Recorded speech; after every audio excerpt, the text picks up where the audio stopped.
So we're the new kids in town, breaking walls, blowing bridges, leaving rubble like a wrecking ball. Go ahead, call us outlaws,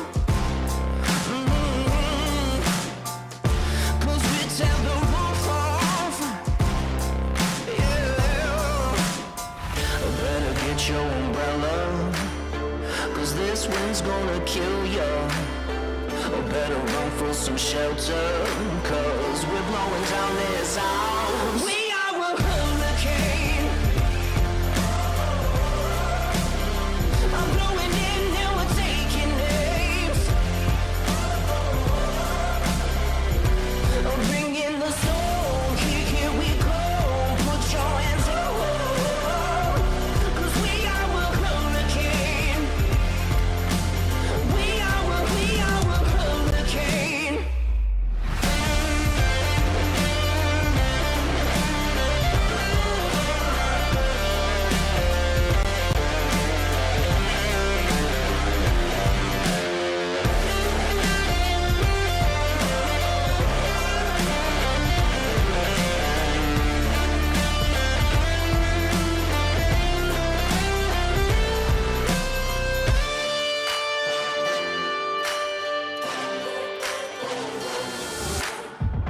Better get your umbrella, cause this wind's gonna kill ya.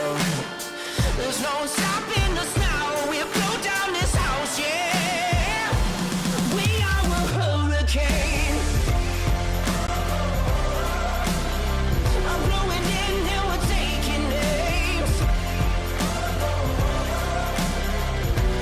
Bring in the soul, here we go. Put your hands up.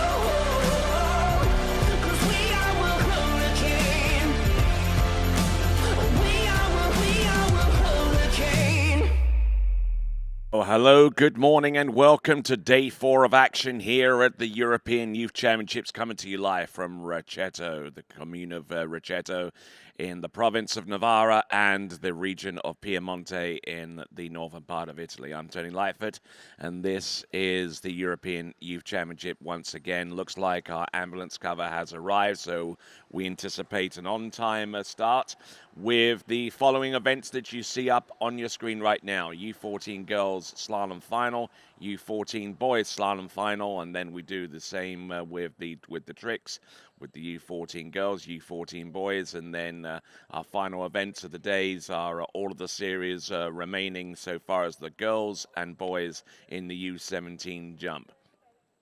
So there was plenty of great action yesterday, and one of those pieces of action we're going to show to you right up on the screen right now. It is the last pass of Axel Garcia from France. Some high-octane tricking. He eventually tricked 10,380 from this effort, but just look at the tricks that he was able to throw in.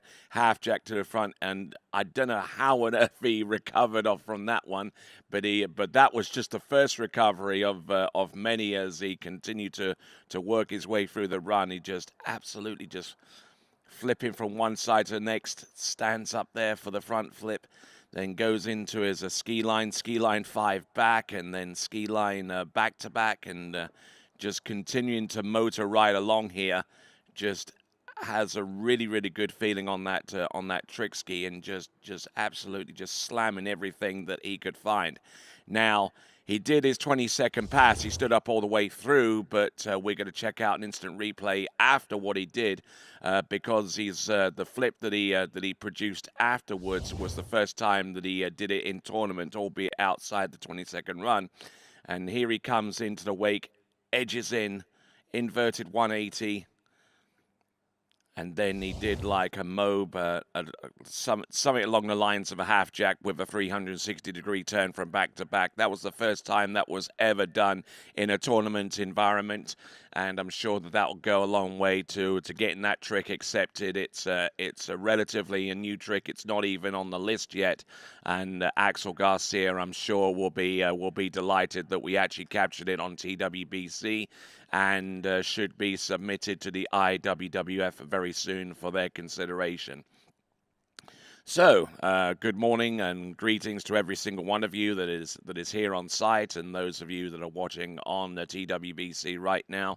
This is the European Youth Championships, where we've got the finals in four events. We got the girls and boys slalom, then the girls and boys tricks in the U14s.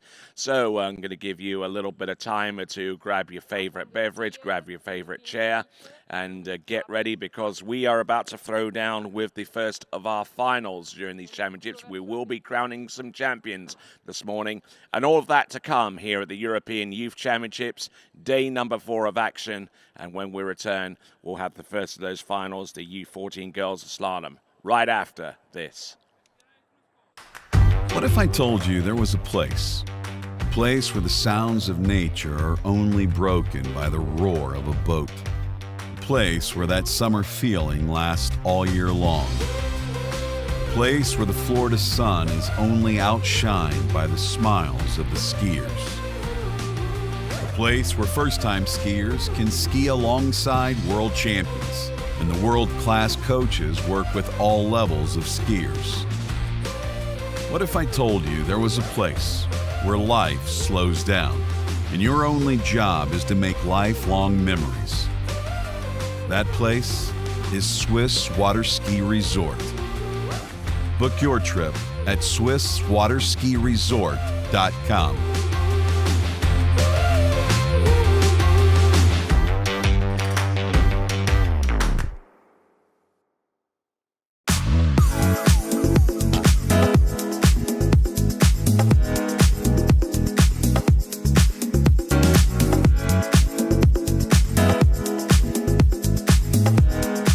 See you in Vienna.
Thanks for calling Wake House. This is Brian. How can I help you?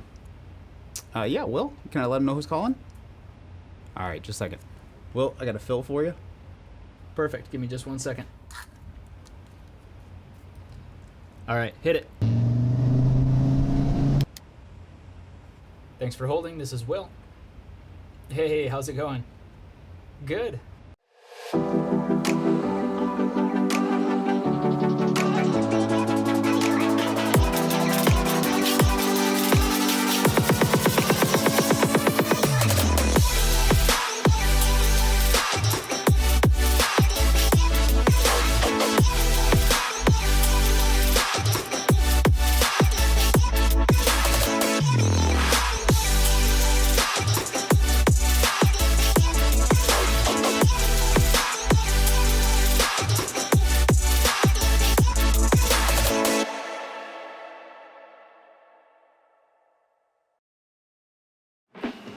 excited to introduce to you guys the NR1.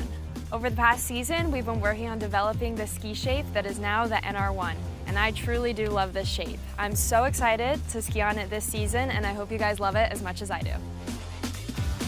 I'm really excited to get on the Reflex NR1 this season and see what it can do for my skiing. Every time I get on it, it just feels better and better. So I can't wait for the 2024 season to get some new PBs on the Reflex NR1.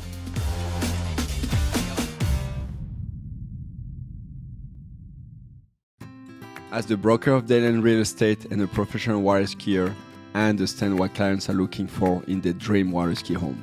Our company is dedicated to helping you and your family invest in your future together in Florida. If it's time to move on to your next adventure, let us help you find the perfect match for your home. Our team offers service in English, French, Spanish, and German. Whenever you are ready, just give us a call. We will be suited up and ready to assist. Dayland Real Estate, where expertise meets passion.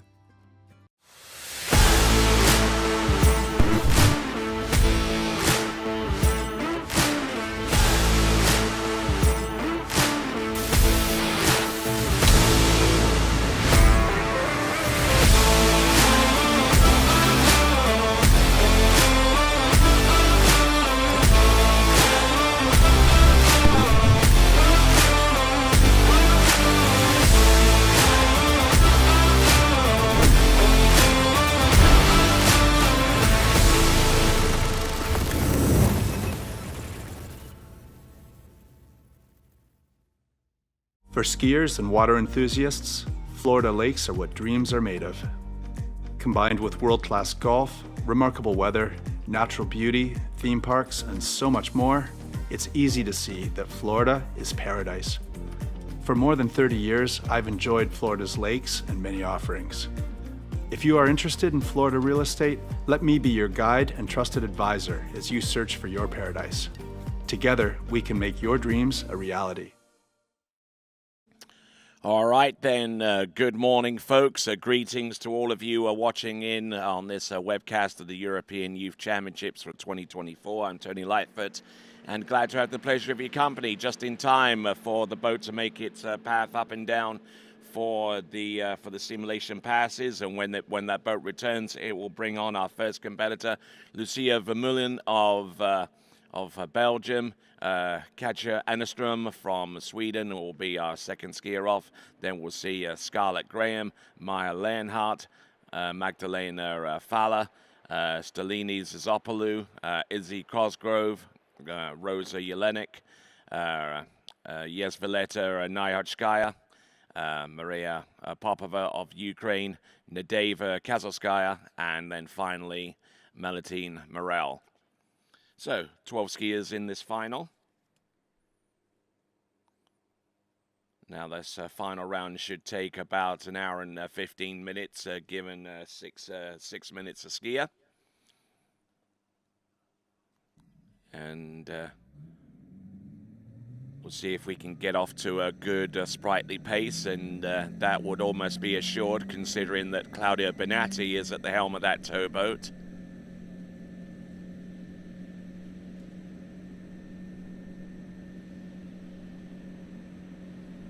So Claudia Benatti, very quick, very efficient, you know, with his driving, especially in between the passes, and getting ready for our first competitor, Lucia Vermeulen of Belgium, and we'll find out what she's going in at, and if that loose piece of rope on the end of that shock tube is anything to go by. It will probably be 18.25 meters. Now the question is what the speed is going to be. Minimum start speed for this category is 46k. Maximum speed, the speed in which they will shorten up at, is going to be at 52. This is the U14s. U14 girls, max speed is 52k. Keep that in mind. So greetings to no matter where you are tuning into us around the world. You are most certainly welcome right here at Rocchetto, the home of the Italian National Training Facility. 49, 18.25 meters. So a pending total of 54 buoys will be going her way, provided she runs the opener.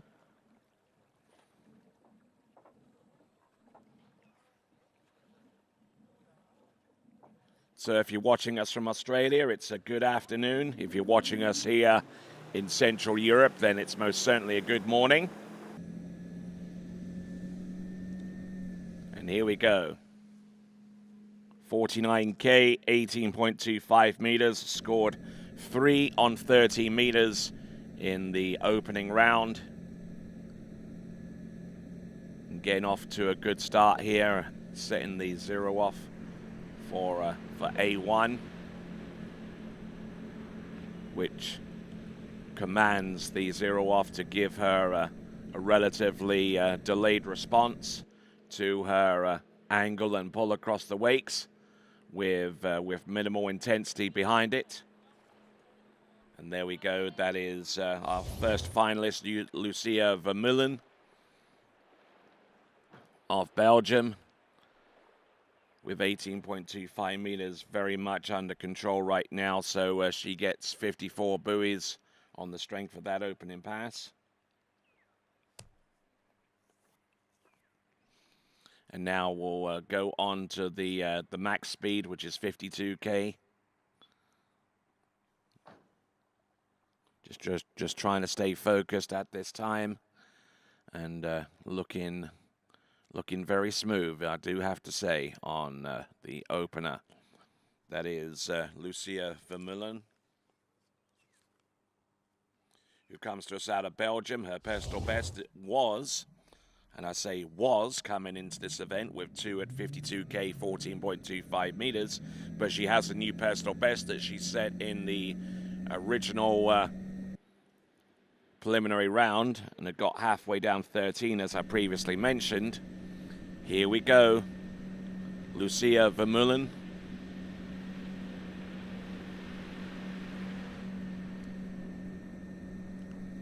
Little on the back of the ski, 18.25 meters, but has enough to work with there. And easy as she goes there on pass number 2. So 2 passes under her belt. Now getting ready for 16 meters. Currently on a running total of 60 buoys. That is Lucia Vermeulen.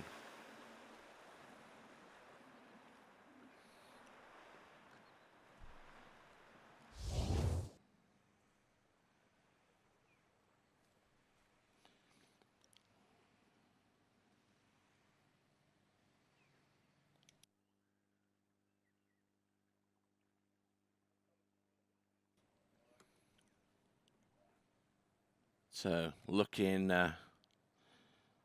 just as good on this pass as she did on the previous one at 49K, 18.25 meters. Letting the ski roll round and just getting into her good stack position. National champion in 2022 in open tricks and U14s.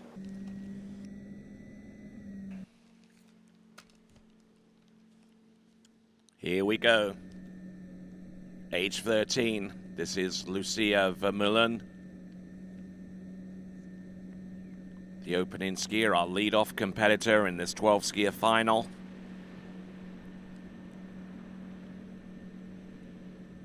All right, this is 16 meters. And gets that one going on as well. Nicely done there. Had a really, really good start on that and just set herself up in good rhythm off the first 2 buoys and just continued on from there without any kind of obstruction at all between the opening part of that run with the entrance gates and all the way through to the exit gates.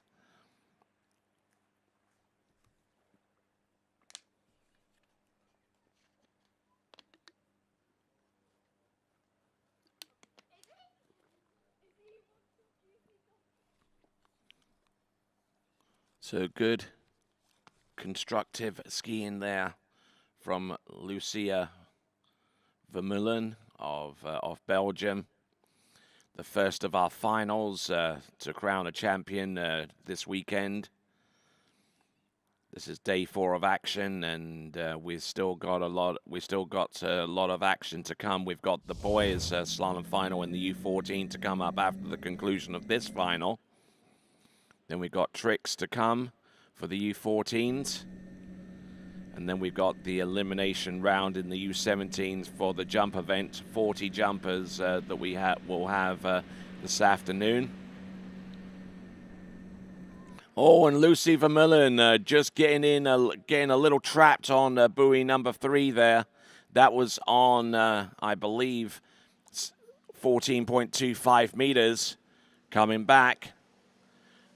No doubt a little bit upset there, but she's a finalist, and she comes away with a new personal best in the opening round of halfway down 14.25 meters.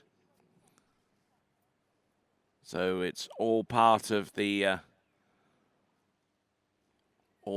process in developing future champions here. It just took a bit of a hit there on number 3, and was just unable to get much out of that run. So she scores 2.5 on 14. 2.5 boys on 14. That gives her a grand total of 68.5. Our first skier setting the bar with 2.5.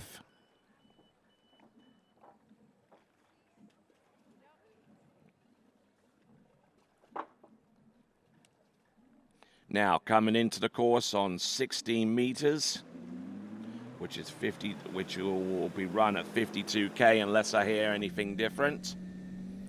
52.16. A pending total of 66 buoys will go her way.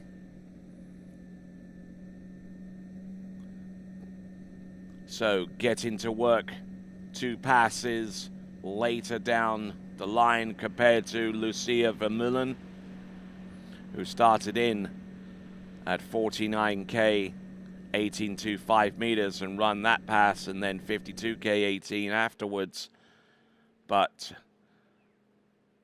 our skier out on the water, Kansia Anastrom from Sweden. Hopefully I've pronounced that somewhat correctly.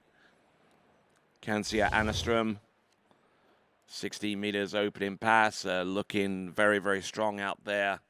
Very confident in being able to run it as the sun continues to rise up here over the eastern shoreline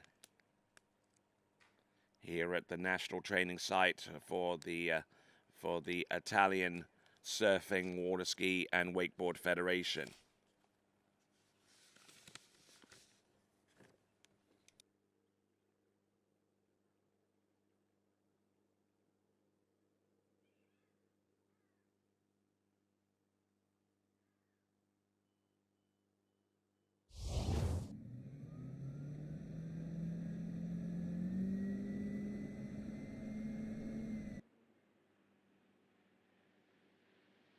Here we go, coming into the course here and now. Kansia Anastrom. There's one.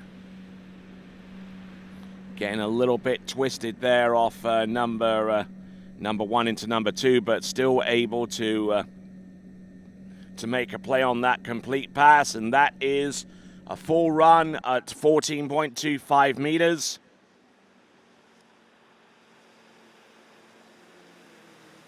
Full run on 14.25 meters, giving her 72 buoys and counting. Kansia Anastrom of Sweden.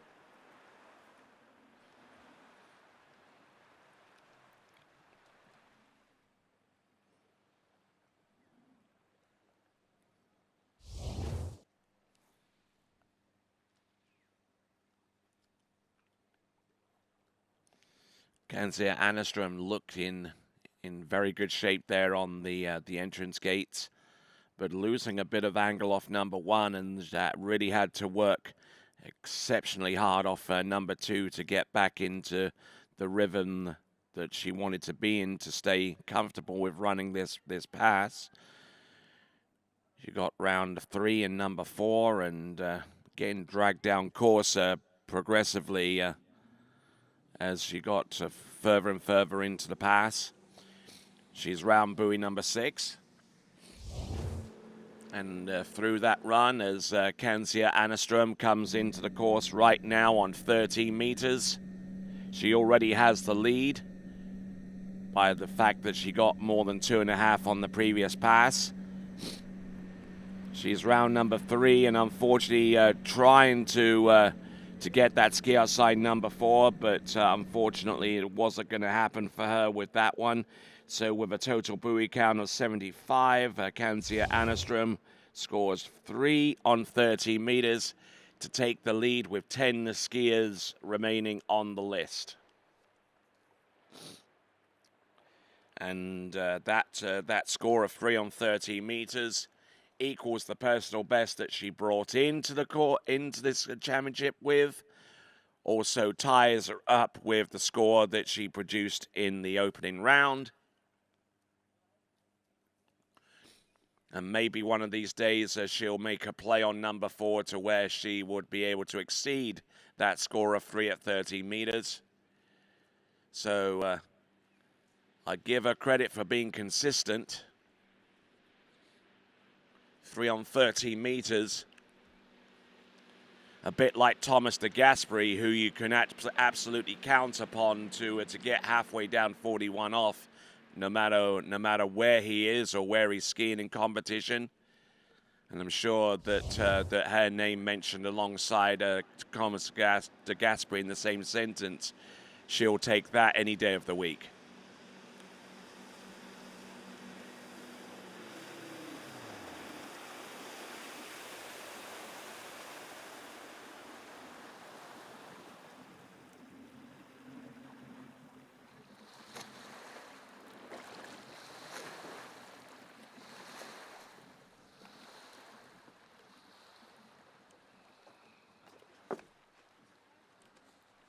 All right, so continuing right along.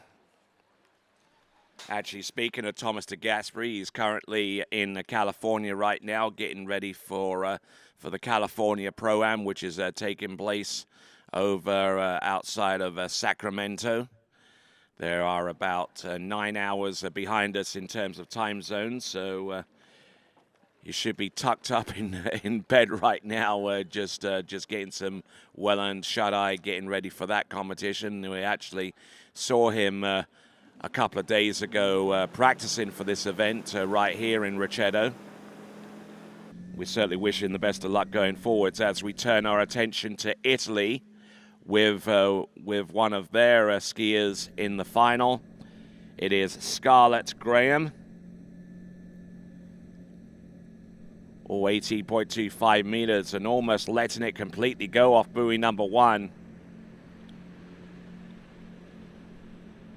Oh my word, and going down hard there off number 4, and she's just had a complete loss and just saying, wow, where did that come from? So that was a 49K.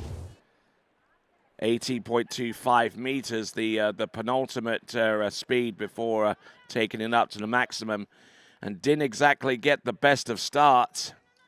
Obviously, the adrenaline coursing in her veins didn't exactly help her out too much here, unfortunately. Managed to get settled in time for 2 and 3, but then she just plain flat out hit the buoy on number 4, and that's one of the more spectacular falls I've seen in quite a while out there on the slalom course, and that is going to be either 3.5 or 3, depending upon whether she actually made it round the buoy or I clouted it hard enough to displace.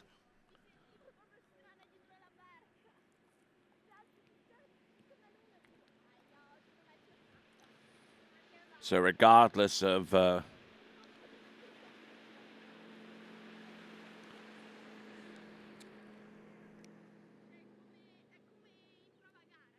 so the final score is 3. She did hit that buoy hard enough to displace. And unfortunately for her, scoring 3 on the opener, but I'm sure that she'll have happier days ahead as we now get ready for Maya Leonhardt in this U14 girls slalom final.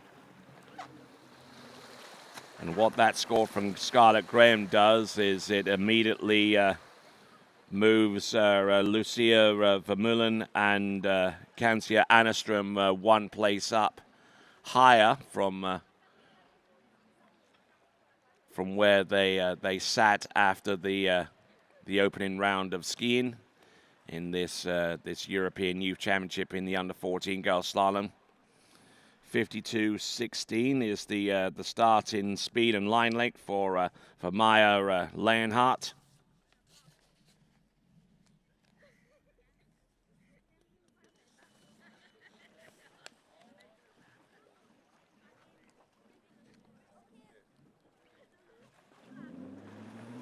All right, so Maya Leonhardt, who came into this competition with a personal best of 3.5 on 30 meters. And that's exactly what she did in the opening round of competition here.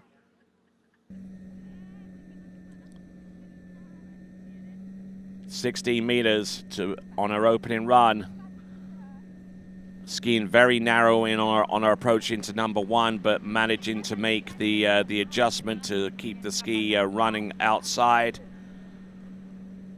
16 meters, 52K, giving her a running total of 66 buoys.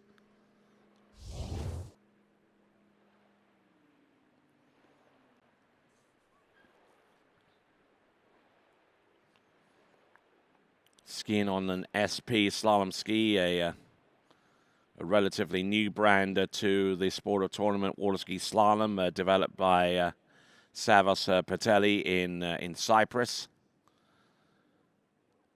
And good to see that that water ski manufacturing has diversified enough to have a presence outside of the northwestern corner of the United States, where it's still where the world's top manufacturers are present. Now the interval timer now expiring all the way down to 0, and that's the cue for Claudia Benatti to mash down the throttle in that Nautique towboat and bring on our competitor after clearing 60 meters at 52K. This is now 14.25 meters.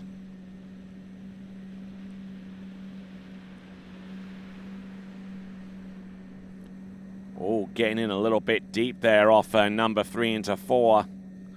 Now she's got to try and calm down a little bit and still make it round number 6 at the same time. And there we go. That is the 6 buoy count for Maya Leonhardt in the U14 girls slalom final, and is now within about 4 buoys of taking the lead in this competition. Maya Leonhardt, whose Lissa's hobbies are snow skiing in the off-season.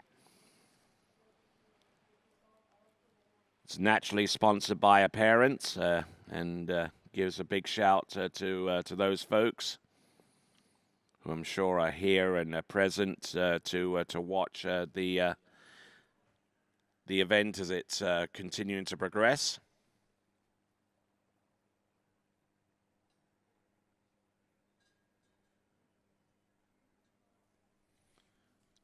Of course, if you've got a little bit of time, make sure you hit the subscribe button at the top of the TWBC YouTube channel. That gives you the ability to participate in the live chat. And it will also activate notifications to you if you hit the bell icon to let you know when an event is happening on the TWBC's YouTube channel. Maya Leonhardt, this is 13 meters now. There's 1, there's 2, there's number 3. Does she make a play on number 4? Her personal best is 3.5. Now it is 4. Look at her go. She's, oh my word. She left the ski behind around buoy number 5. She knew that The 13-meter pass was within her grasp, and unfortunately, she's going to have to wait a little bit longer before realizing the dream of making it through 13 meters for the very first time. But it is a new personal best, however. It's 4.5 on 13, 4.5 on 13 meters, giving her a grand total of 76.5. And it is that 76.5 total buoys which now constitutes the lead after 4 competitors.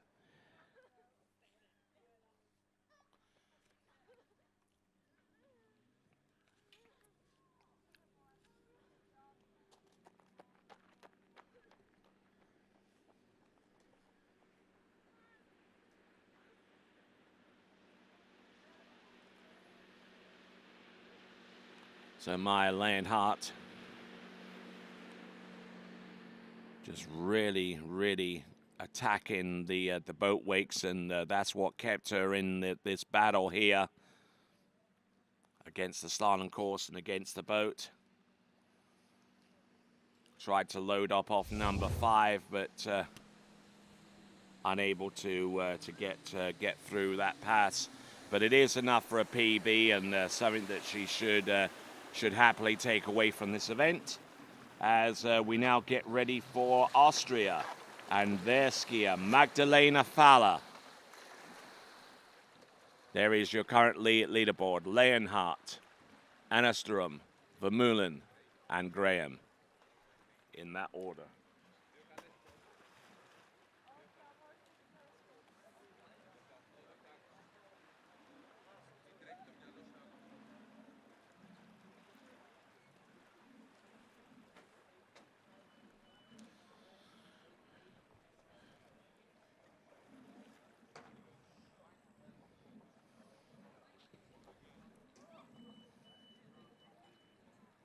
So it looks like we have a no-show in the final for Magdalena Faller. And that means that our next competitor from Greece is on dockside right now and getting ready to take to the water, Stelini Zazopoulou.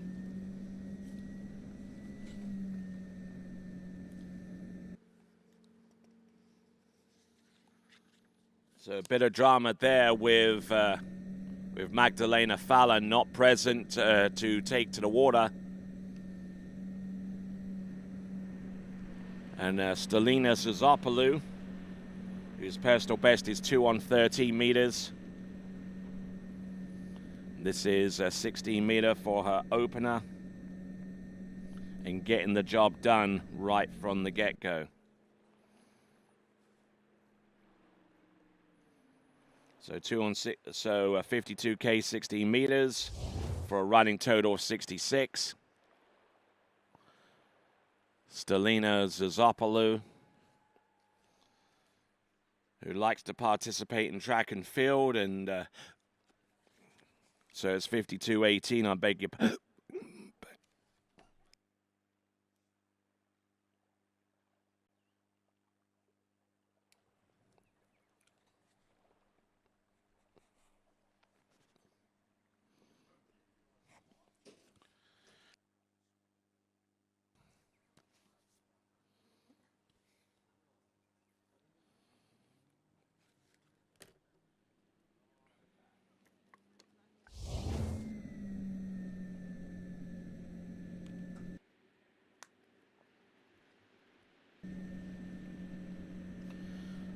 All right then, so 16 meters, 52K, max speed, short and line now.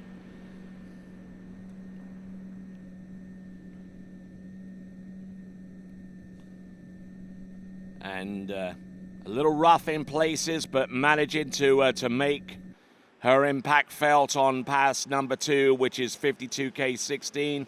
She'll be coming back into the course of 14.25 meters. That is Stelini Zazopoulou.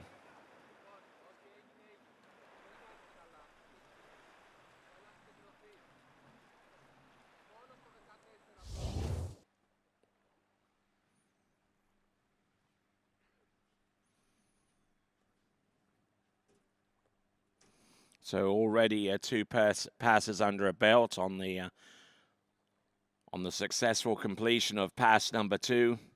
She started in on 18.25 meters. She returns on 16. The boat speed still the same at 52K. And looking to try and ski a little bit further down and maybe take the lead, but right now she's getting ready for 14.25 meters, so not quite at that point yet. Stelina Zazopoulou, ranked 5th in Europe,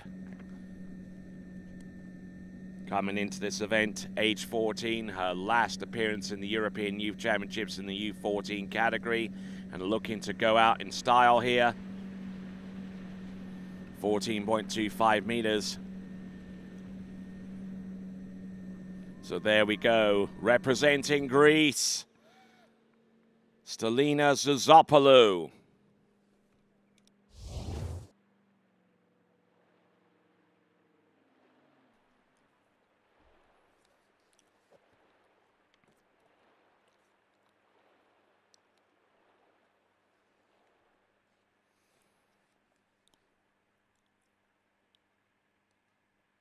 So looking balanced on that slalom ski in the turns and segueing that technique into her leverage behind the boat and keeping herself running on the pass. A little bit buffeted off her number 5 into number 6, but I think a lot of that was due to the fact that she toned down the turn and continued to go along with that run. Now this is 13 meters, I believe. Here she comes, 13 meters. Green loop. Top score is 4.5. But Maya Leonhardt, there we go. There's number 3, there's number 4. Oh, and is inside buoy number 5, which currently puts her in 2nd place right now. 4 on 30 meters for 2nd place. It is a score of 76 total buoys. And Stelina Zazopoulou skis to the dock. Looking a little bit puzzled as to what happened there on 13 meters. We'll see if we can take a little bit of a look here to find out. Flat off number 1, didn't exactly give herself the best arc in towards buoy number 2. And then was getting progressively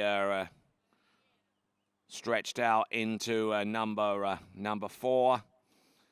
And took a huge hit on number 4 and was just unable to make that edge change into number 5 to at least give her a shot at the lead. But things started to really go sideways on her around buoy number 2, and she had no real way of fully recovering this pass. She tried her best, and she came up a little bit short with 4 on 30 meters. All right, next competitor up. Coming to us from Great Britain, this is Izzy Cosgrove. Coming in at 52K16.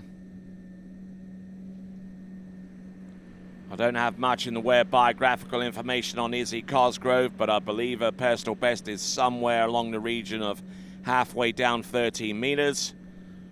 May even be closer to an attempt on 12, but there you go, Izzy Cosgrove. 52K, 16 meters.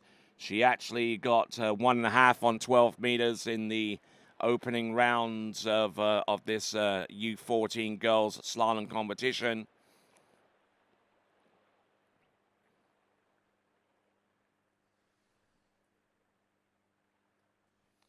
Already getting messages through on the live chat. Lucy Carrington already writing in with a message of good luck out there to Izzy Cosgrove.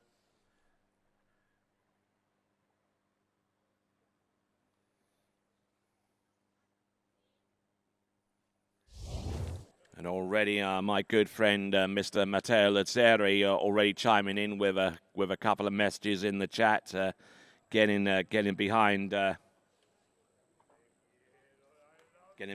Maya a little bit ago, as we see Rosa Jelenek of Austria on dockside getting ready for her turn. This is Izzy Cosgrove, 14.25 meters.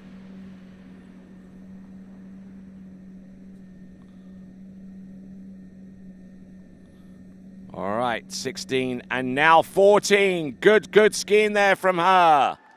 Izzy Cosgrove now has the opportunity to attack 12 meters.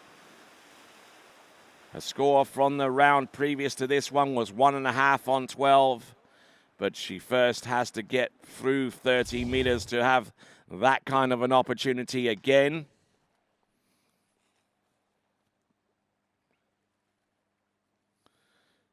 Nicely done on buoy number 1, able to reach and allow that ski to whip its way round and stay underneath the line.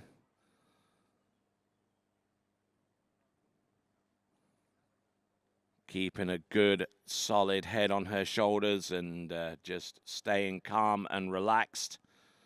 That was the pass of 14.25 meters. So 16 and 14 cleared, and now getting ready on top of the water. This is Izzy Cosgrove, 30-meter attempt now. Anything more than 4.5 will give her the lead. Let's see if she can take on that task effectively. There's number 1. Izzy Cosgrove on number 1 on 13 meters. She's good to go for number 2. On number 3, she's getting progressively later down the course, but let's see how much of that she can recover. She's round buoy number 5. She'll make a play on number 6 and takes the lead and continues skiing. Izzy Cosgrove on a buoy count of 78 and continuing to ski.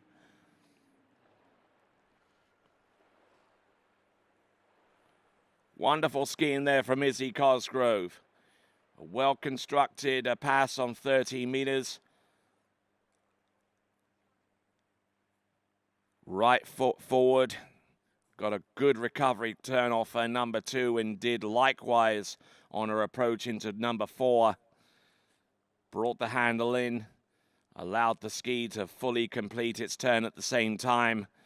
And then she backed off most of her turn on round number 5 in order for her to have a straight and relatively unimpeded path towards number 6 to get that pass under her belt. So Izzy Cosgrove coming in now, 12 meters. Score from the previous round, 1.5. But realizing that she's going to need to come away with a score far better than that if she is to challenge the podium positions. There's number 1, Izzy Cosgrove. There's number 2, continuing to ski. Round number 3, she's still there. Round number 4, continuing to ski, and I believe a new personal best has just been produced there by Izzy Cosgrove. It's going to be 3.5. It's 2 buoys more than her initial preliminary round score. 3.5 on 12 meters there for Izzy Cosgrove. A total there for Izzy of 81.5 buoys.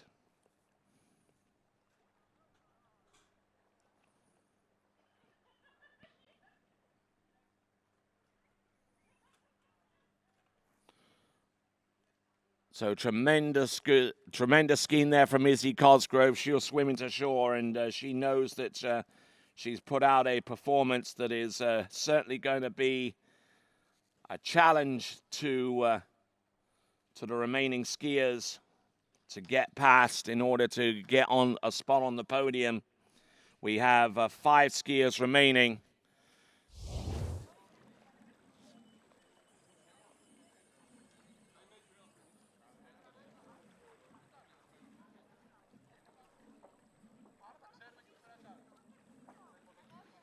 So coming in at 49K, 16 meters. 49K, 16 meters, giving her a total of 60 buoys, provided that she runs the opener.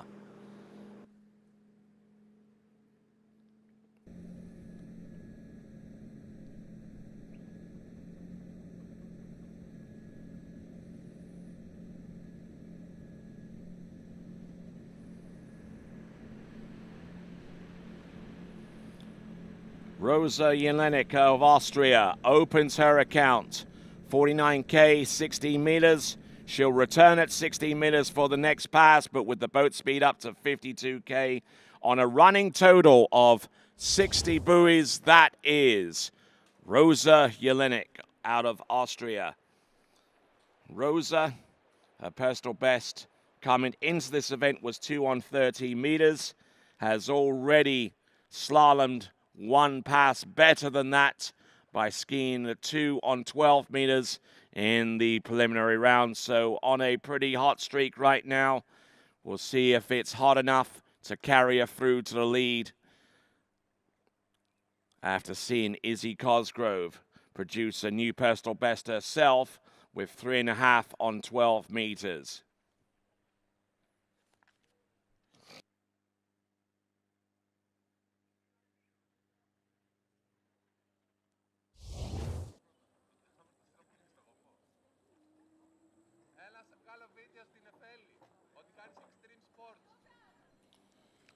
All right.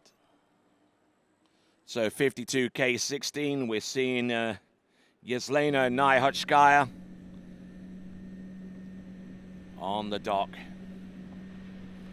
Rosa Jelenik, who enjoys swimming when she's not doing this.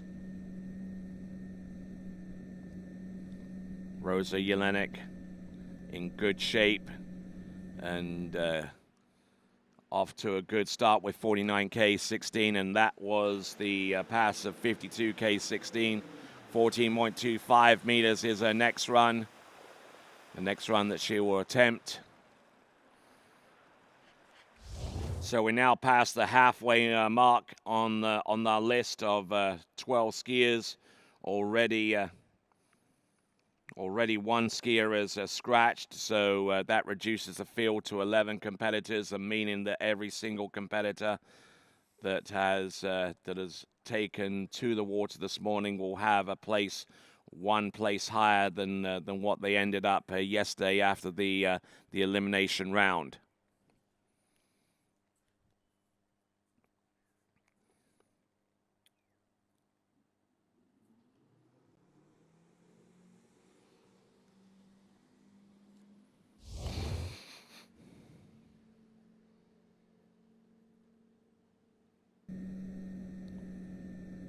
Here we go, folks. Rosa Jelenik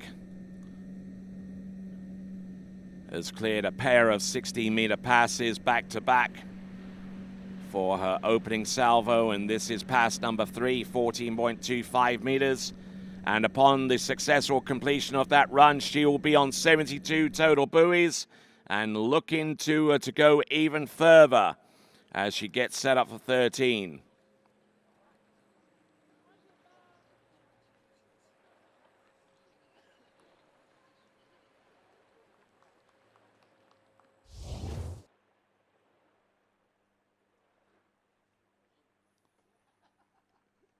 So Izzy Cosgrove still in the lead with 3.5 on 12 meters on a total of 81.5, and at about 9 buoys behind her at this time is the skier that is on the water at this time, Rosa Jelenik.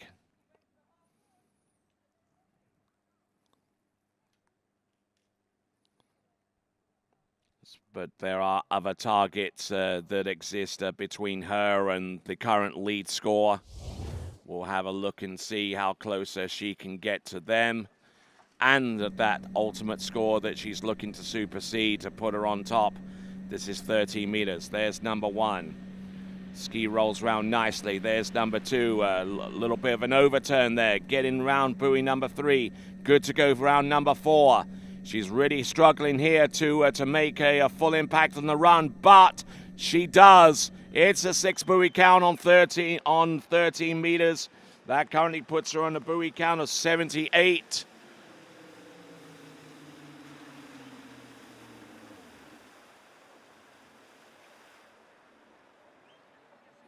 So that is the 6 buoy count on 13 meters. That vaults her immediately into second spot and is now within 4 buoys of taking the lead away from Izzy Cosgrove on 12 meters. The ever difficult 12-meter run coming up next for Rosa Jelenik.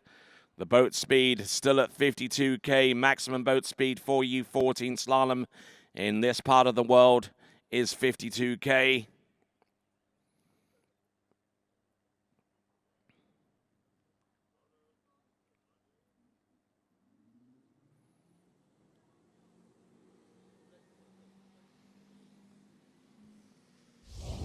So, Rosa Jelenik of Austria. This is now 12 meters. Needs a good start here. Here's number 1. Loose off number 1. Will get round number 2, but no further than that. So it's going to be 1.5 on 12 meters. 1.5 on 12 meters. That gives her a total of 80.5. Rosa Jelenik.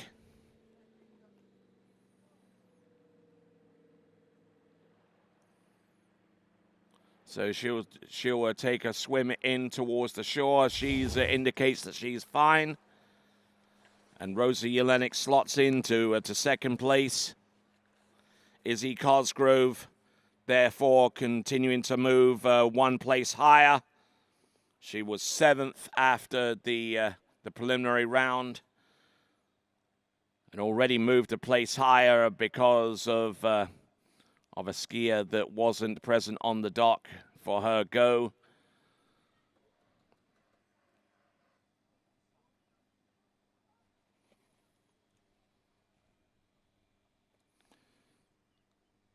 So there, Rosa Jelenik. Skier about to hit the water right now for her opening salvo is going to be Yelizaveta Nyahotskaya.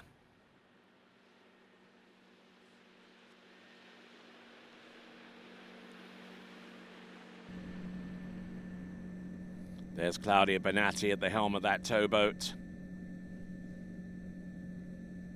There's the remaining 4 skiers on the starting list: Nyahotskaya, Popova, Keselskaya, and Morel.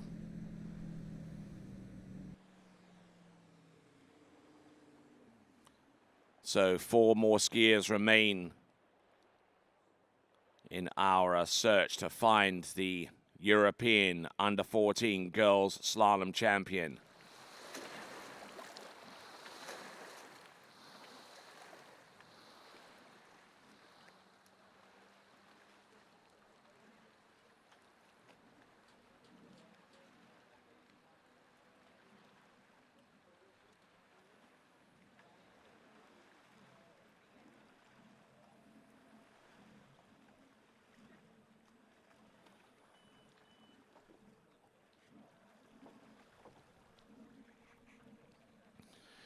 So selecting max speed at 16 meters.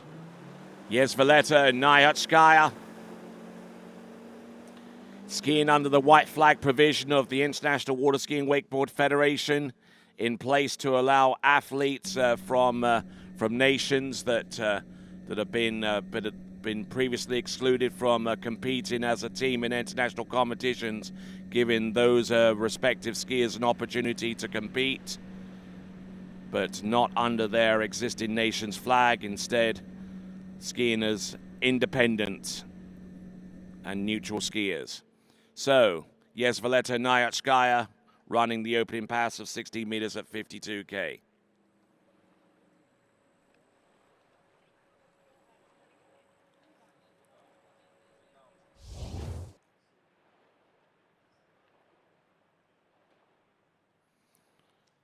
So Yelizaveta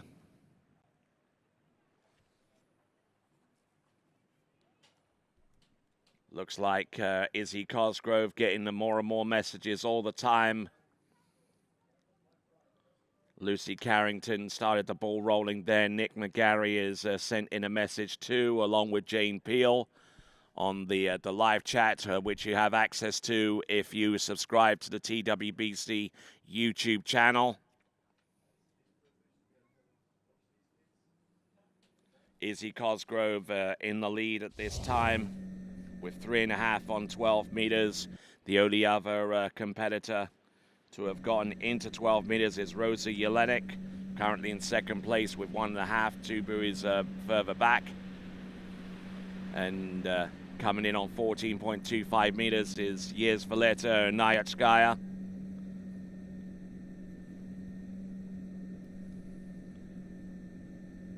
And making extremely light work of that run on 14.25 meters. Yezvaleta Nayatskaya pulling out towards the left side of the boat, the passenger side, and getting ready to shorten to the new line length of 13 meters.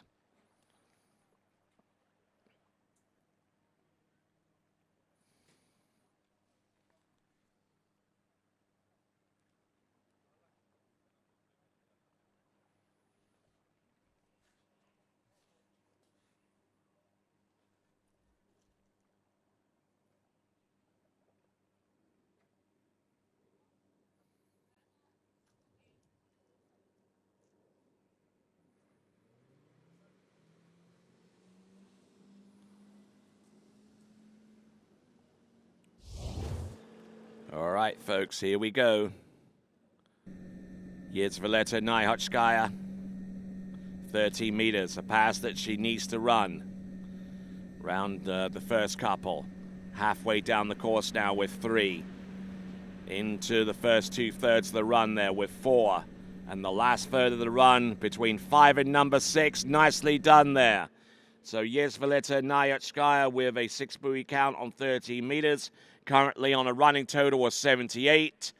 But now the big task is ahead of her. There are 2 target scores ahead of Yezvaleta Nayatskaya. And if she does in excess more than those 2 scores, then she will take the lead with 3 skiers remaining. But it's ABC's Yezvaleta Nayatskaya with 2 on 12 meters she used to make it to this this slalom final in the U14 girls category. Here at the European Youth Championship, coming to us from the commune of Rocheto, which is in the province of Navarra, which in itself is in the region of Piemonte.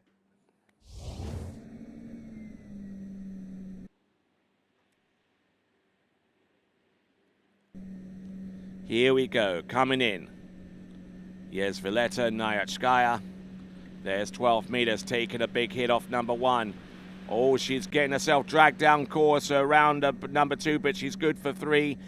Makes an impact on 4, skis for 4, and is inside number 5, but with a score of 4 buoys on 12 meters.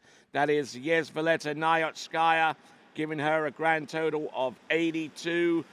She is our new leader coming into the dock. Yezvaleta Nayatskaya, 2 buoys more than what she used to qualify from the elimination round into these finals, and now has the lead on 4.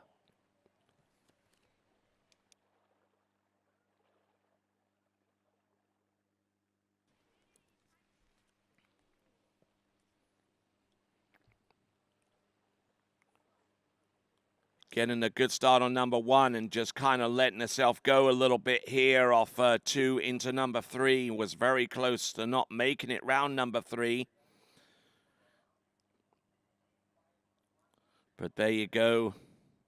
A decent start, and I believe that might actually be a new personal best for her, Yezvaleta Nayatskaya.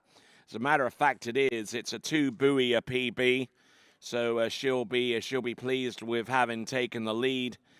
And now this is the bubble score for the podium as we now get ready for Maria Popova who in the jump event took down the European U14 girls jump record with a jump distance of 36.5 meters, 16 meters at 52K for Maria Popova.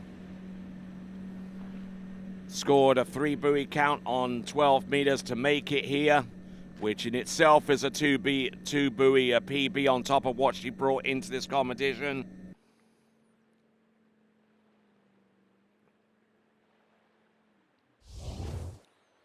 So Maria Popova, last season, the trick champion in the U14s, and also the year previous to that as well.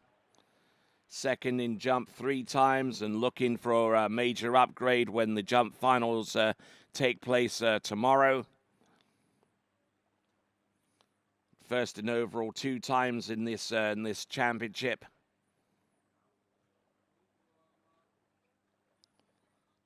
And Maria Popova, when she's not doing what she's doing out there, which is running 16 meters at 52K, she likes to write poetry and draw.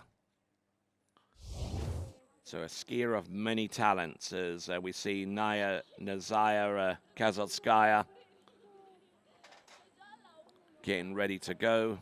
As we have a look at the leaderboard, and we see Nayatskaya in the lead with a score of 4 on 12 meters. That puts her half a buoy ahead of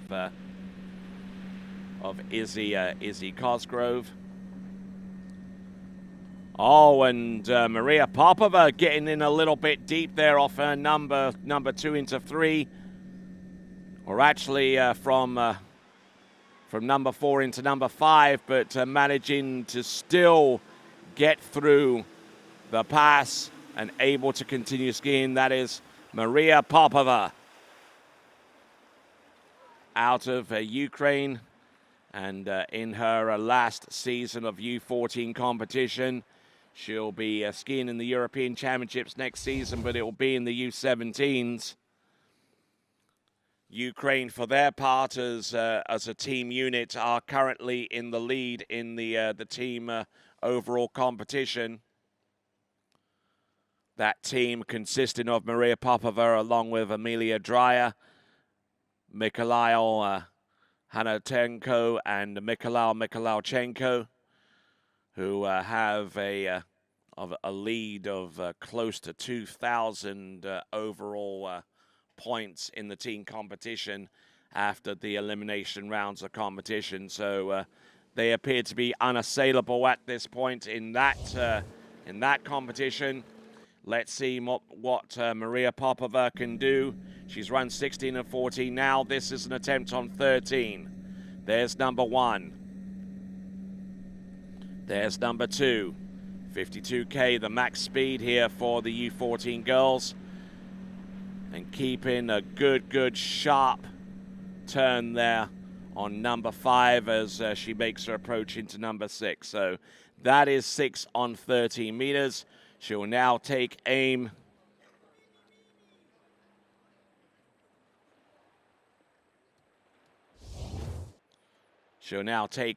at the 12-meter line, knowing that a score of more than 4 would put her on the podium no matter what. But I'm sure that she has higher designs than that going forwards.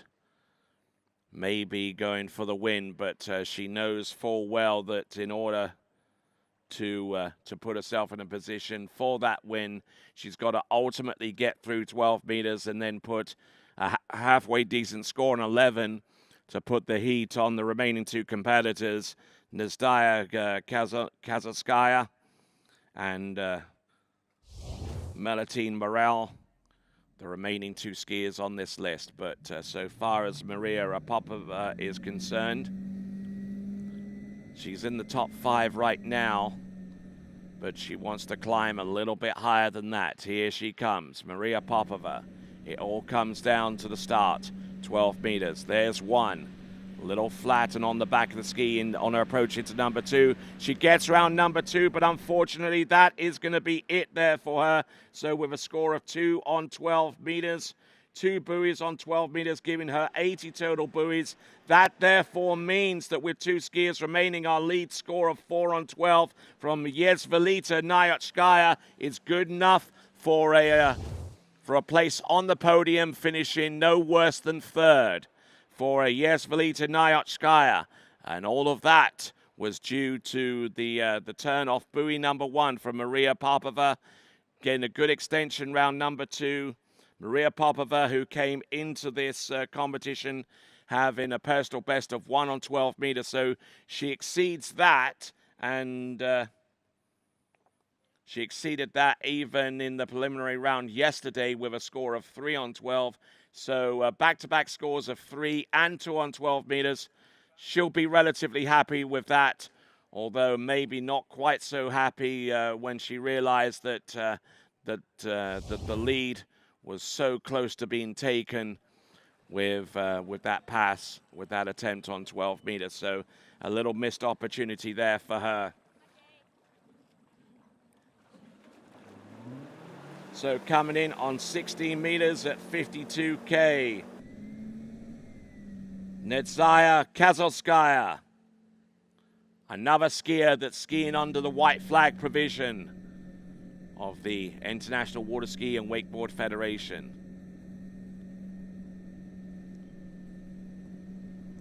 Nedzhaya Kazovskaya, 16 meters.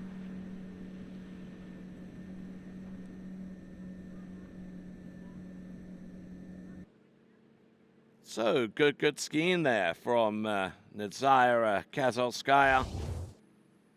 16 meters at 52K.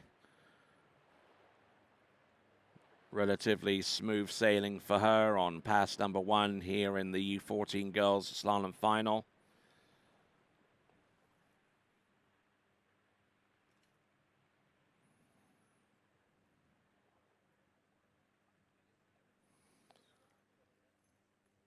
So with our current scoring right now, with 4 on 12 meters, Yezvelita Nayotskaya guaranteed of a medal.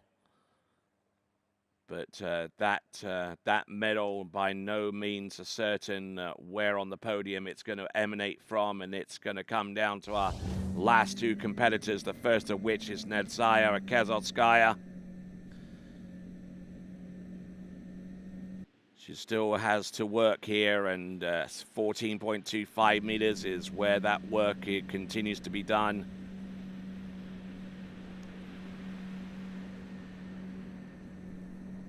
All right. Looking good.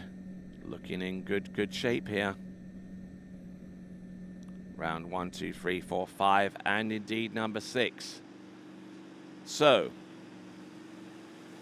she's gone through the opening 2 passes of 16 and 14.25 meters and getting set for an attempt on 13 meters.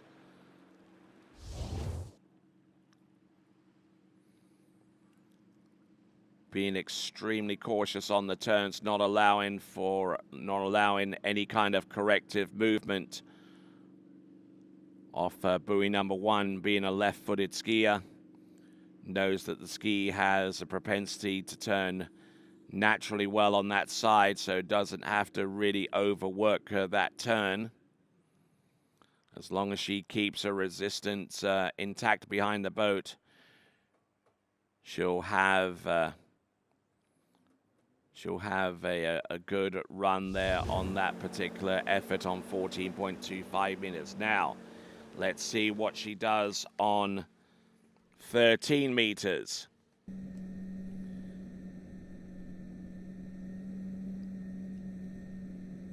There's number 1 on 13 meters. A personal best of 1 on 12 meters. Was able to exceed that in the opening round.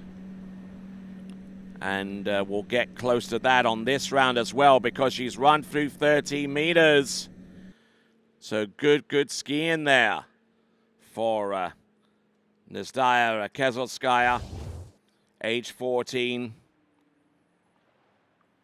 Has performed exceptionally well through this competition in a number of different events. Nedzhaya Kazovskaya.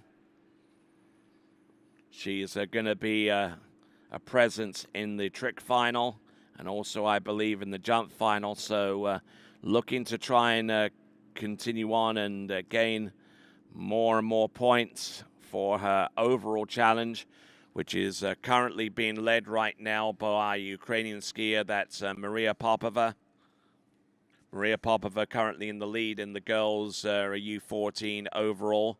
Yezvileta Nyatskaya currently in second, Melody Morel in third, and Nezdaya, for her part, currently in seventh overall, but she can maybe climb a little bit higher if she can get a little bit further down 12 meters and add some overall points there. And this is that attempt on 12 meters.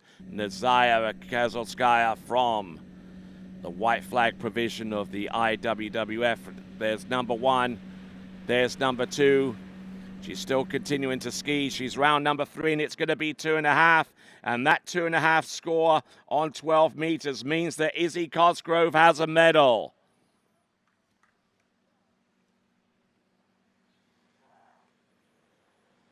So with a score of 2.5 buoys on 12 meters,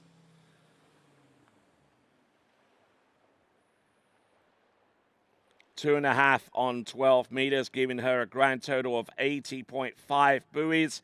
That moves her into a third place at this time. Third place with one skier remaining. Izzy Cosgrove still in a second spot at this time. And with one skier remaining, guaranteed a medal.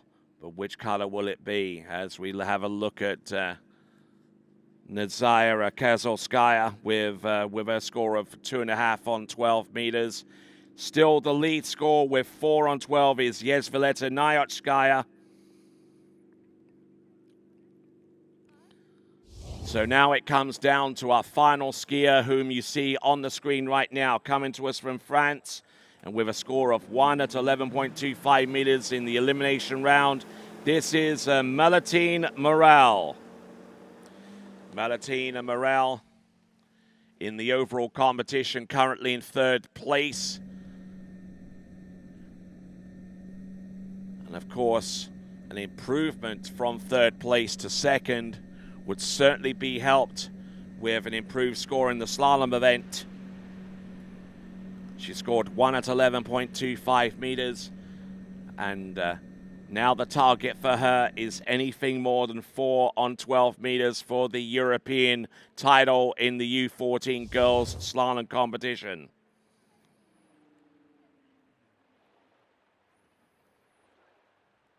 So she started in at 14.25 meters at 52K. That means her opening pass, a score is 72 buoys and counting.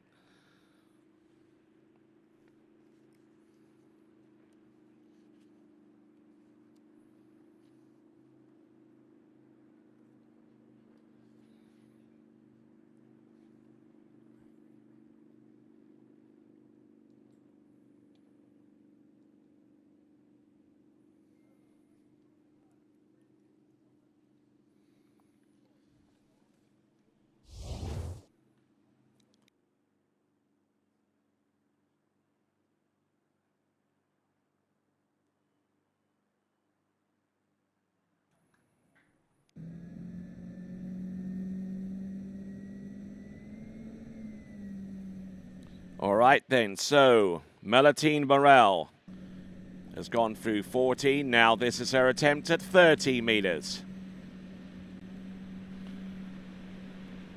Nicely done round buoy number 1 and number 2 on 30 meters, but still has to concentrate, still has to work hard, and also make sure that she doesn't move around too much on the turns. But a 6 buoy count on 13 meters keeps her going. So needing a piece of 5 on this next pass to take the title. She's currently on a running total of 78. That is Melody Morel.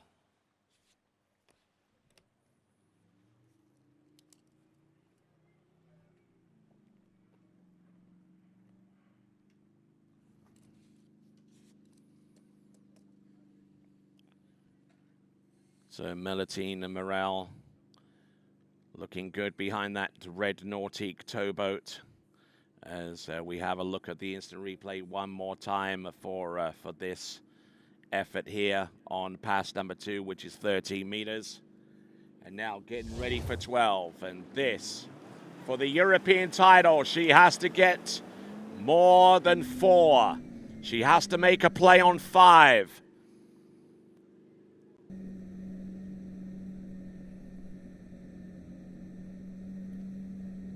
There's number 1. There's number 2. Keeping her going. There's number 3. A play on 4. Izzy Cosgrove is in 3rd. Round number 5. And you're watching your champion in the U14 Girls Slalom. And they will be playing La Marseillaise in honor of that title win by Melitine Morel.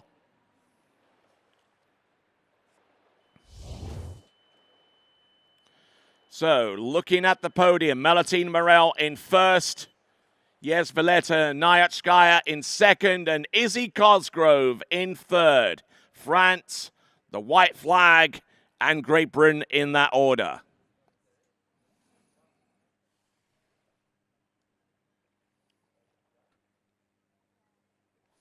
So Melitine Morel, who actually came into this event with a personal best of 1 at 11.25 meters. She's taken the win, but let's see if she can take down 11.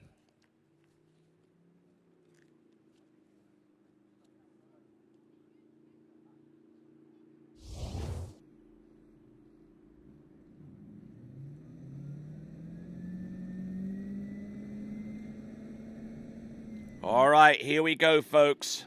Melitine Morel, already your winner here. Qualified with 1 at 11.25 meters in the previous round. Let's see if she can get that ski outside number 1. Not necessary. Ladies and gentlemen, your European U14 Girls Slalom Champion from France, Melitine Morel. Well done to her.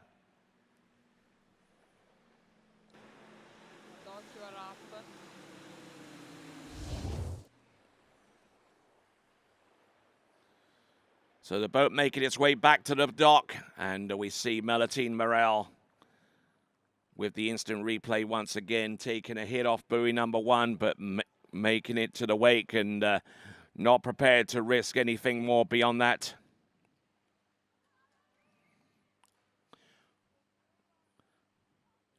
So it looks like the judges have actually called that 1-0, but she could care less at this point.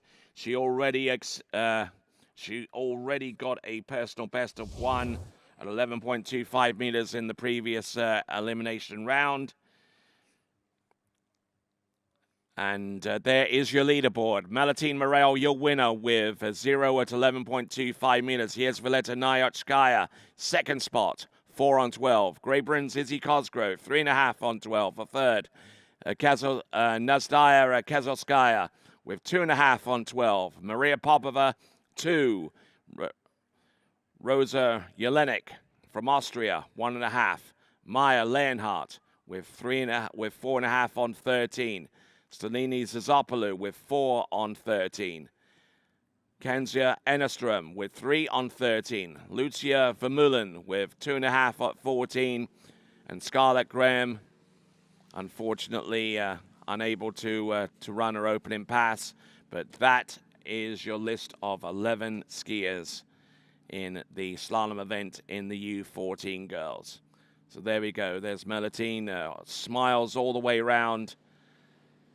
Pictures taken. I'm sure that it'll be going around social media for quite a while, and already the live chat is congratulating the European slalom champion for the U14 girls. That is Melitine Morel. We're going to step aside for a few moments and then take all of this in as we continue on with the European Championships in the U14 boys. That's the next event, and all of that is to come right after this.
Pentalago, South Florida's most anticipated water sports community. 5 lakes, 4 slalom courses, year-round skiing. Homes now under construction. Where you want to live. Visit Pentalago.com. At Dillinger Insurance, we have over 50 different carriers to shop your home, auto, and recreational vehicle insurance needs. We would love the opportunity to save you money. We insure million-dollar mansions, condos, mobile homes, rental homes, and everything in between. We know all about wind inspections, 4-point inspections, and how to get you the right coverage for your particular home. You've got questions, we've got answers. Can you remember the last time you had a rate decrease with your auto insurance? Let's take a look and see what we can do. We know all the ins and outs of getting our customers the best rates, coverages, and discounts, so put us to the test. Don't monkey around with your insurance. Call Dillinger Insurance today. We've got tons of companies to help find you the best prices and the best coverage for your particular needs on home and auto insurance. Go Knights!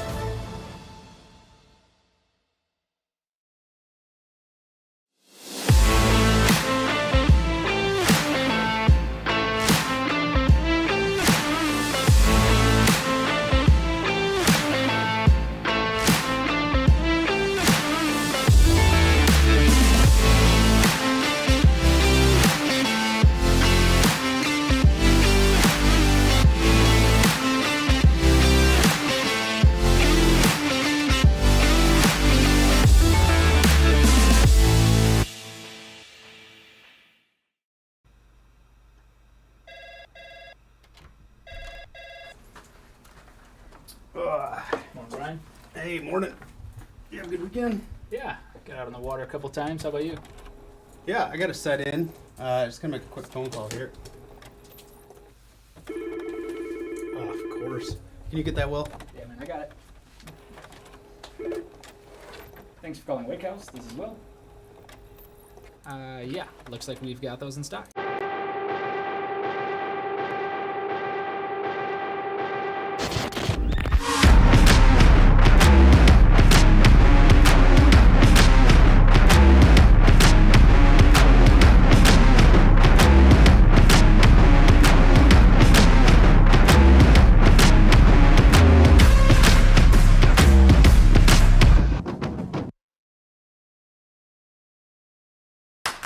What if I told you there was a place where the sounds of nature are only broken by the roar of a boat?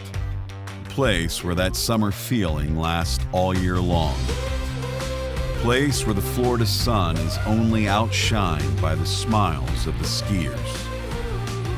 A place where first-time skiers can ski alongside world champions, and the world-class coaches work with all levels of skiers. What if I told you there was a place where life slows down and your only job is to make lifelong memories? That place is Swiss Water Ski Resort. Book your trip at SwissWaterSkiResort.com.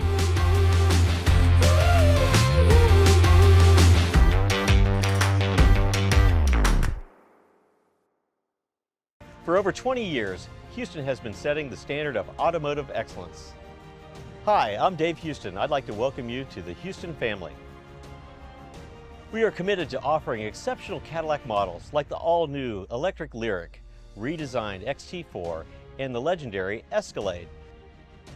At Houston, our personalized service and friendly staff will exceed your expectations. Feel the thrill of buying a new Cadillac from Houston Cadillac.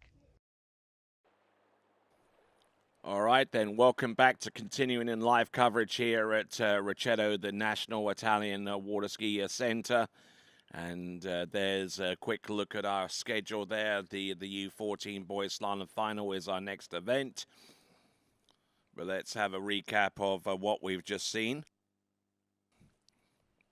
Malatine Morel with her score at 0 to 11.25 meters, is your champion of Europe in the U14 girls slalom, followed by Jezvileta Nayotskaya with 4 on 12, and in third spot with 3.5 on 12, Izzy Cosgrove of Great Britain. So that is your top three, and we'll go on to our next event to determine the U14 boys slalom champion of Europe. It's Leonidas Pedikaris to get us off up and running, followed by Emil Malmi, then Luca Fassel, Ricky Hansen, Francisco Jose Simo. We've got Danny Kalilit from the Czech Republic, Isaac Donestol, Alessandro Schonauer of Italy, Theo Wild of Germany, Thiamut Saunier from France, Harley Costa of Great Britain, and Mikhailchenko from Ukraine.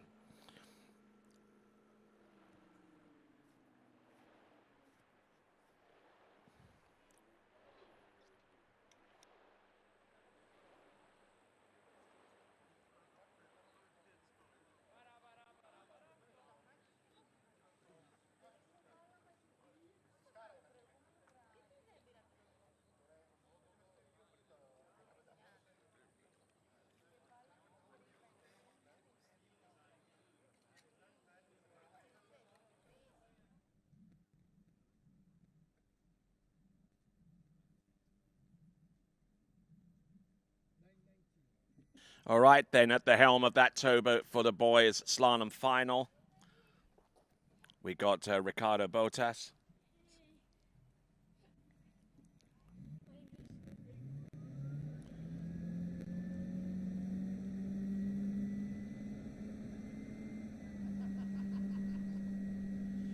So, while we get the boys' slalom final prepared to get underway, sitting next to me here in the announcing booth is your new European Girls Under-14 Slalom Champion, Melitine Morel. So, congratulations. How do you feel so far? Oh, it was very good. Everything feels good.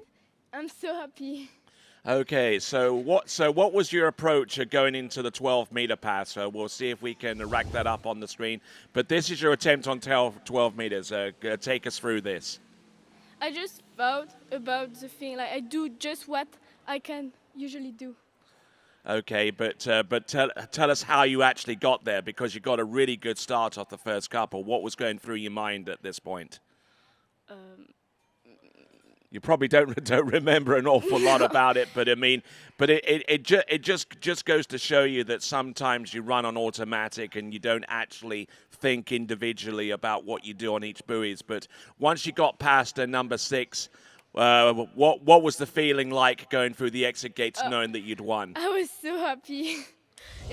I don't know. I was crying. Like I was so happy.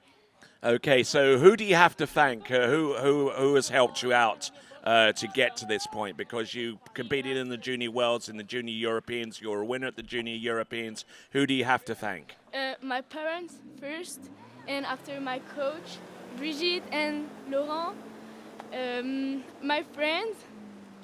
Of course. Yeah, and my team, the French team.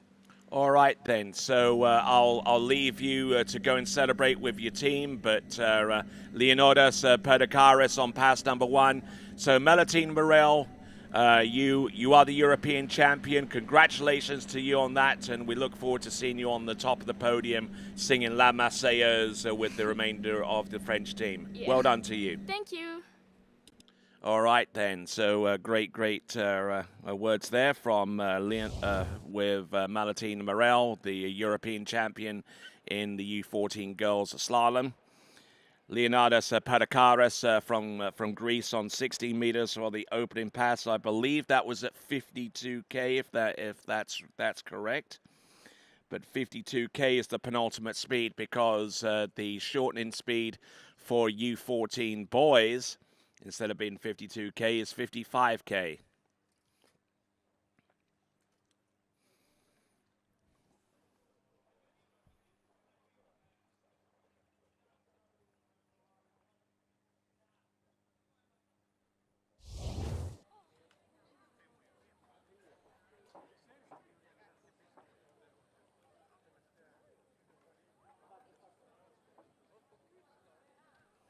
All right, then, as we continue to roll along and reading through some of these messages, and good friend of mine, Gavin Kelly, has a real special message coming up, especially for one of our skiers on the podium. We'll get to that in a moment. We got Leonidas Perdikaris, who went in at 55.16. This is now 14.25 meters at the same speed.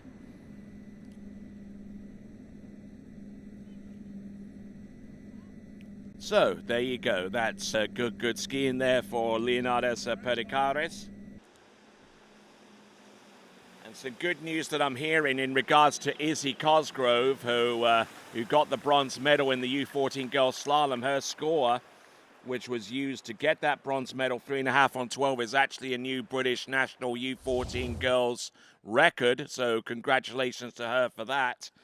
Leonidas Perdikaris, for his part, is 2 passes in, 16 and 14 back-to-back, with the boat speed at 55K. Currently on a running total of 72, and looking to try and boost that a little bit further going down the line.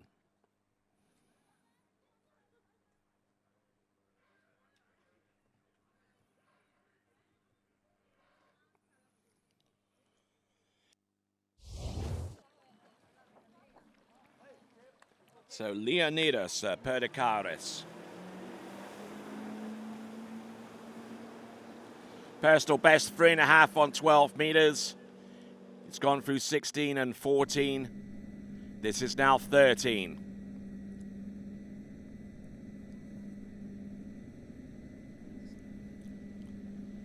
So looking good. Leonidas Perdikaris. 13 meters, a little bit late into buoy number 5. Taking a little bit of a laissez-faire attitude to this pass. And while that may work on 13 meters, it's certainly going to be extremely difficult for him to replicate that on 12, which is going to be the next run.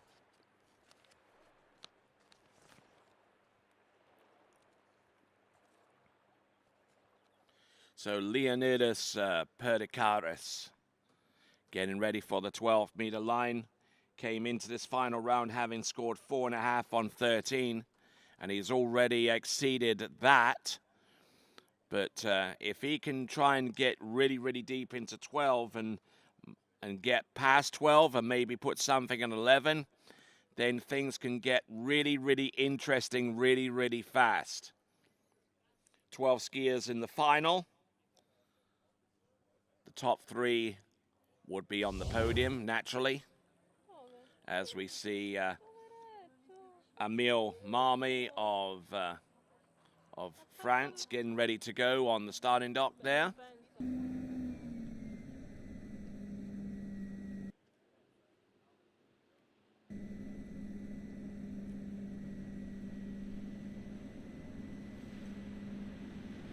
Leonidas Perdikaris on 12 meters and all kinds of shape.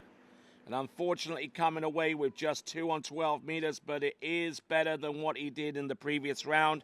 So with a total of 80 buoys, that is 2 on 12 meters for Leonidas Perdikaris. And that sets the bar, that sets the target for our remaining skiers to aim for and try and exceed upon. Leonidas Perdikaris from Greece. Didn't get the best of starts here and was already late on number 2 and tried to turn his way out of that situation, but nothing was doing there for him. So inside number 3. So getting the 2 buoy count.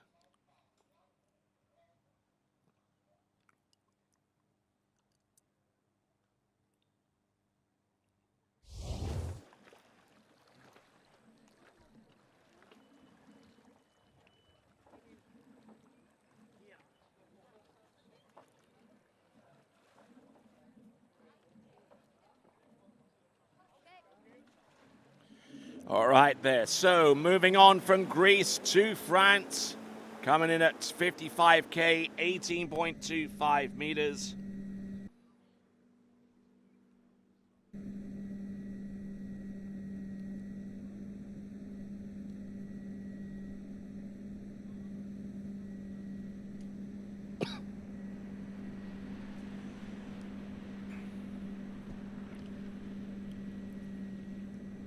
Using the kind of longish line to get through on pass number 1, that is Emil Marmy. Comes into this competition with a PB of 4 on 13 meters and actually skied 1 on 12 meters in the elimination round. So many of these skiers who came into this event with a pretty substantial personal best have come away in the elimination round at the very least with new high seasons and career best scores. Included in that is Emil Marmy, currently ranked in 13th in Europe in the U14s. Was number 1 ranked in the under 12s in 2020. And aged 11 here, trying to take on skiers that are at the very most 2 to 3 years older than he is. Emil Marmy getting ready on pass number 2, 16 meters.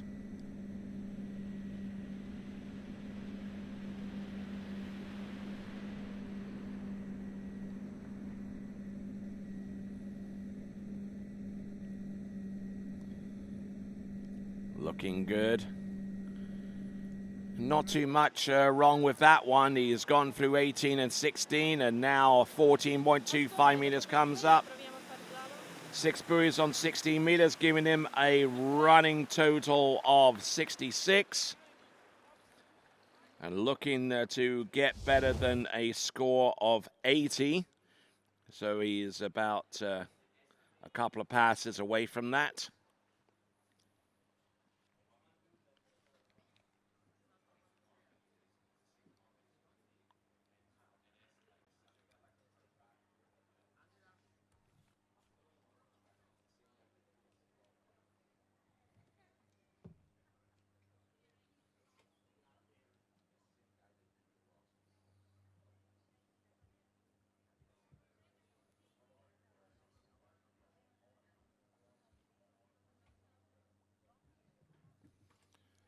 All right, so working his way through to the next pass and trying to exceed Leonidas Perdikaris' score of 2 on 12 meters. This is now an attempt on 13, actually 14.25 meters. So he's still a good ways away from getting to close proximity to the top score that we've seen produced so far. There's 1, 2, 3, 4, 5, and number 6. So 6 and in the mix there. That is on the water Emil Marmy, aged 11. He's gotten through 14. And cleared the next pass for the very first time in the previous round to establish a new PB by half a pass with 1 on 12. But needing to exceed that newly established personal best right here in the final to take at least a tie for the lead, and needing to get more than 1.5 buoys more than what he did in the previous round to actually take the lead outright. As we see on the dock, getting ready to go in, the representative for Switzerland as he oversees the preparations for the next skier, Luca Fassel.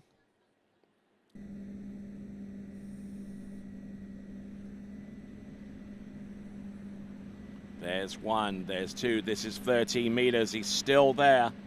A little flat into number 3, even flatter into number 4.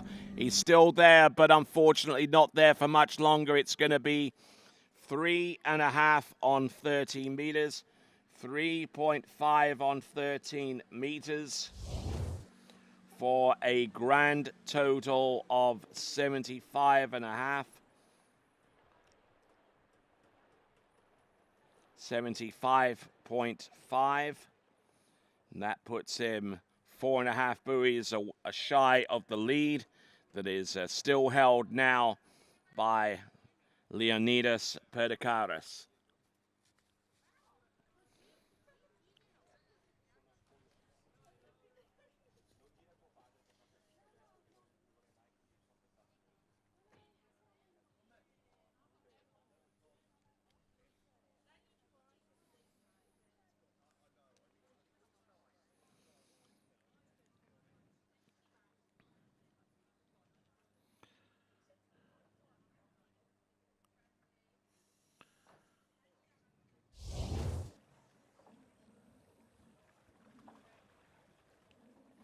So, moving right along, Luca Fasel now.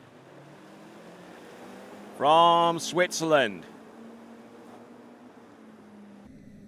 We'll see you 55K 16.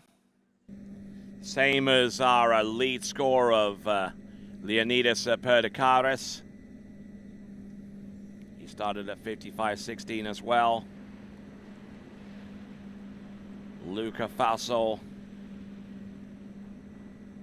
skiing this rather narrow, but then it is 16 meters, so he's got a little bit of room to work with there. Just trying to make sure that he doesn't ski overly wide. As we see our Swiss contingent along the shore side are getting behind their guy. That is Luca Fasel.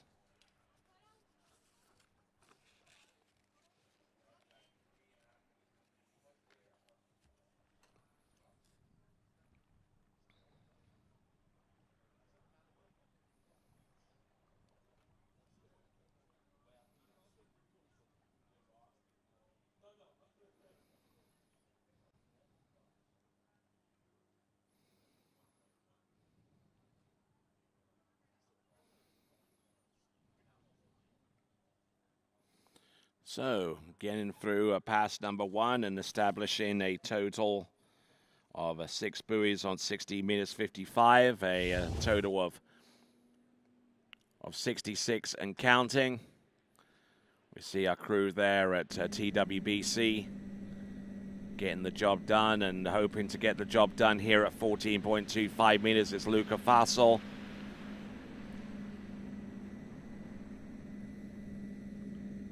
Came into this pass with 66, exits this pass with 72 total buoys.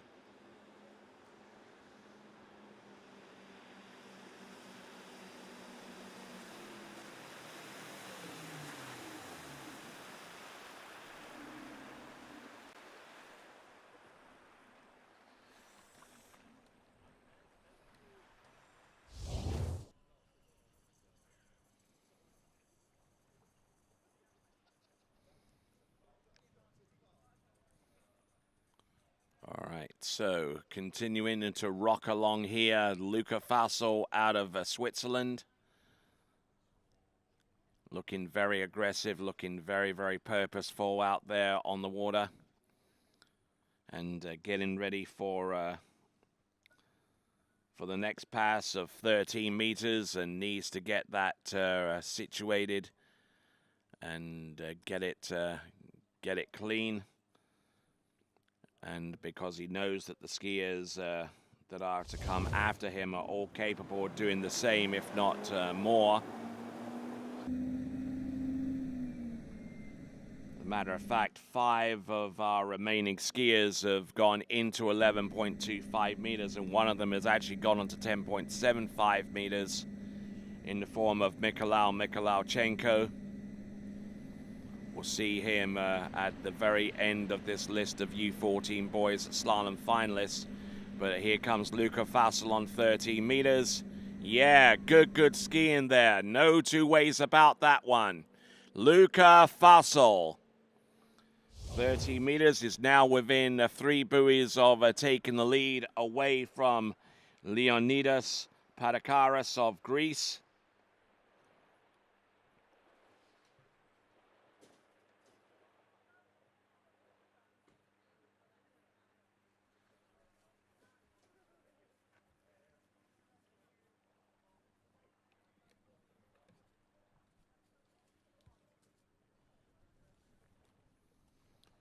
So as we move right along, huge shout out to the folks at Lamada 2.0 for providing me with some sustenance during the course of this slalom event. Certainly, the one of the many things that the Italians do right is the espresso shot, which has helped on one or two occasions.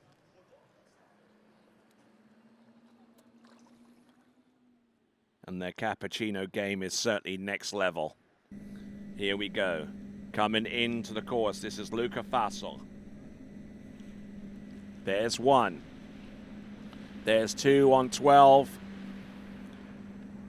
And kind of rued the opportunity to make an imprint upon that run on 12 meters.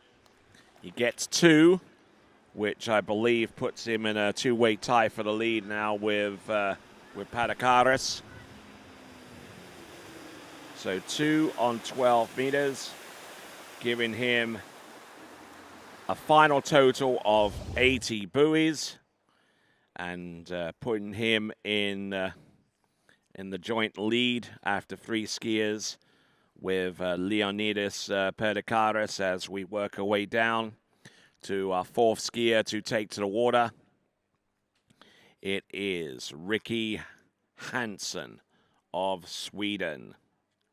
And Ricky Hansen from Sweden came into this final round with a 2 buoy count of 2 on 12 meters and came into this competition with a personal best of 2 on 12 meters.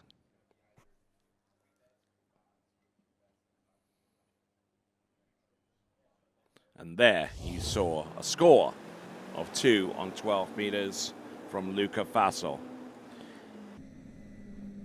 55K, 16 meters.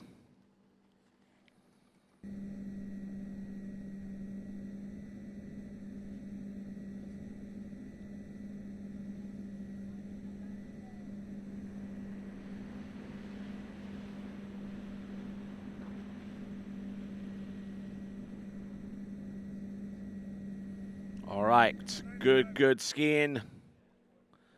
I like that effort there, very, very aggressive. As we see our Swedish contingent representing along the shore side there with their Swedish flag. Alongside there, a timely reminder of the opportunity for you to subscribe to our TWBC YouTube channel, from which you will have the opportunity to be involved with the live chat, and also as well the opportunity to be informed as the next time we go live. So make sure you avail yourself of both of those things, courtesy of TWBC. And there we see right there Ricky Hansen with a 6 buoy count on 16 meters. Enjoys mountain biking and being with his friends aside from skiing.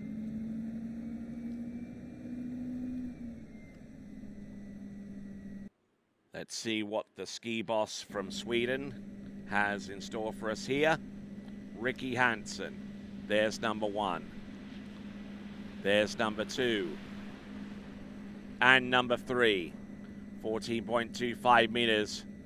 Still letting himself run down course a little bit on his offside, but able to get that ski round on time to run that pass. From Sweden, age 13, This is Ricky Hansen.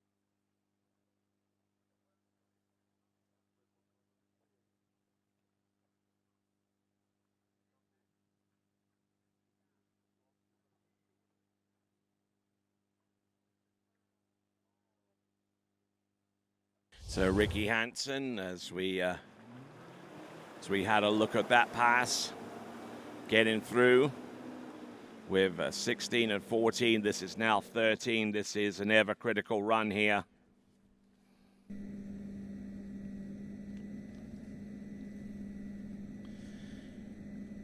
Off to a little bit of a scrappy start there off the first couple of buoys, but he's keeping a good tight line at the tail end of the turn, meaning that whatever he does is an immediate response to whatever he's facing. And there you go. That is 6 buoys on 13 meters.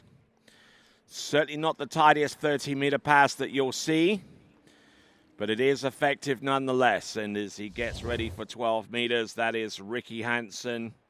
We'll have a look at the instant replay. Ski almost hitting him in the face there off the entrance gates into buoy number 1.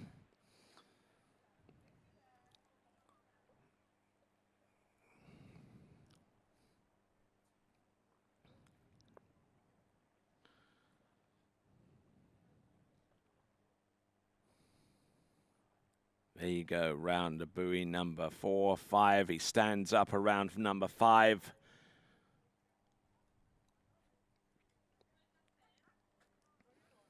And good skiing there from Ricky Hansen as he goes through that. So coming to us from the technical center of Italian water skiing in Rocchetto. Skier on the water now is Ricky Hansen, and this is 12 meters.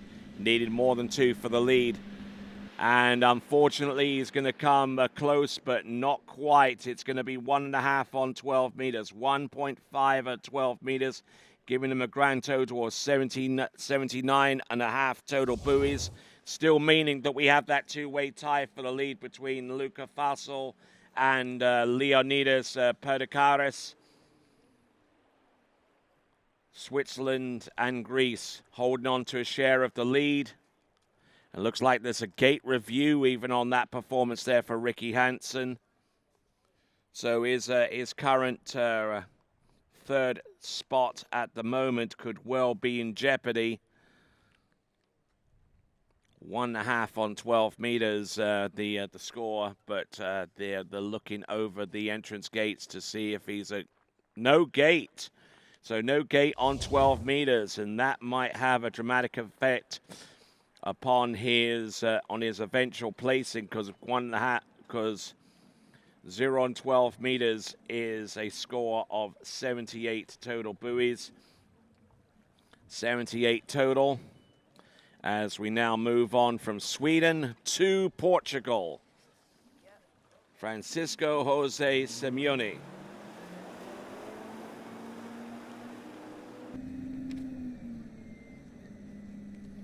So, Francisco Jose Simeone of Portugal, 16 meters, 55K, opening pass.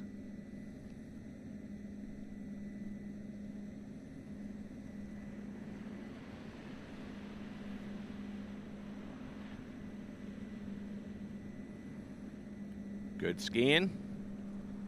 And very much under control at this early stage in the game.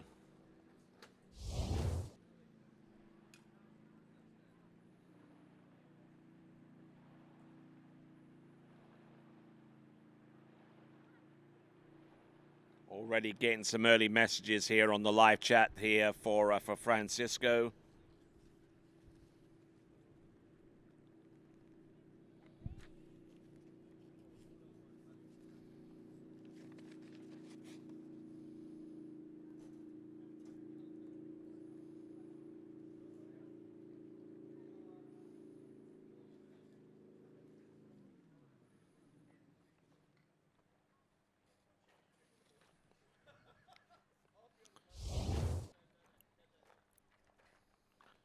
All right, so continuing on with the boys slalom final, there is your schedule. We have about 7 skiers remaining on this list in the U14 boys slalom final. We'll still have the likes of Danny Kalilat and Isaac Donestol. They're coming up next. But on the water, Francisco Jose Samoe of Portugal. He's through 16 and now through 14.25 meters. His personal best is 2 on 12 meters. Interesting to see the close parity and scores for each of our finalists.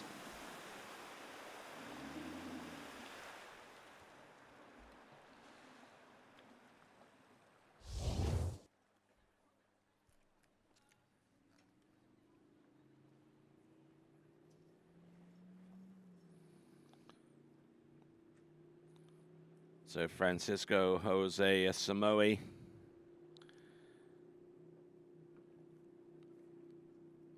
His technique looks pretty impressive out there, I do have to say.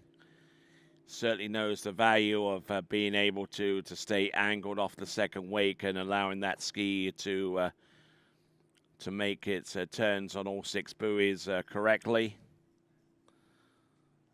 Not too concerned with the speed that he generates. As long as he generates the angle at the same time, he's always going to have a good wide track of that slalom ski as it bleeds speed naturally that way.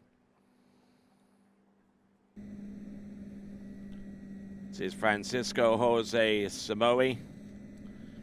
This is 12 meters. Having to really work hard here. And look at this effort here. So he went in at 16, came back at 14. That was actually on 13 meters for Francisco Jose Samoe.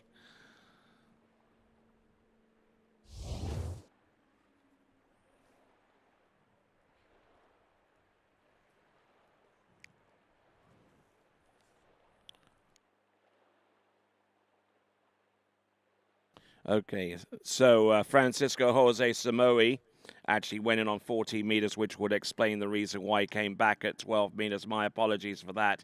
So with that 6 buoy count on 12 meters, that actually vaults him into the lead in this U14 boys slalom final.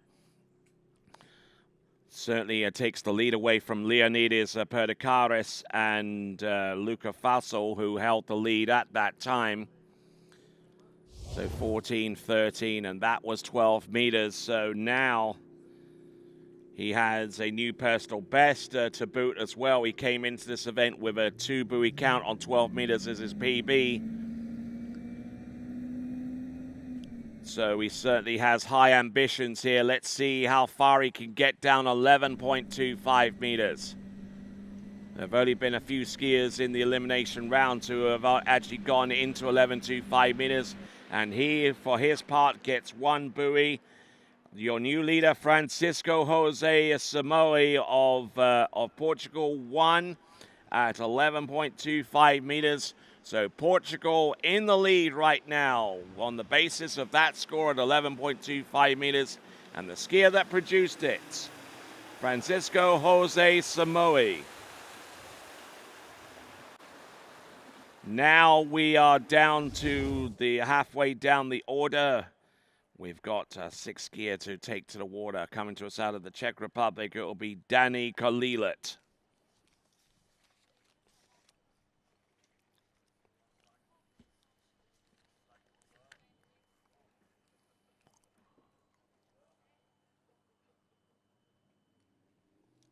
So just to clarify, Jose Francisco Samoa actually went in on 14.25 minutes instead of 16.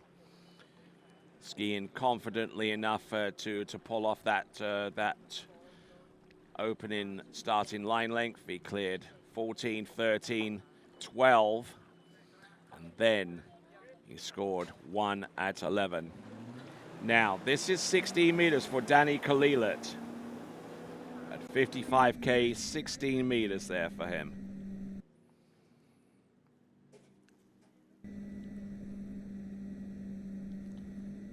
Czech boys U14 slalom record holder with his score of 5 on 12 achieving that. Danny Kalilat in the opening round scored 4 on that same line length to qualify halfway down the order in the U14 boys slalom final here at the national training site of the Italian Surfing, Water Ski and Wakeboard Federation.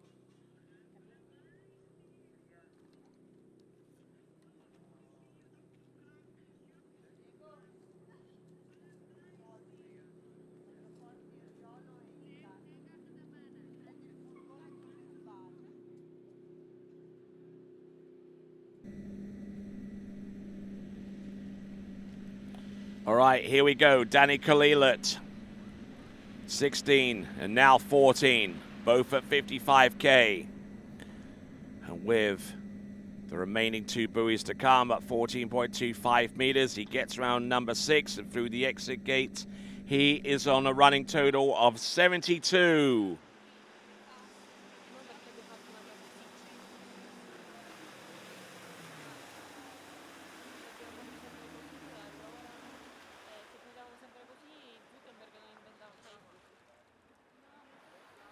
So working his way from that point, 72 total, and looking to try and get more and more and get closer to the 1 at 11.25 meters from Francisco Samoa of Portugal.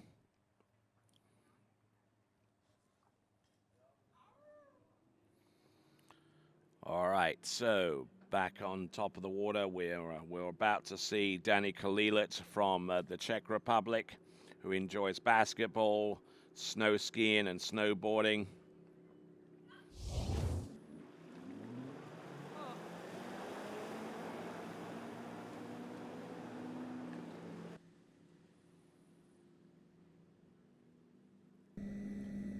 Here we go.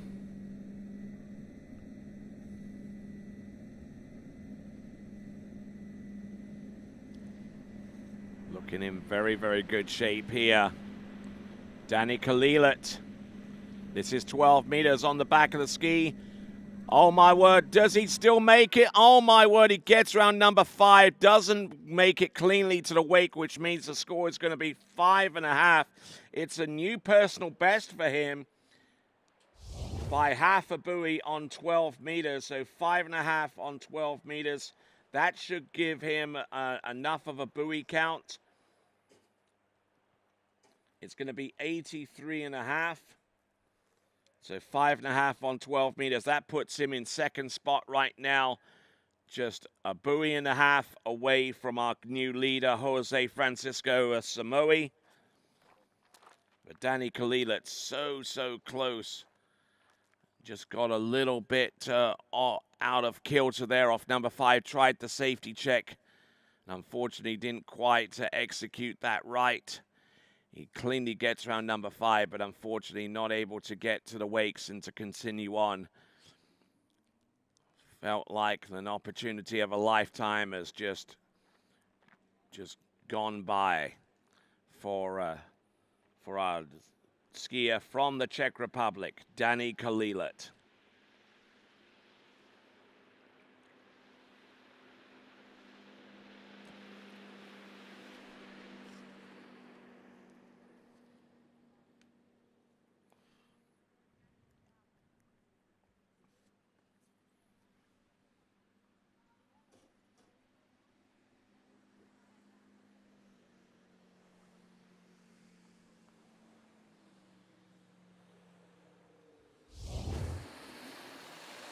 So coming to you live from the Italian National Training Center here in Rocchetto, in the province of Novara, and in the region of Piemonte, in northern Italy, not too far outside the major city center of Milano.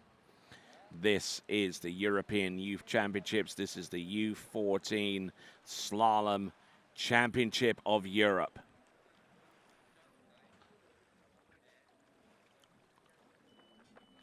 Coming in on 16 meters for his opener. This is going to be Isaac Donestol.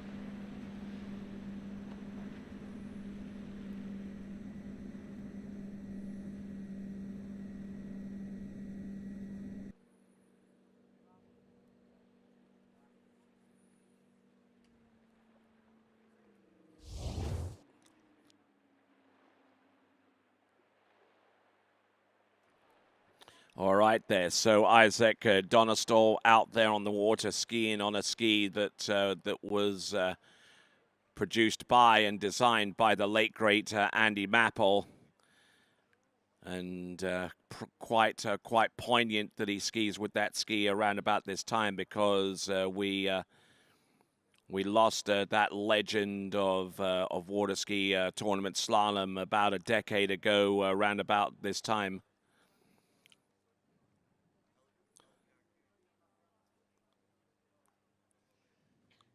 So we lost him on the 22nd of August 2015, so actually 9 years ago. But I mean, it's quite poignant given that that Isaac Donestol, who ran through 60 meters, did it on a ski that was designed and produced by the great man himself.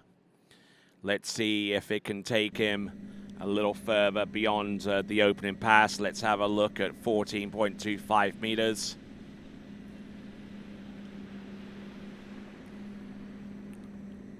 Oh, getting in a little bit deep, but recovering himself very well off a number 4 and 5. Isaac Donestol through the exit gates.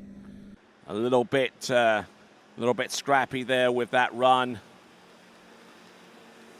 Doesn't have to be perfect in order to run it, but you just have to work a little bit harder behind the boat and make sure that ski is angled enough away to give you a fighting chance of running the pass. He's ran through 16, and this is 14.25 meters. With that run at 14.25 meters, he is on a score of 72 buoys and counting. The current lead as it stands right now with 0 on with 1 at 11.25 meters from Jose Francisco Samoa is a score of 85.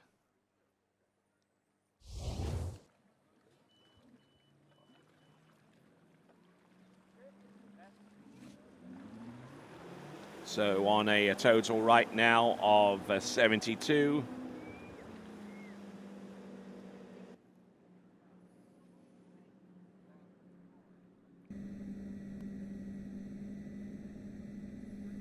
on 72 and looking to try and get a score of over 85. Here we go, Isaac Donestoll on 13 meters. Ski a little behind him off number 5, but he manages to pull it back and just in time to get to the area of number 6. So that is Isaac Donestoll, the Scandinavian championship winner in slalom, jump, and overall in the U14s. Age 14, which means that this is his last season of skiing in the U14s. And we'll ski in the U17s next season when this championship comes around. Not too sure when next year's European Youth Championships are going to be. But I'm sure that that if it hasn't already been announced on the tournament calendar for next season, it should be relatively soon.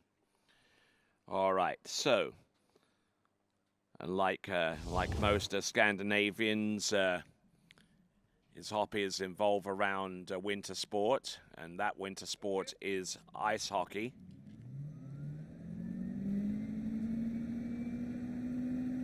So now on a running total of 78.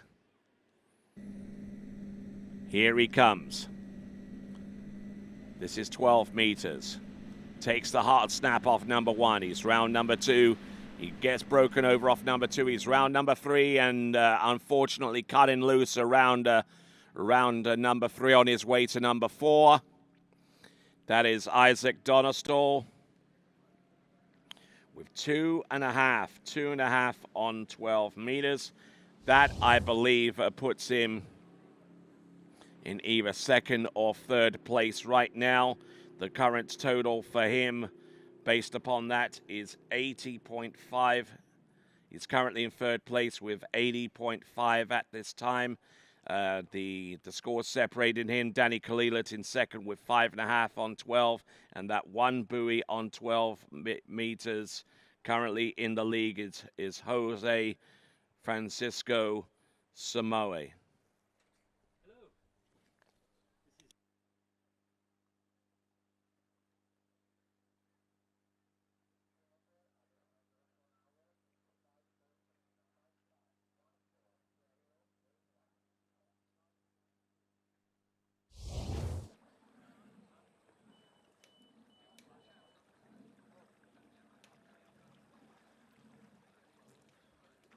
All right, then. So getting ready for our next competitor. This is Alessandro Schonauer from Italy. 14.25 meters. 14.25 meter start, meaning that 72 count of 72 buoys awaits him provided he runs the opener. Pretty bold start here. And looking good on pass number 1. Very aggressive. Really, really aggressive with the edge changes. So our representative from Italy in this final, Alessandro Schonauer, gets the job done, and a slalom in a little bit earlier on in this competition is Emil Amalmi, who scored a total of 3.5 on 30 meters for a total buoy count of 75.5. So how are you doing this morning, sir? I'm good. And you? Yeah, I'm doing good. I'm doing good. So what was it like competing out there this morning in the slalom finals for the U14s?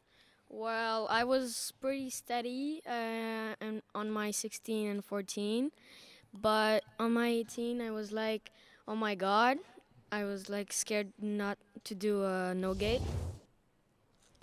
And then 13 I was like very low on my gate. Okay, yeah, so losing a little bit of width and not getting enough swing out towards number 1 is what you're telling me, right? Yep. Okie dokie. So we'll continue to have a look at the skiers coming up soon. We've just seen Alessandro Schonauer, and already we've seen a score into 11.25 meters before we got halfway down this list Jose Francisco Samoe and Alessandro Schonau are looking very, very aggressive behind the boat. You have to agree with that one, Emil. Yeah. And there you go, getting round number 6 and continuing to rock the roost out there. And now he's going to pull out towards the the passenger side of that Nautique towboat. And looking good. And a lot of people come into this competition with some fairly good personal bests, and they've left this facility, whether they've made it through to the slalom final or not, with new personal bests. So I mean, it must be quite unusual to have that happen for starters. But I mean, what's the general feeling among the skiers that have skied in this competition, coming away with one score and bettering it as a result of what they've done here? They're all pretty happy, I would imagine. Yeah, they're all pretty happy, but when one skier puts on a PB, the other skiers have pressure on them. So there's a little bit of personal rivalries going on. Is that what you're telling me? Yeah. All right then. So if one does it, they all have to do it, so to speak. All right then. So Alessandro Schonauer, 14 and 13 under his belt, 12 meters now. This is going to be a critical passer going forwards. We've only seen one person run this pass so far. The next closest score after that is 5.5. And looks like Alessandro Schonauer is really, really battling here. His personal best is 4:11, and he's going to have a chance to attack it. The strength of that run, 6 on 12 meters. He's now within one buoy of the lead. So when you get that close to getting a mark and a target, to take the lead, I'm sure there's a lot of internal feelings, a lot of pressure going on with expectation. But I tell you what, a lot of that was alleviated with some good confidence skiing there off number 2 there on 12 meters there, Emil. Yeah, his 12 meters was pretty strong. He was steady in his waves. His buoys was pretty good. Yeah, and he looked like he ran 12 meters like his approaching to 11.25 meters. Sometimes a little overly aggressive, over-skied that a little bit. But, you know, he ran through 12 meters. The lead is 1 from Jose Francisco Samoe of Portugal.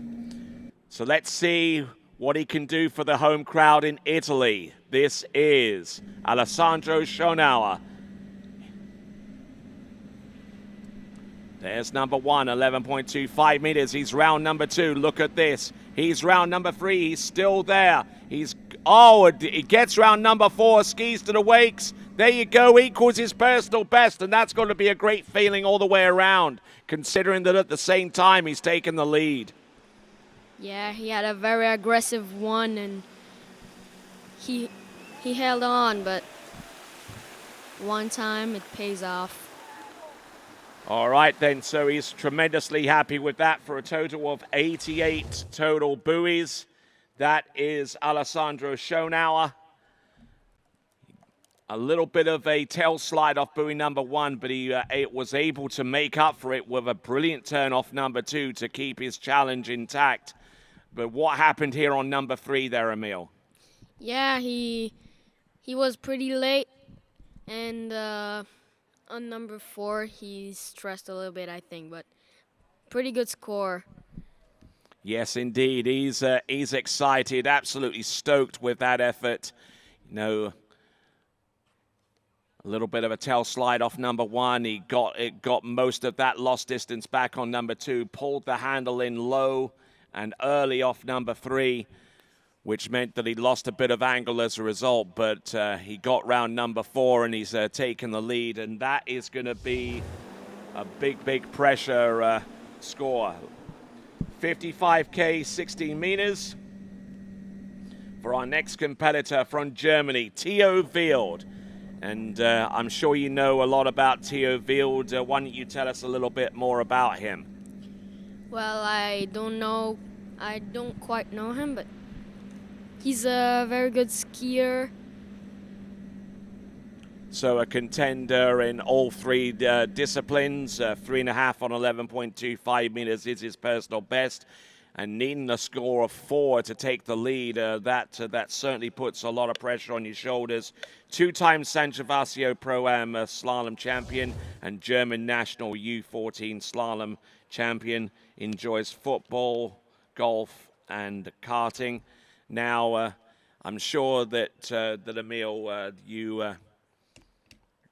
that it's important to have some activities out of skiing. What do you do when you're not skiing?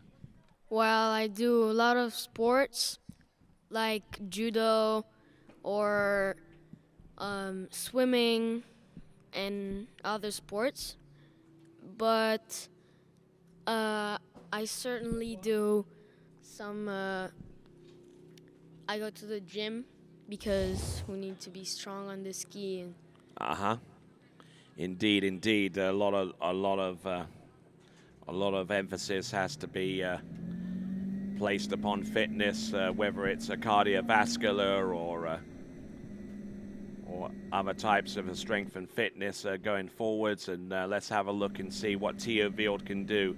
He's gone through on 16. This is now 14. So obviously we just saw Alessandra show now our first of our competitors to go in on 14.25 meters. How important is it to start off with the right pass going forward there, Emil? Well, it's very important because it puts you in confidence, and when you have a lot of confidence like that, you can go through your limit rope. So it's quite good to have a good first pass. All right then. So let's just say, for example, for the sake of skiing in the same direction, you went in at 18.25 meters, and you eventually got 3.5 on 13 meters. Now, could you have taken 14.25 meters off the dock? And do you sometimes do that for the sake of training for a potential runoff situation? Should that scenario play out? Yeah, I do that a lot, but I also do 13 off the dock. That's quite hard, but it's doable. Yeah, I do that sometimes as well. I come off the dock on 14 and even 13 meters, but then again, I am skiing on a hovercraft doing 20 mile an hour until I get myself back into competition skiing shape. In the meantime, we've seen Theo Wild at 16 and 14. This is now 13. A very, very critical run, and he's on A1. Now, we've seen the impact of what those zero-off settings are for a lot of the pro skiers, but we haven't had a real close examination as to what they do so far as the junior skiers and the youth skiers are concerned, as we have a look at the graphic there that tells us that A gives you a delayed response, whereas C is a more immediate response, and the numbers deal with the amount, the intensity of each response. But going back to the original question or a little bit there, and I ask you, I mean, how important is it for you and the other youth skiers in the U14s to select the right letter and number on zero off? Well, it depends on your physique. That means that if you take a letter that's too strong for you, you'll maybe not ski as good as you used to. All right, so basically for someone like you, you avoid C or C+, because that's a little bit too strong for someone like you, right?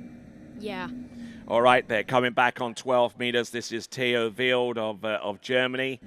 Needs to get through this pass right now to keep himself in the hunt. There's 12 meters. He's round number 1 and number 2. Good snap of the line off buoy number 3, setting himself up well for number 4, and that's about as good a 12-meter pass as you will see in this final so far. There you go, Theo Wild out of Germany. And now he's going to have a shot at 11.25 meters and needing more than 4 to take the lead in this competition, and his personal best is actually 3.5. So we'll see how that plays out. But can't help but be impressed when we see the instant replay on this pass at 12 meters. Tell us what you see. Well, he had a pretty strong one with a smooth slalom, so he might do 3.5 at 11. I'm sure of it. All right, not looking bad there on 12 meters. You know, there's still a lot of room there to make the odd mistake, but I mean, as you go down these short lengths, further and further down, the amount of mistakes and the severity of each one, you know, the ability to get away with each one and continue skiing is less and less and less. 4 is the lead here for Theo Wild on 11.25 meters. There's still 3 more competitors to go, so podium place is uncertain at this time. Theo Wild can put himself in the best opportunity to get onto the podium if he can take the lead here. There's number 3. Good to go round number 4. He's still there on number 4. Oh, and he goes down around number 4, just half a buoy away from tying the lead with Alessandro Schonauer. So it is 3.5 at 11.25 meters, giving him a total of 87.5. And no doubt he will be frustrated with that as he swims into shore. We'll wait to see if that score of 3.5 is good enough for a podium spot. We won't know that for a good two skiers to come. But he got the start, and it looked impressive right from the get-go, Emil. Yeah, he had a very good start. Had a bit of a slag there on the 2, but had a very strong 3, and the 4 he had a slag again. So yeah, and I mean he knew exactly where that lead was on number 4 on 11.25 meters. There's no denying that he was eyeing up that lead score. But sometimes whenever you are attacking a specific target, sometimes one of two things happen: either you get the target or the target gets you. And unfortunately, the latter was the case. Yes, absolutely. All right then, so that is a 3.5 there for our skier there from Germany. And now we're down to our final 3. These will determine the podium spots. And a skier from France, who I'm sure that you know of, an independent skier from France. This is Fernand Saunier. Hopefully I pronounced that right. Yes, it's Timothée Saunier. Timothée Saunier. Okay, I got the first name right now. Timothée Saunier. He's a very strong skier, and all right then. So looks like we've got a pre-gate buoy that's out of the course right now. We're going to get that reinstalled. We'll interrupt the event, and we'll be back right after these. This is the continuing action with the European Youth Championships coming to you live from Rocchetto in Italy. We'll be back right after this.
For over 20 years, Houston has been setting the standard of automotive excellence. Hi, I'm Dave Houston. I'd like to welcome you to the Houston family. We are committed to offering exceptional Cadillac models like the all-new electric Lyric, redesigned XT4, and the legendary Escalade. At Houston, our personalized service and friendly staff will exceed your expectations. Feel the thrill of buying a new Cadillac from Houston Cadillac. For skiers and water enthusiasts, Florida lakes are what dreams are made of. Combined with world-class golf, remarkable weather, natural beauty, theme parks, and so much more, it's easy to see that Florida is paradise. For more than 30 years, I've enjoyed Florida's lakes and many offerings. If you are interested in Florida real estate, let me be your guide and trusted advisor as you search for your paradise. Together, we can make your dreams a reality.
As the broker of Dayland Real Estate and a professional water skier, I understand what clients are looking for in their dream water ski home. Our company is dedicated to helping you and your family invest in your future together in Florida. If it's time to move on to your next adventure, let us help you find the perfect match for your home. Our team offers service in English, French, Spanish, and German. Whenever you are ready, just give us a call. We will be suited up and ready to assist. Dayland Real Estate, where expertise meets passion. Where do competition standards meet the highest culinary standards? Where do the old masters meet the new masters? Where do first-class conditions meet first-class hotels? Where does the purest joie de vivre meet the purest drinking water quality? Only 30 minutes from the airport and Vienna city center.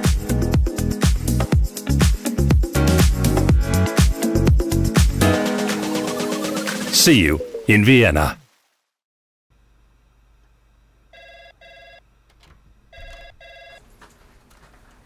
Morning, Brian. Hey, morning. You have a good weekend? Yeah, got out on the water a couple times. How about you? Yeah, I got to set in. Just gonna make a quick phone call here. Oh, of course. Can you get that, Will? Yeah, man, I got it. Thanks for calling Wake House. This is Will. Yeah, looks like we've got those in stock. At Dillinger Insurance, we have over 50 different carriers to shop your home, auto, and recreational vehicle insurance needs. We would love the opportunity to save you money. We insure million-dollar mansions, condos, mobile homes, rental homes, and everything in between. We know all about wind inspections, 4-point inspections, and how to get you the right coverage for your particular home. You've got questions, we've got answers. Can you remember the last time you had a rate decrease with your auto insurance? Let's take a look and see what we can do. We know all the ins and outs of getting our customers the best rates, coverages, and discounts, so put us to the test. Don't monkey around with your insurance. Call Dellinger Insurance today. We've got tons of companies to help find you the best prices and the best coverage for your particular needs on home and auto insurance. Go Knights!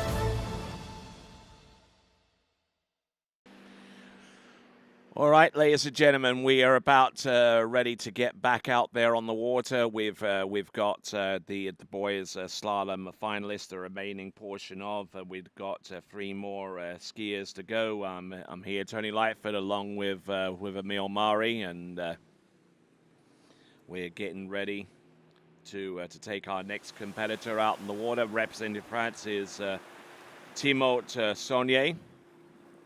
Timothée is the French version of the name Timothy, I believe.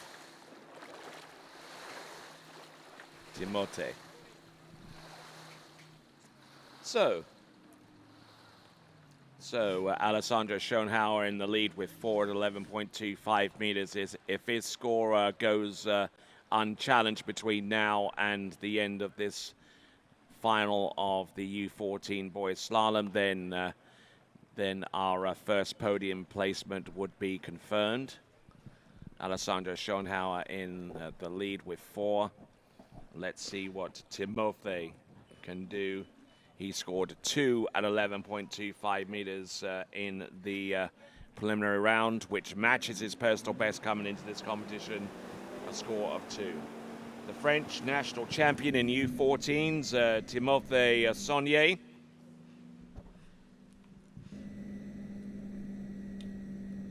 Enjoys water skiing, tennis, music, and I think he actually plays the guitar on occasion as well. Yes, he do. Timothée Saunier. So opening up with pass number 1, I believe that was on 16 meters. 16 meters at 55K. Giving him a grand total so far of 66 buoys and counting. And a lot of you folks out there here on site and also at home are probably wondering a little bit why the buoy counts are being given. Well, it goes alongside a zero-based scoring because with a zero-based scoring you have the ability to go in at a slower boat speed but a shorter line to give you pretty much the same score. So someone that goes in, for example, say at 52K at 16 meters, well, they can achieve that by going in on a shorter line and a shorter line at a slower boat speed as well. And then by extension, you can go in at a faster boat speed and a lengthier line as well. So number of different ways to get to the same destination, and already at 14.25 meters, Timothée Saunier out of France. I think he has a PB of 2 at 11. That is correct, and he used 2 buoys at 11.25 meters to get out of the preliminary round and be in this final. So Timothée Saunier, now being French, do you know whereabouts in France he's from? Yes, he's from the capital, Paris. Okay. But he skis mostly in Toulouse, where I ski too. Okay. So he skis there, and I know that that Paris in France is a big city. I went there last season, took in all of the wonderful sites that you associate with Paris, such as the Champs-Élysées and the L'Arc de Triomphe and Tour Eiffel, as well as taking in the Invalides and La Défense and all of those places. Toulouse is a nice place as well. Been through there and actually had a look at the Airbus plant there that produces all of those wonderful Airbus planes, including up until about 2 years ago the A380.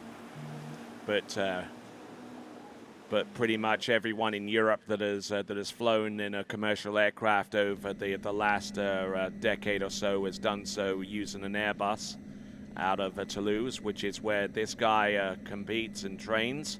This is Timothée Saunier. This is 13 meters.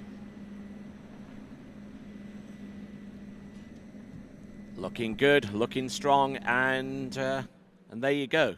Good to go there through that pass, and getting through the opening 3 passes at this time, with 16, with 14, and now 13. So Emil, have you given any thought as to what you want to do in the future, career-wise? Yeah, actually I have. I want to be a surgeon. Oh, a surgeon. What kind of surgeon? Because there are specialties. Yeah. I want to be a hand surgeon and arm surgeon. Okay, so like orthopedic. Yep. Okie doke. There you go. You didn't know that I knew a little bit about that. At least being able to localize it down to what kind of surgery specialty it could be. I mean, you could be an orthopedic surgeon, heart surgeon, cardiothoracic, you know, all of that kind of stuff. Yeah. But there you go. So that's going to take a good bit of study in school for a while. Do you have any ideas where you want to go to school, university-wise? Yeah, I want to go in Hungary because at least I have a universal diploma. So. Okay, that's cool. We'll hear a little bit about that maybe in detail later on, but here we go. This is now 12 meters. Timothée Saunier getting through 12 meters. All right. Gets it going on. He's still a little ways away from getting on the podium. He'll need a score of more than 1 to do that. Potentially. But Timothée Saunier, if he wants to take the lead at this point, he's got to score more than 4 at 11.25 meters. Now he can actually ski. He could actually tie with 4 at 11.25 meters, and he would use his backup scorer, his superior backup, to actually take the lead to break that tie. But if he ties up the score and that score is unchallenged with the next 2 competitors, then a potential runoff for the European boys slalom title could well be in effect. So the targets that are in his sights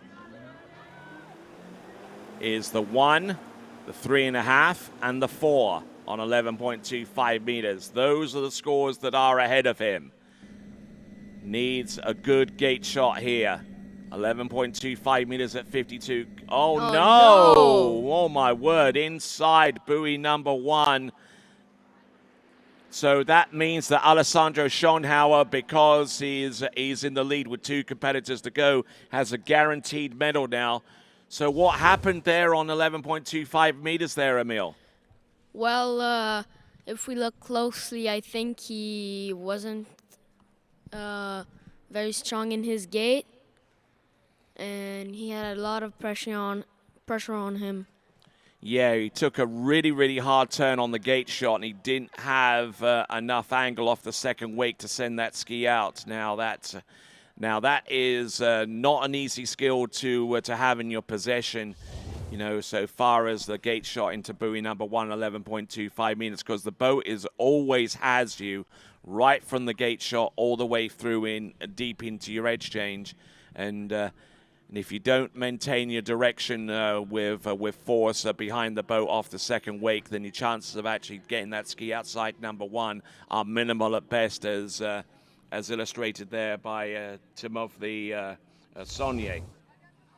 So now what that means is that Alessandro Schonauer has a medal for Italia.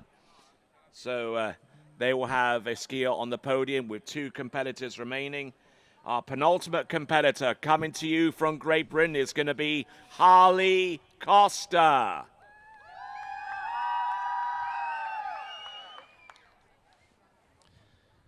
And the British contingent certainly making their voices heard out there, Emil. Yeah.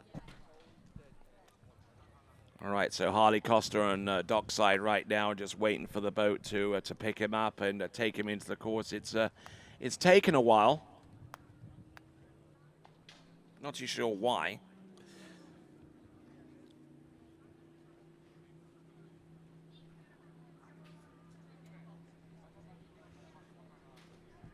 All right, Harley Costa now getting ready to go. Getting all the encouragement that he can handle from the team manager, Mr. Vince Turp, out of Gosfield Lake in Essex. where they say the water is always smooth.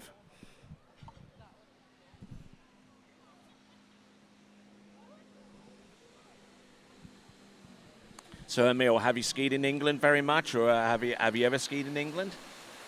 Nope, I haven't. But I only skied in France, in the USA, and here in Italy. Okay, so yeah, but it's time for you to get out there and travel a little bit, and certainly a great event for you to potentially be involved with is the Oxfordshire Pro-Am, which we covered here on TWBC this season. There is an amateur version of that event that takes place around about the same time, and that would be a great event for you to be involved with if you ever get the opportunity and time to ski in that event, Emil. Yes, but England is quite hard for me because I'm in school and, well, I need to train at my home. Okay. So, yeah, I already did the amateur version of the Monaco Slalom Cup. Okay. And it didn't go as I want. All right then, so we'll continue on from this point. We've got Harley Costa, 14.25 meter start, only our second competitor to take that approach. 14.25 meters, he gets through the opening pass, and now is taking aim at the 13 meter run as we see Timothée Saunier of France walking his way to the dock and got into 11.25 meters, but unfortunately unable to get more than a 0 buoy count on that run. It's quite complicated to do a PB on some championships because you have a lot of stress. Yes, indeed, a lot of external factors coming into play, both physically and emotionally going forwards. And we see Harley Costa there getting round buoy number 5 and nice extension around buoy number 6 on 14.25 meters. Now let's see what he can do. Now, a place on the podium is available for anyone who skis more than 3.5 at 11.25 meters. That score of 3.5, 11.25 meters is courtesy of Theo Wield from Germany.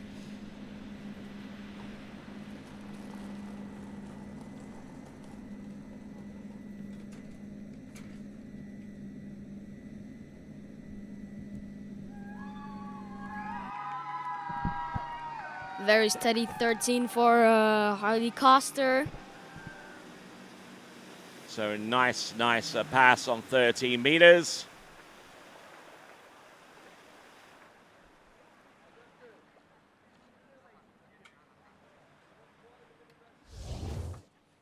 So still getting a little bit of advice and coaching there from Vince Turp at the starting dock end as he gets ready for 12 meters for the next run, on the strength of the fact that he gets through 30 meters. Anything out the ordinary you see here, Emil? Yep. He had strong buoys, and we'll see him at 12.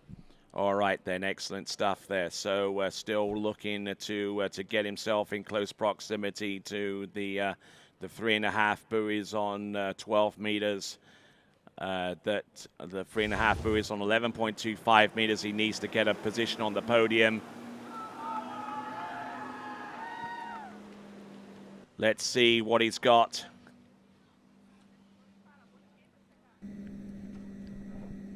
I think he competed in the Junior Worlds. He did, he certainly did. He's in all 3 event finals here in the European Youth Championships. 12 meters for Harley Costa. And there you go, another complete pass on 12 meters. Great skiing there under full control of his effort out there. So Now he'll bear down upon that score of 3.5 on 11.25 meters that he needs to get a medal, and if he can get more than 4, he'll take the lead. His immediate targets are ahead of him. Taking a hit there off number 2 into number 3, almost leaving his hips a little bit too far behind him into number 3, but he recovers well enough for number 4. Brings the ski hard round off number 4. Number 5 looked nice. And there we go, getting ready for number 6 at 11.25 meters. So in terms of a battle for a medal on the podium, it's set up for him.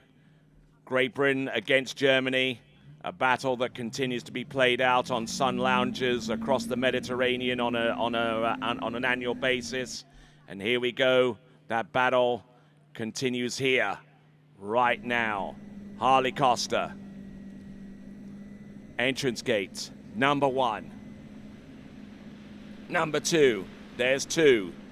Here's 3.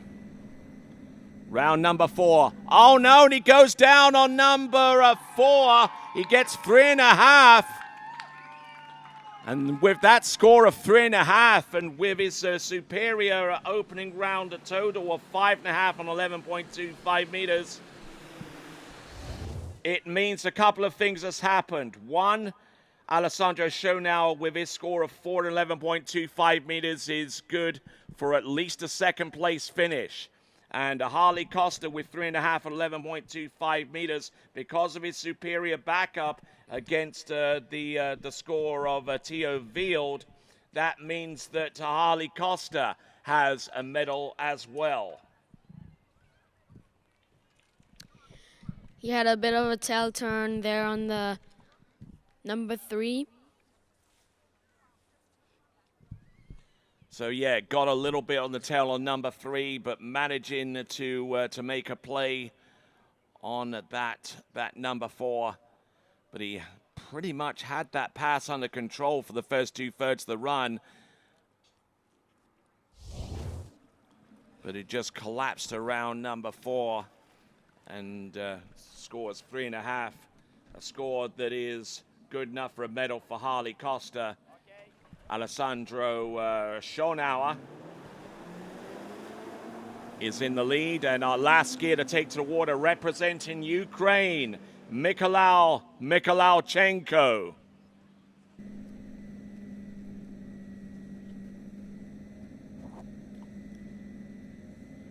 Opening pass 14.25 meters.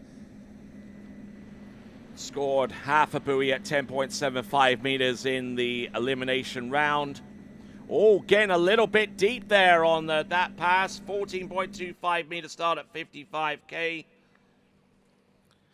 Needing a score of more than 4 at 11.25 meters to take the win. There we see Alessandro Schonauer. He's still on the dock. He's still getting limbered up because there is an outside chance, a possibility that he could be involved in a runoff for the championship if Mikhailichenko scores 4 and no more than that on 11.25 meters. But we'll continue to monitor the situation. 14.25 meter start, and looking impressive on pass number 1 is he. But showing some signs of some nerves out there, I do suspect, there, Emil. Yeah, of course. I mean, his biggest opponent passed right before him, so. Most certainly, Harley Costa with his score of 3.5 at 11.25 meters can earn him a medal as high as silver. But we'll see how that plays out. Currently hanging on to 3rd is Theo Wield with 3.5 at 11.25 meters. But his podium placement by no means secure, as we see Mikhailichenko on 30 meters, and I think exercising a few of the nerves that he had on pass number 1 with a more constructive effort there on 13 meters, wouldn't you say there, Emil? Yeah, his 13 meters was steadier than his 14.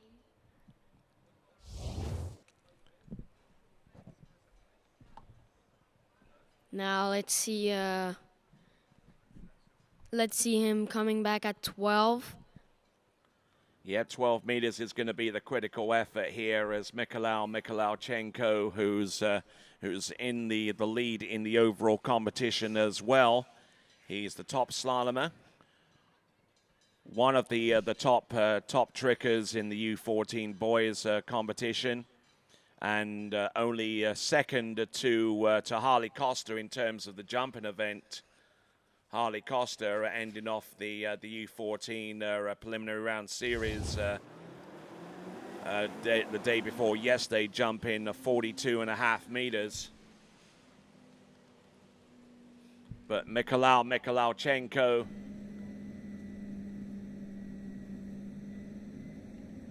leading Team Ukraine right now in the U14's team competition, currently in the lead there.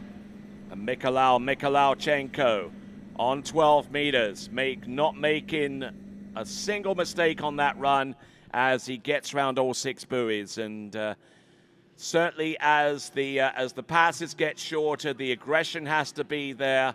And it was certainly plain to see there with that pass on 12 meters for Mikhailichenko.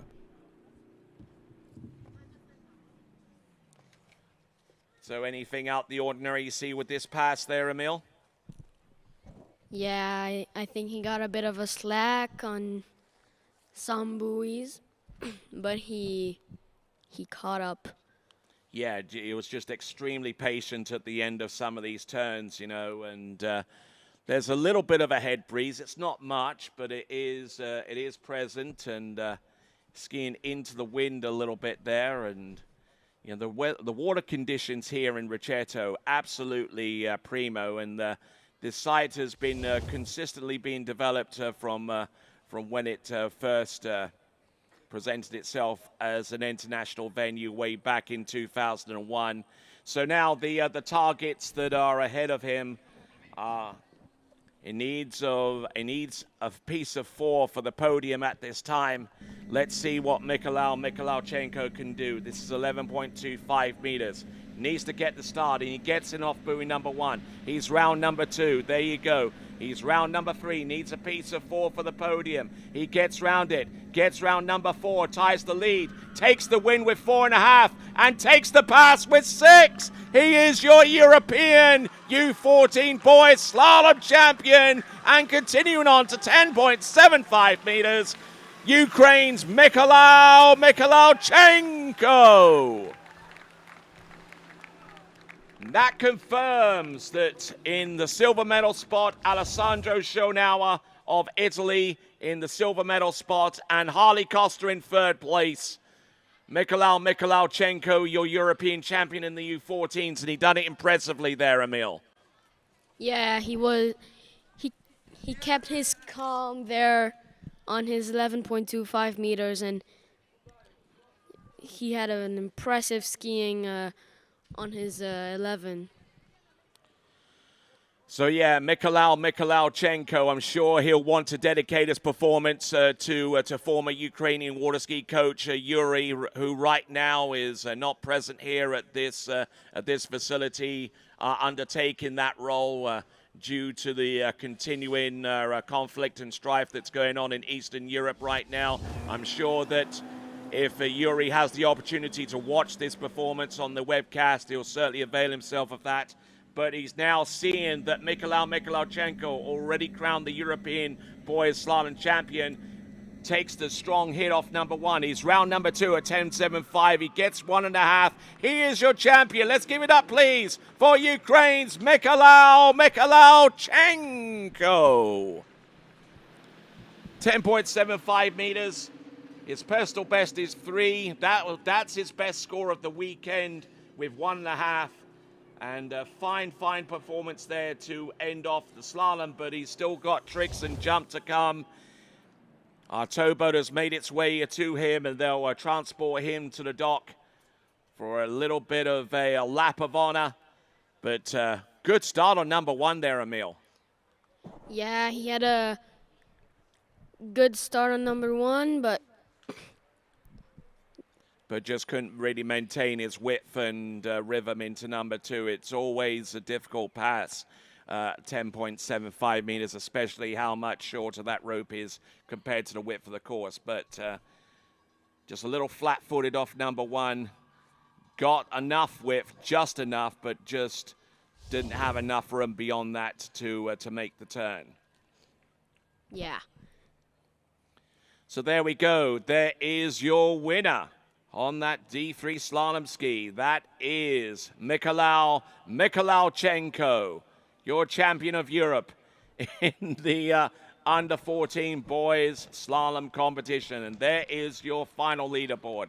Mikolauchenko with 1.5 at 10.75. Alessandro Schonauer, your silver medalist, with 4 at 11.25 meters. Harley Costa, via superior backup, is your bronze medalist with 3.5 at 11.25 meters. Tied with the same score, Theo Wild in 4th place for Germany. Francisco Jose Samoe with that score of 1 at 11.25 meters. 0 at 11.25 meters for Timothée Saunier. In 7th spot, Danny Kalilat with his score of 5.5 on 12 for the Czech Republic. Isaac Donestol with 2.5 on 12 for Sweden. Luca Fassel with 2 at 12 meters, tying with Leonidas Padakaris. In 11th spot with 0 on 12 is Ricky Hansen, and 12th spot with 3.5 on 13 meters, Emil Malmi. Hopefully I pronounced that last name right, but great to have you here, Emil, and certainly look forward to seeing you compete more in the future. But great work there on the announcing as we continue to go on towards our next event. Thanks a lot, and hope to see you again soon. Thank you, Tony. Yeah, I will for sure continue skiing. All right, then. So that brings to a conclusion the boys' slalom event in the U14s. We're going to go on to the tricks event for girls in U14s as we have continuing coverage of this, the European Youth Championships, coming to you live from the commune of Rocchetto, from the province of Novara and the region of Piemonte. Tricks is coming up next. U14 girls starting off our tricking event in the U14s. And when we come back, we will have that for you right after this.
At Dillinger Insurance, we have over 50 different carriers to shop your home, auto, and recreational vehicle insurance needs.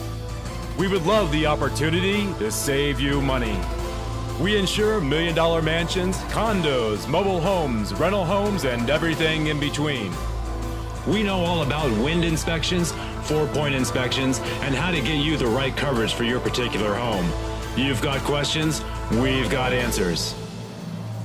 Can you remember the last time you had a rate decrease with your auto insurance? Let's take a look and see what we can do. We know all the ins and outs of getting our customers the best rates, coverages, and discounts, so put us to the test. Don't monkey around with your insurance. Call Dellinger Insurance today. We've got tons of companies to help find you the best prices and the best coverage for your particular needs on home and auto insurance. Go Knights!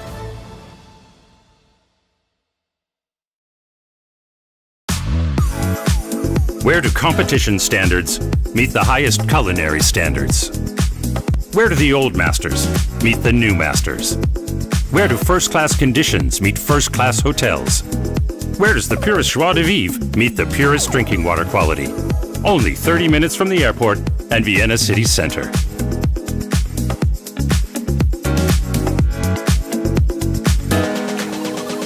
See you in Vienna.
What if I told you there was a place where the sounds of nature are only broken by the roar of a boat? A place where that summer feeling lasts all year long. A place where the Florida sun is only outshined by the smiles of the skiers. A place where first-time skiers can ski alongside world champions, and the world-class coaches work with all levels of skiers. What if I told you there was a place where life slows down and your only job is to make lifelong memories? That place is Swiss Water Ski Resort. Book your trip at SwissWaterSkiResort.com.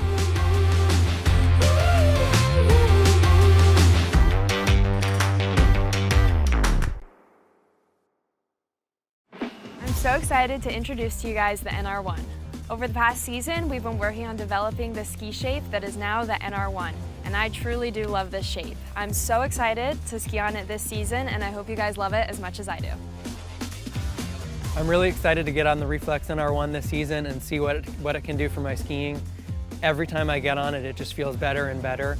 So I can't wait for the 2024 season to get some new PBs on the Reflex NR1.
As the broker of Dayland Real Estate and a professional water skier, I understand what clients are looking for in their dream water ski home. Our company is dedicated to helping you and your family invest in your future together in Florida. If it's time to move on to your next adventure, let us help you find the perfect match for your home. Our team offers service in English, French, Spanish, and German. Whenever you are ready, just give us a call. We will be suited up and ready to assist. Dayland Real Estate, where expertise meets passion. What if I told you there was a place where the sounds of nature are only broken by the roar of a boat? A place where that summer feeling lasts all year long. A place where the Florida sun is only outshined by the smiles of the skiers. A place where first-time skiers can ski alongside world champions, and the world-class coaches work with all levels of skiers. What if I told you there was a place where life slows down and your only job is to make lifelong memories? That place is Swiss Water Ski Resort. Book your trip at SwissWaterSkiResort.com.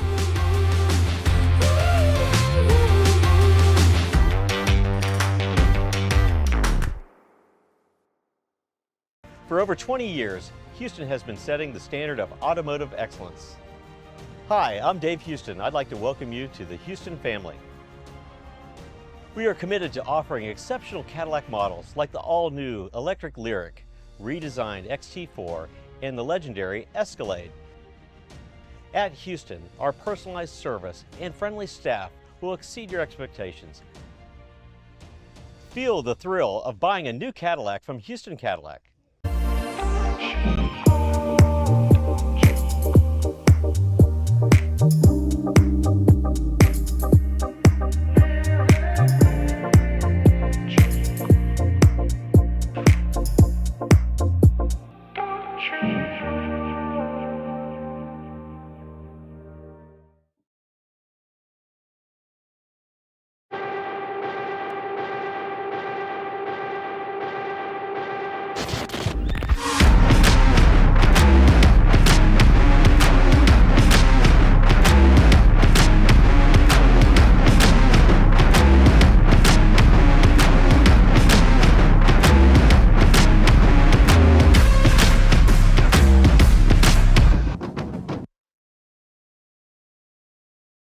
For skiers and water enthusiasts, Florida lakes are what dreams are made of. Combined with world-class golf, remarkable weather, natural beauty, theme parks, and so much more, it's easy to see that Florida is paradise. For more than 30 years, I've enjoyed Florida's lakes and many offerings. If you are interested in Florida real estate, let me be your guide and trusted advisor as you search for your paradise. Together, we can make your dreams a reality.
What if I told you there was a place where the sounds of nature are only broken by the roar of a boat? A place where that summer feeling lasts all year long. A place where the Florida sun is only outshined by the smiles of the skiers.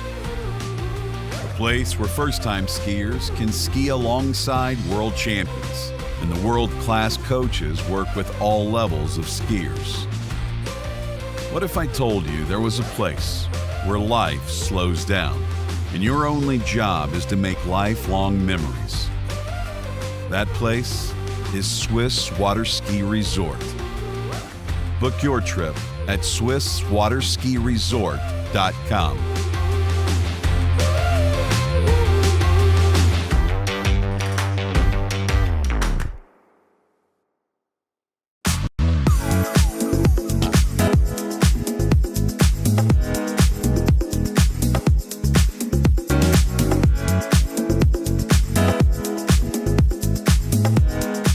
See you in Vienna.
All right, then. Continuing on, greetings to every single one of you that's tuned in so far to this TWBC produced a webcast of the European Youth Championships for 2024. I'm Tony Lightfoot.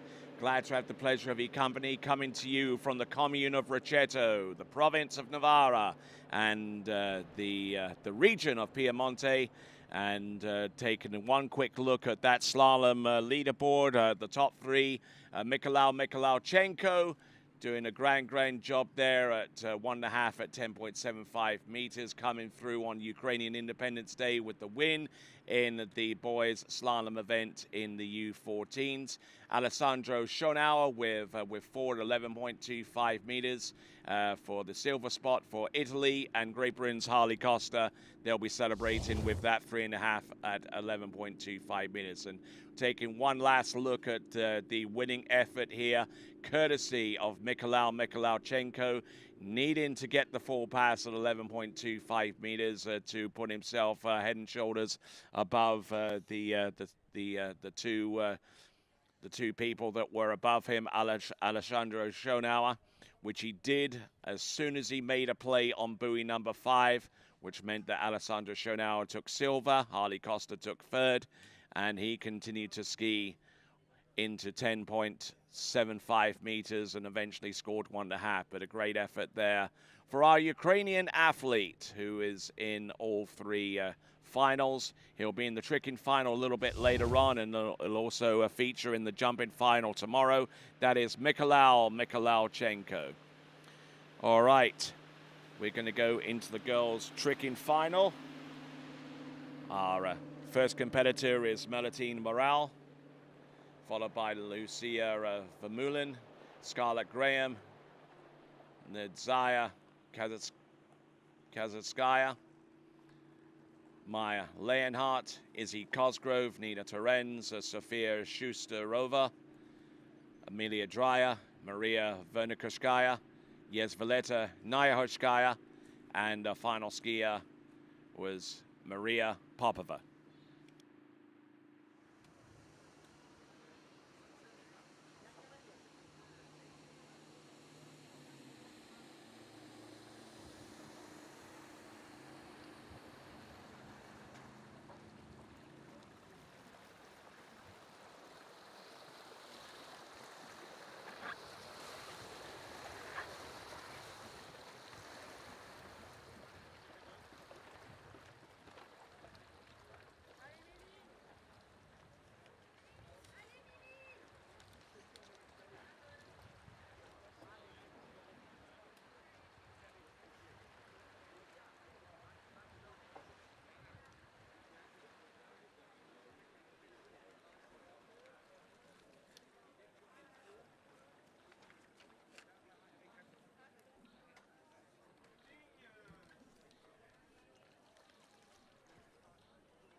All right, let's see what she's got. Our next skier, first skier on the water in the U14s. This is Melitine Morel.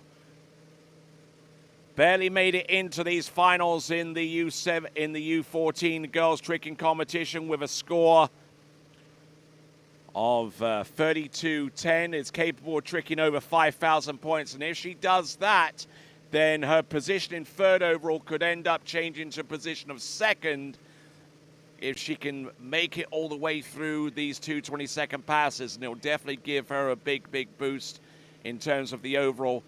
And going through the first few wake tricks with a 3-beat boost, enough time for the boat to settle in for the first of her backflips. There's the second, a couple more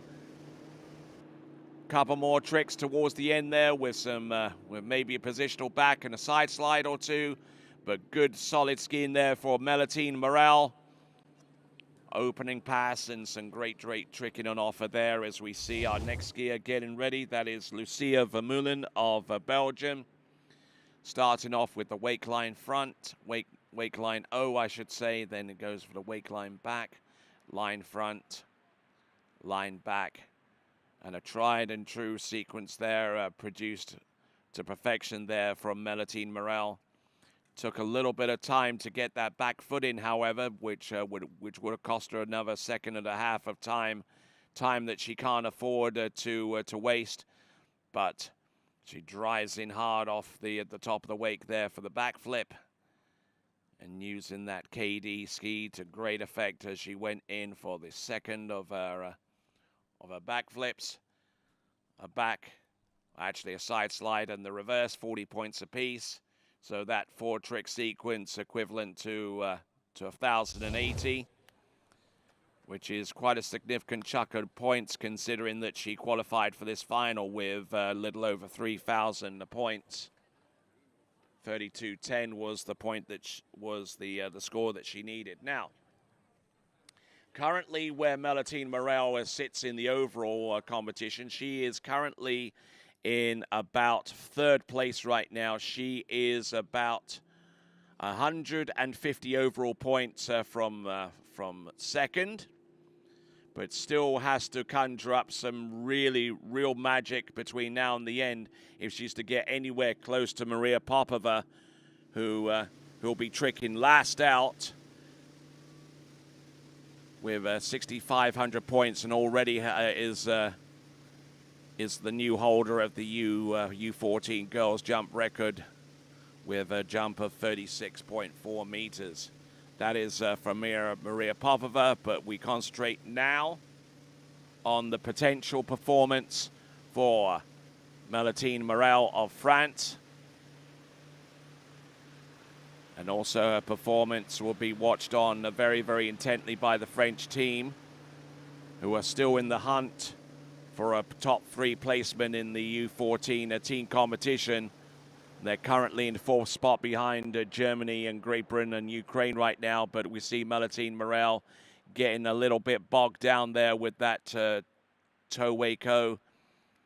And from the elation and the celebration of winning the slalom title just an hour or so ago, to the abject disappointment of not coming through with the second and final 20-second pass of toe tricks.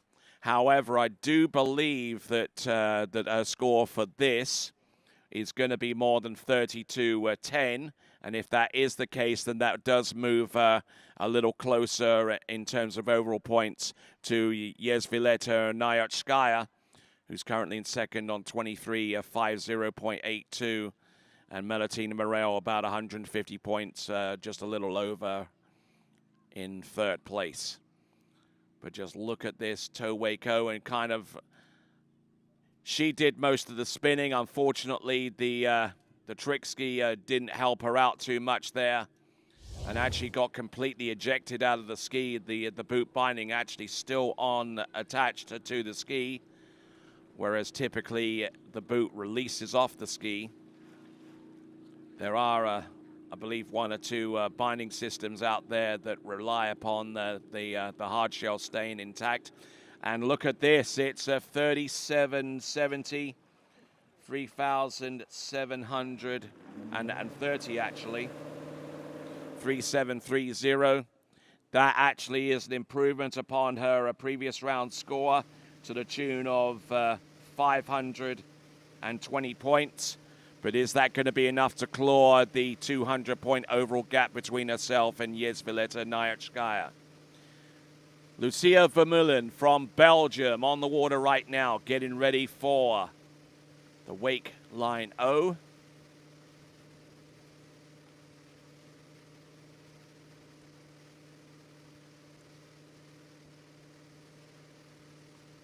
Looking good for her opening few tricks.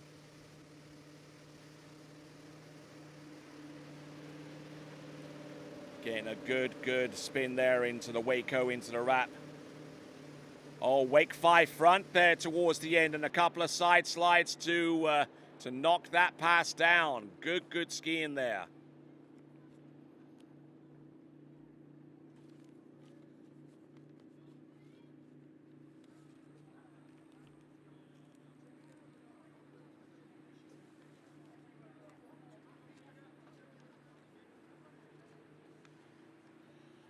So as we look at the dockside and see Scarlett Graham from Italy getting settled down and into good focus mode. We'll look at Lucia Vermeulen with a personal best of 3,020 points, which she exceeded in round one to the tune of an additional 240 points. New PB for her is 32.60.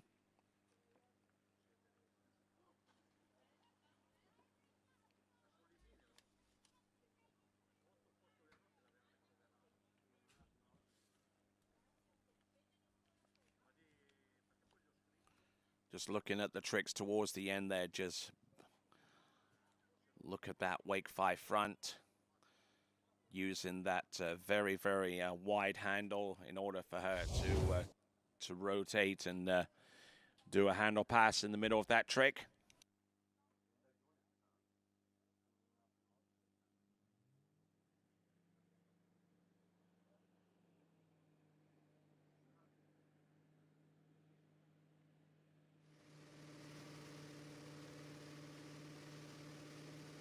All right, setting up the boat speed for toe tricks, 26.20. 1,670 points on the opening pass. So needing something along the lines of about 2,000 points to get her on even tack with Melitine Morel. Toe wake back to back, and yep, she's pleased with that. The question is it going to be anywhere close to what she produced yesterday of 32.60?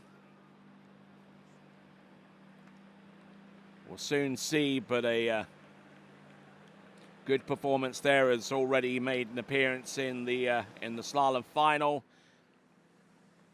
and doing very well for Belgium in the tricking final. That is Lucia Vermeulen of Belgium. Has already had some double success in this event, exceeding her personal bests in slalom and in tricks. And might have even exceeded it in jump as well. I don't think she'll be a part of the jumping final, however, but she's come away with 3 PBs, and you can't do... you'll be hard pressed to come away with something better than that. And so that is Lucia Vermeulen of Belgium, tricking extremely well there. All right, skier coming up next is a Scarlett Graham.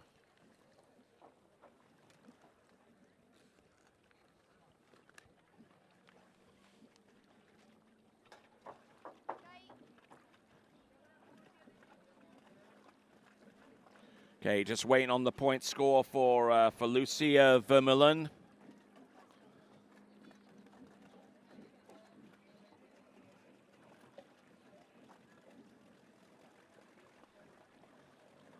Score should be appearing up on your screen momentarily, and here it is.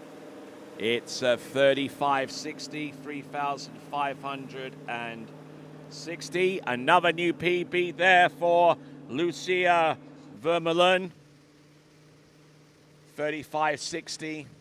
I don't know what impact that has upon her overall, but Lucia Vermeulen certainly in good shape there.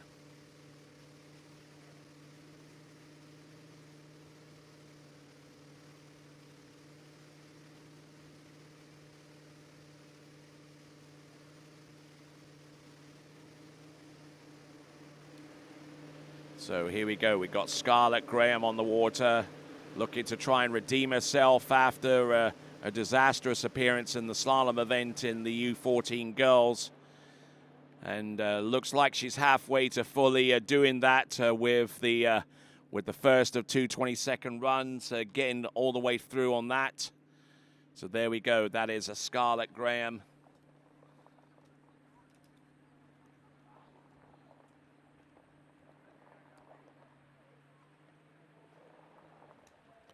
So as we look out towards the dock, we see Nadzaya Kezovskaya.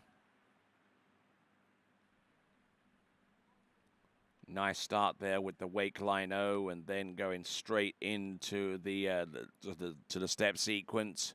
4 tricks, 2 surface line tricks, bookended with a couple of wake line tricks. The wake line back to start, and the wake line front to end off with.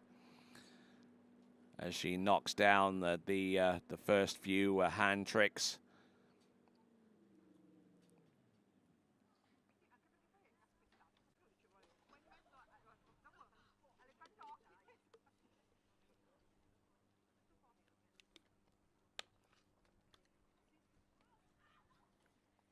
All right, just looking at this once again.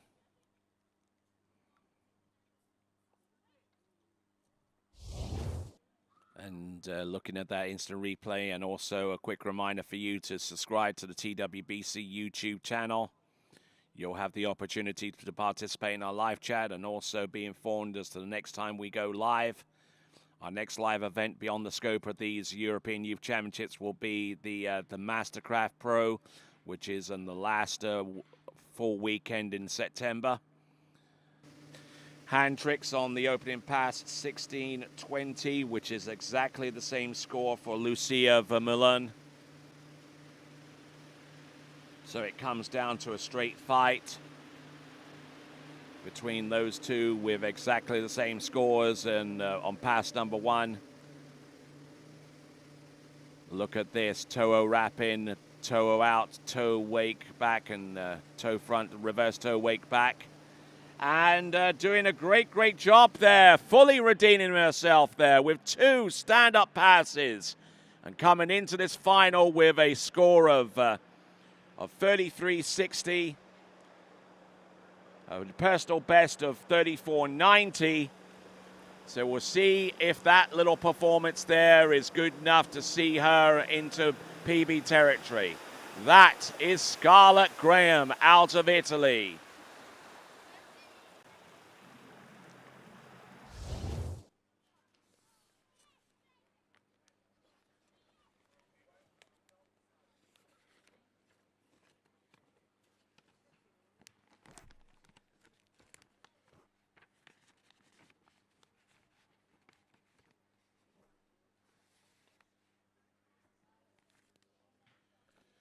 All right, so Scarlett Graham looking at the instant replay, keeping that toe foot very close to the standing leg, minimizing the need to significantly pull to advance up on the boat for a lot of these toe tricks.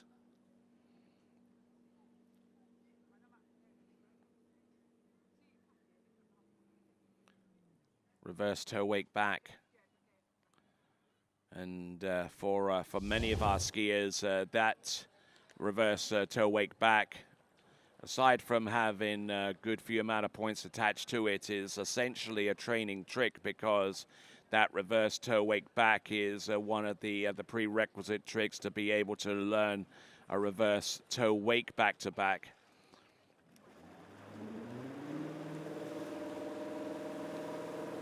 So Nadzaya Kezovskaya is our next skier. She's on the water right now. Oh, and Scarlett Graham, new PB. First time she's over 4K with 4,060. 4,060 for Scarlett Graham, and she takes the lead with that score. Nadzaya Kezovskaya now.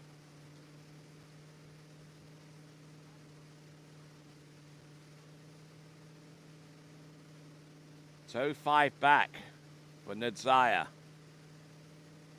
Competing under the white flag provision of the IWWF, allowing skiers from nations that have been excluded from representing themselves in team competition to allow those competitors to represent themselves individually. And doing a grand job out there with pass number 1, with all of the tricks that she had planned, executed to perfection. Nadzaya Kezovskaya, her best tricking performance, 45.20. That's her PB.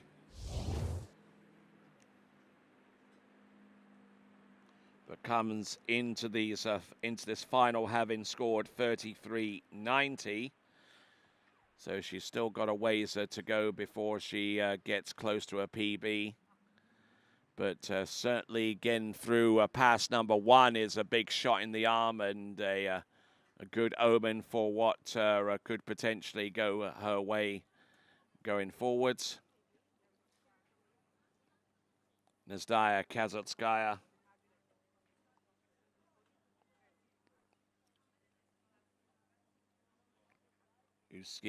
Who skied exceptionally well so far in this competition, actually currently in 7th place in overall. I don't think she'll be a feature in the girls' jumping final. That appears to be the weak spot in her overall package. She slalomed 3 on 12 meters and tricked 33.90, as I previously mentioned, combined with a jump score of 27.4. That currently puts her in 7th place overall. So let's see if she can improve closer to 4,500 points, because there isn't too much of a point separation between her and at least 2 or 3 of the competitors that are directly above her in the overall competition. So she could actually ski herself to a possible podium spot if she can nail this run. Surface 5. Wake 5 into the opposite hip wrap. There we go. Wake 5 back, line front, wake line back, wake line front. Not expending too much time there. There we go. A surface spin, surface O. And there you go. She stands up both runs. Good solid effort for Nazdaya Kazatskaya from the white flag of the International Water Ski and Wakeboard Federation, able to get through all of the tricks that she had planned. And is that going to be enough to exceed her personal best? If it does, then it could well be game on between Kazatskaya and maybe a few of the competitors that are above her, such as Amelia Dreyer or Izzy Cosgrove or even Scarlett Graham, which represents 6th, 5th, and 4th overall, respectively.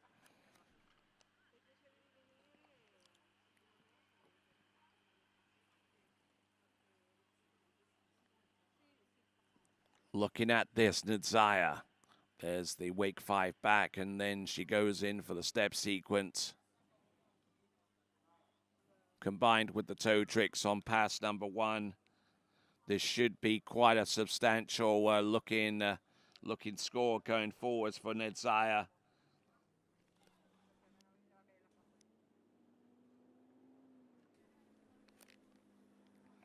We'll get the total very, very soon as we see Maya Leonhardt in the water, getting ready for the green light from our officials to go in towards the trick course and start our first of 2 20-second runs.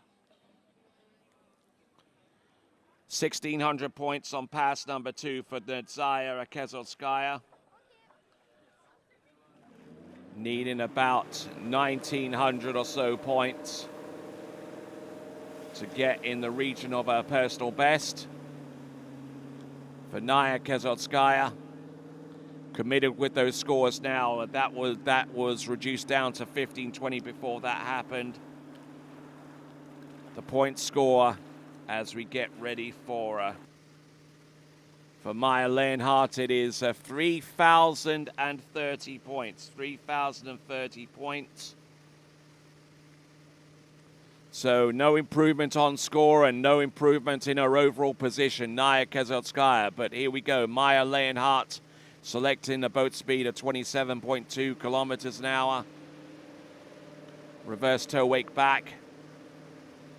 Couple of toe sides, and she likes the heck out of that one. So she will pull out to the passenger side of the towboat and will allow herself the opportunity to change skis and change ropes and everything else that's needed, as we have a brief look at Izzy Cosgrove, who is our next skier from Great Britain. But at the moment, it's Germany on top of the water.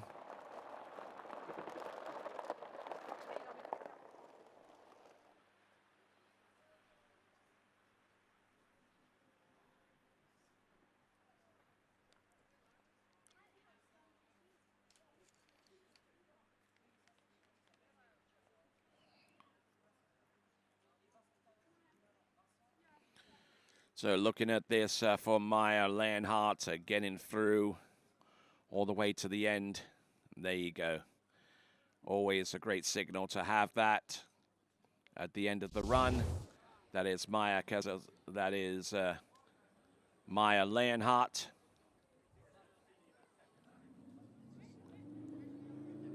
There is Izzy Cosgrove on the starting dock there with Vince Turp, the British team manager.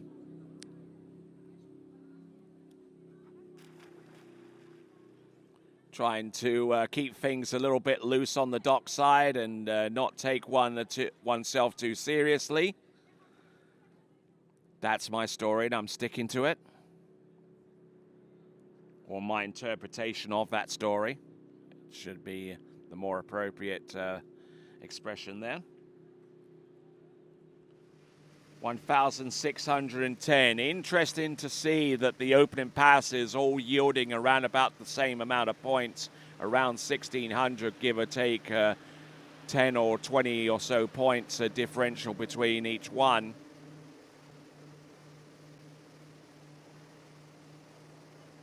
This is Maya Leonhardt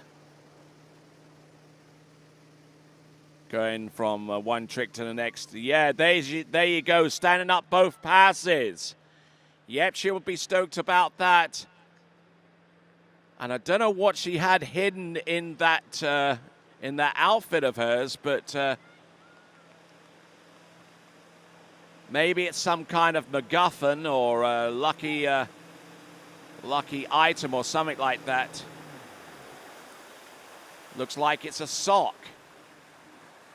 I don't know how come a sock is lucky, but anyways. To each her own. Maya Leonhardt.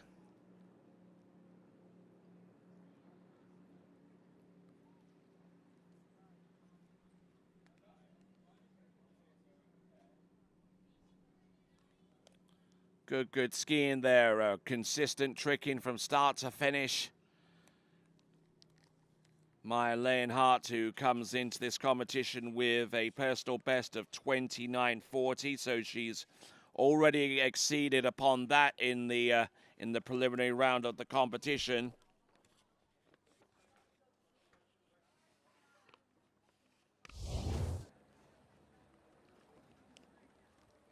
Izzy Cosgrove in the water and getting ready to compete.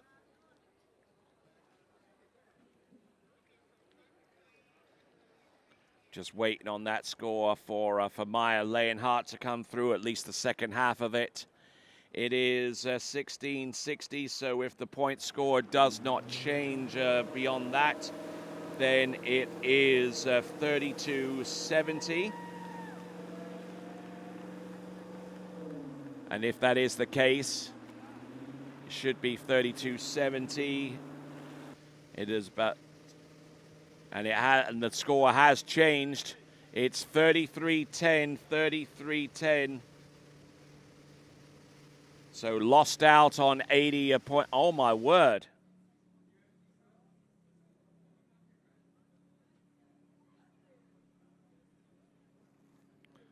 So going into the course and not liking what she had to work with. I think the boat speed might have been a little bit quick, or at the very least not what she wanted. Okay, the word that we're getting from the boat is the speed control system didn't fully engage properly, and Izzy Cosgrove, as is her right, and thankfully she has a steady pair of hands on the helm of the British team management in the form of Vince Turp, who realized that the zero-off system was not engaging at that time, so the message was conveyed to the driver, or the driver might have even known before he took action upon that.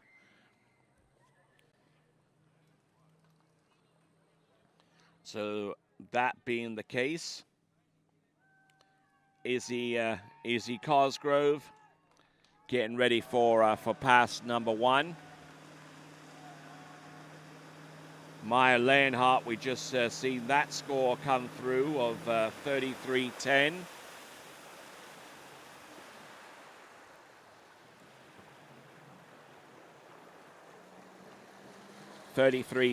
Which was a 40-point difference tacked up from the original score, so about a 40-point difference. An additional side slide, that's the equivalent to.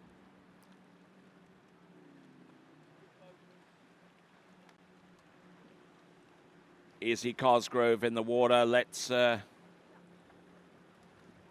we go, take two.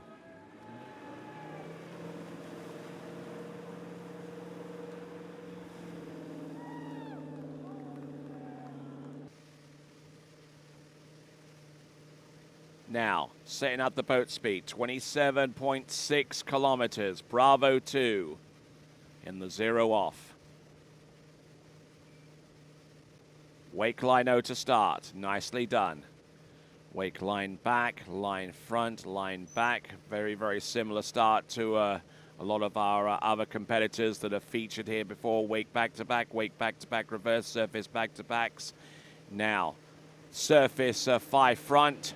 Wake 5 back, just managing to hang on to that one, a positional back and positional front.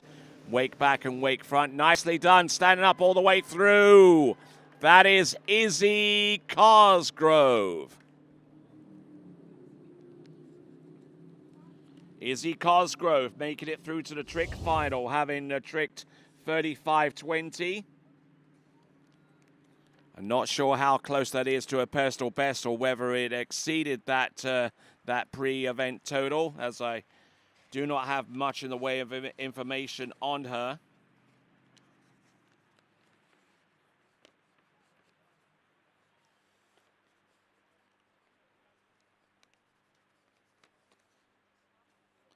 But I tell you what, skiing extremely well in this tournament. Izzy Cosgrove already a medalist in the slalom event, having scored 3.5 on 12 meters to take the bronze medal.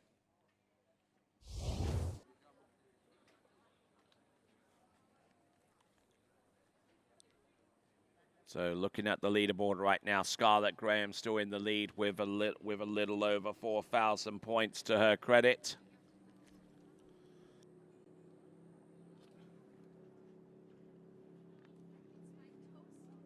Oh.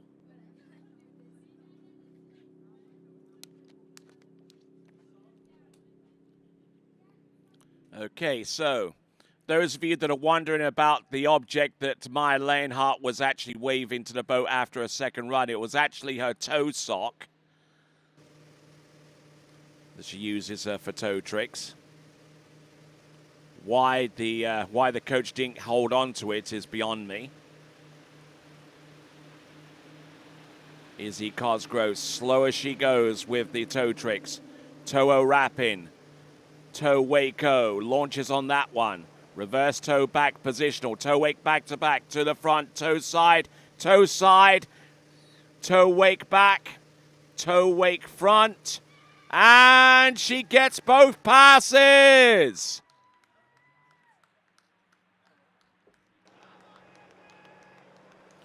So great athleticism there, good tricking.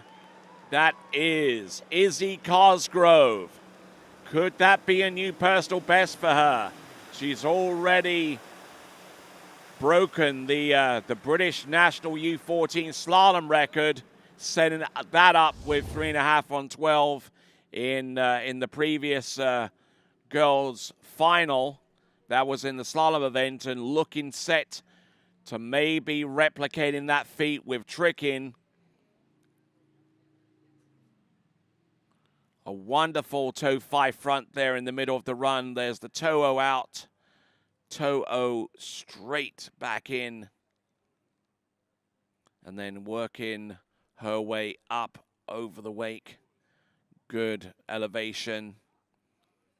And then reverse toe back positional, toe wake back to back, and then positions up to the front, squares up to the wake, and gets the toe sides, but she still had one or two more tricks in her bag. The toe wake back, and around about this time, 20 seconds should have expired. We'll have a look at the list of tricks to determine whether that's the case. But we'll see that list populate on the left-hand side of your screen after we take a look at the remaining skiers on the running order, starting with our Swiss competitor, that is Nina Torrens, and sitting in here in the announcing point is our skier from Ukraine. Introduce yourself to the good folks. My name is Martinov Leonid. I'm from Ukraine. Martinov Leonid, you will going to see you a little bit later on in the competition in the trick and final in the U17. Okay, so it's a 39.90, 3,910 points, I beg your pardon. Nina Torrens, so Leonid Martinov, take us through some of these tricks here from Nina Torrens. 360 step over. There we go. 180 step over back. Again a step over. Wake step over. 180, 180. Wake back to back. Wake back to back reverse. Back to back surface. Wake 5. 360. 360. And a good looking pass. Very steady looking pass. Yeah, just didn't really make too much in the way of movements across the back of the boat and centering up on one wake. And it all started with the wake line O and good elevation. Very well completed. And then she went straight into her edge for that left-hand wake for the remaining tricks. Good step over sequence. And that's a very common sequence among our U14 girls finalists. There's been at least half a dozen trickers that have started with that trick and have continued on beyond that there, Leonard. Yeah. All right, so Leonard, understand that today's an important day in Ukraine, isn't it? Yeah, it is. Ukrainian Independence Day? Yeah. All right then, so you're all celebrating here for that. A little far away from home right now, but kind of tell us how things are going on in Ukraine right now because of the whole conflict that still continues to rage right now, and a lot of the focus has shifted away from that, at least on the global geopolitical news cycle. But tell us how life is over there right now. It's of course bad because when a country is in war, the country is of course feeling bad. I'm currently not living in Ukraine. I live in Slovakia, but when the war will stop, I'll surely come back to Ukraine. Okay, so most of you would actually be training at Sentosa. So you obviously miss that area. So yes. Whereabouts in Slovakia are you training? I am currently training in Austria, in Rasdorf. In Rasdorf, okay. So good to see that you're still able to train and still able to compete as a group, as a team. And look at this, Nina Torrens, and standing up, almost standing up on that pass, toe wake back, toe wake front. Yeah, there you go.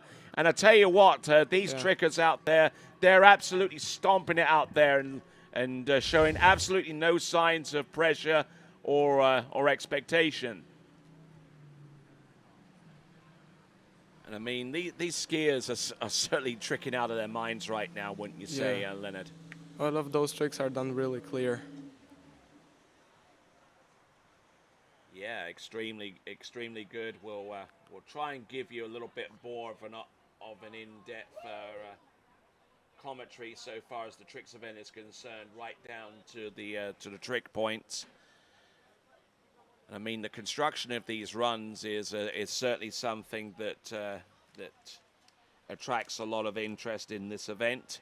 Nina Torrens of Switzerland going very, very fast in the middle to try and get those remaining tricks in the end, and she's pleased with that. So excellent skiing. So Obviously, this competition very, very important for Ukrainians, but certainly, have you had much opportunity to compete in other tournaments this season prior to this? No, I haven't myself. But I know that some of my teammates have. Misha has competed in some of other tournaments. Okay, so the amount of competitive action that you've been able to experience varies. It looks like it's going to be 44-20 for Nida Torrens of Switzerland, and 44-20 is good enough for the lead right now with 5 skiers remaining on this list.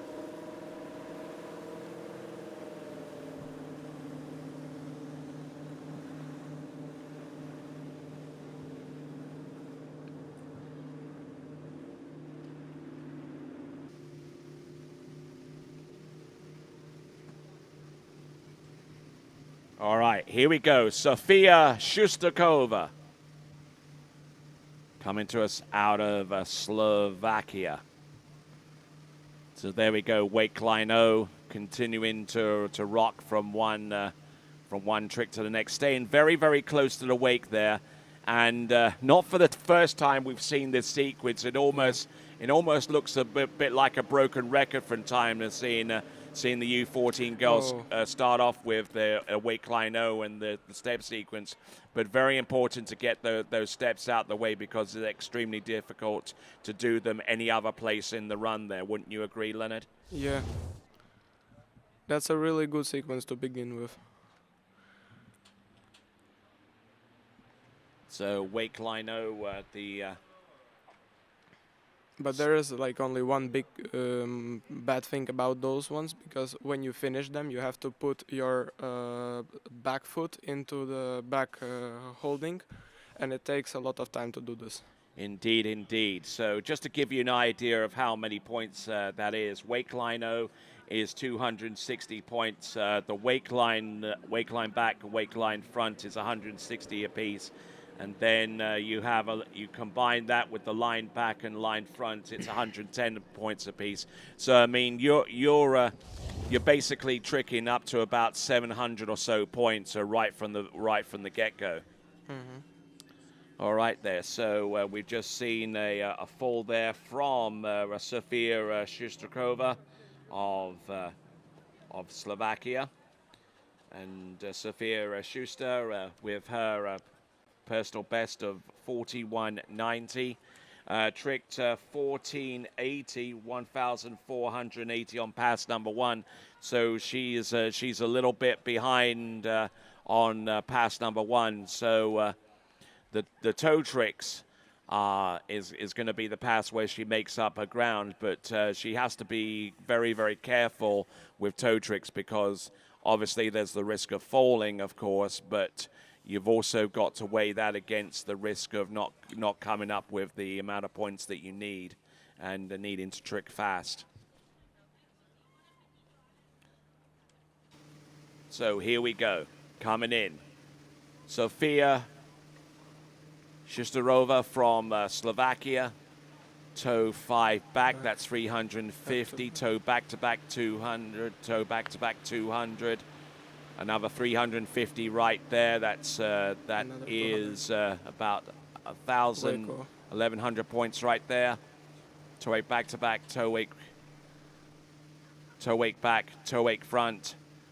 Needs to move quickly here to make up for lost tricks, and probably expressing a little bit of disappointment there, despite the fact that she gets the second pass under, but she knows full well that the point score of 3,260 points that she tricked earlier on is probably not going to be exceeded with that performance right here and now.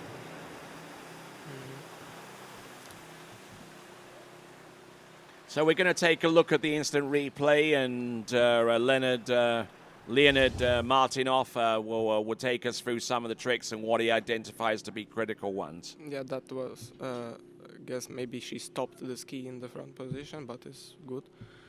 The back-to-backs were good. So exceptional skiing, and That one was pretty nice. Yes, nice. That's 350 points right there. And then Those surface O's were really good. Yep. Another Definitely. 200 points right there with the Toho wrap in. I guess that wake O won't count because she touched the water with the ski. Oh my word! Who's going to have you as a judge? You're very strict with the marking there, but I'm guessing that as you train for these competitions, it's best to train and accomplish these tricks under the strict interpretation of the rules, because if you do that, then no matter how you're judged, you're at least to know that your tricks are going to be credited going down the line. Yeah. Next skier on water, Dryga Emilia from Ukraine. Emilia Dryga from Ukraine coming in on pass number 1. Tricked a total of 39.20. Her personal best is 53.50. Currently in 6th place overall. Sophia Schuster is 36.10. Rather surprising given what she did. Emilia Dryga from Ukraine, wake 5 front. Waco edges out. Backflip, 500 Backflip. Points. And another backflip. Yes, indeed. Another 500 points. Surface O, 180 points for the pair. 2 side slides at the end. So good skiing there. So that 4 or 5 or 6 point 6 trick sequence there should yield her maybe about 1,300 points whenever you add all of those points up right to the very end. But tell us a little bit about her and how do you think she's doing right now? I think she's doing good. She's improving, of course. In slalom, she is doing much better than she did before. All of those tricks are done really clear, but that one might be not over the wake, so it may not count. But we'll see. Yep, we'll take a look at the list of tricks that were really good accredited. landing here. Yeah, nice landing, and she really sends this one out as well. And there might be enough room, possibly, if she took out those line tricks at the beginning, for her to maybe put in either a flip twist to the back or the flip twist to the front, because the flip twist to the back and flip twist to the front account for a lot more points when you combine the two, and when you add it to the back flips, which are 1,000 points combined, then it really starts to boost the point score in the run. Wouldn't you agree, Leonard? Mm-hmm. Okay, let's see the second pass. Okay, you're probably more interested on the tricks that are credited, and yeah, there you go. It's a 26.2260. Still in, I think they're in the committal phase around about now. So, yeah, they're committed on 22.60. So you're pleased with that one, I would say. Yeah, I think she will be pleased with that one. All right then. So let's see what Emilia Dryga can do. This is 29 kilometers an hour. Really fast boat speed for toe tricks. Toho into wrap. Skiing very intelligently here. Wake back to back. Toe wake back to back. Toe wake back. Toe wake front. A little early on the wake. Losing a bit of rhythm and time. Couple of toe sides. She's pleased with that. Although I still think she left 1 or 2 tricks on the table because she got a little disjointed towards the end. Yeah. So Emilia Dryga, who is currently in the overall battle as well. Yeah, I see she's really happy with what she did. Yep, and she'll be a part of the girls' jumping final. Wasn't part of the slalom final, as far as my memory serves me, so couldn't. Yeah, that's true. So she couldn't get more points in overall there, but she's currently in 6th place, and she's about 30 points from maybe getting up as high as 4th. And depending upon how much of her tricks are credited, she could even put herself on the podium on the strength of what she's done right here. So There's certainly a lot of dimensions here, running with that D3, a honeycomb, a trick ski, with the soft edges, and doing very, very well. So we await the score for Emilia Draha. Hopefully I pronounced that right. Driga. Drega, okay. I'm not too familiar with the Ukrainian pronunciations. So Emilia Draga. We await the point score. If this is over 39.20, then this will improve her overall. We await that score. Coming into the course is Maria Vernikoskaya. Beginning with the toe pass. Yeah, beginning with the toe pass. Unusual to see that, considering what we've seen earlier. New score coming up. Emilia Draga with, that is 35.60. Was expected. Yeah, that's a lot. 35.60. 3,560, which is less than what she did in the preliminary round, so she doesn't move up in the overall. This is Maria Vernikoskaya. Toe 7 front. Toe 5 back, toe 5 back. Toe back-to-backs. Toe 5 front. Toe 5 front, toe in. Toe in, toe Waco. Look at this. Toe back to back. Toe wake back, toe wake front, a couple of toe sides.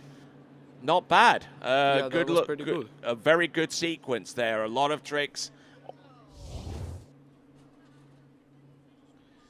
So the score that she needs to be on the podium right now is more than 44.20. The top score courtesy of Nina Torrens of Switzerland. And already halfway through to that target, we await to see what the point score is. But you're impressed with what you've seen there from Maria Vernikoskaya? Yeah, that was really good. The technique is really good. I like it a lot. And riding with a ski that looks like a KD ski from way back in the day. It still has those honeycomb ski with the soft edges now. A lot of skiers run with hard edges with toe tricks. Do you see much of a difference with skis in that design? Yes, I personally use the soft edge ski for the toe pass and the hard edge ski for the handle pass, because when on the toe pass you are doing the toe wake line back, for example, you can hit your left foot with the edge, and when the edge is not so soft, it's really painful. Okay. You can get a lot of damage. And actually, I think the soft edge ski is a bit lighter. Okay, yeah, because it's made of honeycomb rather than a carbon core. Okay, so 29.10, 29.10. So needs a full run, and anything in excess of about 1,300 or so points could well do the trick there for her, literally. Maria Vernikoskaya. Yeah, and also beginning with those step overs. All right then. So looks like it's going to be a wake line O. Yeah, that's a wake line O. Wake line O, line back, line front, wake line back, wake line front. Whether that's any quicker or not compared to doing the sequence on the outside of the wake is debatable. That's wake 5 back to back, wake back to back, wake back to back reverse. Now going in for the position. Oh, wake line back to. Oh, she misses out the rope. She gets a couple of side slides. She is in full defensive mode after missing out on the wake line back to back. Never seen the trick actually before. You've never seen a wake line back to back? No, never. Never? Never. I've never done it. Oh, then I should show you some videos of the times that I was able to do that trick. But there you go, wake line back to back, her attempt, and she comes into the dock a little bit disappointed there with that effort, but we'll see if it's enough to at least put her over 4,000 points. Good solid start there, very aggressive. Now, she did the surface behind the boat first, and then she went to the wake and did the wake line tricks, both of them back to back. A little different there from the traditional step sequence. Yeah. There is the wake 5 back, and then she winds it on with some surface back-to-backs. Wake back-to-back, and there it is with the reverse. And now she winds this on. Wake line back-to-back she attempts. Yeah, doesn't put that foot over the line. Now, do you do much in the way of step tricks, or have you eliminated those? I have a thing that holds my foot on the back, so I can't do them. I can't put my foot off, so I don't do them okay, anymore. yeah, a heel strap, in other words. Yeah. I prefer ski lines. Yes, indeed. Okay, because well, of course you prefer ski lines. I mean, you trick in the high several thousand points of performance, and a lot of skiers have actually ditched the line tricks because they take too long, they don't score enough points, and they're very, very low tempo for the most part. Yeah. All right then, so 2,020 points. That should give Maria Vernikashkaya a score of 4,930 points, if my math is correct. Guaranteed third spot there, 4,930 points. She has the lead, Maria Vernikashkaya, and she'll definitely be grateful for the fact that that she got the majority of the points with the toe pass, with the tricks. Yeah, and again beginning with the... All right there, so... Oh no, 540.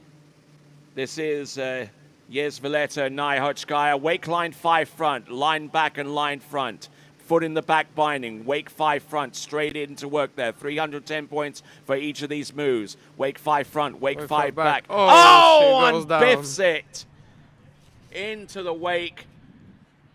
And could that decide the tricking title? Oh my word, it's very, very stressful.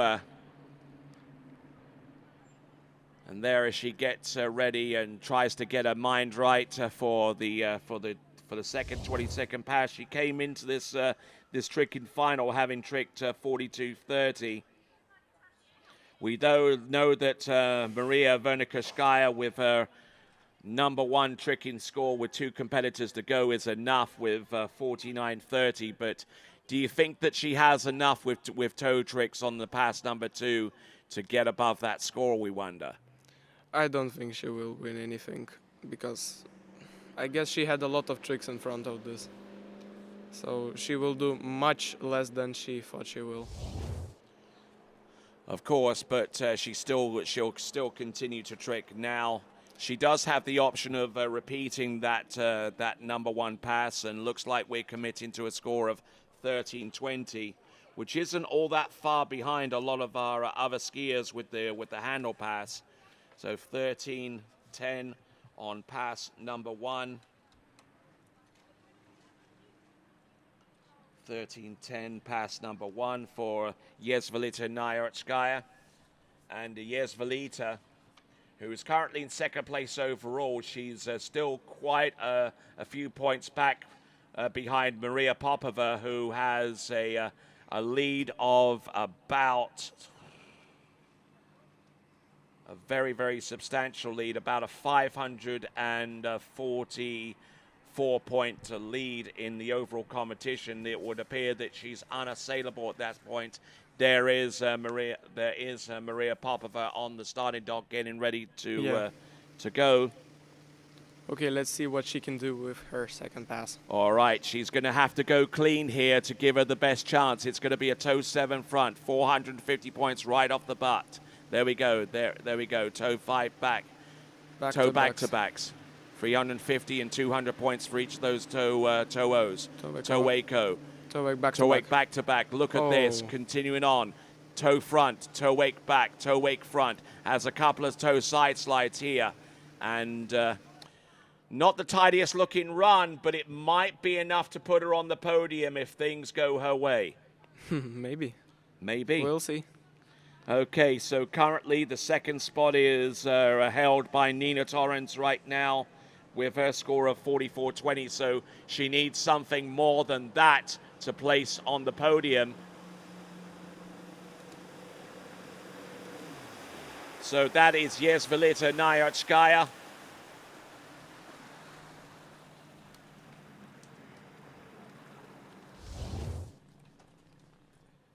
So Yelizaveta Nayotskaya, hopefully I pronounced that right. I'm not sure. Okay. Getting off to a good start with a 450-point trick, and then went into the toe 5 back and the toe back-to-backs. Then grabbed onto the rope, flew in for a toe Waco. Not the easiest trick to control, mind you. Positional toe reverse back, toe wake back-to-back. And then toe front, and then just winds it on here. Toe wake back, toe wake front. And completing all of those tricks in about 18 seconds. Yeah, she had 2 more seconds left. Yeah. And I mean, the next trick she could do beyond that is like a toe wake line back, right? Yeah, pretty much. All right, getting the encouragement from her Ukrainian teammates along the shore side. This now is Maria Popova. Looks like we got a score. It is 3980, 3,980 for Yelizaveta Nayotskaya. That puts Nina Torrens on the podium with 44.20. Okay. And the wake next back to back. Wake back to back reverse, back to back, back to back. All right, looking at wake 5 front. Yeah. There we go. First flip. First flip. That's 500. Second back flip. That's another 500. Flip twist back to front. Yeah. 550. And the front flip. And here comes the front flip. Bam! Yes, 800 points. There you go. That was a wonderful one. Yeah, there you go. 90 points apiece for the 360-degree spins. So just that little combination of tricks. Let's go with the last combination. 500, 500, 550, 700, 750. So we're talking about 1,800 points off the first 4 flips. And then she does 2 90-point tricks for 180. I mean, it's just remarkable how these points stack up, especially right from the get-go. There we go. There's the first flip. Boom. Spots the landing very, very soon. Yeah. And there is the second one. Boom. Spots it a little bit later, but manages to get it anyhow. Twists away, holds that edge. Flip twist back to front. There we go, 550, and here comes the 750-point trick. No, 800 points. Yeah, 800. There we go with the front flip.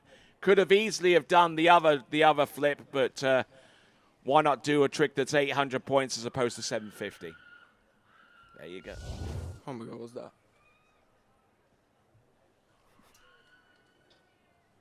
All right, there, 32.90 on pass number 1, 32.90. So stick with us, folks, because this could get exciting all the way to the end, needing a score of 49.30.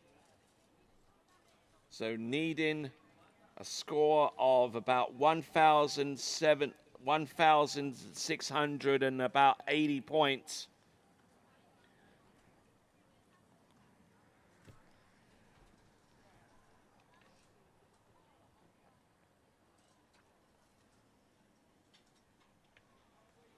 Okay, now she will start her second pass, which will be the toes.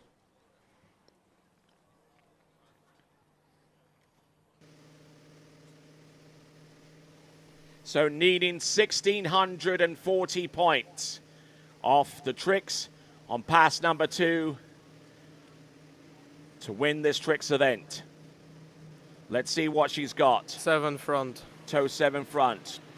Selecting 29 kilometers now. 350, 200, 200, 350 in, 200 out, 200 back in. Toe Waco. Toe Waco. I think she's done it already. Toe wake back to back. Let's go. Look at that toe wake back to back. Couple of toe slides. sides. Toe wake line back. And let's see if she can. There you go. Positional toe front. And I think we're looking at our new European champion in U14 girls, Maria Popova. Yes. So Maria Popova, where does she train right now? She in Sentosa in Ukraine. She's still there in the Ukraine. Yeah. And there we go. That is your podium provisionally. Maria Popova first. Maria Vernikowskaja of the white flag of the IWWF in second. And Nina Torrens in third for Switzerland. But take us through these tricks. toe 7 front, toe 5 back. Yep, which is 350. Yeah, 350, toe back to back, toe back to back, which are 400 together. Yep, and here's And another 350, 400. 350 points, yeah. 350, Yeah. 200 for the Toho out. Yeah. And Toho back in, Toe Waco. Good elevation there. Here's another 320 points, I guess. Yeah, indeed, Toe Wake back to back. And from here, she knew that she did it. Yeah, the 130 side slides. And here, toe wake line back, which is also 320 points. Oh, Like the toe nicely wake line done, back. and very, very strong. Look at that. Yeah. Great, great skiing there. So what a way to win it. And tricked 6,500 points. Now, in terms of the overall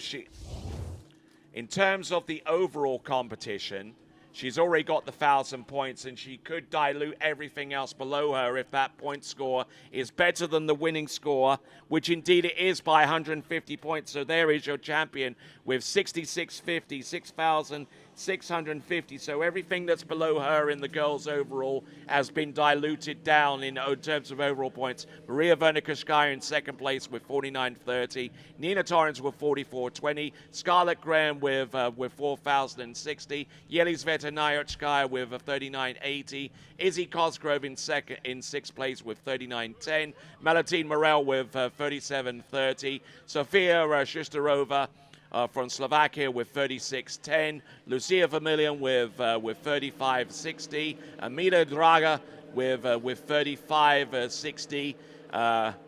Maya Leonhardt with 33.10, and Natasha Kazatskaya with 3,030. Those are the tricks. They're provisional right now because after the trick skiers get their trick sheets from the officials, you, for example, and your team captain will look at them to see if there's anything that can be added, and then we'll get an official score about half an hour after that happens. I'm really happy that she won because she was really sad that she lost slalom. She didn't do what she wanted to. And now she's happy, and that's really beautiful. She did really good in this one. All right there. So yeah, wasn't a part of the slalom final, but certainly happy to get through the tricks. There we go. U14 boys slalom list: Philippos Silvestrius, Ethan D'Agostino, Lucia Fassel, Tobias Vasily, Sander Teal Grombach, Jimmy Elliott, Buddy Carrington, Camille Hardy, Lars Kuna, Harley Costa, Fyodor Ivanov, and Mikolauchenko, absolutely. Those are the trickers that will be coming up. I believe we're going to go straight into that event. Sitting next to me is Leonid Martinov, and boys tricking final about to take place. You want to hit one commercial before we go? Okay, so looks like our first competitor out of Greece is going to be off the dock. It is Leonidas Perdikaris.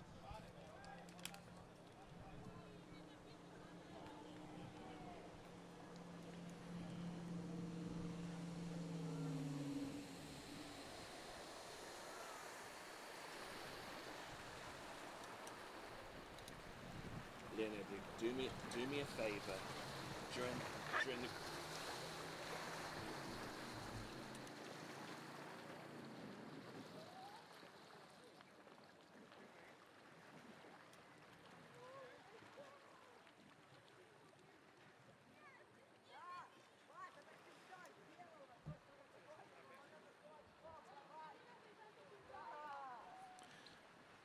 Okay, so Philippos Silvestrius is actually going to be our first competitor out, another skier from Greece. Then we go with Ethan D'Agostino, then Luca Fassel, then Tobias Vasily, then Sander Grombach, Teal Grombach, then Jimmy Elliott, Buddy Carrington, Camille Hardy, Lars Kuna, Harley Costa, Fyodor Ivanov, and Mikolauchenko.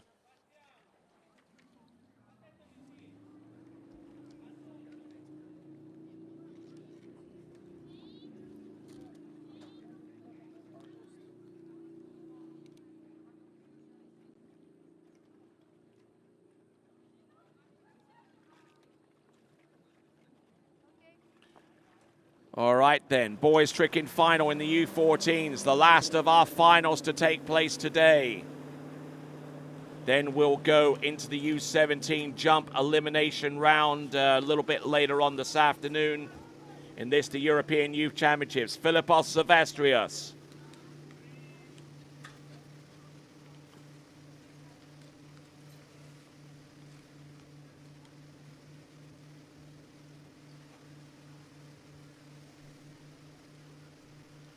Here we go, Philippos will try and get you information in regards to his personal best and other such information. But there you go. Came into this tricking final having tricked a 27.90. It was part of that that tricking runoff yesterday, which was a very, very rare occasion indeed, because while you have slalom runoffs and maybe the odd runoff in jump, the rarest form of runoff is tricks because of how the points can be so spread out, and it was very, very close that for Philippos Silvestrios yesterday to make it into the tricking final with just one pass.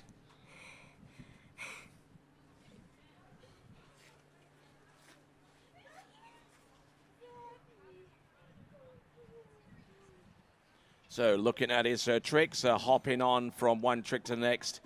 You know, there are certain techniques and certain things that you key upon whenever you go in the tricks event. Hopping from one trick to another in toe tricks, not always encouraged, because that forces bad habits, doesn't it? Yeah, the bad habit is to going as fast as possible. When you stay calm and you're trying to do it as technically good as possible, you're doing the best.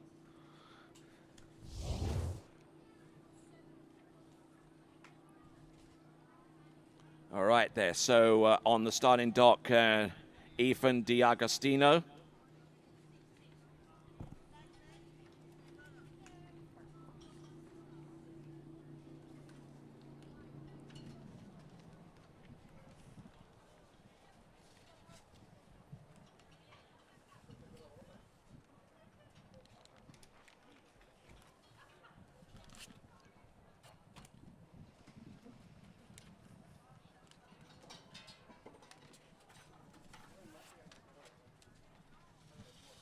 Okay, let's see his second pass.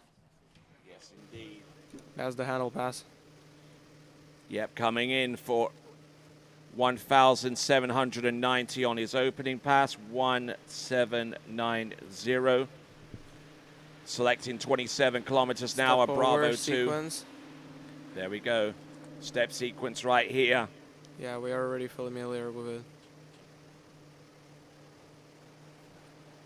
Back to backs. Oh, that was... Surface 5 and a surface 5 front there right at the very end there. Yeah. Very rare to see that performed on the outside of the wake. Yeah. Normally you get to see them performed on the wake's interior, but a good-looking performance there right from the get-go, and this performance could be in excess of 2,790, the score that he used to actually make it this far in the competition there, Leonard. Yeah, and you see that's what happened with him with the step overs. It took him a really long time to put his foot inside of the back binding. Yeah, that's always the risk that you run, selecting line tricks, and yeah, with the wake line back and then the line front and line back, just trying to keep the line tight to prevent himself from going out of the back. Wake line front. I guess he just got a little bit nervous there.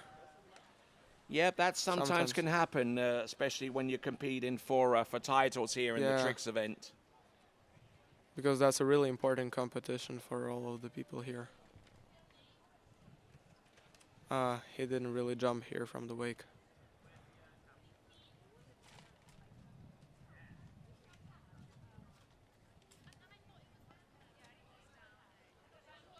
But still pretty well done there. Yes, absolutely. I mean, he got all the way through, and that certainly opens up the maximum possibilities of creating a good scoring effort there all the way through. 1,790 on pass number 1, 1,430 on pass number 2, 1,430 on pass number 2. That should give him a total of around 2,620, if my math is correct, 2,620. We might be a little bit more than that.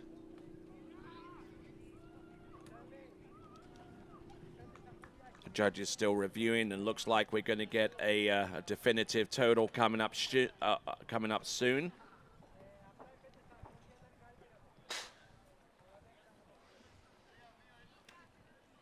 Nathan D'Agostino of Italy. Let's see what he will do. All right, 32.20. It's 3,220.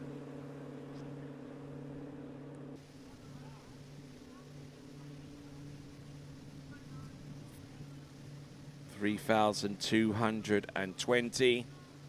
And now Nathan D'Agostino, age 10, one of our younger skiers in this competition. Yeah. Let's see if he's at all fazed by the pressure of the situation that he finds himself in right now. Back to bars. Oh. Back to backs. Oh, look at this. Wake back and wake front and wake back, reverse. Wake back, reverse. Couple of sides. And a step wake over. line back. Oh, late there with the step there. Step over. And not 100% confident on these line tricks, but he manages to make the best that he can do. And I think maybe one or both of those line tricks at the end may not be within the 20 seconds of time there, Leonard. Yeah, maybe.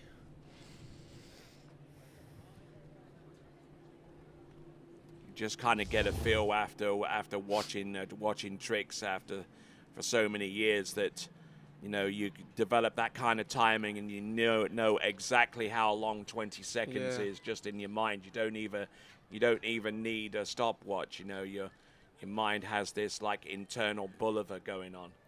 Personally, I don't think about the stopwatch when I'm skiing. I'm just thinking to do everything clear, as clear as possible. Whether it takes 20 or 30 seconds, right? Yeah.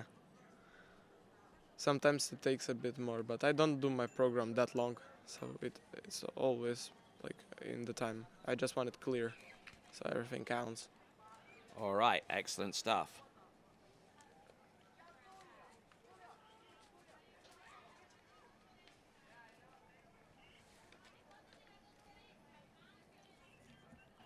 So looking at these tricks once again all the way through on pass number one, always an encouraging sign when a skier is able to do that, as we see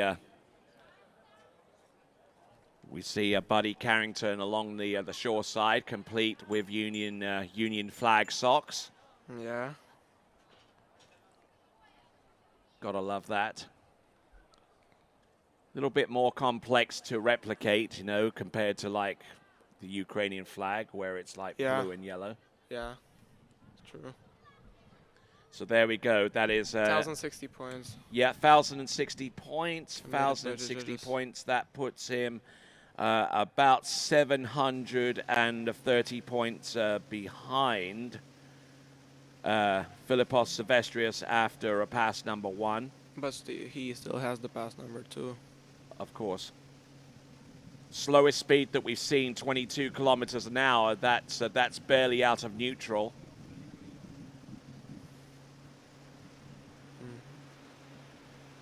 Going from one trick to the next. Wake back. Keeping wake back. His energy going toe side, toe side. Oh, nicely done. Oh, and again getting trapped there towards the end, but that's one of those tricks that you throw at the end, and sometimes it works, sometimes it doesn't, but it doesn't really matter too much because it's right at the very end, and if you fall there, you haven't lost a lot. But there you go, and looking good with these toe tricks, although could use a little bit of help so far as trying to get better balance and maybe prepare him for some of the more complex tricks that he'll learn in the future, right? Mm-hmm. Of course.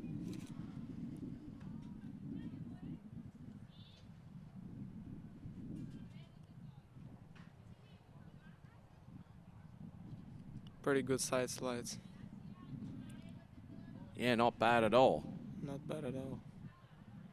Yeah, and you see, the rope wasn't like up, it was really down, and it pulled him and he fell. Yeah, it kind of got caught, and things didn't turn out too good after that. But it's his last trick, so whether he rides that trick out or he doesn't really matter. All right, there, Luca Fassel from Switzerland, our third skier out. We'll get a point score for Ethan D'Agostino very, very soon from Italia.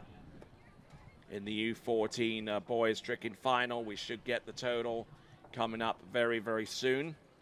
1,060 on pass number 1 for Ethan D'Agostino. And that is 2970. 2970. 2970. That is 180 points more than what he tricked in round number 1. 27 kilometers per hour and A1. All right. 0 ballast. Yep, 0 ballast. Well, there's no ballast system in the Nautique 200, so it's 0 anyway. There we go. There's wake, surface back-to-back, wake back-to-back. It's reverse. Keeping an even flow here. There's the some high spinning tricks towards the end there, but I noticed where he holds the handle and how he uses his shoulders a little bit more than most people to try and get the trick running, you know. So, I mean, imagine you're a coach and you're trying to tell someone on how to improve their trick skiing. Where would you start? Put your body more vertical, because you see his body is always like bent a little bit. So that's not really, like, he will have problems with being stable. When you will see him jumping on the left side of the boat, look. The body, also the really tall people, they'll have problems if they don't bend their knees. Because when you're really tall and you don't bend your knees, you're not stable. You're gonna be wibbling around. Yeah, indeed. It's lowering the center of gravity towards the ski. All right, then, here we go. This is Luca Fassel. 26 kilometers per hour and also Alpha 1. Yep. A1 with the 0 off with toe wake back and toe wake front. Let's see what he's got. Toe back and toe front, toe side. Takes off that. Yeah, doesn't do that many toe tricks. He goes for the surface 7, reverse, surface O, back and front. And looks like he's going to try and put a flip on here. Oh. There was something in the middle of a backflip and a front flip.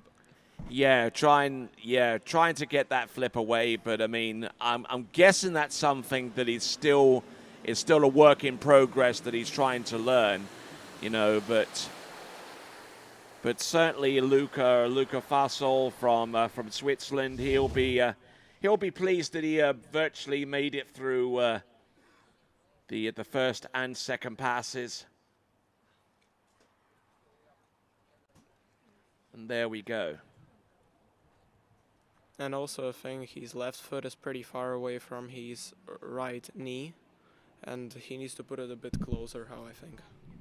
So you think that there's enough room between his... Yeah, he needs to put it a bit closer, then it will be much easier for him to spin. Yeah, he is. It does ride that ski a little bit towards the tail. Now let's have a look at this. This is going to be funny. Yeah, what was that? He tries the front flip there, but I don't know what the judges would do if he would land that. Would that count as a front flip or a back flip? Well, there is a 300-point difference, so take your pick. All right, there. So Luca Fassel will get the total for him very, very soon. His total score going into the final was 29-20. Skier about to take to the water is Tobias Vasali from the Czech Republic. Yeah. From the Czech Republic.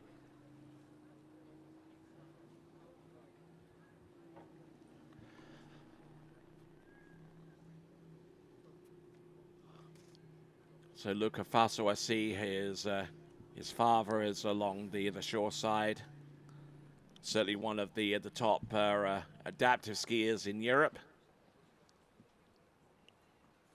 And here I am, Tony Lightfoot. We got Leonid Martinov. There are Swiss athletes there, Luca Faso. Supporting him, yeah. Yep, absolutely. It's always nice to see people supporting you when you're skiing.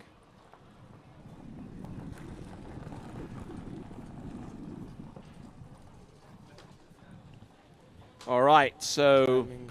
okay. 1060. Yeah, 1060, which is exactly the score he had on pass number 1.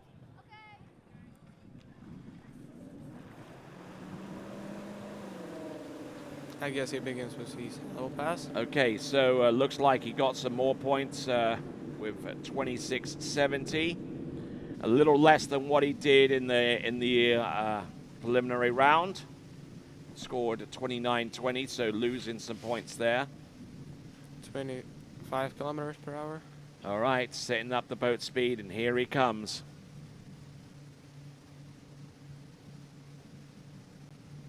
Wake 5 back, a bold move there for Tobias Vasali. And look at where he puts the rope when he wants to hold a reverse. Like that. Yeah. That's rather unusual. You very rarely get to see that, but Yeah. I'm sure that there is a reason that he's coached to do that, and we'll try and explore that reasoning a little bit. But that's Tobias Vasali from the Czech Republic, who tricked 31.60 to make it this far. But let's have a look here. Bold start here, Wake 5 back. Then the tricks he does next. He starts to bring that handle across like that. I don't know how can that be comfortable for him. No, I struggle with that question myself. But there you go. There's the Waco. But there's obviously some reason why he's coached to do that, and maybe something he can work in terms of transitioning from that. So because I don't think that's sustainable. At least not from a technical point of view, anyway. He's happy with it, though. He's not going to have to worry about where he holds the rope with the wrap unless he decides to do a compound trick run with toe tricks first and maybe some hands to come afterwards, depending upon how many tricks that he has in his list.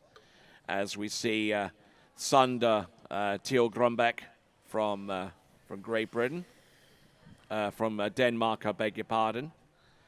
We do have 2 skiers from Great Britain, however, to come afterwards, and that's Jimmy Elliott and Buddy Carrington.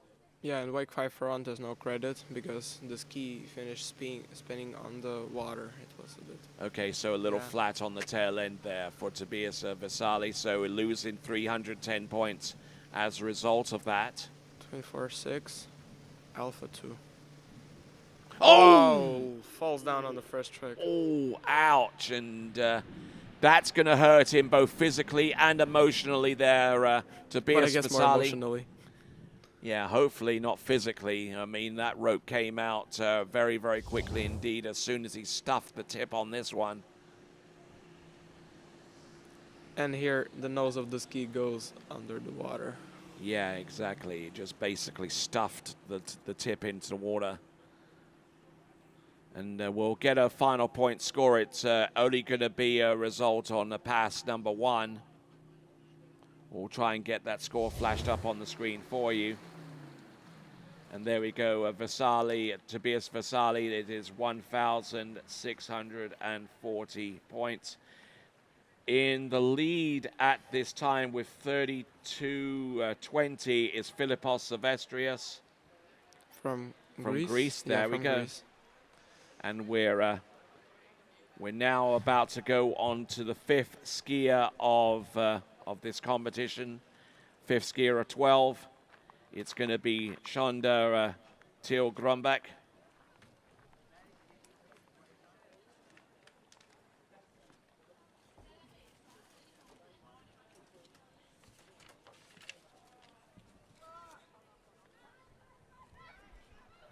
From Denmark.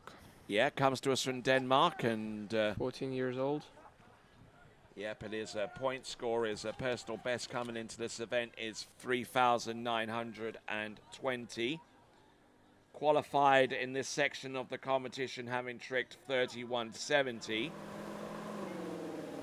So not tricking at his absolute best yesterday, but it wasn't necessary for him to do so.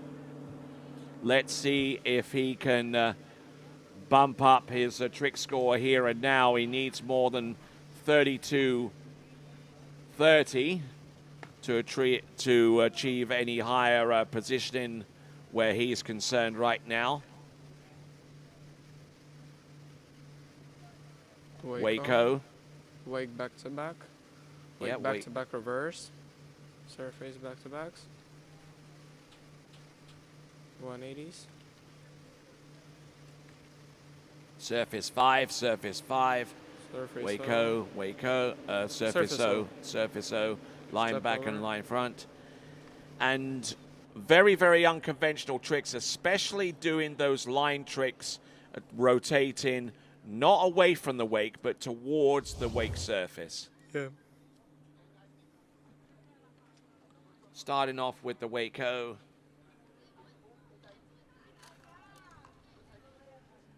And it looked good, but I feel that that almost as soon as he lands that wake back to back, he could probably expend about half a second less to do those surface back to backs, and may actually contribute to a little bit higher tempo. There's a surface 5 front, surface O, then rotated towards the wake with this, line back and line front, foot in the back, a couple of side slides. It's not entirely necessary for him to actually have that back foot in the ski to do the side slides.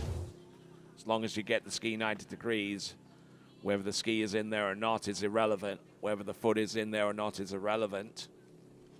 As we see Jimmy Elliott from Great Britain readying himself.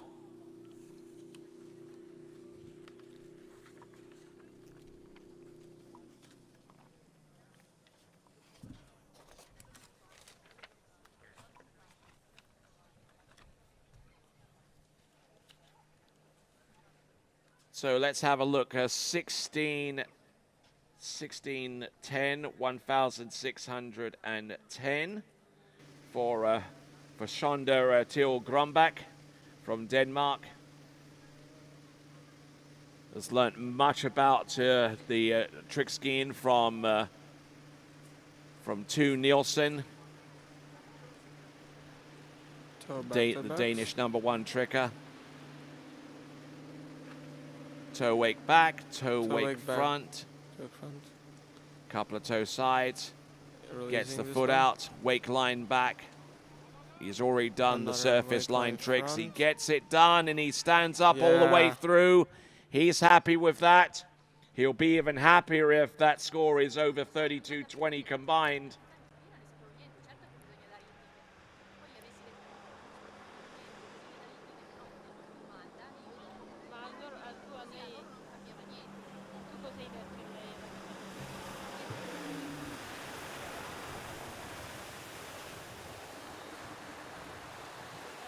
So skiing into the dock, he'll be happy with that total, and we'll have a look at the instant replay and see where that performance derived from. Toe 5 back, toe back to back, toe back to back.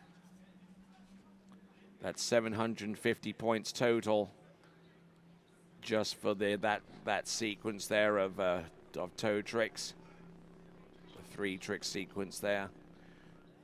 So toe wake front, a couple of toe sides, 130 points each.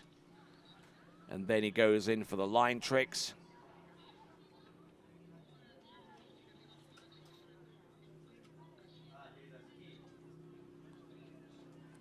And certainly a trick that I would put there from a personal standpoint is maybe a spin, a surface spin to the front and wrap in for a wake line O at the end. Mm-hmm. That would be the next trick that I would possibly learn and put into the run, aside from maybe doing ski lines, which are obviously a lot more points. Better, yeah. And also the backflips as well. In Ukraine, we actually learned the flips really early because there are a lot of points, and they're pretty, like the first two are pretty easy, not that complicated. So we learn them as first tricks, so we can gain a lot of points on them. Okay, that's interesting to learn. So, I mean... And we learned those 540s, like, to get coordination. Indeed. Yeah. All right, we're Jimmy pushing the Elias. score. All right, so as we await the score for our skier from Shonda Teal Grombeck, it is a score of 36.40, 3,640 is good enough for the lead. And here comes Jimmy Elliott from Great Britain. Wake back, wake front, positional to the back, wake back to back, wake back to back. Now, surface back to back, wake 5 front, winding it on, positional to the back, wake 5 front, reverse. Waco. Coming for a flip. Looks like a quadruple beep there. There we go. That is the back flip. Couple of side slides. All right, nailing that opening pass. That's Jimmy Elliott. And Jimmy Elliott coming into this competition tricking 10,900. 2,400 points was his personal best coming in. He's already exceeded that personal best to the tune of 32.70. And needing a score of over 36.40 to take the lead at the halfway stage of this boys tricking final in the U14s. So probably not the most nimble of trickers that you'll see out there, but whatever he does out there, he does well. Certainly very, very tall. Yeah, that's why he needs to bend his knees. Because when the tricks will start getting more complicated, if he doesn't bend his knees a lot, he will have problems with stability. And I'm sure that's extremely heavily encouraged in the Ukrainian tricking program, you know. That is. Yes. So trying to get low on the trick ski and also to stay high with the chest and with the shoulders, you know, it's a hallmark of trick skiing that we've seen a lot of from some of the Eastern European countries, including Ukraine. Yeah, one of the best examples of using this technique is Danila Filchenko. Of course. Danila Filchenko, who's a multiple-time international champion. He's competed at the World Games and has competed at the World Championships, at the Masters, water ski tournaments, you know, but... 1660 for Jimmy. Always look forward to seeing Danila Filchenko. The very first time I actually saw him, as a matter of fact, and you may not know this, was at the Junior World Championships in 2010. His real coming out party.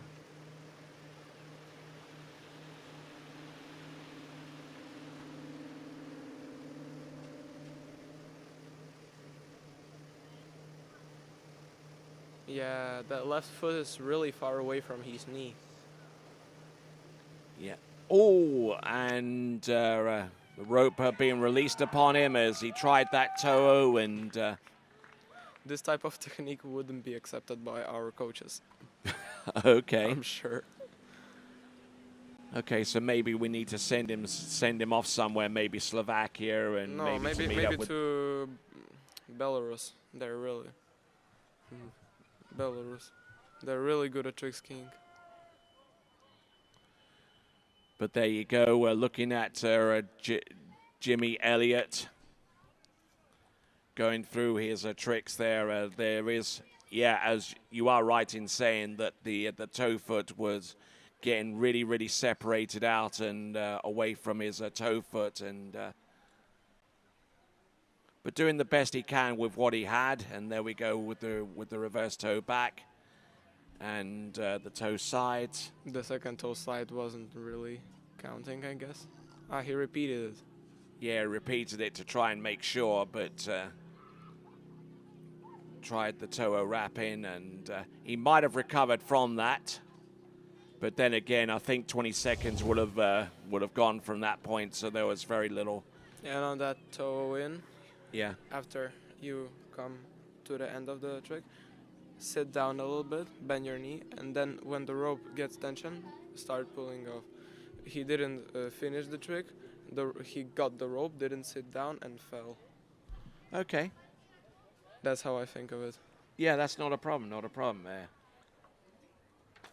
I also personally had a problem with this trick, and my father was always telling me, fall down forward, fall down forward.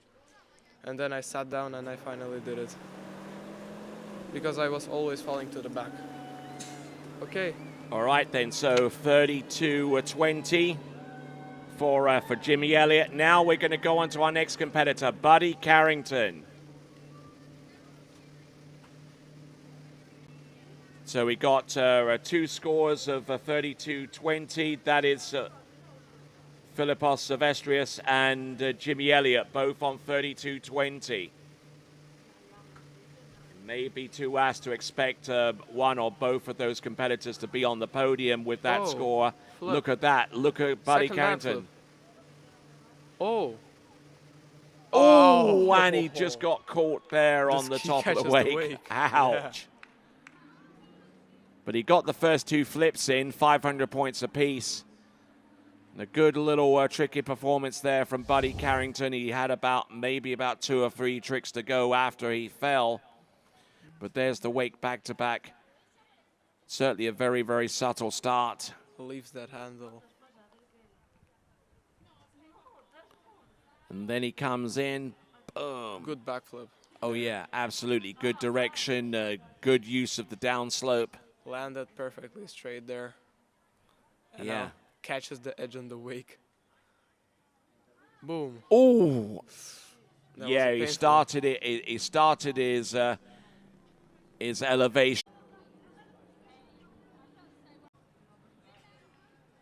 Buddy from Beldeed going through the step sequence right at the very end. Deed going through the step sequence right at the very end.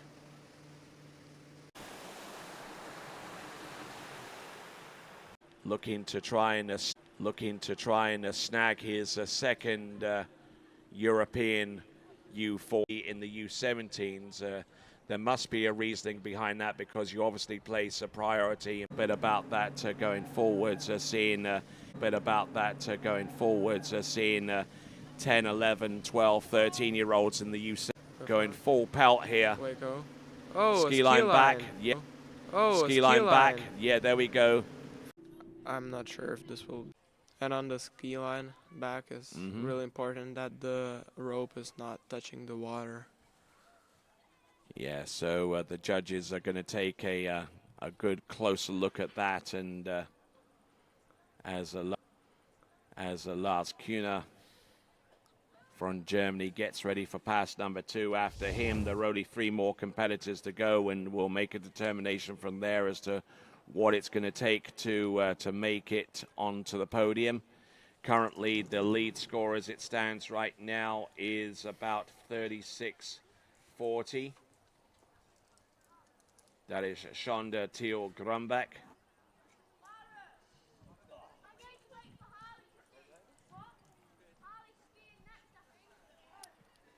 Harley Coster on the dock getting ready to go.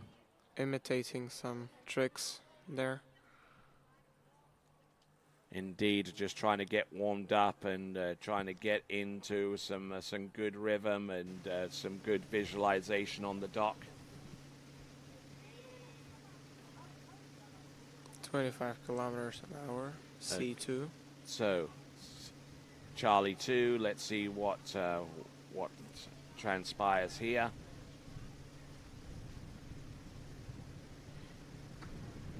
Toe 5 back, toe back to back, toe back to back. Toe wake back to back. Toe wake back to back, and the toe wake front. I think Lars Kuhner now realizes what it's going to take to make it onto the podium and not prepared to risk much beyond what we've seen right there. So he's angry. Well, frustrated will probably be the best word to describe his emotion right now. But yeah, But there you go. That is Lars Kühner of Germany.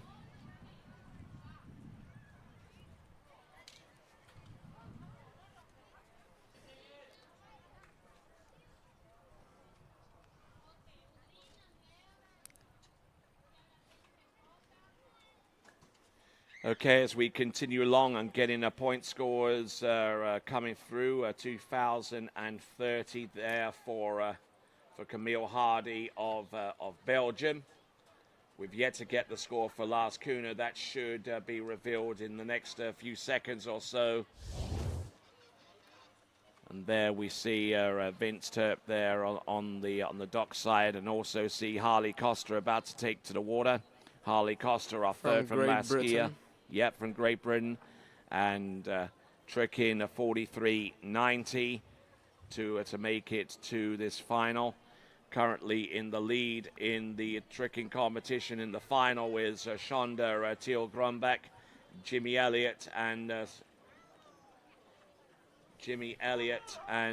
Sir Philippos Silvestrios currently tying for second place right now in terms of a final round score, but Jimmy Elliott has the advantage by having a superior tie-break score from round number 1.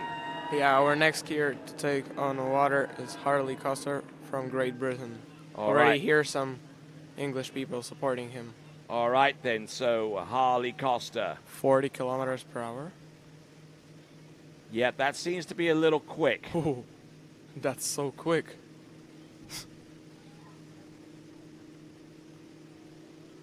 Surface back to back. There's wake 5 front. There's back. Wake 5 front. Wake 5 back. Now. Comes for flips. Boom. Back flip. Oh, nicely done. Very, very high. Second back flip. Good elevation there. And a couple of side slides. Oh, good effort there from Harley Costa, and well nailing done. that one down. He's certainly one of our taller competitors in this competition, so having to work that little bit harder to maintain his balance out there on the trick ski. True. So there we go. That is Harley Costa. He launched into this with the wake back-to-back.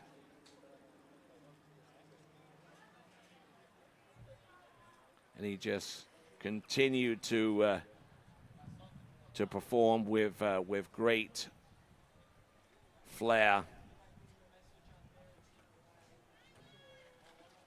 All right.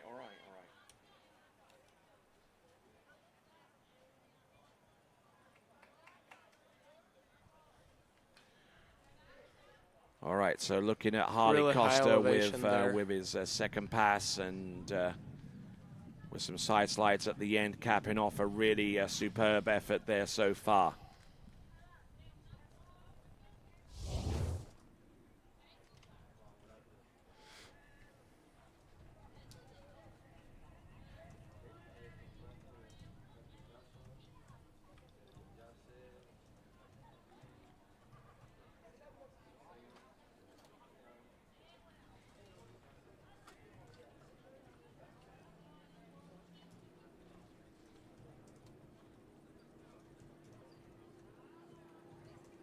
$190. 2890 for Lars Kühner. Waiting on the next score from Harley Costa to be revealed. Still in the lead is Shonda Thiel Grumbeck. His score of 36.40 has to be exceeded in order to make it onto the podium now. And I wonder whether that total from Harley Costa is enough to do it. Our next skier on water is Fyodor Ivanov. With his toe pass, let's see what he can do with this. All right, let's see what he's got. He's got to set the boat speed first. Got to be prepared. Reverse toe back, reverse toe front, surface warm-up turns. 24.4, pretty low boat speed. Yeah, extremely low boat speed for the toe tricks that he has planned, and the first of those toe tricks should be a toe 7, 450 points. Toe 5 back. Toe wake back to back. Oh. A little bit nervous there toe with back that toe wake back to back. Back to back reverse. Toe 5 front, toe out, toe Toe, straight back in. Toe wake go. Slide. And a toe wake line back. All right, nicely done there. Good, quick effort there. He got a little bit stalled at the beginning, but managing to trick his way out of the potential situation.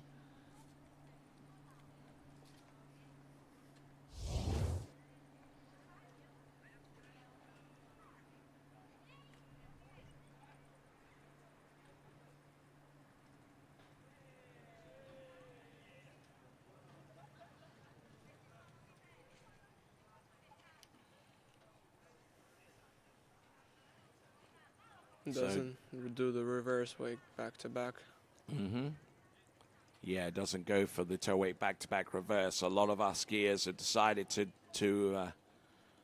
keep it simple. Yeah, keep it simple and just be able to put yourself in a position to do the tricks afterwards, because the trick values of all of those tricks afterwards are far more than far better to do that than to risk falling on the toe wake back-to-back reverse, which is always a hard trick to perform even in the best of circumstances.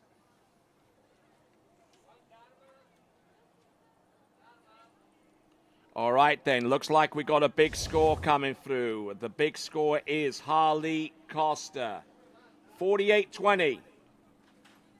4,820 for Harley Costa. That is good enough for the lead with 2 skiers remaining. That means that he has a medal.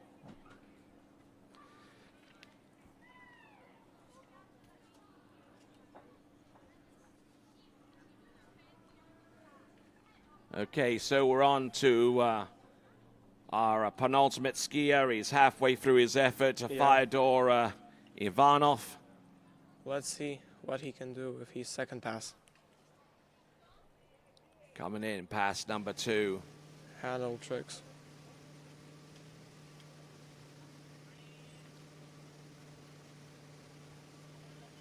.6 kilometers. Yep, Such a low pretty boat. medium. Yeah. All right, coming in with hand tricks now. He's got to stay low into the water Back here. to back. There's the wake back to back. Wake 5 front into Wake wrap. 5 back. Wake 5 back. 310 points for each of those. Here we go. Boom. Nails Backflip. the backflip. There's 500. There's There's another 1,000 500. points. 1,000 points for 180 2 of them. backflip. Yeah. 750. A couple Well of done. surface O's, and there we go. 180 He's points. really happy. for both of those runs.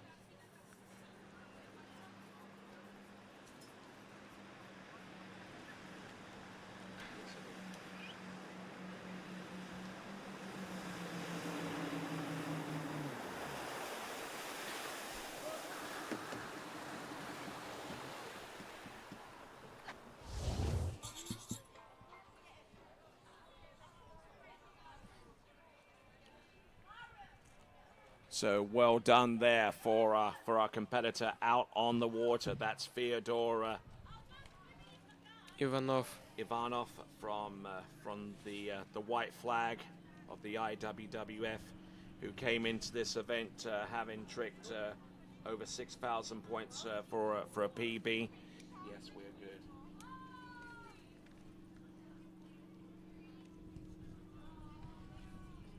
Pretty high elevation on these ones.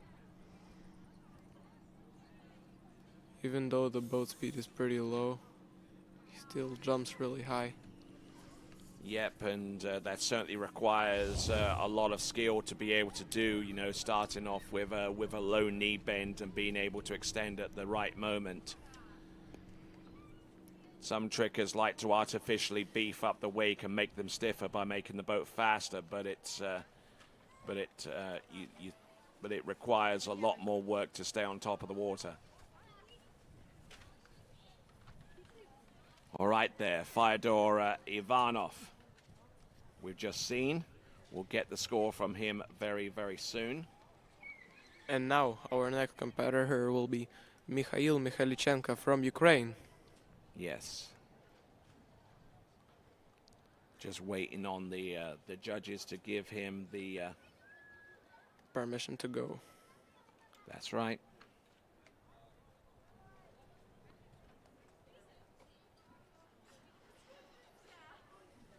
So still in the lead with 48.20 is Harley Costa.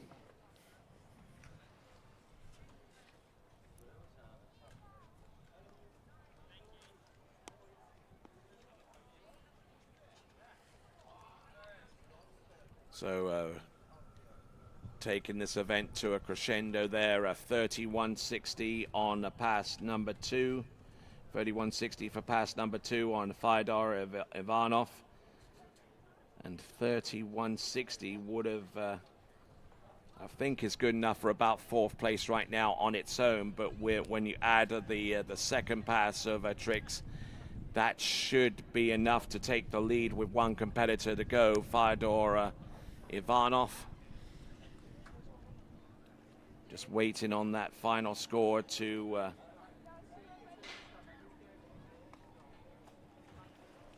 we're pushing the score. 6110, 6,110. Guarantees himself a medal. And whether that medal is going to be gold or silver is going to be determined by our last competitor. From Ukraine, Mikhail Mikhailichenko. Mikhail Mikhailichenko. Yeah. Warming up. Won the slalom event a few hours earlier. And is looking to do the double today. Yeah. 28 kilometers per hour, B2. Let's see what he's got. Wake back to back. Wake front. Oh yeah. Toe back to back. Toe back to back reverse. Looking in go. Toe Wrapping 5 in. front. Toe out. Toe straight back in. Boom. Toe wake O. Good stomp there. Toe wake line O. Toe Oh my wake god. line O. Oh, look. What happened? Oh, no, my he falls word. down. What a shame. There you go. That's the toe wake line back to back towards the end. But a good effort there on pass number 1. And he may have just done enough to get himself on the podium with pass number 1, but it's all about pass number 2 now to see if he will take the win here.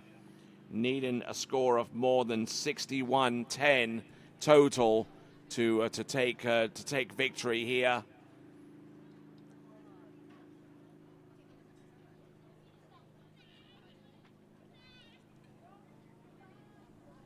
Good pull, good execution of these tricks. A couple of side slides. Actually, only one. Oh. Good recovery. Yeah. He knew that ski hadn't made it over, so he decided to turn to the back to make sure that he still stays on top, to give himself at least a fighting chance of doing the trick that was to come afterwards. It's going to be 2,500 points. 29.90. Yeah, 29.90. It's been improved to 29.90, so he's still got a bit of work to do before he claims a spot on the podium. And how we understand the toe wake line back to back that he tried to pull out on the end was out of time. Yeah, just looking at that time in their toe wake line back to back, the judges declaring that last trick is out of time, toe wake line back to back, but he fell on that anyway. Total 2,510. There, it's in the review phase. Still in the reviewing stage. Timing.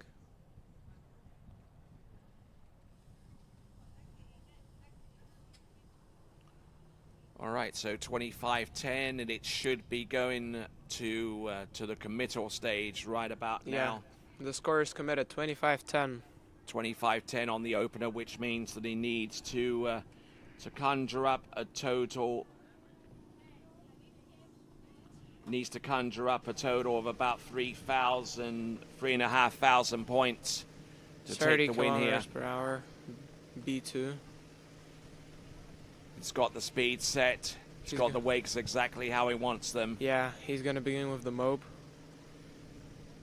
First of all, the positional to the back. Yeah. Here he comes. Position to the back. Mo back. Mo back. Bang. Backflip. Backflip. Half 4 more twist. flips to do. Flip twist to the back. Flip twist to the back. Front. To the back again. And another. Flip twist to the front. Ski line O. Ski line O. Ski line back to back. Nicely done. Ski line back. Way go. Let's go. There you go. And he repeated a ski line back. Oh, wow. But is that going to be enough to seal the deal? It's got to be a total of more than 61.10 in order to take the win here. I guess it will be. We'll see what that point score is going to be.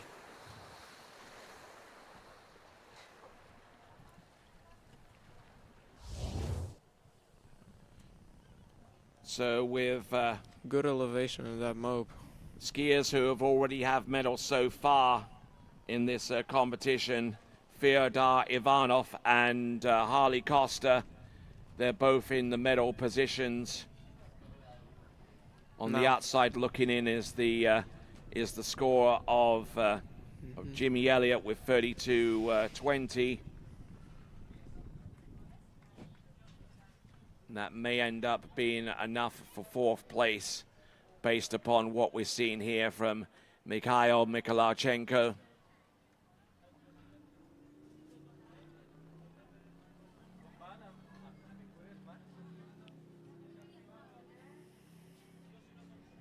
And repeating that ski line back. I don't know why, but... Oh, he just got a little excited towards the end and threw through the first thing that came to mind, I'm guessing. All right there, so... We'll get his score really soon. Mikhailchenko will wait for the score to come in. If this is about 3,700 points or more, or 3,800 points, it should be enough.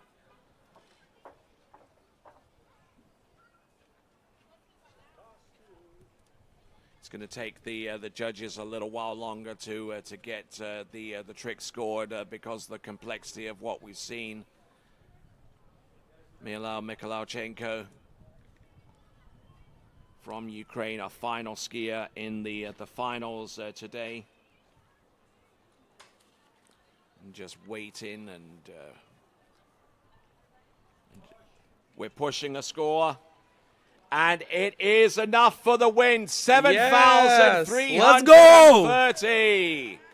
Our new under-14 Europe trick champion, Mikhail Mikhailchenko. All right, excellent stuff there. Mikhailchenko. Well done. 7,330. Pulling off a backflip. And pulling off a backflip off the dock. Wonderful stuff there from him. So there's your podium. Mikhail Mikhailchenko, the winner ahead of Fyodor Ivanov, and Harley Costa in 3rd place with his score of 48.20. So well done. So there is your leaderboard. Mikhail Mikhailchenko, 73.30. Fyodor Ivanov. Fyodor Ivanov with 61.10. Harley Costa with 48.20. Sander Thiel Grumbach with 36.40. And rounding off the top 5 is that tied total between Philippos Silvestrius and Jimmy Elliott.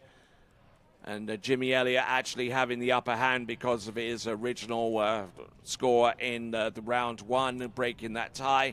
7th spot, Ethan D'Agostino, then Lars Kuhner, Luca Fassel, Buddy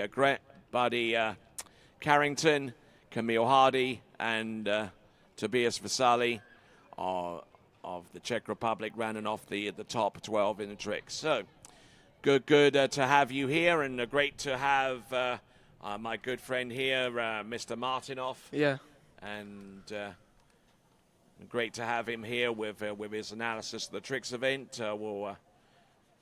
We'll lead you to go and celebrate there with Mikhail Mikhailchenko, and we will conclude the coverage of the tricks event in the boys in the U14s Our next event is going to be the girls U17 jump elimination round, then followed by the boys U17 jump elimination. So stand by, ladies and gentlemen. We're about to go jumping as we continue on coverage of the European Youth Championships, coming to you live from the commune of Richeto, from the province of Navarra and the region of Piemonte. And we'll be back with more live action right after this.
Thanks for calling Wake House. This is Brian. How can I help you? Yeah, Will. Can I let him know who's calling? All right, just a second. Will, I got a fill for you. Perfect. Give me just 1 second. All right, hit it. Thanks for holding. This is Will. Hey, how's it going? Good.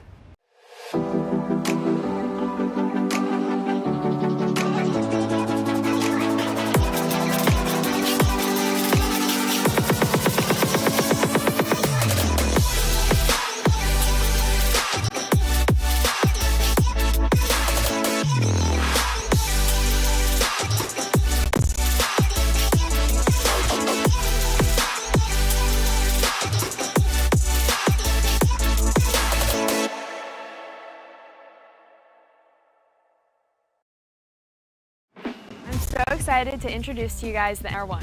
Over the past season, we've been working on developing the ski shape that is now the NR1, and I truly do love this shape. I'm so excited to ski on it this season, and I hope you guys love it as much as I do.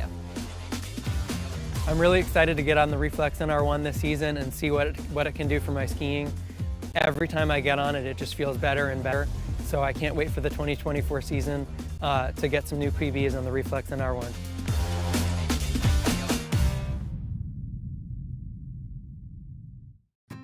As the broker of data and real estate and a professional water skier, I understand what clients are looking for in their dream water ski home. Our company is dedicated to helping you and your family invest in your future together in Florida. If it's time to move on to your next adventure, let us help you find the perfect match for your home. Our team offers service in English, French, Spanish, and German. Whenever you are ready, just give us a call. We will be suited up and ready to assist. Dalen Real Estate, where expertise meets passion.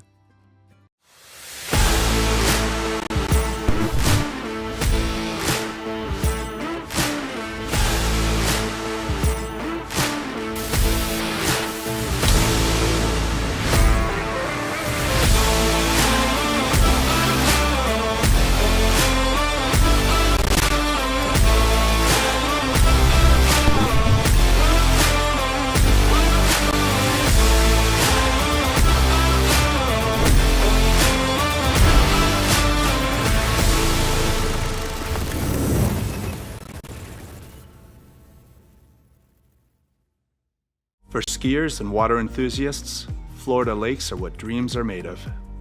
Combined with world-class golf, remarkable weather, natural beauty, theme parks, and so much more, it's easy to see that Florida is paradise. For more than 30 years, I've enjoyed Florida's lakes and many offerings. If you are interested in Florida real estate, let me be your guide and trusted advisor as you search for your paradise. Together, we can make your dreams a reality. Take a look at you and start to lose my balance. What am I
Pentalago, South Florida's most anticipated water sports community. 5 lakes, 4 slalom courses, year-round skiing. Homes now under construction. Where you want to live. Visit Pentalago.com. At Dillinger Insurance, we have over 50 different carriers to shop your home, auto, and recreational vehicle insurance needs. We would love the opportunity to save you money. We insure million-dollar mansions, condos, mobile homes, rental homes, and everything in between. We know all about wind inspections, 4-point inspections, and how to get you the right coverage for your particular home. You've got questions, we've got answers. Can you remember the last time you had a rate decrease with your auto insurance? Let's take a look and see what we can do. We know all the ins and outs of getting our customers the best rates, coverages, and discounts, so put us to the test. Don't monkey around with your insurance. Call Dellinger Insurance today. We've got tons of companies to help find you the best prices and the best coverage for your particular needs on home and auto insurance. Go Knights!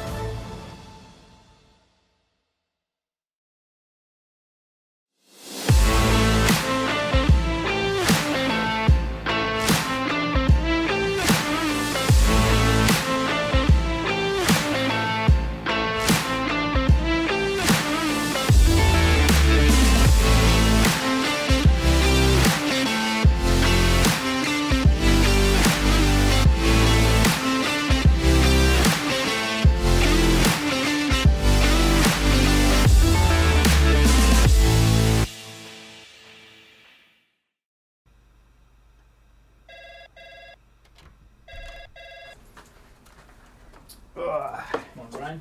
Hey, morning. You have a good weekend? Yeah, got out on the water a couple times. How about you? Yeah, I got to set in. Just gonna make a quick phone call here. Oh, of course. Can you get that, Will? Yeah, man, I got it. Thanks for calling Wake House. This is Will. Yeah, looks like we've got those in stock.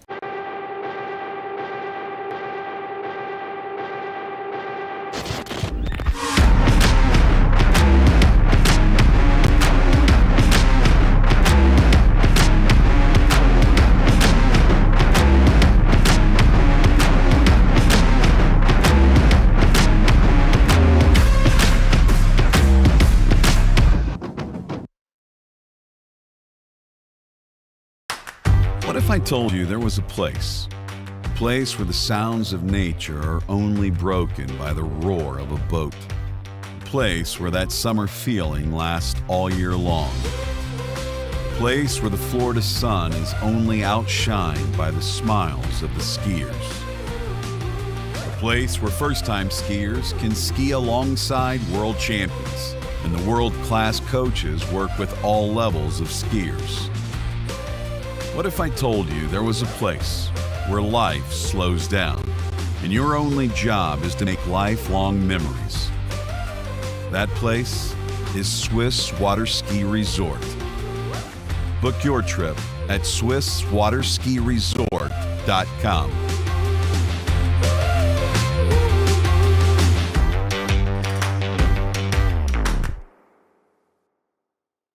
For over 20 years, Houston has been setting the standard of automotive excellence.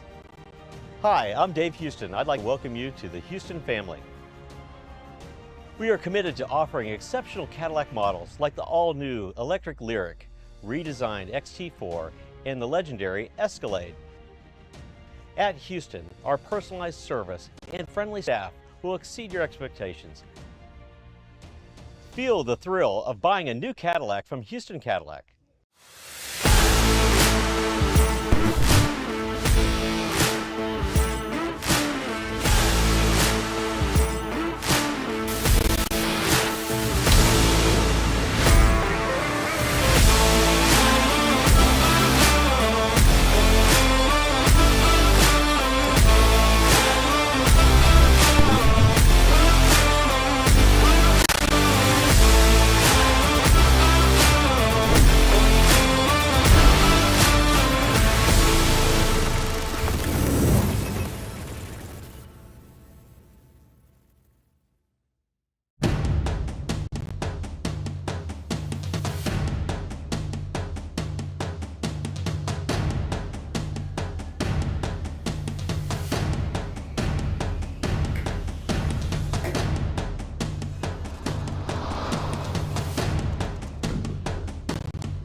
For over 20 years, Houston has been setting the standard of automotive excellence. Hi, I'm Dave Houston. I'd like to welcome you to the Houston family. We are committed to offering exceptional Cadillac models like the all-new electric Lyriq, redesigned XT4, and the legendary Escalade. At Houston, our personalized service and friendly staff will exceed your expectations. Feel the thrill of buying a new Cadillac from Houston Cadillac. For skiers and water enthusiasts, Florida lakes are what dreams are made of. Combined with world-class golf, remarkable weather, natural beauty, theme parks, and so much more, it's easy to see that Florida is paradise. For more than 30 years, I've enjoyed Florida's lakes and many offerings. If you are interested in Florida real estate, let me be your guide and trusted advisor as you search for your paradise. Together, we can make your dreams a reality.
As the broker of Dayland Real Estate and a professional water skier, I understand what clients are looking for in their dream water ski home. Our company is dedicated to helping you and your family invest in your future together in Florida. If it's time to move on to your next adventure, let us help you find the perfect match for your home. Our team offers service in English, French, Spanish, and German. Whenever you are ready, just give us a call. We will be suited up and ready to assist. Dayland Real Estate, where expertise meets passion. Where do competition standards meet the highest culinary standards? Where do the old masters meet the new masters? Where do first-class conditions meet first-class hotels? Where does the purest joie de vivre meet the purest drinking water quality? Only 30 minutes from the airport and Vienna city center.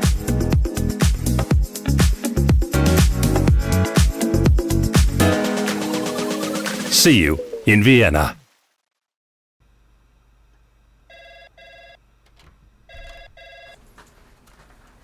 Morning, Brian. Hey, morning. You have a good weekend? Yeah, got out on the water a couple times. How about you? Yeah, I got to set in. Just gonna make a quick phone call here. Oh, of course. Can you get that, Will? Yeah, man, I got it. Thanks for calling Wake House. This is Will. Yeah, looks like we've got those in stock. At Dillinger Insurance, we have over 50 different carriers to shop your home, auto, and recreational vehicle insurance needs. We would love the opportunity to save you money. We insure million-dollar mansions, condos, mobile homes, rental homes, and everything in between. We know all about wind inspections, 4-point inspections, and how to get you the right coverage for your particular home. You've got questions, we've got answers. Can you remember the last time you had a rate decrease with your auto insurance? Let's take a look and see what we can do. We know all the ins and outs of getting our customers the best rates, coverages, and discounts, so put us to the test. Don't monkey around with your insurance. Call Dellinger Insurance today. We've got tons of companies to help find you the best prices and the best coverage for your particular needs on home and auto insurance. Go Knights!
All right, welcome back to live and continuing coverage of this, the European Youth Championships for 2024. I'm Tony Leifert, and there is the remaining schedule of the day for the U17's girls elimination. And we've just seen our previous event where Mikhailichenko winning the U14 Boys European Championship with 73-30.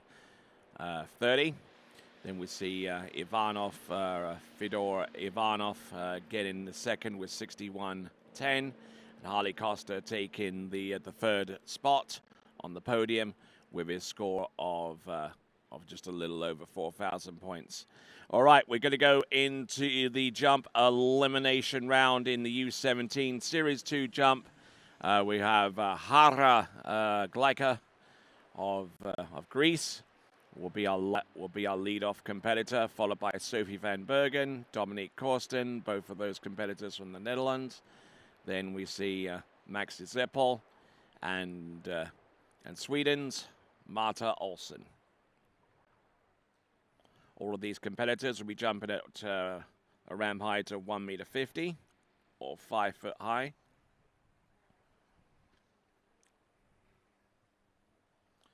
And I'm going to take a look. We should be able to take a look at our setup for the jump and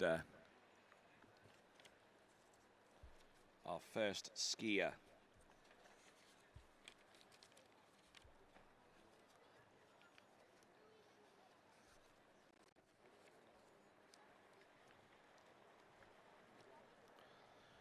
So Hara Gleika from Greece is our first combatant in the girls Series 2 jumps for the U17. Because of the number of competitors in this section of the competition, 8 will be making their way through to the jumping final among the girls in the U17.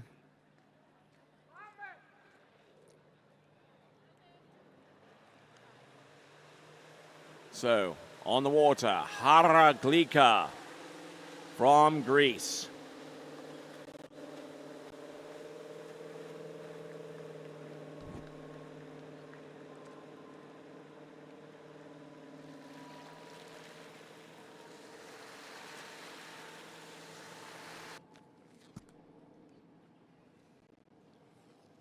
So, Hara. Try and get you some biographical information on her very, very soon.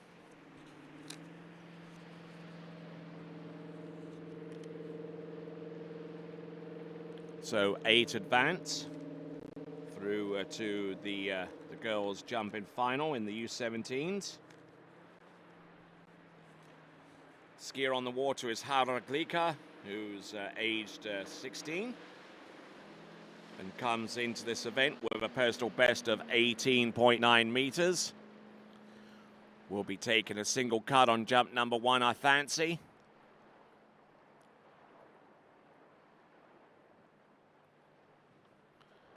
Decent edge. The landing looks pretty tip-top.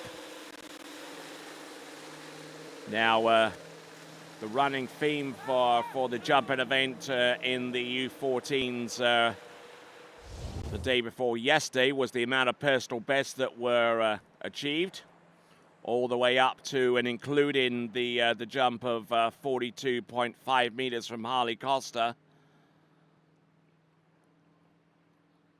But there were plenty of jumpers in between that produced jumps that were lifetime bests for each of the respective competitors. As a small contingent of supporters from Greece will celebrate there. It is 17.1 meters, 17.1 meters on the opening jump for Hara Gleika. Enjoys track and field and Formula One.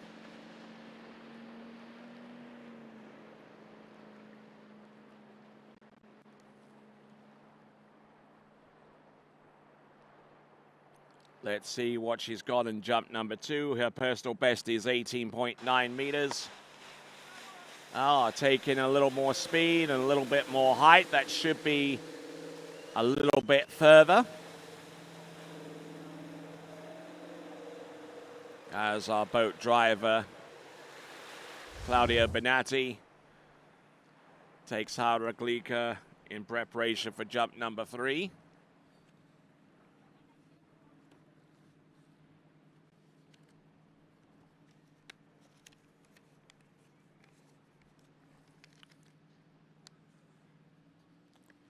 All right, and looks like it's a new PB for her now. It is 18.718.7.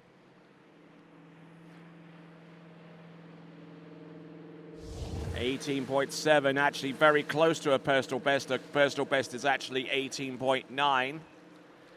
So she's got a little bit more work to do to get on level terms with that.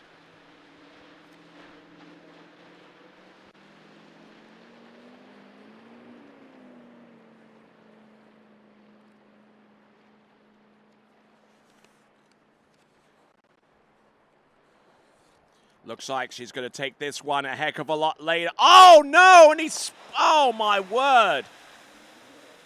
She was later. One ski went up the jump and the other ski went up the side curtain. Ouch. Hopefully she's fine.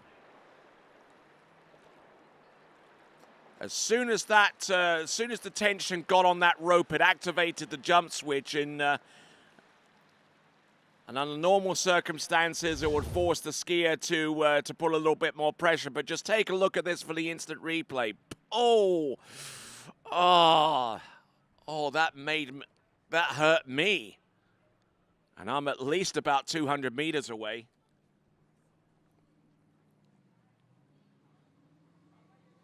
Hopefully she's fine. Oh, ouch.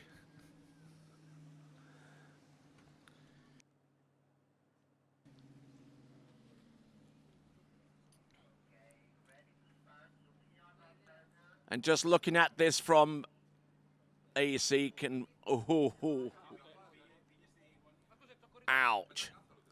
Hopefully she's okay after all of that.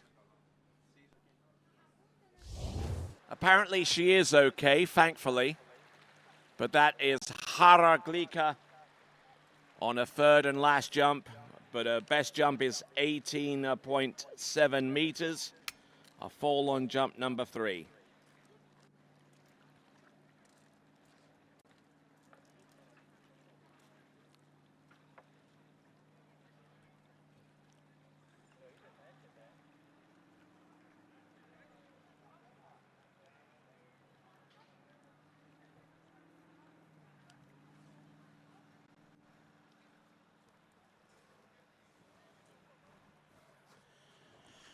Well, apparently Haraglika is on the other side of the lake on her feet,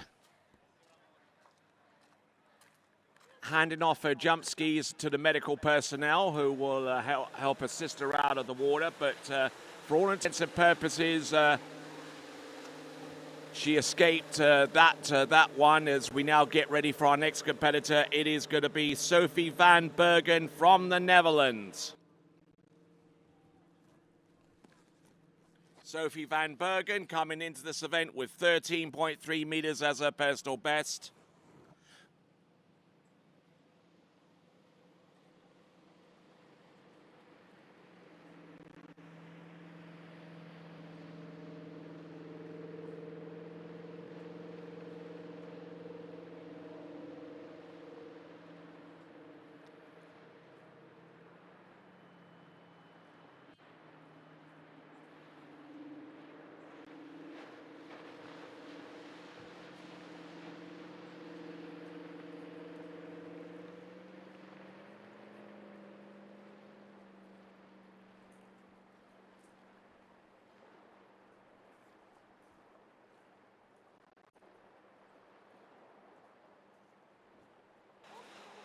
All right, here we go.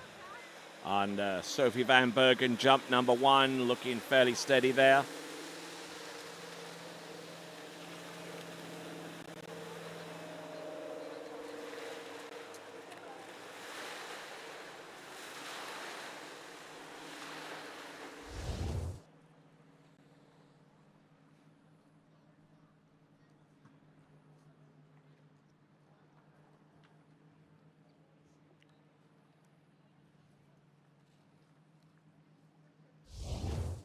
right, so the distance coming through any moment now there for Sophie van Bergen.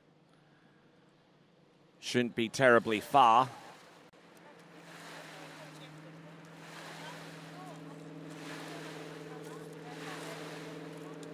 All right, so 10.6 meters, 10.6.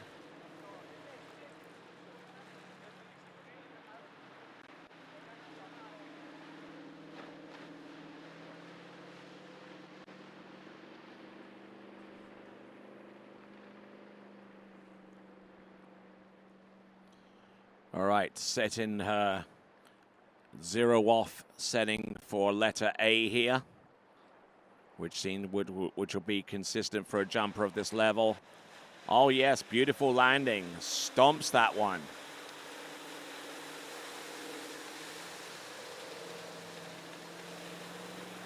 Looks like her first 2 jumps aren't going to be terribly far unless she decides to throw in a 3/4 cut on the last jump. It's probably not going to improve much beyond what we're seeing right now in preparation for jump number 3.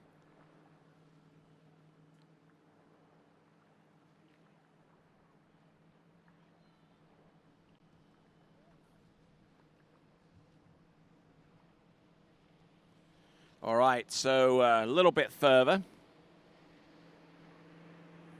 12 meters. Jump number 2. It's about a 1.4 meter improvement upon jump number 1. Her personal best for Sophie van Bergen is 13.3 meters. Is the current Dutch women's overall champion and champion of the Benelux as well.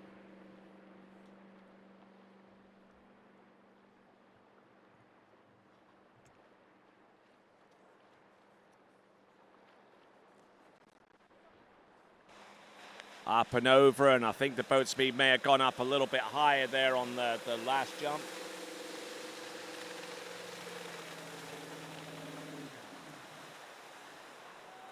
But able to land all 3 jumps, and for a skier of her level, that certainly takes precedence in terms of consistency.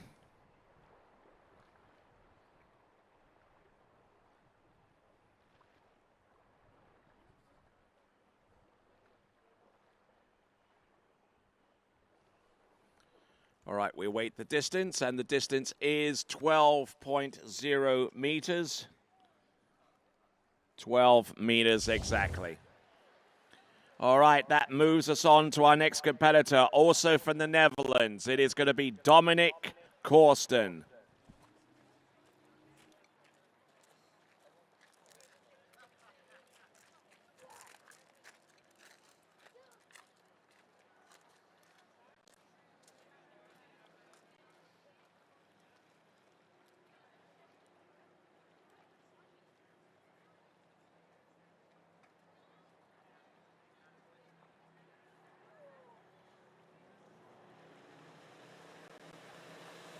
Still in the lead and rather fortunate to get away with what happened on jump number 3 is Haraglika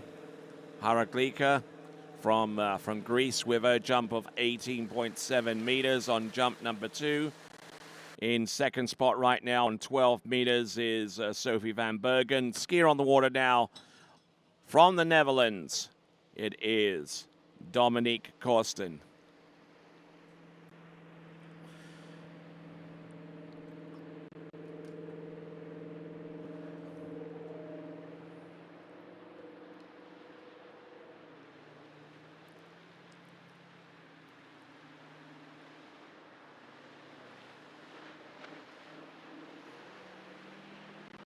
All right, let's see what we can do here in a Series 3 jump elimination round.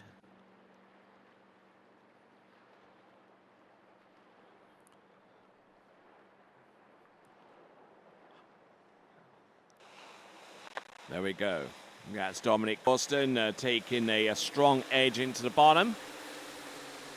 And should benefit from that with a distance very, very close to 20 meters, I would suggest.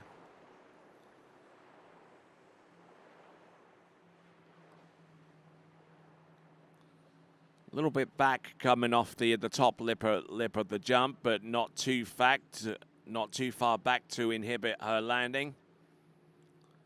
It's going to be 15.7 meters on jump number 1, 15.7. That puts her in second spot behind Haraglika.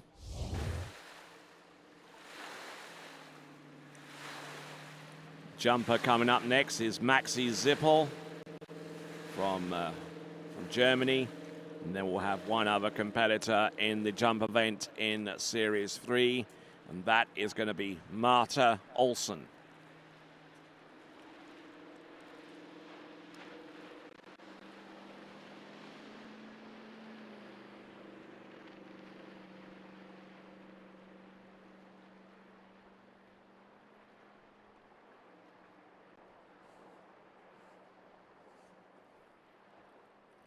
Here we go. Whoa, and taking in a three-quarter cut there and was barely able to hang on into the bottom right-hand corner.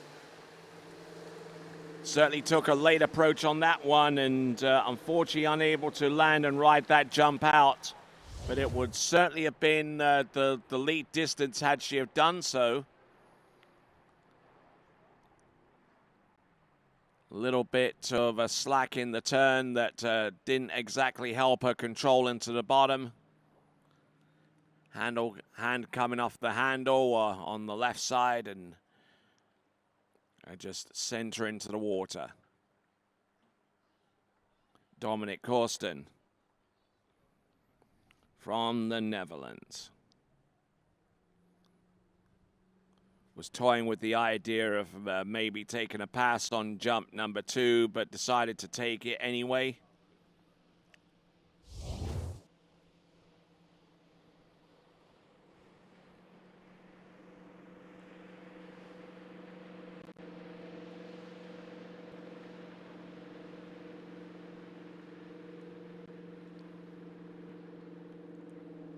All right, so Dominic Korsten.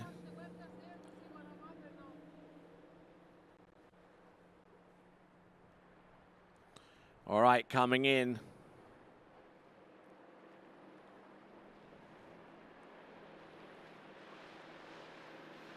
Here comes Dominic Korsten.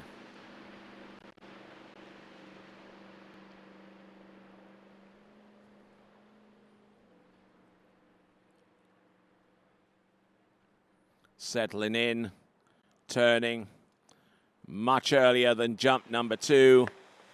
And she'll get better distance. She'll probably take the lead.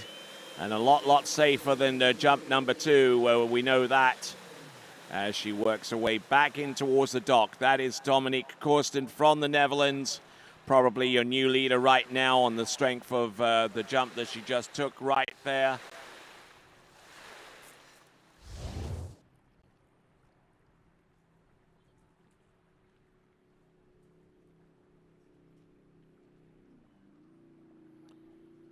Good edge early enough and allowed the boat to pull her into the bottom of the ramp. Looks good there, and 20.6 is enough for the lead. 20.6 would take her above Haraglika and take over the lead with 2 jumpers remaining in this series. We'll see Marta Olsen coming up very, very soon, but before her, it is going to be Maxi Zippel of Germany.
All right, so here we are with the preliminary round of the U17 girls jumping competition.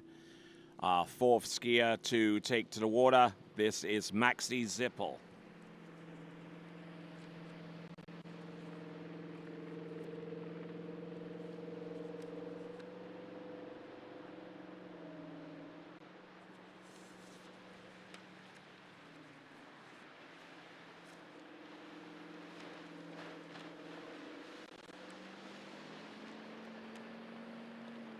All right, winding on the boat speed, and let's see what she does on jump number 1, Maxi Zippel.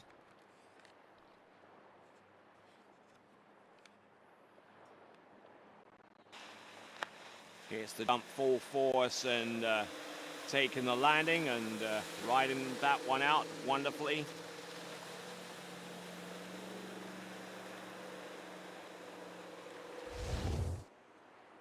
So just taking a rather conservative approach with the single cut.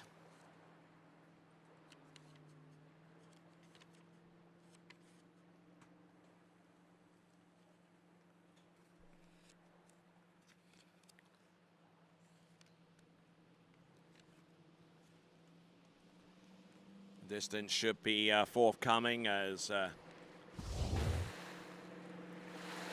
she gets ready for jump number 2. It is going to be 16.4 meters, 6.4.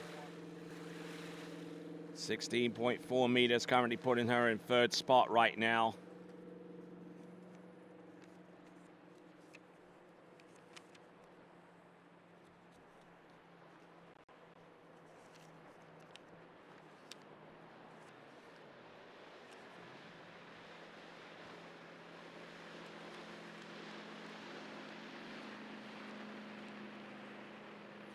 Here she comes. Looks like she's going to do a 3/4 cut here.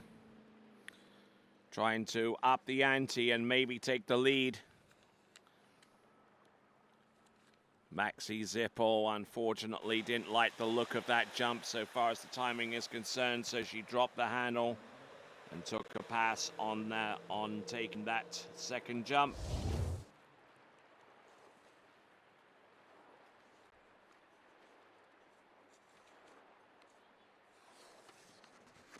So Maxi Zippel in this jump event, her personal best is about a 16-meter jump, and she may have gotten a new personal best on the opening jump, or jump number 1.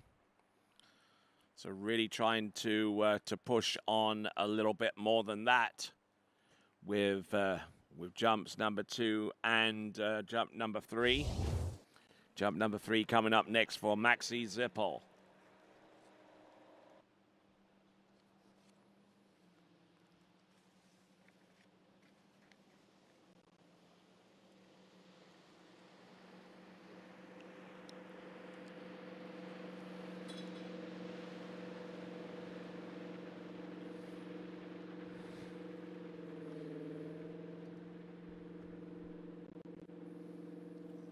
Right, our Nordic 200 here at the European Youth Championships. Going down towards the down the end of this this little jump lake facility here at the Italian National Training Site here in Rocchetto.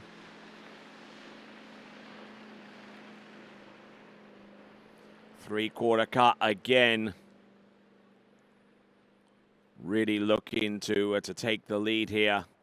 A good quick turn. Still a little bit early, coming off the 2nd wake, but she had more speed. She combined that with the lift that's already helping her out to a distance of 16.2 meters or 16.4 for a new PB. But looking to add some speed and distance to that. And that should be closer to about 20 or so meters. It's Maxi Zippel from Germany.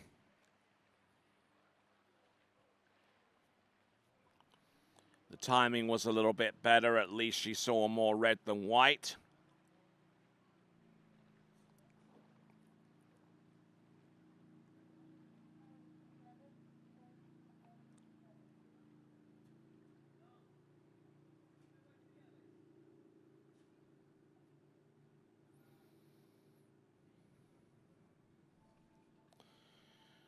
All right, so that jump is actually 20.7.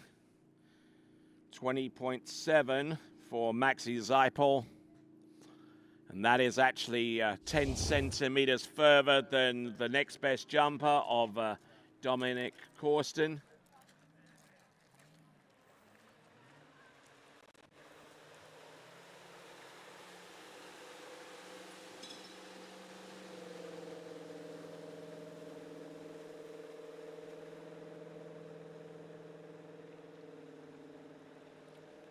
All right, so next skier to go in our last competitor in girls series 2 jump, it's going to be Marta Olsson from Sweden. Personal best of 17.6 meters.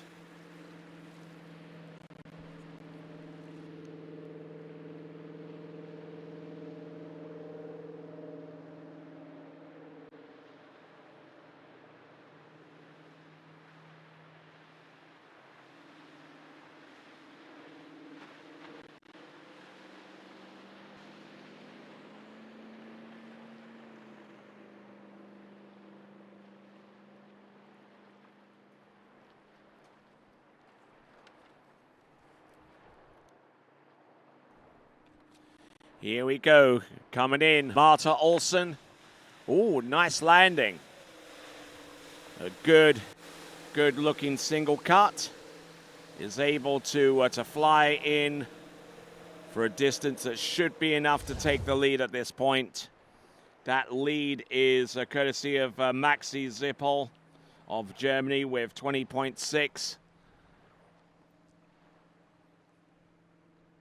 It should be around the 20-meter mark, or maybe just a little bit, or just mildly short of it. Good smooth lift, good edge.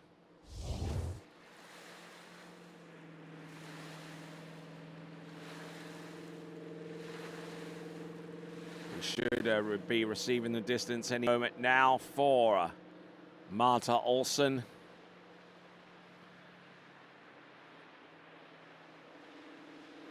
Here's the distance, it's 18 meters exactly.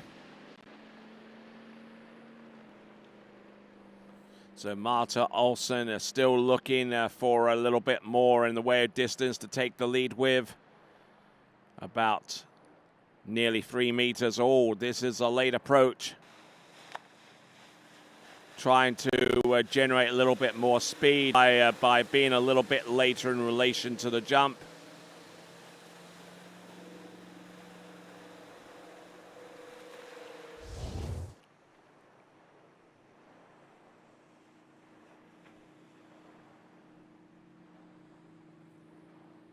Oh yeah, good lift.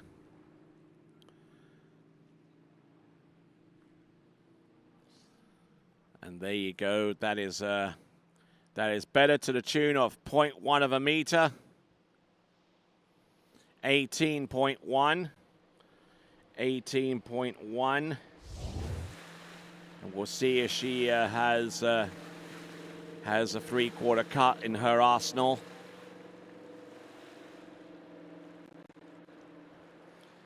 As our next skier is getting ready. She too is from Sweden. Tuva-Lisa Ronafor. Just as a reminder, 8 skiers make it through to the girls jumping final in the U17s.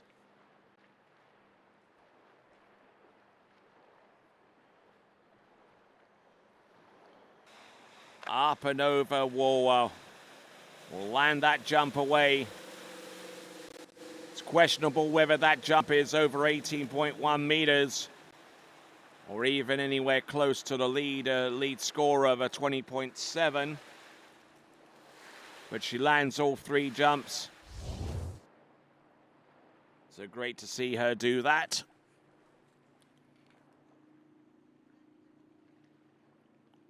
Good thrust off the top, and it is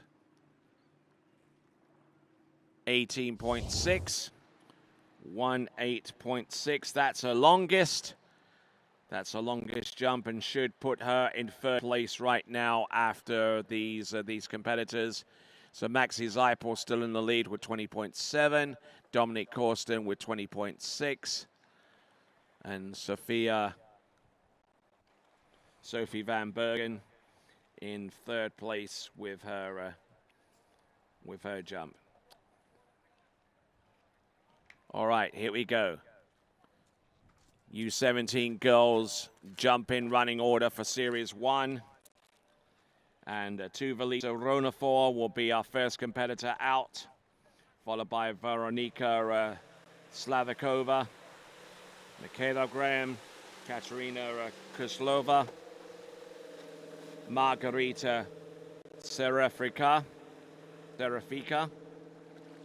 Mary Lou Devergier, Katharina Hafner, Lenny Wenzel, and Maisa Jakobsen.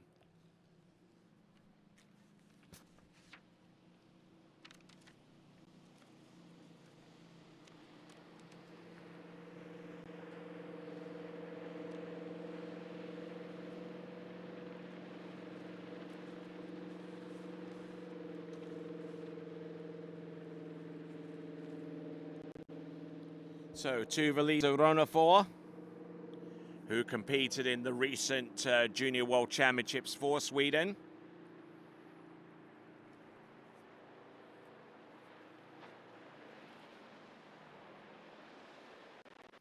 Personal best jump at 25.8 meters. Let's see how she approaches jump number 1.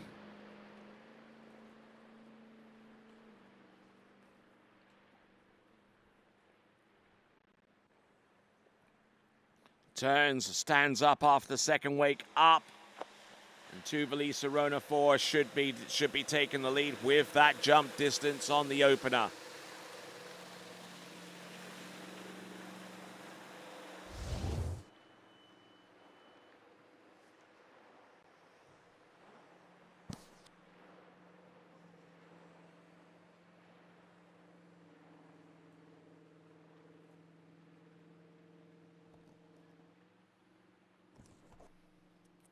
All right, so she has taken the lead to the tune of 26.9.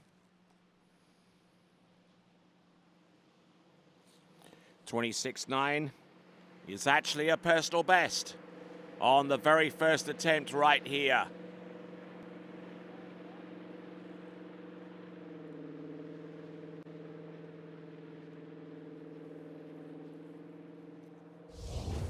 So Tuvalisa Ronafor is our new lead jumper.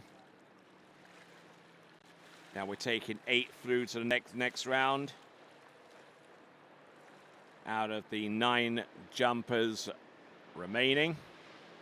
Lidina Wolfersberg unfortunately will not be jumping as she sustained an injury. Here comes Tuvalisa Ronafor, edging away from the boat. Good tight line. Up and over, a good edge. Nicely landed and ridden up. And signaling to the boat that she wants some more speed one more time. Tuvalisa Ronafor. Currently ranked 13th in jump in the U17s. And there you go. That is 26.9. 26.9. About another half meter there.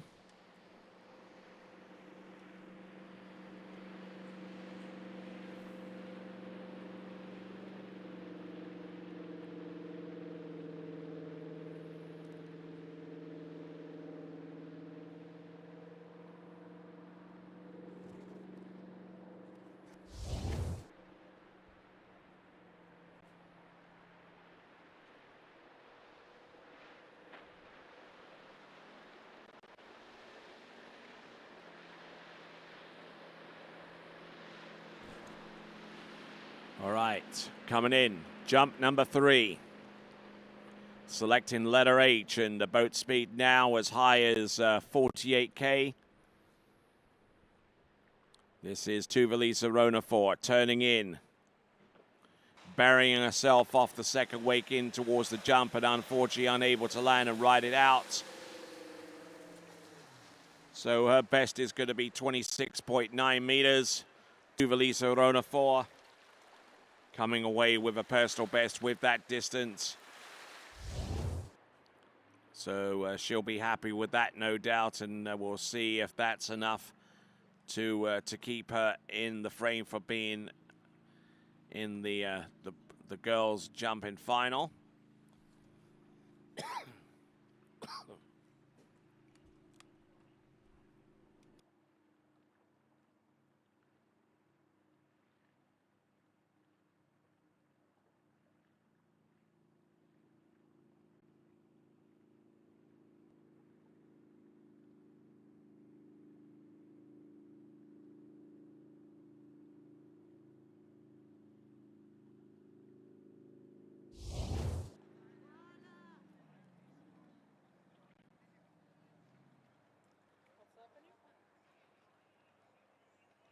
All right, then. Looks like we've got a situation slow time on the last segment for Tuvalisa Ronafors on jump number 3. She has an optional re-ride. So we'll see if she will take it. I'm probably quite sure that she will.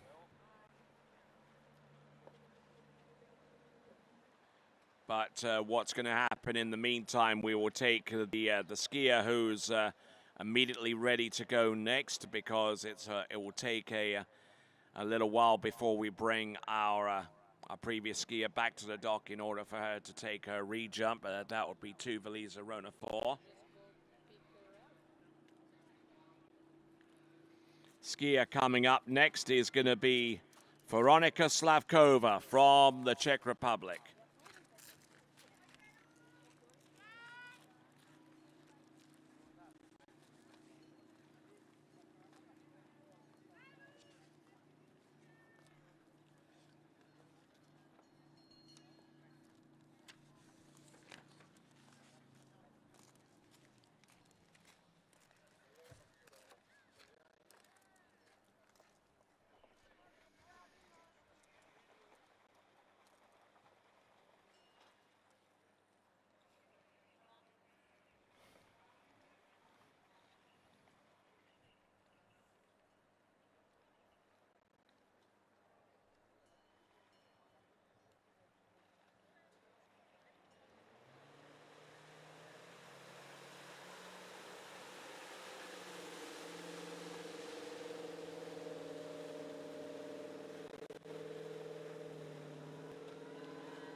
All right, getting quite a few cheers from the folks over from the Czech Republic. Veronika Slavkova.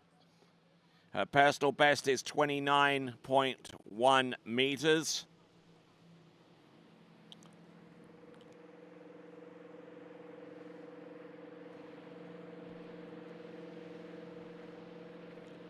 So, as a reminder to you good folks watching, wherever you happen to be, top 8 advance through to the girls jumping final in the U17s, as we do have a total roster of jump skiers at 14. That taking into account the absence of Lidina Wolfersberg, who will not be jumping because she's injured, despite the fact that she's listed on the running order as jumper number 5.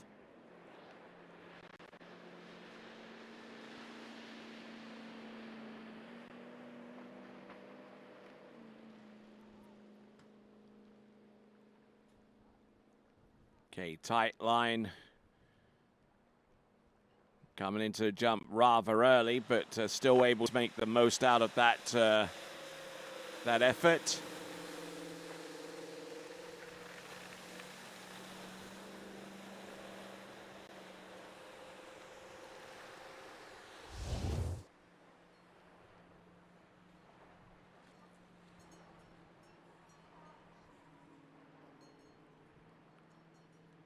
So we should should anticipate that this jump there would be good enough to maybe make it into the finals, and probably is with a 27.8 meters, 27.8 on the opener.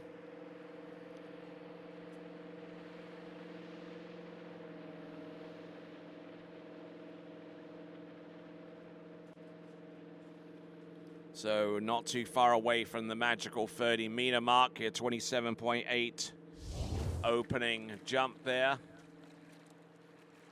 Representing the Czech Republic, it is Veronika Slavkova.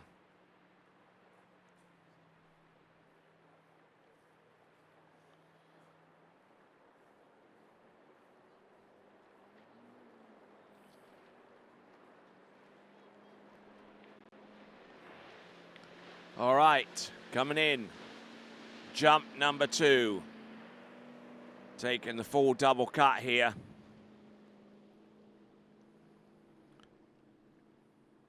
Nice and wide, makes a quick turn. Yeah, and pushing herself up off the jump there. But unfortunately unable to ride it away.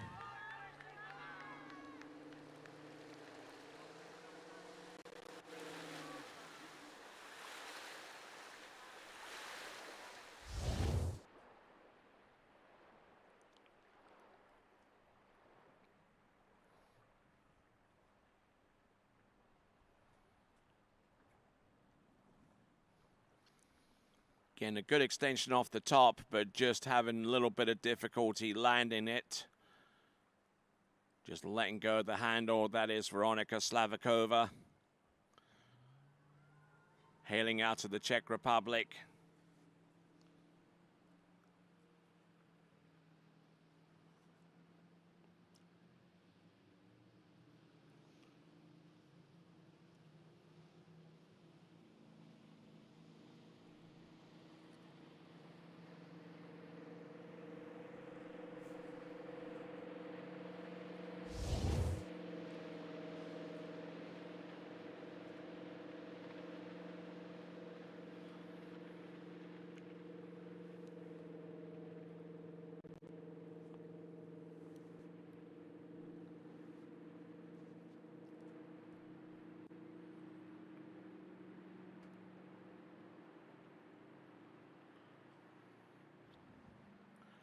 All right, turning at the bottom end of the lake and allowing for the boat to straighten up.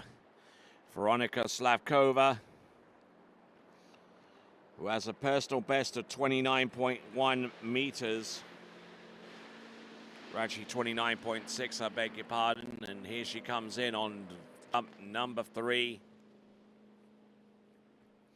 Let's see if she can get this timing right. Still relatively early coming into the jump,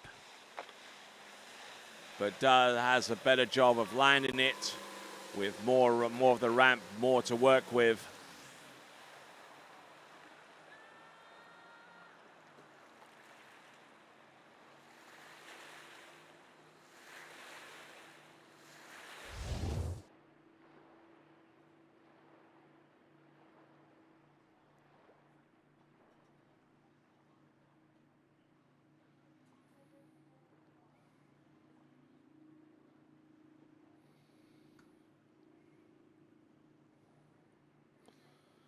Okay, so the distance should be revealed any moment now for Veronika Slavkova, and we'll have a look at the instant replay first from the opposite angle. It is 27.5 to 7.5.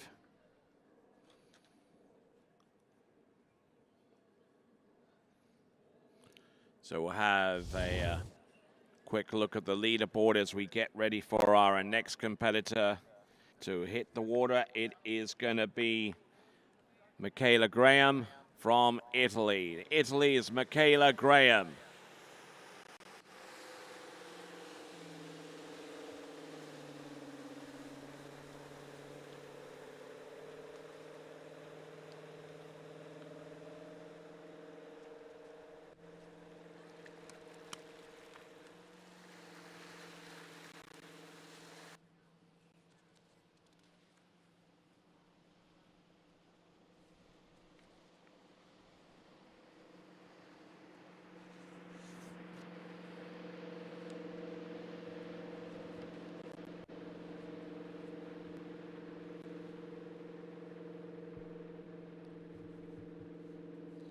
All right, so Michaela Graham from Italy, her personal best jump is 30.6.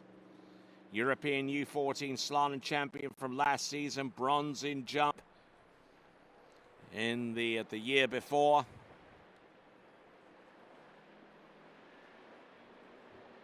Looking to round off her stay in the U14s, actually in the U17s now.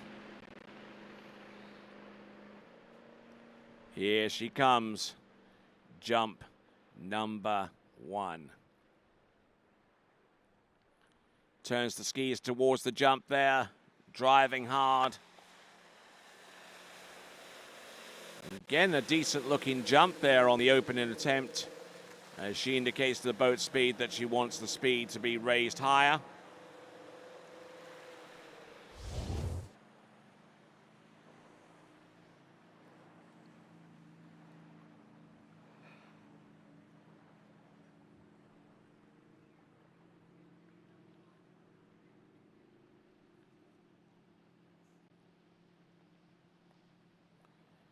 Looks like it's going to be a jump of 27.9 meters to 7.9 meters.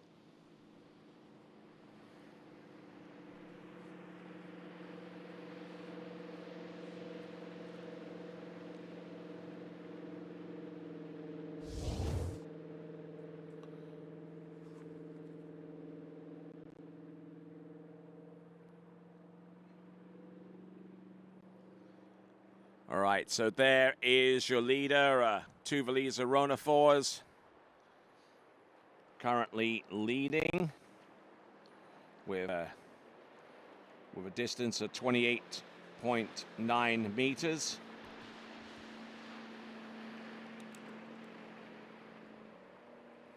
So she's through to the next round of the competition. Tuvelisa Ronafors with 7 remaining competitors to go, including our skier on the water right now, Michaela Graham, looking to throw something down a little bit further than that.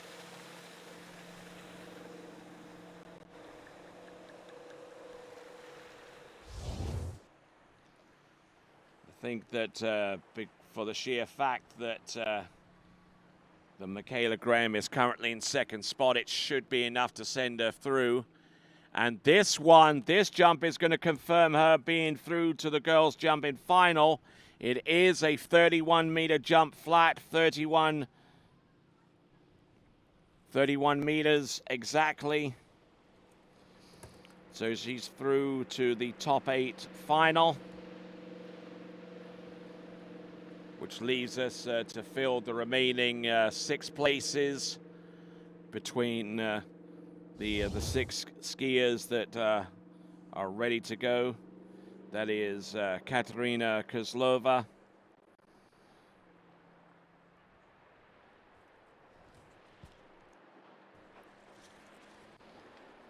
Margarita Serafika is one of those remaining 6 as well, along with Mary-Lou Devergier, Catherine Hafner, Lenny Wenzel, and the current world junior jump champion, Maisa Jakobsen.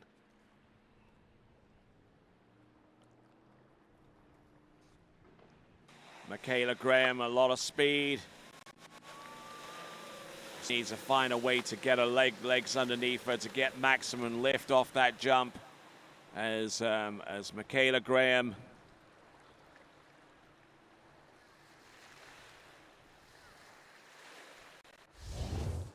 looked great out there.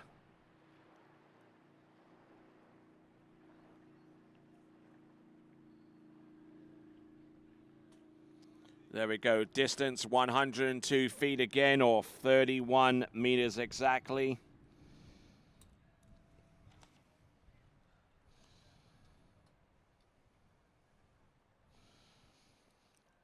So 2 skiers through to the next round, Tuvelisa Ronafor and Michaela Graham from Sweden and Italy respectively. Who will be the next one that will make it through to the next round of the competition? We'll have to wait and see. The next bubble score for either of these remaining skiers is a distance of 26.9 meters, if I'm reading this correctly.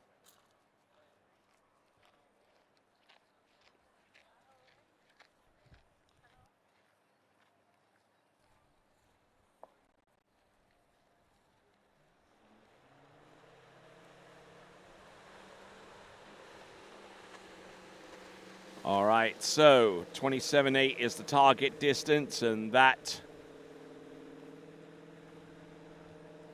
is the distance that Veronika Slavikova has to jump in order to make it through to the jump final.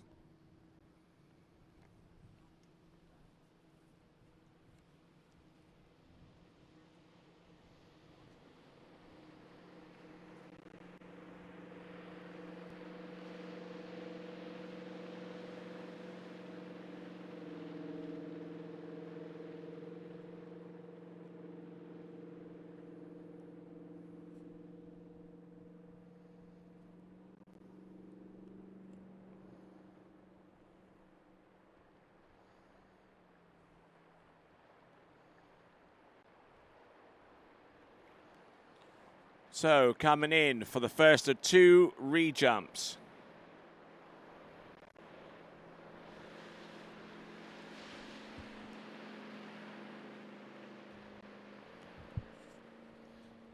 All right, so here we go. This is Tuva-Lisa Ronafors. It's got the first of two re-rides as a protected distance of 28.9 meters.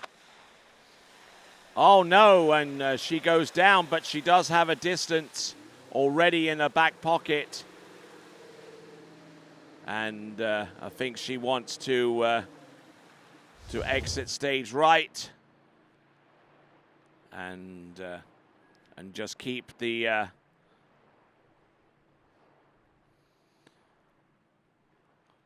looks like she's got another jump re-ride, but she's taken off her jump skis. Now whether she's wanting to not take the second jump re-ride or not is yet to be determined.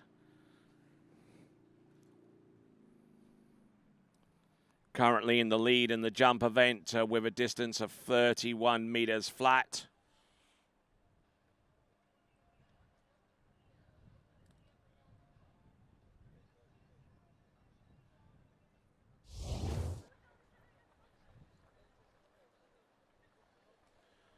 Looks like we've got a little bit of confusion going on out there with Tuva-Lisa Ronafors, and as she gets ready for a second jump re-ride. Continuing on with live and live coverage of the European Youth Water Ski Championships from the commune of Rocchetto, the province of Novara, the region of Piemonte. This is Tony Lightfoot, glad to have you here. We have also support from K-Way from the FISSW, Federazione Italiana Surfing Sci Nautico Wakeboard, and also support from Coney as well.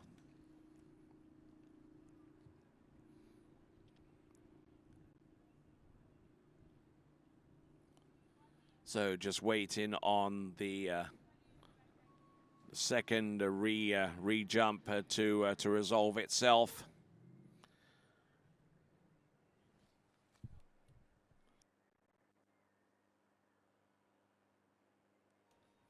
So she already has a protected distance of 28.9 meters and looking to expand upon that.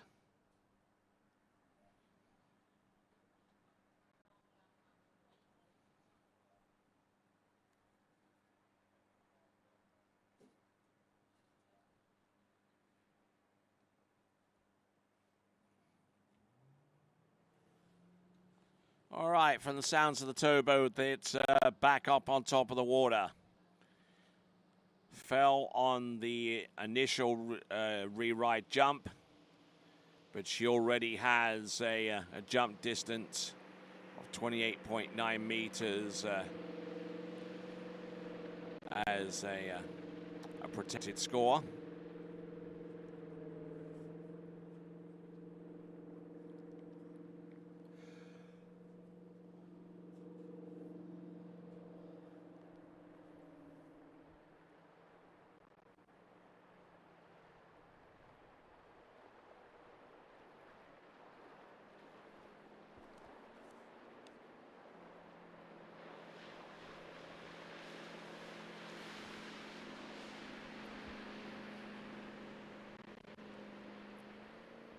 to Valisa Ronafor.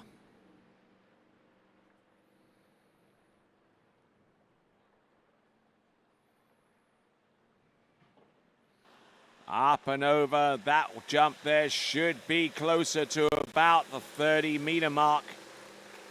Is it going to take the lead away from Michaela Graham, who was our previous jumper? Certainly came into that jump with a lot more speed and a lot more drive.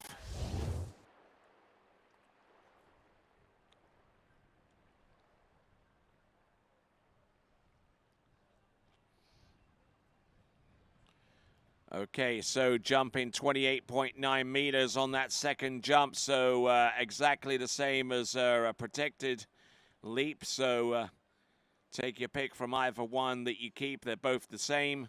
28.9 meters for Tuvalisa Ronafor.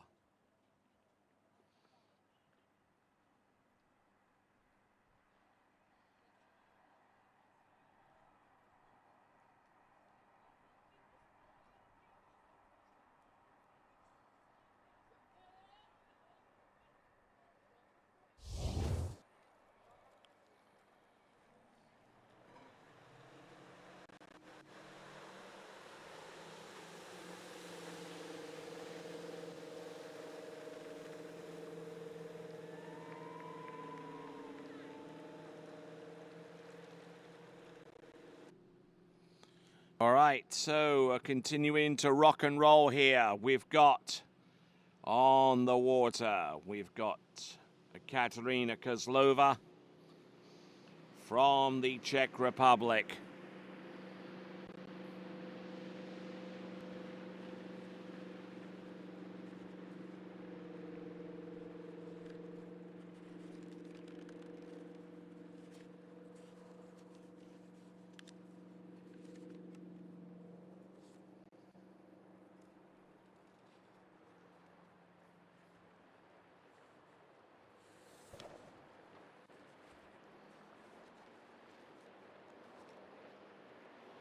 All right, 34 meters is her personal best.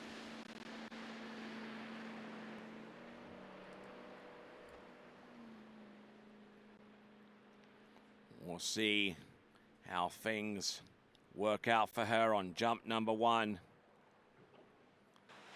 Ooh, a little bit thrown around a bit in the air, but that is Katerina Kozlova of the Czech Republic.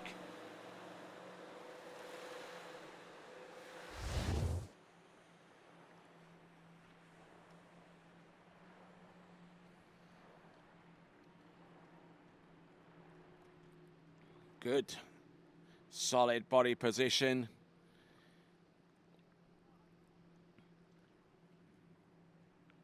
Kicked that one a fair bit, and 29.6, 29.6 on the opener, 29.6.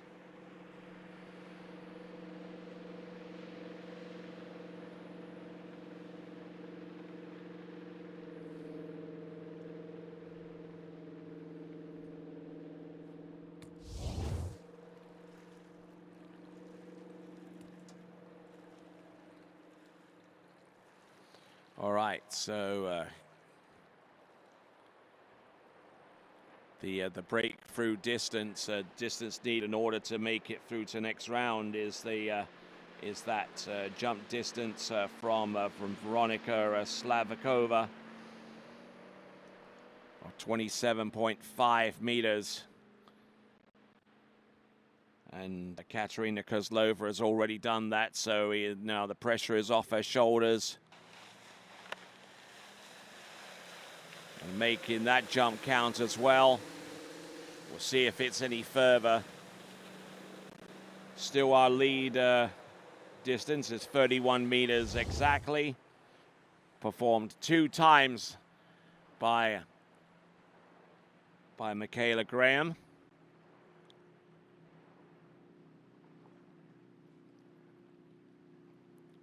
So 29.6 exactly again, 29.6.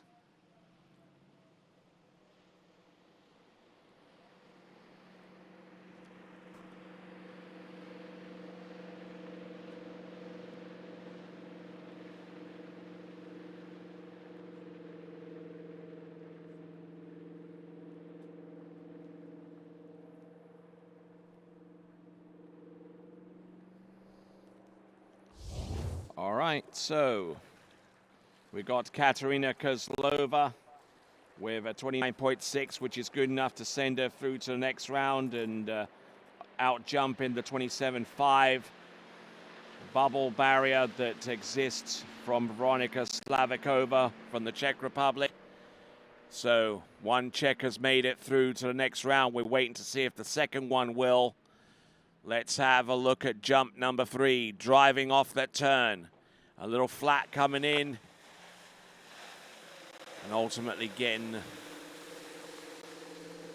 bounced around on a jump number 3, but I don't think that jump is going to be particularly far. I could be wrong, of course, but the amount of movement off the top of the jump may suggest that it may not be quite as long as one or two of her previous attempts. Not for the lack of trying, though.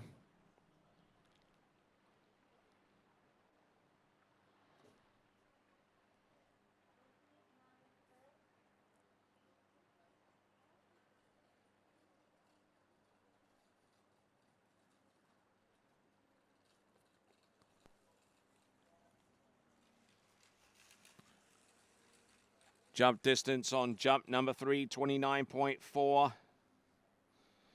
About half a meter less than each of her previous 2 attempts. But the jumps that she's been able to produce before of her 29.6 for each of the first 2 jumps are enough to see her through to the next round. Next up from Italia, Margherita Serafrica.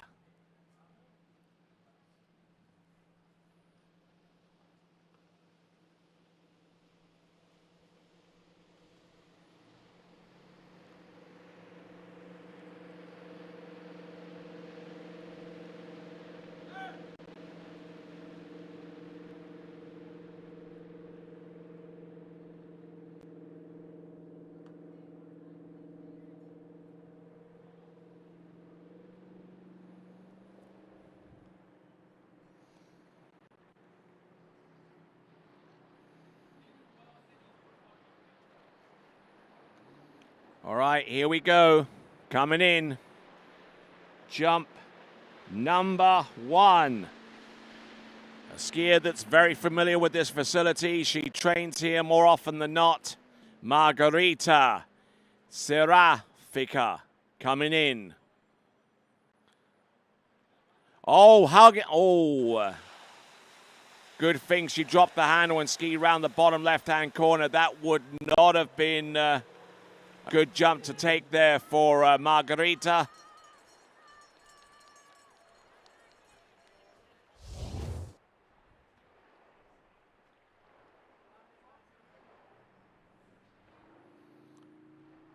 So came off the wake, realized that this was not a good jump to take and dropped the handle.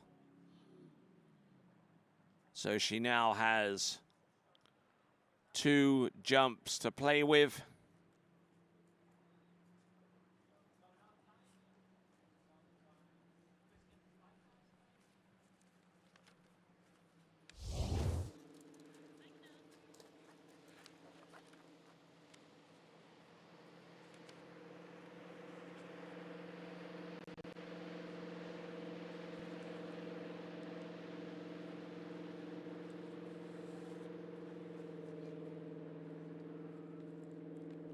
Personal best jump of 35.1 meters, so looking to put something impressive out there. Margherita Serafrica. Jump number 2.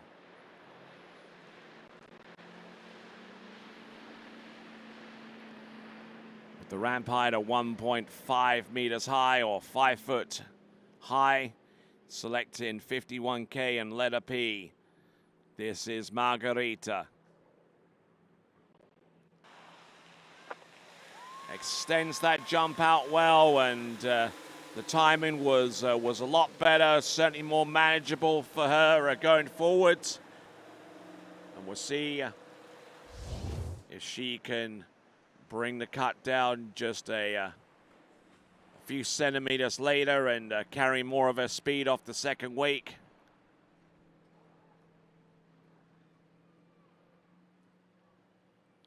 The distance is enough to take her through 31.83, 1.8.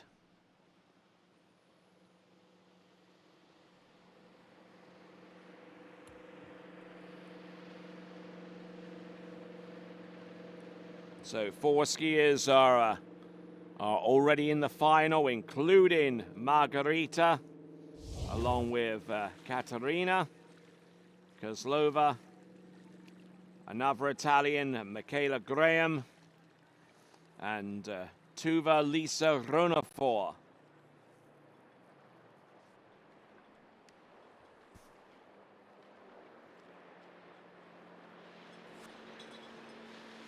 Here we go, Margarita, South Africa.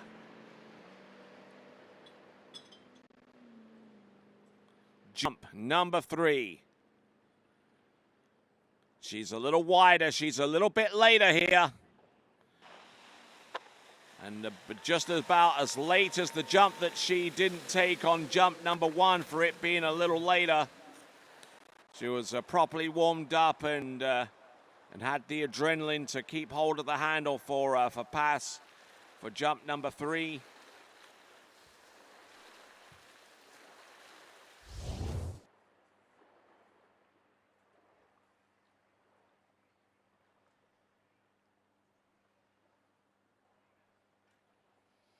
And that jump there for her, it's a jump of 31.4 meters.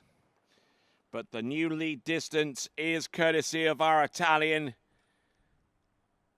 Margarita Serafrica. Jump number 3, 31.4 meters. Her middle jump distance is 31.8. There you see the leader, and you see the amount of skiers to go next. We're halfway through the list. On Series 1, we got 4 skiers remaining. We've already taken 4 Ronafor's, being one of them, Kozlova, Graham, and Serafrica. Skier on the water at this time is Marie-Lou Duvergier.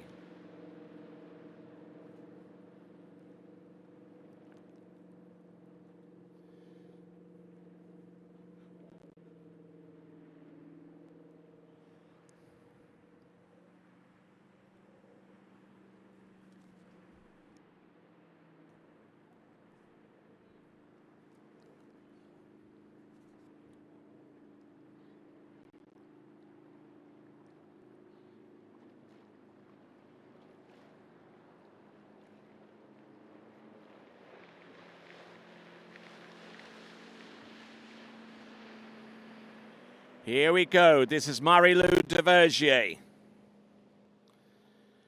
taking a very bold approach on jump number 1 off the turn. That one should send her through to the next round of the competition without too many problems. Marie-Lou Duvergier.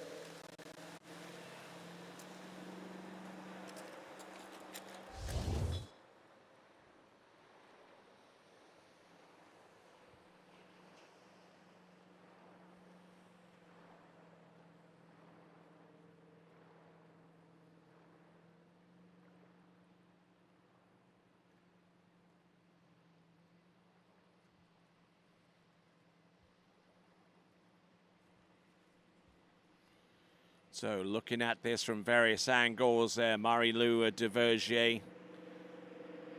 Good, solid jumping technique. Hardly missing a beat out there. So far as her stance over her jump skis and her direction off the jump. Marie-Lou Duvergier. Distance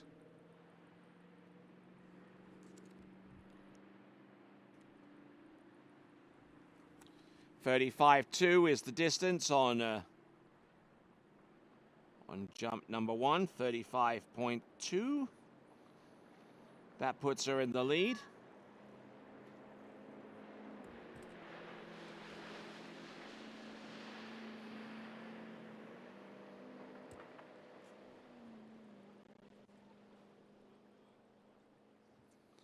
Here we go. This is Marie-Lou Duvergier. Better looking jump there. Technically looking very excellent.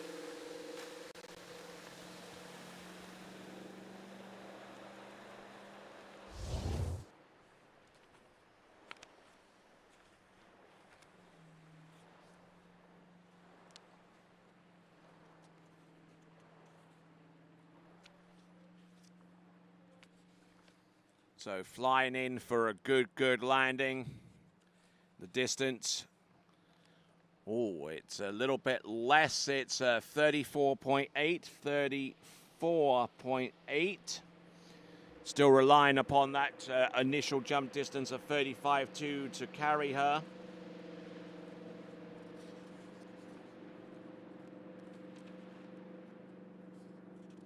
Marie-Lou Duvergier, for her part, her personal best is 36.7 meters. Is the current European champion in 2023 in trick and overall in the U17 European Championships. Lists as a sponsor, Sports Service. The good folks over in Lacanau will no doubt be watching over there in western France. And here we go. Coming on in on jump number 3, Marie-Lou Duvergier. Already with 35.2 meters, which is enough to see her through to the next round. And it's just as well as she's taken a pass on the third and last.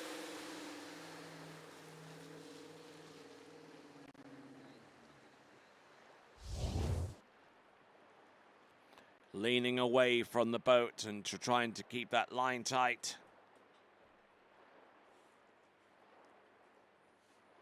And just turning a little bit too hard and just unable to hold on to that much angle that late. So that's Marie-Lou Duvergier.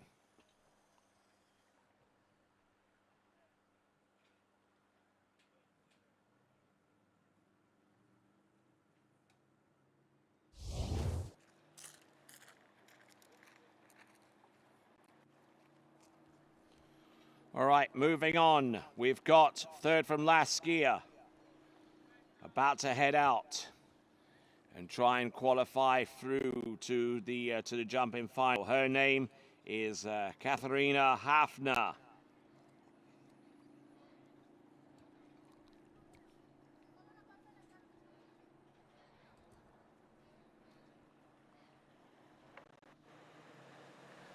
The distance needed, anything more than 27.8 meters. That is the best jump distance from Veronika Slavakova from the Czech Republic. That is the bubble point, and a distance that our skier Katharina Hafner of Austria has to exceed in order to be part of the festivities on Sunday for the jumping final.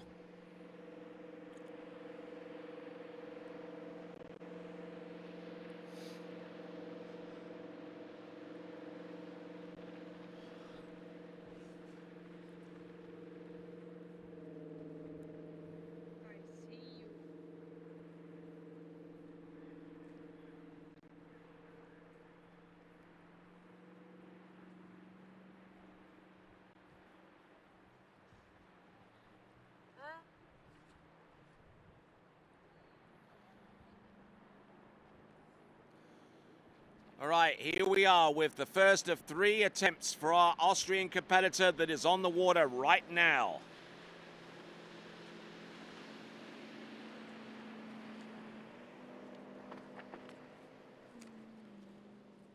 Katharina Hafner.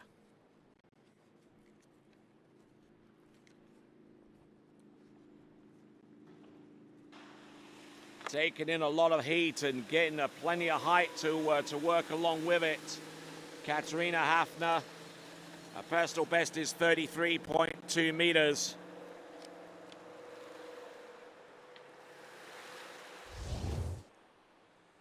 Last year's European Championship, she was third in the jump event in the U17s. And getting off to a sprightly start here, 32.9, 32.9, which is good enough to see her through to the next round. 32.9.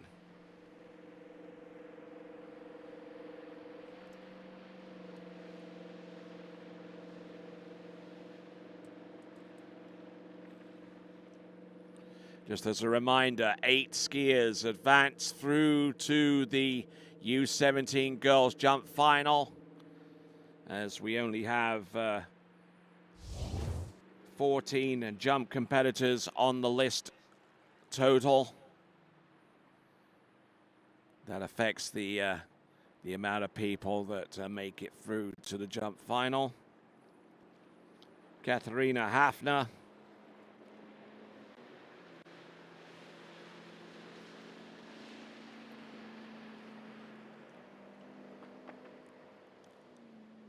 selecting letter O,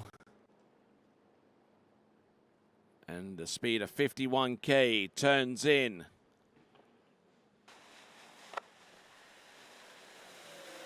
Yep, sizable looking jump there, and certainly with enough room left over. A lot of room for her to maneuver.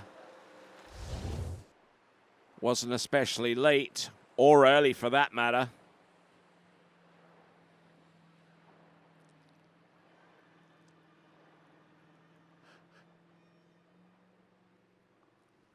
All right, better looking jump in terms of distance and technique. 34.8, 34.8. 34.8 for Austria's Katarina Hafner.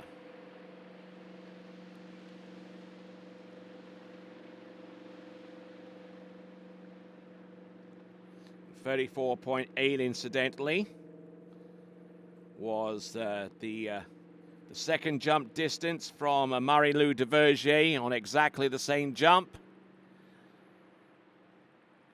The current lead distance is 35 to 35.2, also from the aforementioned Marie-Lou Duvergier.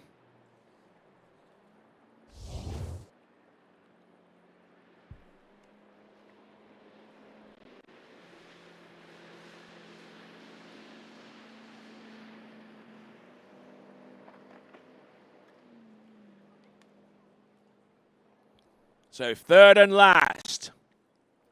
What a young cork with this one. A good drive into the jump, but still too early enough to really retain a lot of her speed into the bottom right corner of the jump. Katarina Hafner with 34.8 on the middle jump distance. We'll be curious to see what distance she achieves with the third and last. And it is 36.5. 36.5. It's the new lead distance. Taking the lead away from Marie-Lou Duvergier with a jump distance of 36.5.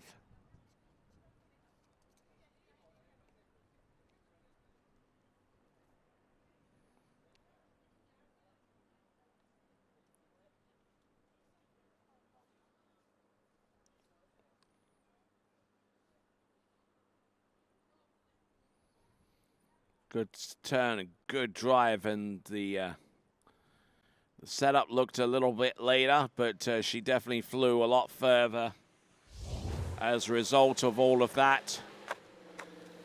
36.5. Still that jump distance of Slavakova is the target. Currently in 7th there for her. 6 skiers have made it through to the jump final already. Room for 2 more. And Will Lenny Wenzel be one of those two that makes it to the jump final?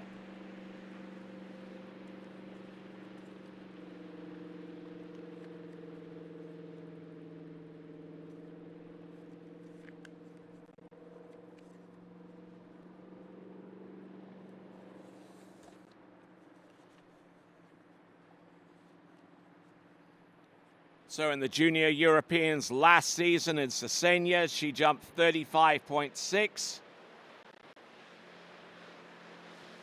Current German Open champion in tricks and jump from last season.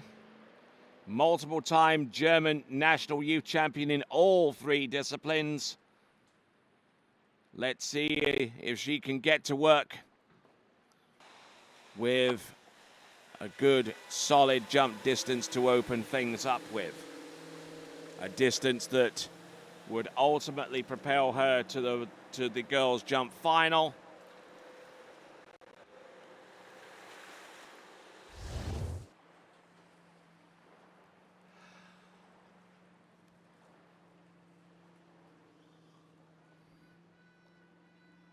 Good edge, good drive off the jump, and the distance is 34.5 meters, 34.5 meters.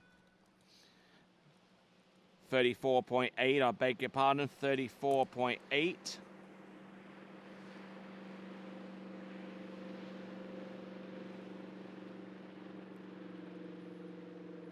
So with 34.8 meters, good enough right now for a second spot.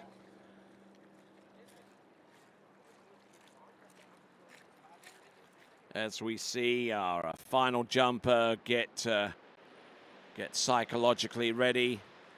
It is Maisa Jakobsen.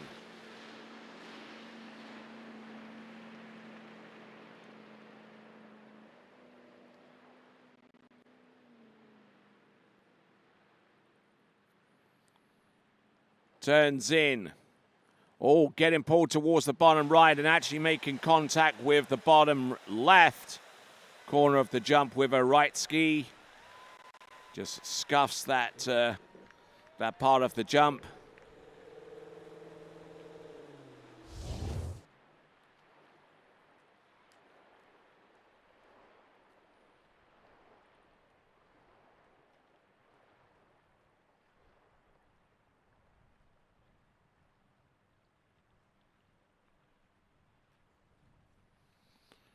All right, so sinking into the water, having jumped 34.8 meters.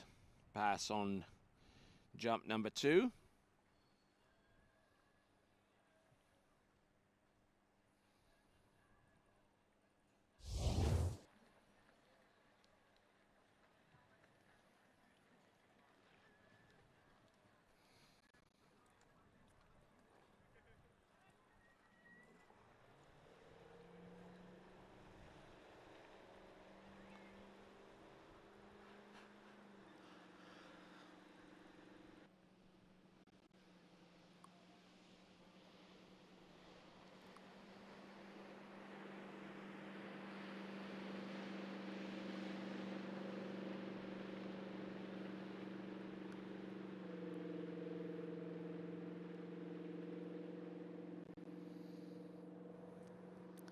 All right, one last jump to come for Lenny Wenzel before we turn our attention to our last competitor, the current World Junior Girls Jump Champion, Maisa Jakobsen.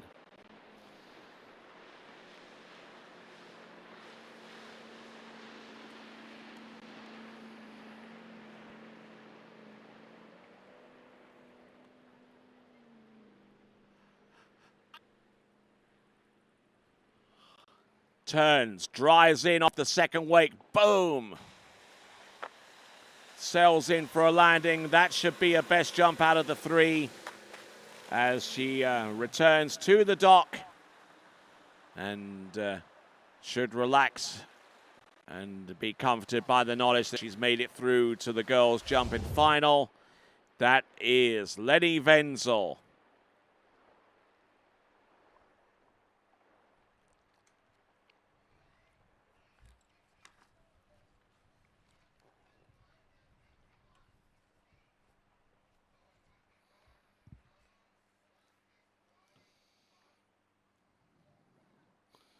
Just looking at this one final jump before we get the distance. Good smooth lift, letting her right ski get pulled towards the boat. So 38 meters exactly there for Lenny Wenzel. That pretty much doubly confirms that she's through to the jump final, which leaves us one spot remaining to Velisa Rodafors, Michaela Graham, Katerina Kozlova, Margarita Serafrica, Marie-Lou Devergier, Katerina Hafner, and Lenny Wenzel all through to the next round of the competition. And hopefully joining those individuals will be our next competitor, the current world girls jump champion. This is Maja Jakobsen of Denmark.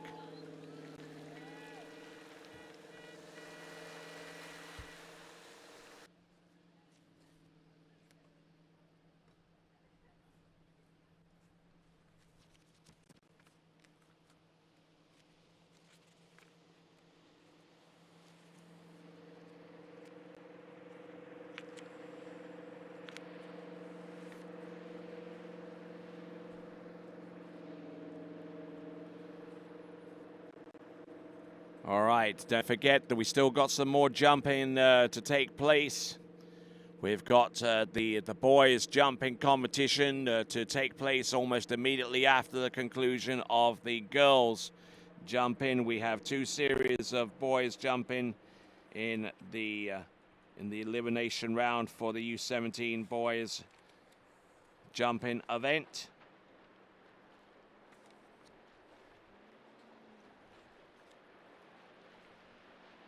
All right, here comes Maja Jakobsen, who I understand is on a mission here. Not merely just to be a part of the jump finalists, but she also wants to have a crack at the junior world girls jump record. Here she comes. Jump number one. Solid through to the next round. No doubt about that. The jump distance should be in excess of 40 meters. The question is how far into that 40-meter range is that jump going to be? So Maja Jakobsen just rubber stamped herself into the girls' jumping final.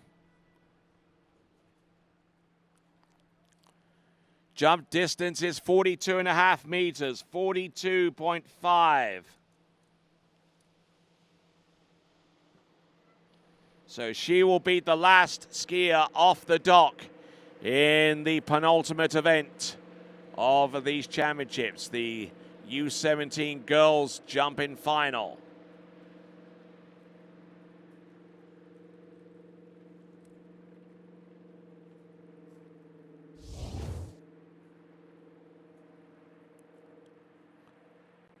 Make sure you subscribe to the TWBC YouTube channel. You'll get to participate in our live chats during each event and be informed as to when the next event will be. Here we go, Maja Jakobsen.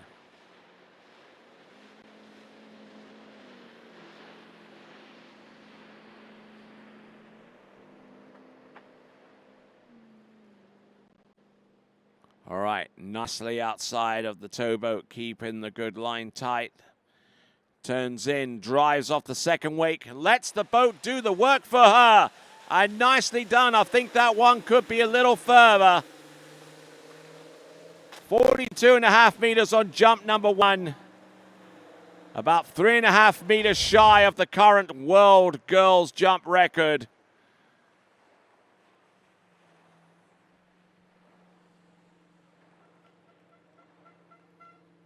Almost there with 45.2 meters. 45.2 meters. Already had some record setting in the jump in about a couple of days ago.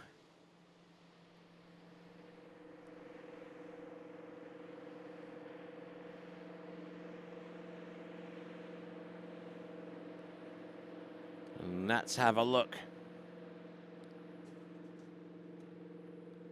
Good, solid jump in, just taking in a lot of speed there.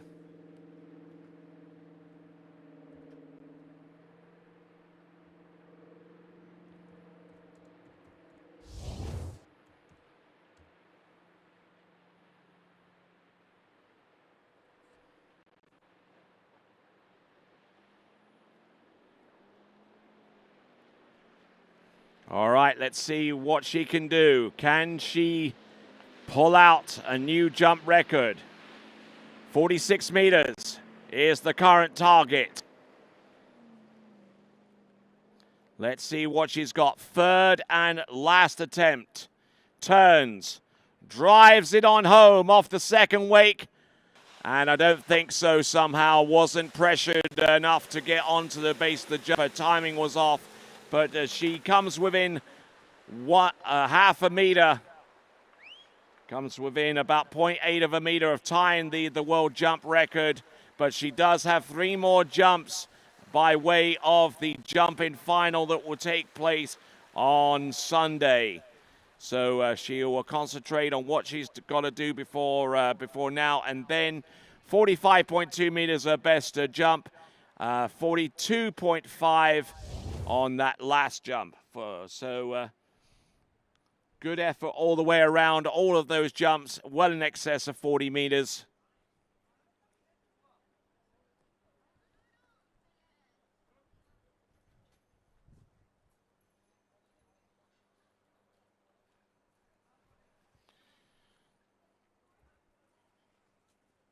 So great jump in there from Maja Jakobsen. As we look at this once again, making the turn towards the jump. Same technique. Again, a little bit of a crushed with her upper body, not able to respond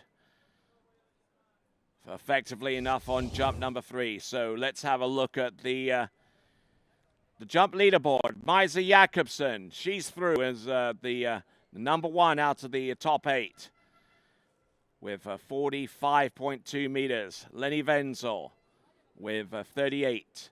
Katrina Hafner, 36.5. Marie-Lou Deverdier, 35.2. Margarita with 31.8. Michaela Graham, 6 spots with 31. Katerina Kozlova with 29.6. Marie Tuvaliza Ronafor, our last of our competitors to make it through to jump final with 28.9. On the outside looking in, Veronika Slavkova with 27.8. Maxi Zypol with 20.7. Dominic Korsten with 20.6. And Hara Gleka from Greece, jumping 18.7. All right, that concludes the elimination round in the girls' competition for the under-17s. We're going to go into the boys' qualification for the U17 jump finals. We've got continuing live coverage coming to you right here from the commune of Riceto, from the region of Piemonte, from the province of Navarra. This is the European Youth Championships, continuing right along with the boys' jump elimination round. And we'll be back with that right after this.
At Dillinger Insurance, we have over 50 different carriers to shop your home, auto, and recreational vehicle insurance needs.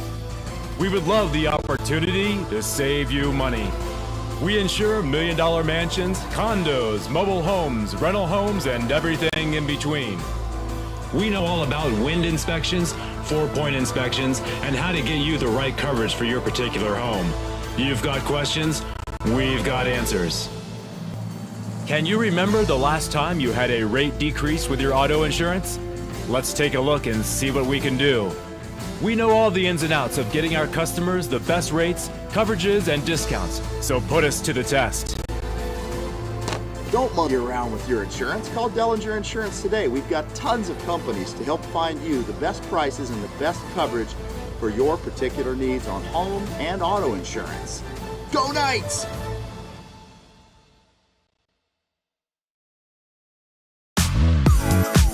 Where do competition standards meet the highest culinary standards? Where do the old masters meet the new masters? Where do first-class conditions meet first-class hotels? Where does the purest joie de vivre meet the purest drinking water quality? Only 30 minutes from the airport and Vienna city center.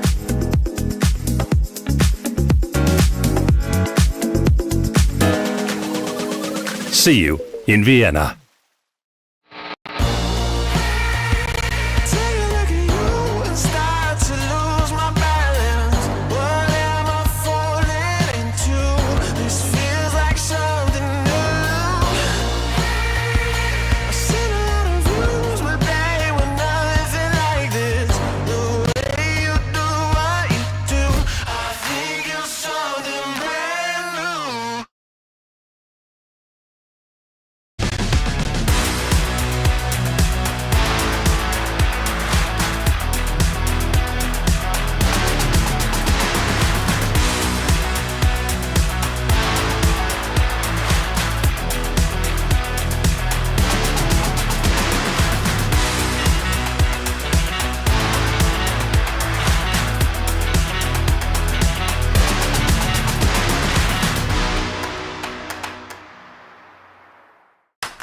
What if I told you there was a place where the sounds of nature are only broken by the roar of a boat?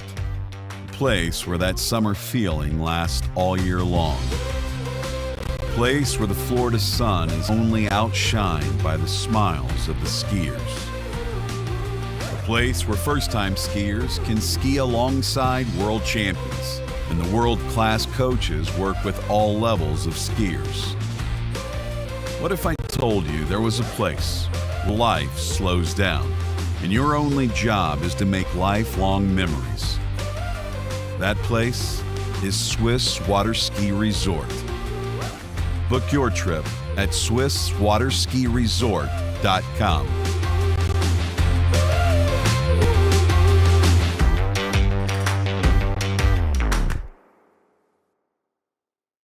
I'm so excited to introduce to you guys the NR1. Over the past season, we've been working on developing the ski shape that is now the NR1, and I truly do love the shape. I'm so excited to ski on it this season, and I hope you guys love it as much as I do.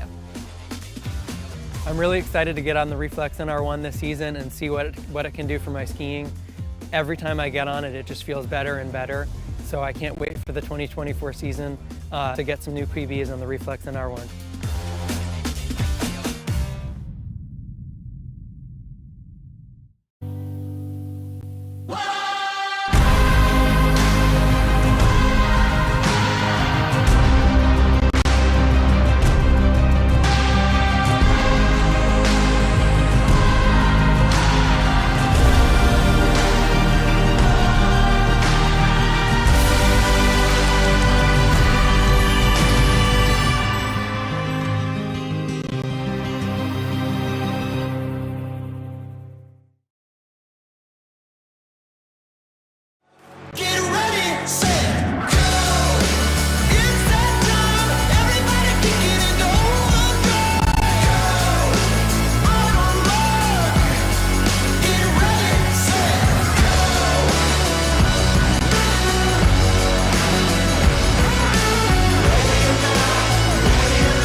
As the broker of Dayland Real Estate and a professional water skier, I understand what clients are looking for in their dream water ski home. Our company is dedicated to helping you and your family invest in your future together in Florida. If it's time to move on to your next adventure, let us help you find the perfect match for your home. Our team offers service in English, French, Spanish, and German. Whenever you are ready, just give us a call. We will be suited up and ready to assist. Dayland Real Estate, where expertise meets passion. What if I told you there was a place where the sounds of nature are only broken by the roar of a boat? A place where that summer feeling lasts all year long. A place where the Florida sun is only outshined by the smiles of the skiers. A place where first-time skiers can ski alongside world champions, and the world-class coaches work with all levels of skiers. What if I told you there was a place where life slows down and your only job is to make lifelong memories? That place is Swiss Water Ski Resort. Book your trip at SwissWaterSkiResort.com.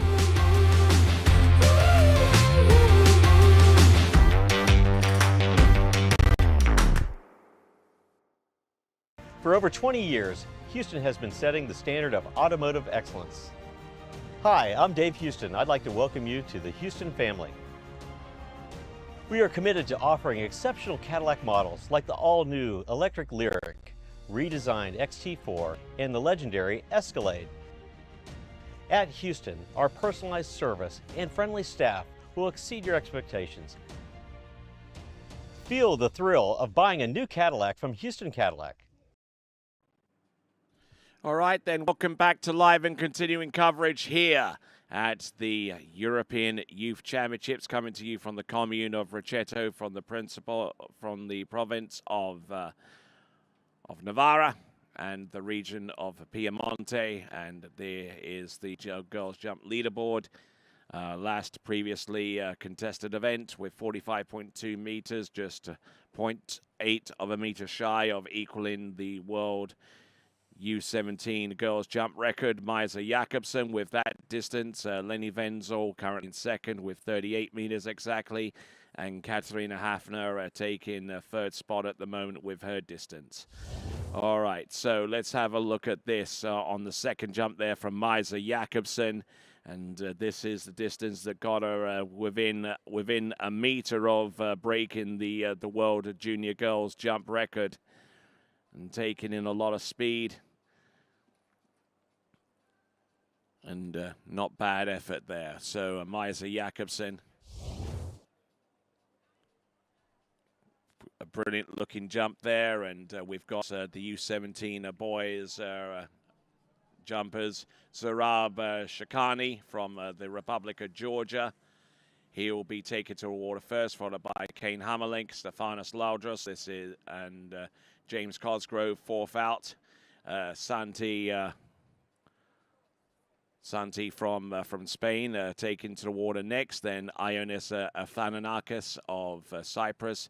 Then Ettore Serafika with the seventh off the dock. Gaspar Gilles of France. Ionis Konstantinos of Greece. And then we've got Sebastian Turp and Charlie Fern to round off the 11 skiers in the series. And oh yeah, look who we have here. Maisa, how you doing? You may want to turn on the microphone. Thank you. I'm good. What about you? Yeah, I'm doing pretty good.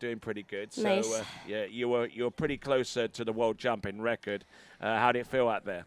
It felt pretty good. Like it was just like a nice set. Trying to find the timing for tomorrow's finals, and yeah, I felt good out there. Like nice headwind. You must be in dreamland right now because, I mean, you took that world title over in Canada about less than 2 weeks ago. So what's life been for you like since that moment? It's been good, like skiing, having fun with friends and family at home. They threw a little party for me when I came home. That was really nice. So, yeah. Any media appearances, TV, such like? There's been some in the newspaper and the radio and, yeah, at home in Denmark. Okay, that's excellent. That's excellent to hear. As you ski over at which club do you ski at in Denmark? It's called Røde Kro Vandskiklub Water Ski Club, which is it's in South Denmark, like close to the border to Germany. Okay. So I'm sure that you have some fans there that were watching in on the webcast. Yeah, there was friends and family watching in Canada and now. Got some messages from my mom and my sister and what I've seen. All right then. So looks like we've got our first jumper out on the water. A jumper who has a personal best of 30 meters and taking a Sinkat Zurab Shakani from the Republic of Georgia. Coming on in. Ooh! Taking that jump a little heavy with his shoulders and unfortunately unable to land it. So, if you're in a position to coach him from the shoreline, what would you be saying to him right about now? Honestly, right now, I didn't even... Oh, I can see it now. Maybe handle a little bit down, up with his shoulders. That was heavy take on the shoulders, yeah. Stick the landing, almost. Yeah. Tried to. But he left his right ski behind him. Just take a look at this. And flattened it off, and he tried to kick it. Yeah, that left ski kind of catch the water a little bit, and he couldn't get it back. Yeah, exactly. And we'll have a view from here. Ooh. Yeah, the shoulders needs to go a little bit more up next time, but I'm sure he knows that. Indeed. Did you see that jump a couple of days ago from one of the girls, the independent skiers, where the jumper was very, very close to the camera?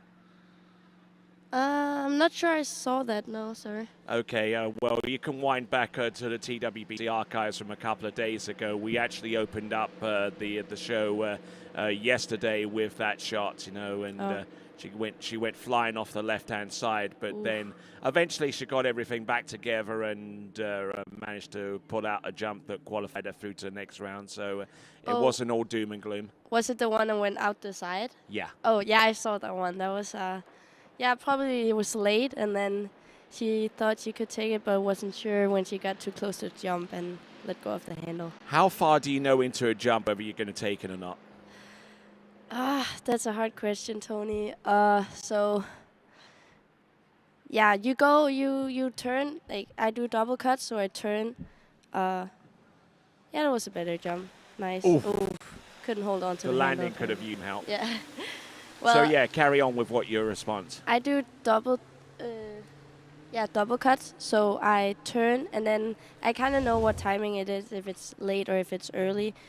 I can see if it's late, I cut harder, so I'll try and make the ramp. But I don't know, it's hard to say. Sometimes you make it, and sometimes you think, okay, this is maybe too big of a risk, so you let go of the handle. Now, I've asked jumpers in the past, people like Freddie Kruger and Jacinta Carroll, and even today's contemporaries such as Hannah Stroltsova, how soon they know that they're going to take the jump. They normally know pretty much if they're going to take the jump somewhere between the turn and the first wake, because every split second that they have between the turn and the wakes is like a self-analysis of where your technique is. The timing shouldn't really be an issue as a lot of those jumpers are well versed with that kind of thing. But if you don't have the turn right and you're not locked in and able to go, the best thing to do is to drop the handle and ski around the bottom left corner. Yeah, that's right. So as you said, you probably know. Like when you turn going into the first wake, you see, or if you're gonna take it or pass it. That's right. So also sometimes if something feels off, or you kind of the turn is not really what you wanted or anything, and then you pass it to be sure you're not gonna hurt yourself or anything. Indeed. So now sometimes there is a bit of a difference between having the best jump. Best set of free jumps ever, and maybe a set of jumps that actually yielded distance. So some days you go out and you jump and you take your 3 jump sets and it feels like you're on top of the world, and the technique and everything was good, but the distance just wasn't there because you weren't pushing hard enough to get onto the jump. And then you flip that around, you push hard enough, you get the distance, but the jump didn't feel 100% comfortable. Do you kind of feel that sometimes? I certainly do. It's you can go really far, but still think that the jump wasn't really good. Like the turn could have been better, and the cut maybe could have been better going into ramp. But sometimes you cut or you turn, and then you can see, okay, if I really cut hard now, it's gonna be far. So you do, but maybe it's not. It's can be not pretty or not feel that good, but the distance can still be there or different. You can sometimes like have a nice like smooth, everything goes well, looks good, but the distance is just not what you wanted it to be. All right then. So as we get ready for Zurub Shakani from Georgia to come in to the jump for a third and last attempt, I'll ask you about the people that have kind of inspired you to do what you do, and I suspect that there are at least a couple in Denmark that have probably had some influence upon what you do. Ooh. Oh, and Zurub Chakani was really trying to push it there, and unfortunately unable to land any of his 3 jumps. So commiserations to him. But talking about inspirations in terms of skiing and especially jumping, Denmark has plenty of heroes to choose from in the jumping event. I mean, if you look to the men, then there's the likes of Jesper and Klaus Cassou. But obviously the women in Denmark jumping, Mejlund, Jepsen and June Fladborg. You've obviously taken a few of those cues. I have indeed. So we had the Danish national team captain coach, Stine Søndergaard. She has been on the team for a few years, kind of like from I can't forgive myself for forgetting Stine Søndergaard as well, because she used to ski for the collegiate team that I was on, Louisiana's Raging Cajuns. That's right, yeah. So she was on the team when I got on the national team, and she kind of when I was at home, she made me, she helped me with the jumping. She coached me. She did everything to kind of get me to get where I am today, which I'm so grateful for. And then of course there is Mai and June. I've been over at June and Tom's place in Orlando. I was there before Worlds in Chile. Very good place, really nice being there. Amazing coaching, so if you really need some good jump coaching, you can definitely go there. It was so awesome. Absolutely, and I'm sure on Tom's part, he's probably told you all about Louisiana Lafayette. Yeah, I heard a lot of Lafayette from Stine, also Matteo, and Tom also. And I know a few people that's there right now, and I've been thinking about going, so we'll see what happens. All right, then you'd certainly be a welcome addition to that program, not only for a jump but also for the other event or events that you excel at. So while we ponder that prospect, Kane Hammelink from the Netherlands is out on the water. Top 12 make it through to the under-17 boys jumping final. Now, we only taking 8 through to the girls, basically because we have 14 jumpers, But, I mean, from a perspective, do you feel optimistic about jumping going forward among the girls? Because there seems to be so few of them, coming into the sport and willing to excel in this event. I am optimistic. I definitely hope there will come more people to the sport in general. From what I've been told, there was a lot more people back in the days, both watchers, but also skiers.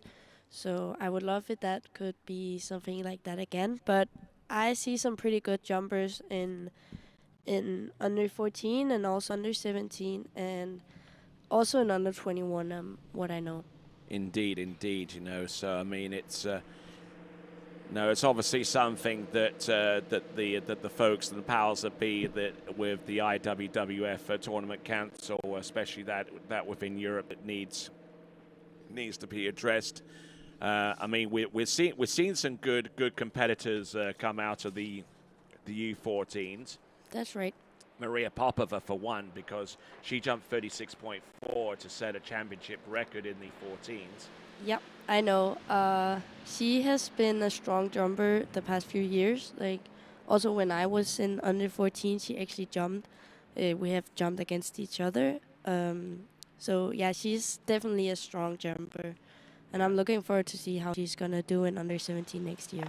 And looks like we got our first landing there. Kane Hammerlink of the Netherlands. A nation that's looking to try and reassert itself with some good skiers in not only this event but also the slalom and the tricking event. Kane Hammerlink with a nice looking landing. Yeah, I'm quite impressed with that. Was a solid jump. Looked good. Nothing crazy. There you go. Just a good straight up single. Yeah, good kick. Oh. Nice landing. yeah. Just being able to have that presence in the air to say, am I falling or am I falling or am I going to ski this out? Am I landing or am I falling? Yeah. So there we go. We just wait up on the distance. Not bad. 17.6. Not bad for that kind of jump. No, that was good. Yes, indeed. You know, I saw a video many years ago. It was actually produced by one of the boat companies, and it had like Freddy Krueger explaining the whole system of jumping. You know, with its various stages, the timing, the cut, hitting the jump and going off. And normally, the first thing that he thinks about as soon as he comes off the top of the jump is, am I falling or am I landing? All right. Yeah. That's interesting. Mm-hmm. But I mean, of course you are when you're in the air, and good jump. So there we go. It was a good jump, but about the thing Freddie said, it makes sense though, because when you kick the ramp, you actually think about, okay, is this gonna be a good jump, or is it gonna be like decent, you know? And if you can of course feel if something's risky and your skis are not where they're supposed to be. I like his one-hand, two-footed landings. He's got that down. And he's got a distance of 16.8 on jump number 2, so a little bit less. Now, in terms of water ski documentaries, have you seen The Unknown Sport of Water Skiing? Of course I have. Everyone has, huh? Yeah, of course. You need to see it if you're a water skier. Yes, indeed. That's a good little plug there for our feature documentary on the TWBC YouTube channel. And let me ask you, are you a subscriber to the YouTube channel? I think, yeah, I'm pretty sure I am, actually. I'm pretty sure. Well, you need to make sure. It would be weird if I was not. Okay, so she's I'm looking. logging into the TWBC YouTube channel right now. I'm going to personally check to see if this holds water here. With Kane Hammerlink coming into the course with letter P. Really pinning that. It says subscribe in Danish, so there you go. It's there. Excellent stuff. Excellent stuff there with that jump. Excellent. Excellent job there from from Maisa Jakobsen in subscribing to the TWBC YouTube channel. But did you hit the bell icon? Sorry? Did you hit the bell icon? That means that you're going to. that. That means you'll get a notification as to the next time we go live, which will be in Florida in a few weeks' time for the Mastercraft Pro. Last weekend. It's on now. It's on now. Good. Yep. Good. So Maisa Jakobsen, it will now be informed every single time TWBC goes live. That's good. There you go. Excellent. We'll get the distance on that last jump. 18.2. So he takes the lead. 18.2 meters. Nicely done.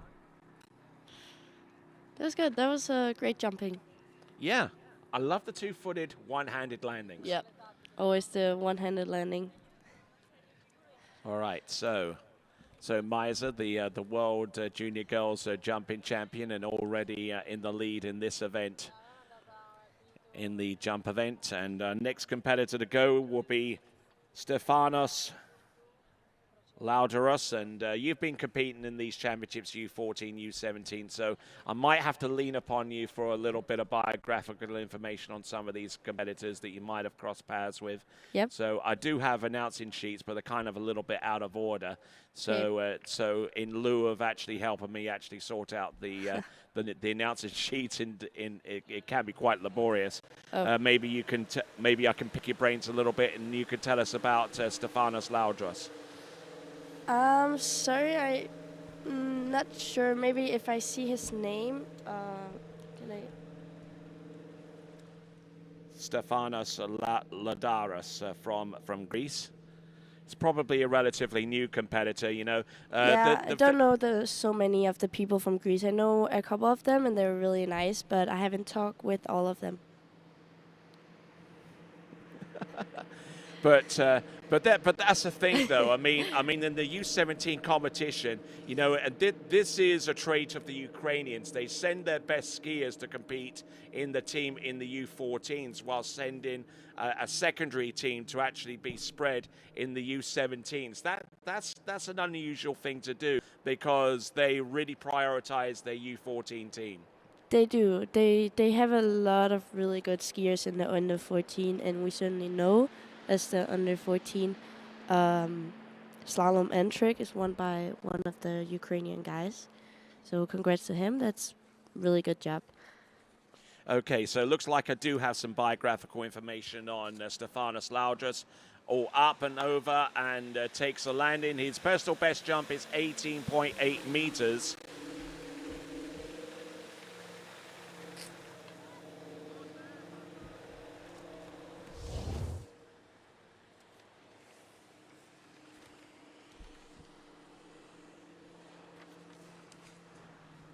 So we're going to get the jump distance. It should be around about that area. 16.1 meters. 16.1. Solid opening jump for him. Yep. Definitely. Could work on the landings a little bit. I've got some guy in the Netherlands that can teach him about landings. Yeah. All right. So we've got some jumps left to go. We've got 2 attempts remaining. And then we'll see James Cosgrove, then Santi Bajol for Spain, then Ionis Afanakis of Cyprus, Ettore Serafrica, then Gilles Gaspard, or Gaspard Gilles, Ionis Konstantinos, Sebastian Turp, and Charlie Fern. Those are the remaining jumpers in Series 2. I hope you don't mind sitting here for a little bit here. It's fine with me, Tony. I'm having a good time. There we go. Excellent. And you probably appreciate the shade as well, no doubt. So That's here we nice. go. Yes. This is Stefanos Laudaros of Greece. Up. Oh. Look good. I don't like the way those jump skis hit each other, because that can cause a bit of damage. Yeah, true. Always when you hit the skis, it hurts. Yeah, especially on those Conley jumpers, because they don't make them anymore. So I mean, so you don't want to be in a position where you have to replace those. Nope. Yep. 18.5 meters for his second jump. 18.5. That's very close to his PB of 18.8. Actually, 18.6, a revised score of 18.6. And certainly a lot going for the sport going forwards. And from what I'm hearing from the secret to skunk works of Donald Conley and Splash Eye, he's actually experimenting on a new type of jump measurement system that uses a drone. Oh, exciting. That sounds interesting. Yes, indeed. It means that you don't have to worry about the cameras and stuff like that and all of that infrastructure that goes in place. You could basically take it anywhere, set it up with some navigation points, and start measuring distances that way. Smart. It sounds smart if it's working. All right, here we go. Stefanos Laudaros of Greece. I think that one could actually be a little bit further. Wouldn't you agree? I agree. It looked like it could be further. Yeah. All right, skiing We'll in hope. towards the dock. And a few of the competitors trying to stay cool over there in the close proximity of the dock. Now, if you look over your left shoulder, you can actually see there are markers along the beach, along the shoreline. There's a white and red marker, and you have 2 more on this side as well. Those are the navigation points for the drone. Oh, it is? Yeah. Oh, I was actually wondering what that was. There you see, and you have a look, and you see it on the shot right about here. Maybe we'll take a look at that right there. It You is. see it Yeah. just above that banner.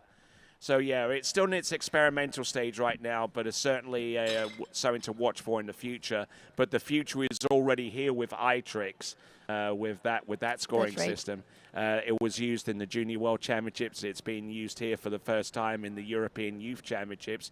So and it's been working well so far. You know, it takes a little bit of time to learn the system and to get acquainted with it, but once you do, it's quick. Yeah, it's nice and it works and it's quick and we keep skiing with all the skiers like really fast. So yeah.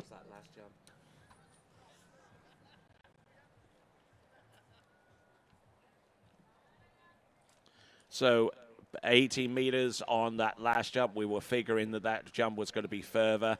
18.6 is his best jump for Stefanos Laudras. And skier on the water. Yeah. From Great Britain, it's James Cosgrove. I would definitely say that the British team is one of the best on cheering on their teammates. Absolutely. Can always hear them on the side when the British are skiing.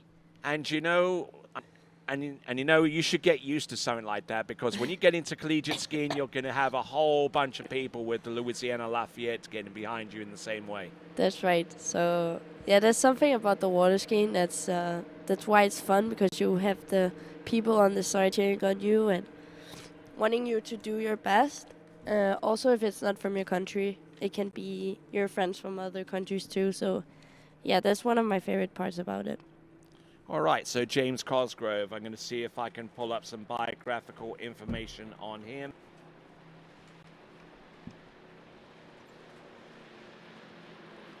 Very, very soon, but let's see what he does on jump number 1, James Cosgrove.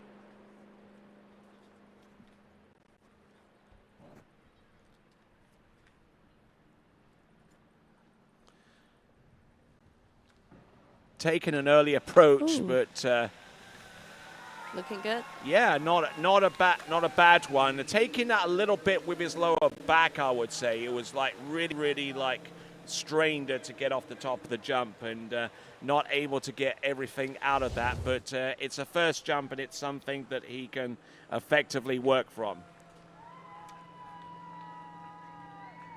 Skiing very tall off the jump. Certainly is.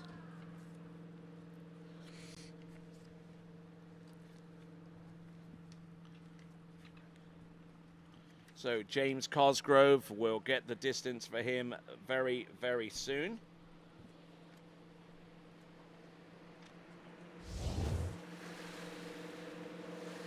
Jump distance 20.8 to 0.8. It gives him the immediate lead right now. So if you're in this position and you've just taken the lead, but knowing full well that you need to jump significantly further to put yourself possibly through to the jump final, what would you do? I would go a little bit later, as he came to the jump a bit early, but now you see as he does 3/4. So Looks we'll like see how it's a that's shallow going. 3/4, not especially wide, but here he goes. He turns and drives into the jump there. Because he's a little bit Okay. early, that kind of like turns into a glorified single cut. Yeah, I would say the thing we call a super single. Yeah, he's going with 48K. The thing you could also do is going up to 51, as the under 17 boys can do. Nicely done on jump number 2. This should be a little bit further, and indeed it is. It is 22.8, 22.8.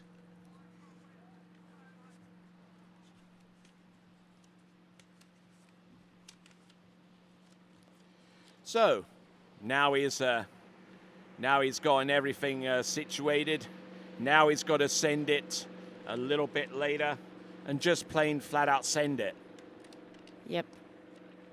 Go a few meters later and he'll jump further. That would help. Yeah, interesting to see that he actually let go with his right hand off the handle instead of his left and coming into land. You're not really seeing that so much. People often let go with their left hand. Interesting. Yeah, I thought so as well. That's why I mentioned it. All right. All right, so let's see what we got. James Cosgrove coming in on jump number 3. Bit more speed. Oh, getting a little bit twisted in the air, and you know that's a thing as well. You mean he lets go with the opposite hand, but it also leaves a residual tendency of actually twisting you in the air. We'll take a look at this on the last jump for James Cosgrove. Obviously a 0 score on this, but as he comes off the jump, he knows that he's going to be letting go with the opposite hand, and it's twisting him towards the boat, and it's not putting him in the best landing position. That's right. That's right. So he's got to work on that. He gotta work on having both his hands on the handle or letting go with the other one if he feels the need to let go. But I would say always keep both hands on your handle and handle down. Yeah, exactly. I mean, if you feel stretched in the air with both arms, that would probably be the kind of time you would take the left hand off the handle and extend out over the skis. I mean, if you're cutting that hard and getting up on the boat, that would be the place to do it. Exactly. But doing it like that, not so much. Still have both of my hands on the handle. All right, then. So the best jump is 22.80. Has the lead. Our next competitor up is going to be Santi Bajo of Spain. Anything you know about him? Sorry, no, can't say that much about him. We'll see how he does in the jump.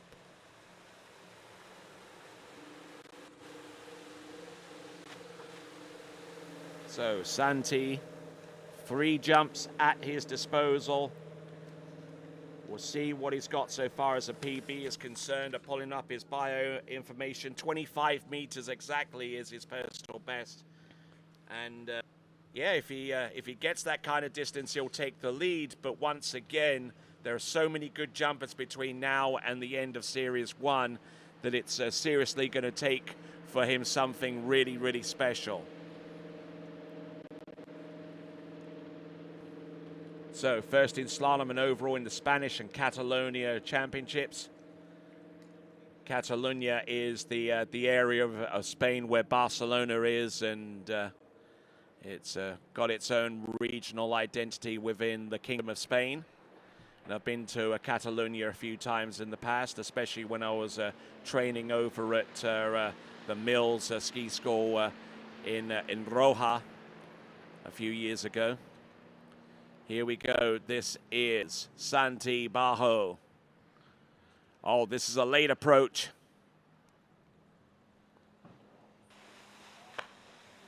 All right, not bad on the first jump. Not bad, not bad. Twisting a little in the air, but nothing he... All right, he's got a distance under his belt now, so now he can start to work with some confidence going here. But he eyes up the jump, points his ski towards the ramp. Now, the risk of... Now, if you're further up on the boat and you do that, then that brings certain risks involved, because when you go up on the boat, it kind of alters your timing, alters your focus. So if you do point your skis out towards the jump and go from there, then the boat has you from the second wake. And when it does, it pulls you onto the bottom right-hand corner. Wouldn't you say? Yeah, that's right. That's right. So a jump distance a little over 20 meters.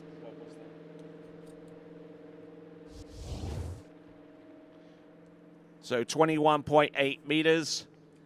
And James Cosgrove there with 22.8 in the lead. So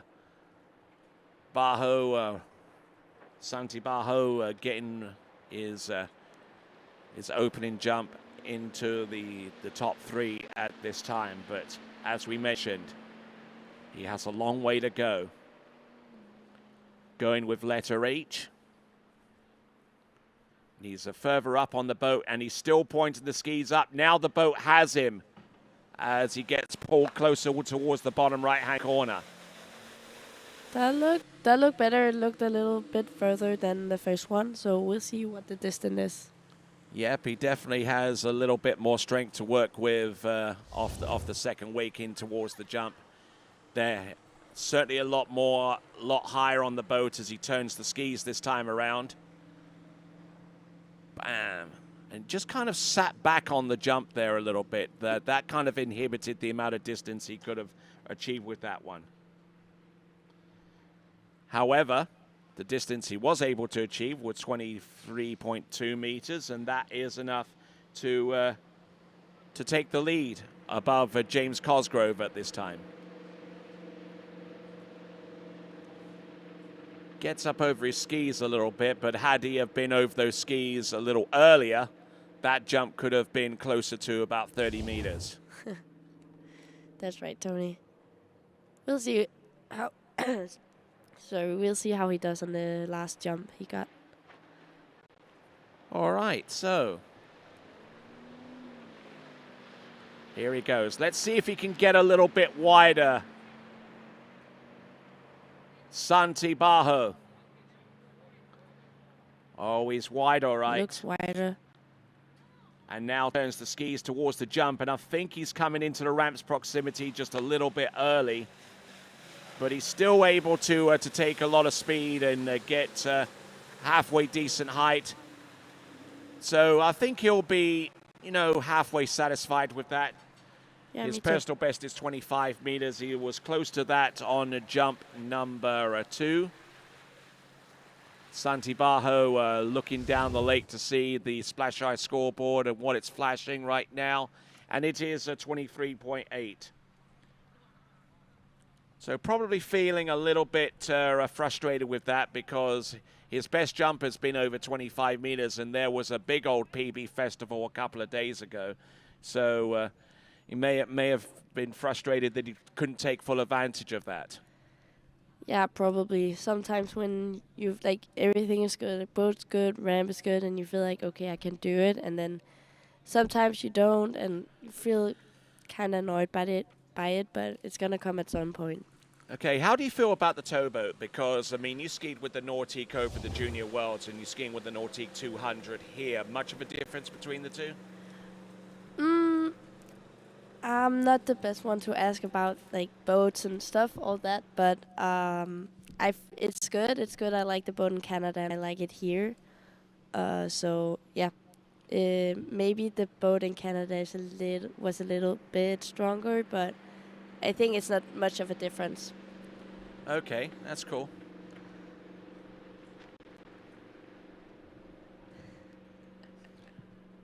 All right.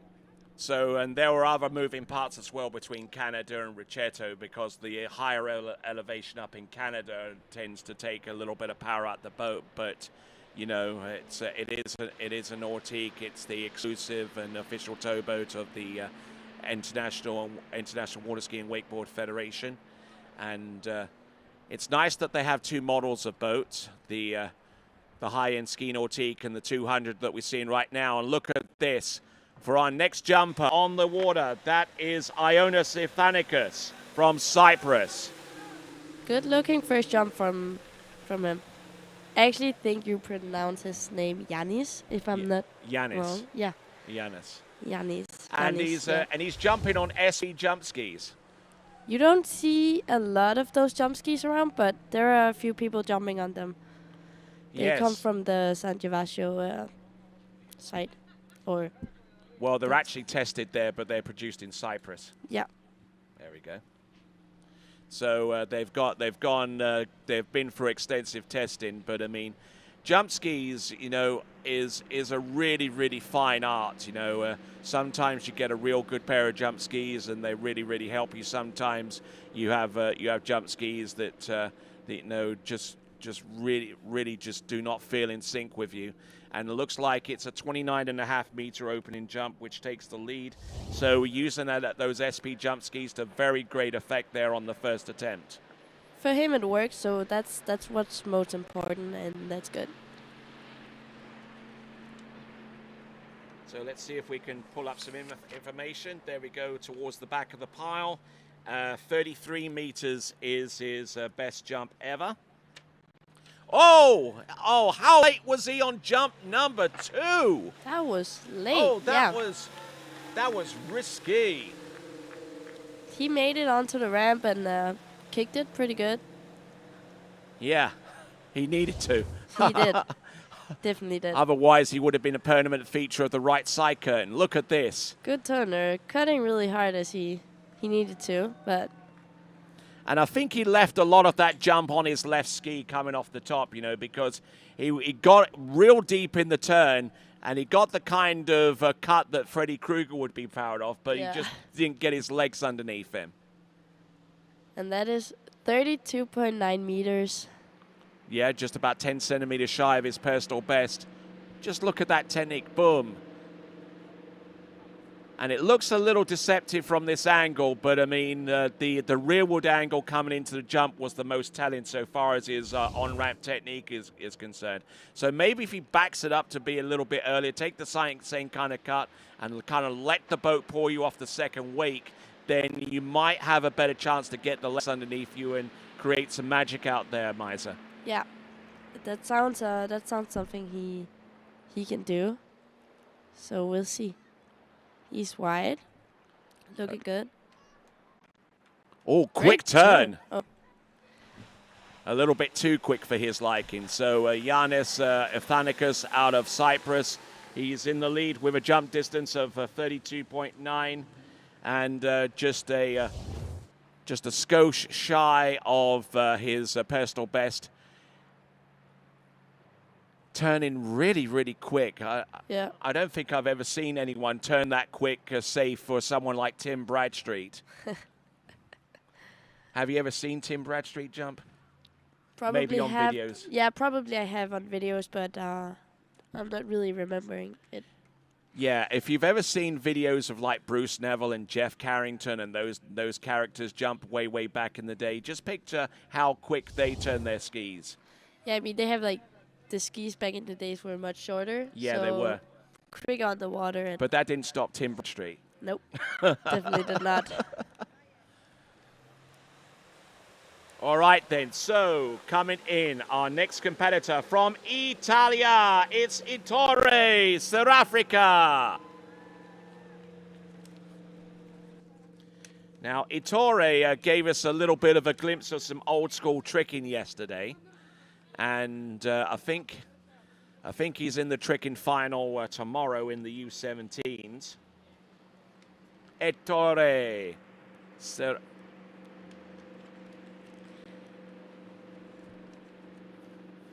So Ettore on the water right now. Italian names seem to be very, very musical in nature, you know. Yeah, I like the Italian. I like the language and the people also very nice here. Yep, absolutely. A beautiful part of the world here. This tournament facility has been around since the early 2000s. Hosted the World Elite Championships in 2001. So coming into the course, Ettore, South Africa, coming in on jump number 1. We lose sight of the jump here, but he's definitely taking aim here. Bam! That was good. Yeah, good looking jump there. Very well constructed for Ettore, South Africa.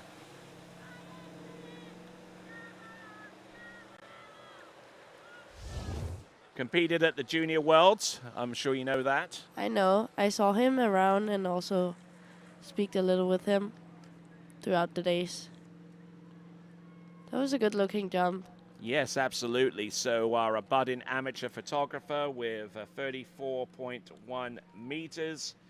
Ettore, South Africa, with a new lead distance of 34.1 meters. And it looked genuinely easy for him.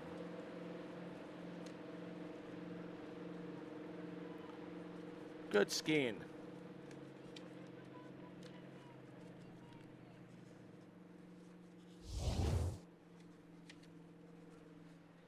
So waiting for him to come back on jump number 2, Ettore.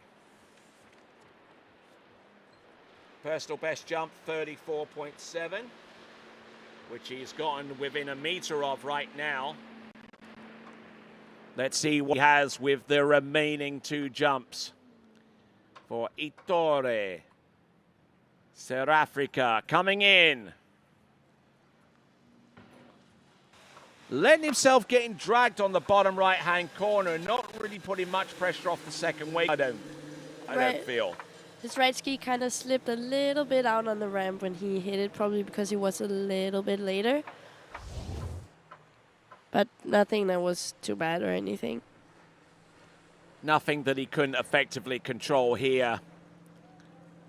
He has a good, nice cut into the ramp. It looks pretty good. Just his control kind of deserts him when he actually hits the jump, you know, because he comes across the wake and his weight distribution is towards the rear of the ski, and once you get set in, there isn't a much that you can and should do off the turn. You know, even his shoulders are behind the bindings at that point. Yep.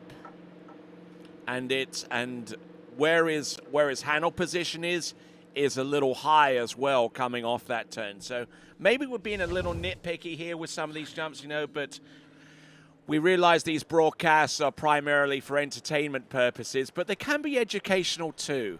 It can be.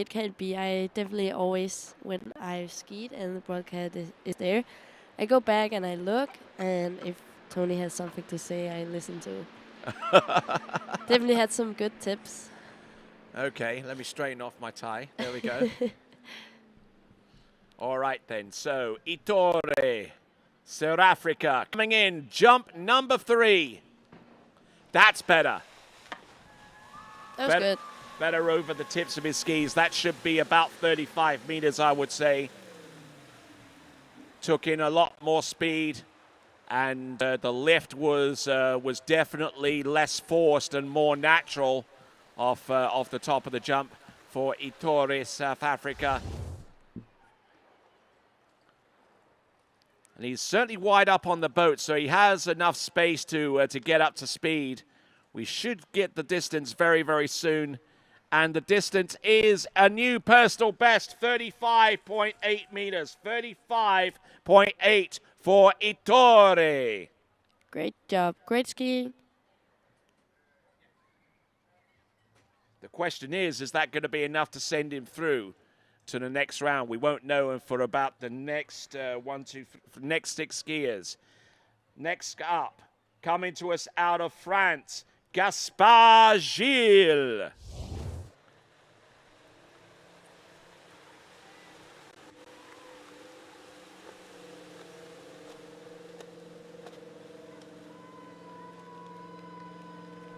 So we'll try and get some biographical information. Gaspard Gilles, 36.4 is personal best, likes ice hockey and motocross. That's fun. Yep. Some good hobbies to have. Yeah, exactly. You know, you can tell a lot about a person, you know, from the activities that they do extracurricular with motocross and ice hockey being very much in play. What kind of things kind of interest you beyond the sport? I mean, I've done a lot of different sports other than water skiing. But right now I actually only do water skiing, and then I go to the gym and when I'm at home.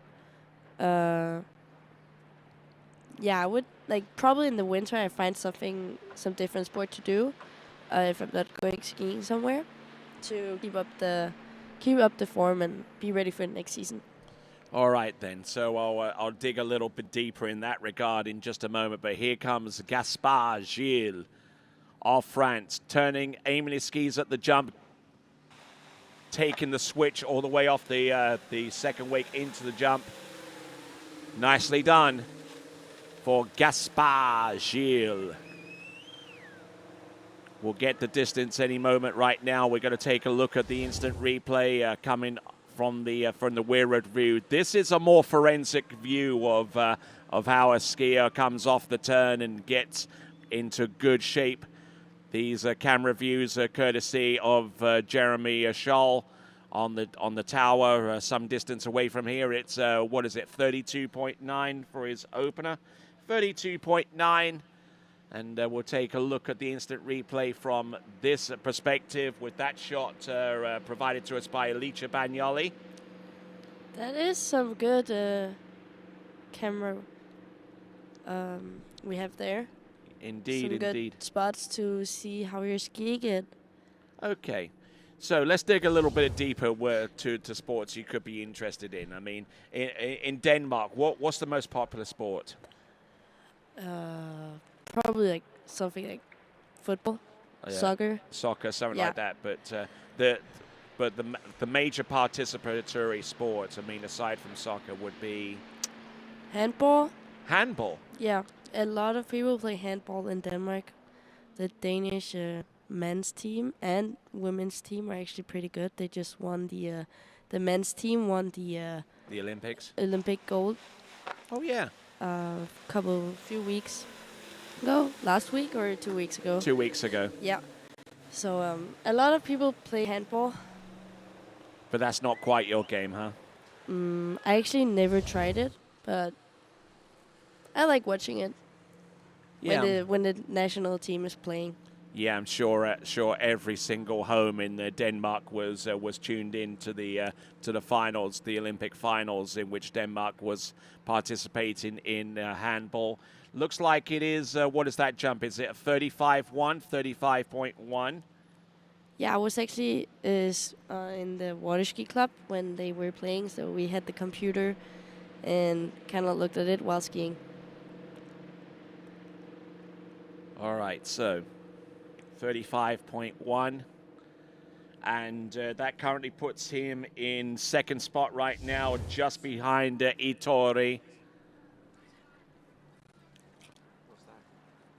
So this competition supported very, very well by the region of Piemonte, the province of Navarra, and the commune of Richeto. Here we go, Gaspard Gilles. Now, ramp out of sight. Now, ramp in full vision here. Coming off the second wake, almost losing his left ski off the right wake into the jump there. Yeah, that was. It looked a little bit early, if I have to say something. Okay, yeah, we can. I can definitely gel with that being a little bit early, but certainly. You know, you come off the second wake, you realize that you've got more of the surface to work with, so sometimes you kind of back off a little bit, and when you do, you put pressure in the wrong places between your left and right ski. Just look at the amount of pressure off the right ski, and look at where that left ski starting to peel off. Yeah. But it's still a good jump, though, but I don't think quite as far as that jump of what is it, 35.1. We'll get the distance put up on the screen very, very soon if I haven't already missed it.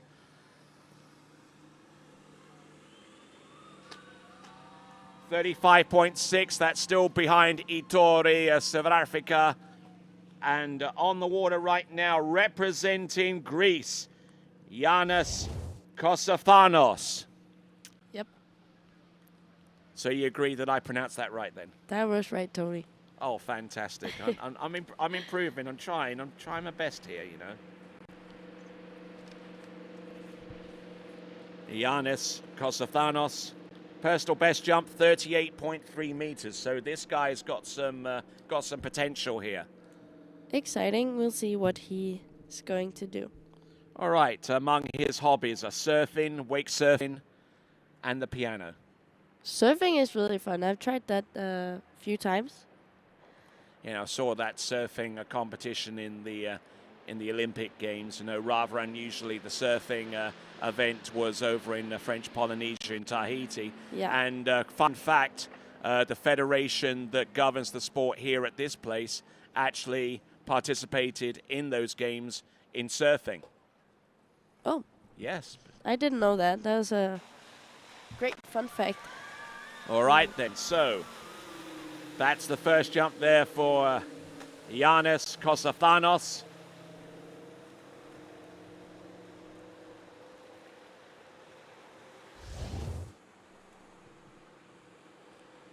So rocking back on his skis as he turns, and just before the line tightens, he manages to get his body up over his jumpers. New leader. That is a 39.9 meter jump. 39.9 meters. Looking good there. Right on the very first jump. Let's see if he can send this to a jump distance of over 40 meters. Getting good off the ramp. Yes, his position was absolutely rock solid once he realized where he was over his skis, you know. And I mean, one of the things as well with jumping, it's not just a case of hitting the ramp over and over again, although that is an important element, but it's actually being able to ride the jump skis and feel comfortable in doing so without feeling that every time you turn that it's different. In jump, you need to be like consistent and kind of do the same every time if you want it to be really good every time. And that's by riding your skis a lot more actually than going over the ramp, I would say. Absolutely. There we go, and that is some good jumping there from Giannis Kosafanos. Actually, that brings a very good point, because skiers like Freddie Krueger and especially Ryan Dodd. I mean, I spoke to Ryan Dodd many times, and one of my most recent conversations that I had with him suggested he only hits the jump about 12 times a season, and half of those are in competition. So 41.3 meters, but yeah, you raise a point that whenever you put the jump skis on, closer to 85% of the time you're riding them, and with the other 15 actually hitting the jump. Yeah, I mean, the thing about it is that if you hit the ramp every time, that's what you're thinking about. You're thinking about going over and like for everything to be kind of safe. But if you're maybe just ride your skis or do cut and pass, you can think about the turn and the cut going into the ramp instead of thinking about actually hitting it and getting like good kick and good like form in the air. So you can think a bit more about like the important details, little details, if you just ride your skis and not go over. All right then, so continuing on, we've got Giannis Kosafanos very close to the bottom right-hand corner and taking in a lot of heat into the jump there and really connecting well. That was good. We'll see how far he goes on that last one. What was his PB? His PB was 38.9, and he's already exceeded it with a first-time jump of over 40 meters. All right. All right. Great job. He'll be happy. He will. Maybe they'll be smashing some plates in the restaurant. All right, and this is even better. 42.3. 42.3. That is a PB of a few meters. Oh, yeah, absolutely. And he just brings that handle down right across his right knee. And, you know, some great technique, you know, and that probably derives a lot from his riding on his jump skis, because they don't have that many jump ramps available to jump on in Greece. So most of the time is spent actually riding the jump skis and getting the technique right. And from the explanation that you gave me there about the reason for doing it and what you hope to achieve from it, you know, it almost sounds like you Jay Bennett, you know, in terms of what he teaches, how things are practicing with the jump event? I like riding my skis without going over. Also doing like drills on your skis with slow speed, maybe going like from side to side on one ski over the wakes. That is also good to know where your balance are on the skis. Yeah, so drills on the skis with slow speed is a good thing to do too. Mm-hmm. All right then. So skier on the water representing Great Britain, Sebastian Turp. So what's your read on this on Sebastian? Anything you know about him? I don't think I've talked to him actually. No. Well, I can tell you that Sebastian Turp trains over at one of the premier sites in all of the United Kingdom, Gosfield Lake, just outside of Houston in Essex. Yep. And here he comes. Jump number 1, always late.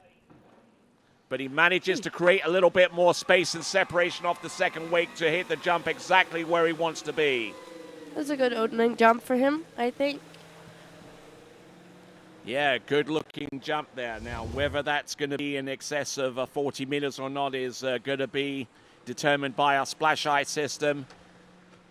Turns, drives it in, keeping the handle down nice and low and just pulling that handle down towards his knee. There we go. That is 38.7, 38.7. That puts him in second place right now in the jump event, as we see Vince Turp there right on the shoreline, arms folded, looking on and seeing what his son has just produced out there. And looked a little off balance off the top of the jump. That's why that left arm came off the handle a little bit. Just a bit. Or maybe it was a little bit of reaction to how much power was put in towards that jump off the second wake with the zero off system. Yeah, it could also be he was a little surprised. So, going with letter M.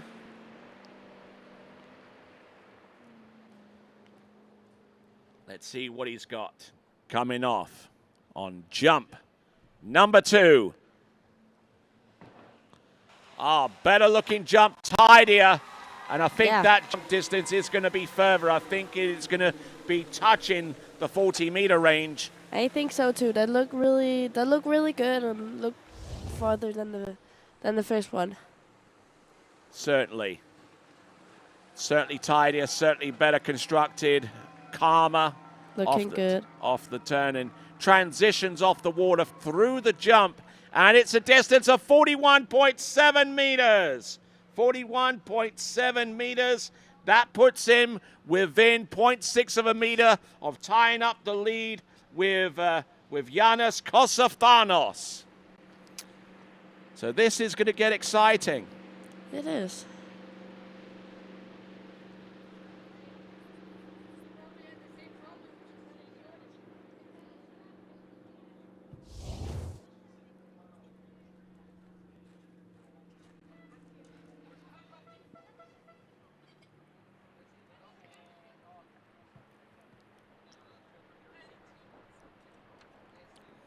All right, so coming in on jump number 3, Sebastian Turp. Jumping with the boat speed at 51K. Letter M. What does he have? Nice turn there. Yeah, absolutely. And I think he tried to extend that out a little bit into the landing. That may have been a result of the fact that he may not have gotten the jump as much out of it as possible as he did on the second. We'll see what that distance is, but I'm sure that his 41.7 meter jump is a pretty good distance. We'll get the jump distance for the third and last attempt momentarily, and it is 43 meters, 43.1, 141 feet, 43.1, and he now is your leader. That was a good jump. Yeah, probably had a bit more speed going into the ramp. So what was the With a good difference? turn. What was the difference here? Just a smooth lift, just set his shoulders over his ski and just went full aerodynamic there off the top of the jump. Yeah, he had a really good turn. So had a good position going over the wakes and into the ramp and had a bit more speed. Kicked it really good and yeah, just came nice up in the air. Yep, absolutely fantastic. All right, next skier on the water representing Great Britain, it is going to be Charlie Fern.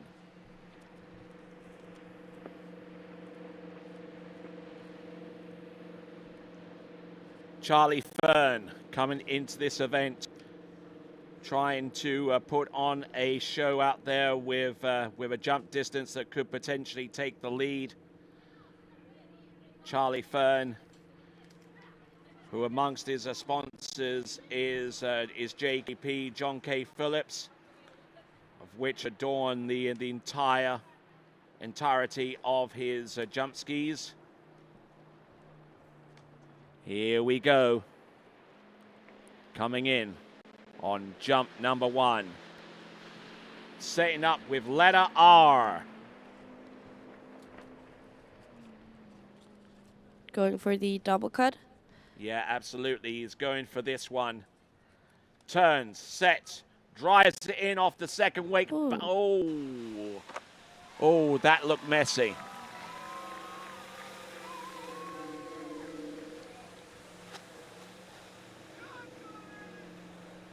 So George, actually Charlie Fern, I beg your pardon. Decent looking approach there on jump number 1, but was starting to move off out of his center off the second wake, and then just couldn't really get full connection there with the ramp. Lost his shoulder a bit over the wakes and going into the ramp. What was that first jump?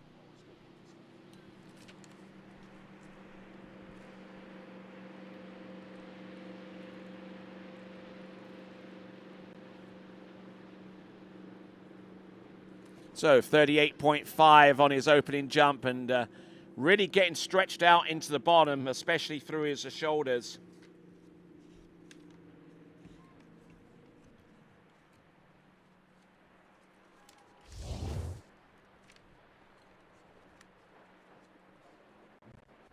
So now coming in on the jump number 2. Certainly the British crowd are going to get behind him every step of the way here as he gets ready for a jump number 2. On letter R with a personal best of 41.4 meters. Let's see what he's got. Jump. Oh, too early on jump number 2. Wise to pass on that one.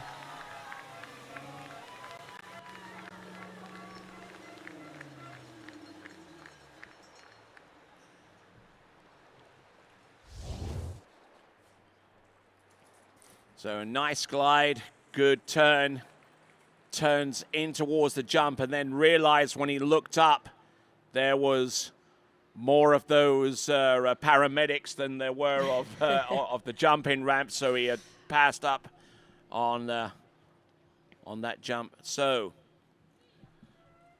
Charlie Fern, our last jumper in Series 2.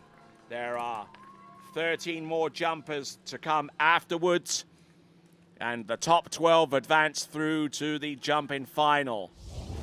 It's certainly going to be a battle royale with the remaining 12 or 13 skiers to come after Charlie Fern.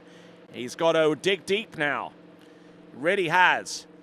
You gotta go it all and do or get everything he has to take the lead if you want to. But certainly the technique has to be correct, but also the risk management as well. How does he turn? How far does he turn? How much of a pull from the boat he takes on, and just what his timing is going to be here. Here he comes, Charlie Fern. Let's see if he goes a little bit further down the lake here. He goes past the 700, the 180-meter cut buoy right there. Turns around about the same place. Here he is, Charlie Fern, coming in on jump number 3. Still early. Oh. He had to take it. He had to take it. It was still early. And you could see he was not really pleased with his jumping. You know, sometimes when you have that amount of adrenaline coursing through your veins, it kind of forces you to do stuff that you didn't fully intend upon doing, such as maybe turning a little bit harder or maybe pushing to get to the jump a little bit earlier. But a jump of 37.9. Certainly not welcome news for Charlie Fern. He gave it his best shot, but sometimes there's doing it and sometimes there's overdoing it. Yeah. Probably tried to make it later, but it just can be hard sometimes. And if it looked later, he cut harder, but it still ends up being early, which is what happens a lot of the times. All right, so he's Charlie Fern. Looks like our towboat is making its way down the lake to refuel, and Myers, I'm going to give you an opportunity here to refuel yourself with the water bottle right here. Thank you, Tony. And when we come back, we will have the Series 1 jumpers to take to the water. And all that with continued live coverage here of the European Youth Championships in 2024, along with Maisa Jakobsen. I'm Tony Lightfoot, and we'll be back with more jumping right after this. Thank you.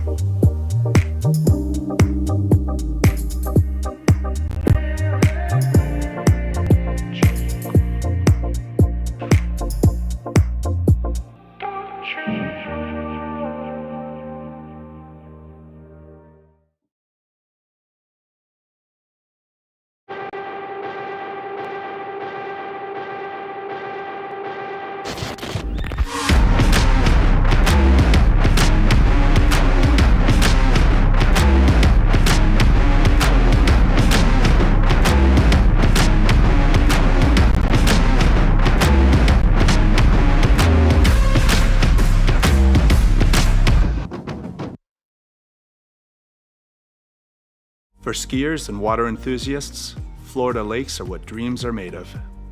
Combined with world-class golf, remarkable weather, natural beauty, theme parks, and so much more, it's easy to see that Florida is paradise. For more than 30 years, I've enjoyed Florida's lakes and many offerings. If you are interested in Florida real estate, let me be your guide and trusted advisor as you search for your paradise. Together, we can make your dreams a reality.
told you there was a place where the sounds of nature are only broken by the roar of a boat, a place where that summer feeling lasts all year long, a place where the Florida sun is only outshined by the smiles of the skiers, a place where first-time skiers can ski alongside world champions and the world-class coaches work with all levels of skiers.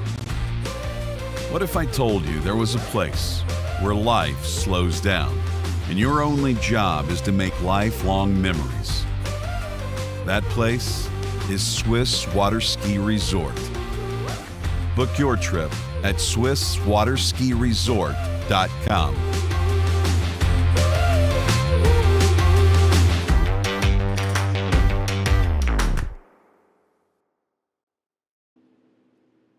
All right then. So alongside Maisa Jakobsen, the junior world girls jump champion, I'm Tony Lightfoot, and we've got one more series of 13 competitors to go in the jump event in the U17 boys. So let's have a look and see the jump leaderboard as it stands going into the first series. Sebastian Terp with a jump of 151 feet or 43.1 meters is your leader, with Yanis Kosafanos right there digging at his heels in second place with 42.3. Charlie Fern with 38.5 meters currently in third place. Those are your top three.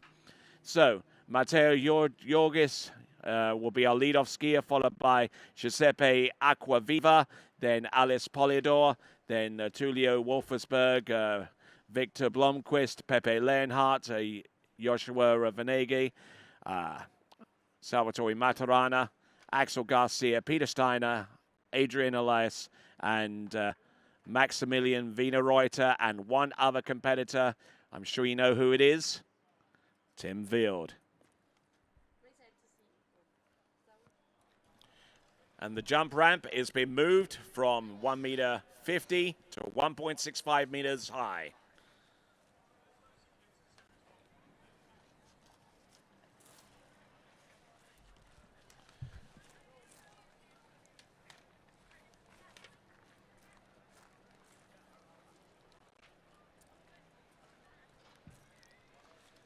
So let's see what our leadoff jumper can produce. Matteo Jorgis.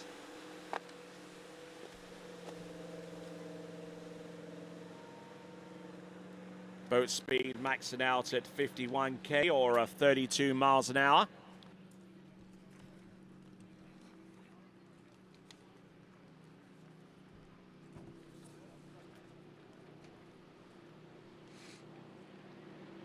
So let's see what Peter Steiner can, what Matteo Jorgis can do. We'll get some more information on him soon. He tricked 10,380 points in a wild performance of yesterday's tricking. He was all over the place. He fell 3 times, and yet he was still able to stand up. I think you're talking about Axel Garcia with the tricking. Yeah. Yeah, exactly. Axel Garcia, we're going to see a little bit later on as I'm sorting out the announcing sheets going forward. But in the moment, we see Matteo Jorgis. He is a compatriot from France.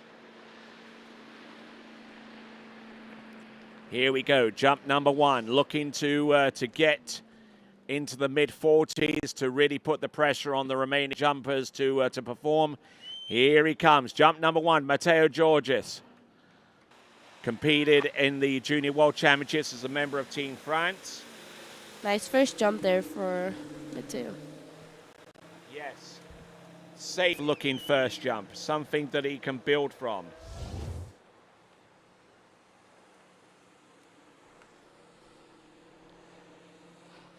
Certainly a good-looking opening jump.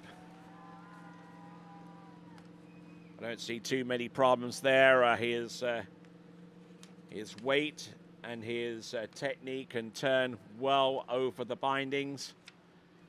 And it's certainly very, very important to get centered up over your skis.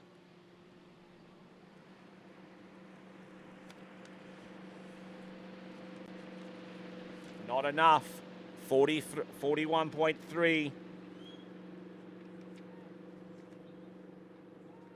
So looking for some more distance, and in your opinion, Meisa, where is he going to find it in terms of distance? Where is he going to find his that extra little bit to take him out to over 43 meters? Probably a little later cut going into ram, maybe a bit harder too, and a nice kick, and that'll probably send him into the finals, maybe. All right, that certainly sounds like a good recipe going forwards. Let's see if it will bake. Here we go, coming in on jump number 2.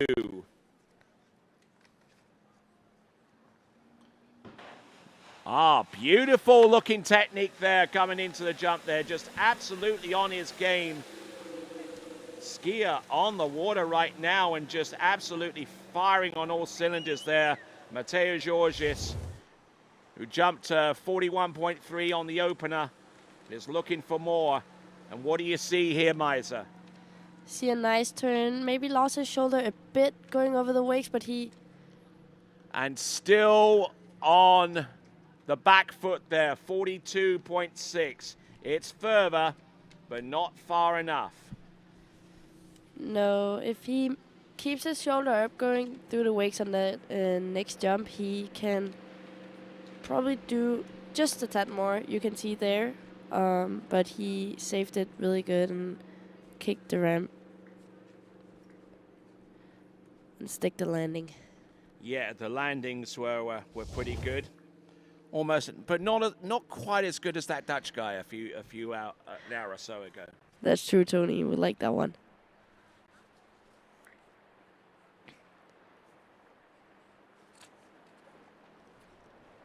Okay, so Mateo Georgis, his personal best is 40 meters. So he's already exceeded that expectation with a jump of 42.3. And jumping a little over 41 meters on jump number 1. Let's see what he's got. Third and final attempt.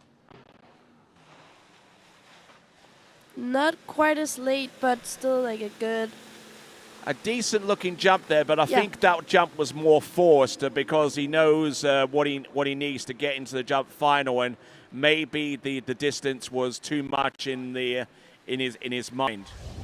Probably. Sometimes when you think about the distance a bit too much, you can overthink it and then kind of lose the things you need to think about to actually jump that far.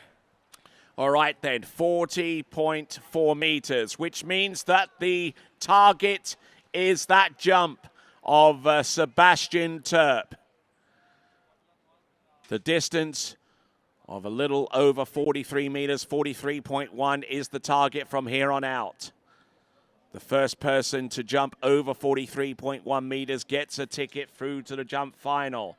Anything less than Sebastian Terp has that ticket.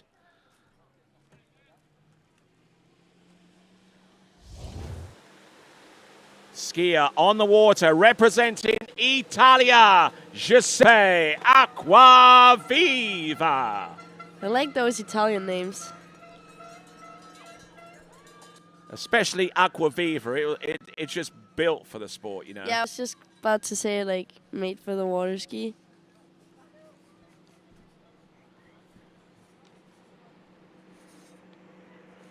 So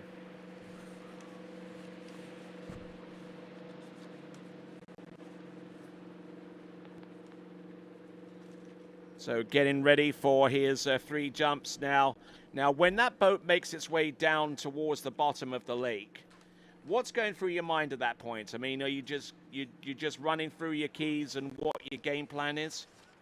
I will say sometimes I think about what I'm gonna do and like what my coach on the side is saying to me on the shore, and I think about that and I think my next jump through. Also, sometimes I kind of just like sings a song and like vibe with the music in my head, and then I go from there. It's a bit different from jump to jump. All right, then. Here comes Giuseppe Acquaviva, a big... And little on his heels going into the ramp. yeah, exactly. It was it was wise to refuse. Yeah. Okay, so I was waiting for your response to a question like that, maybe upon the musically inclined answer. So what kind of stuff do you vibe to?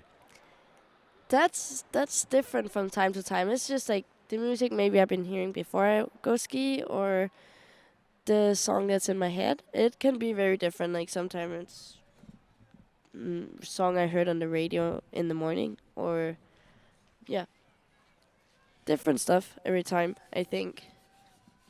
All right then.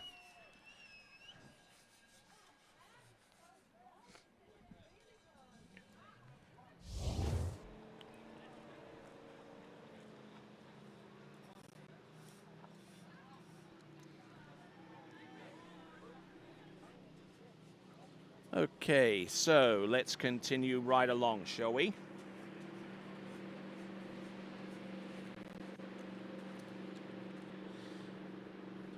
We've got on the water Giuseppe Acquaviva.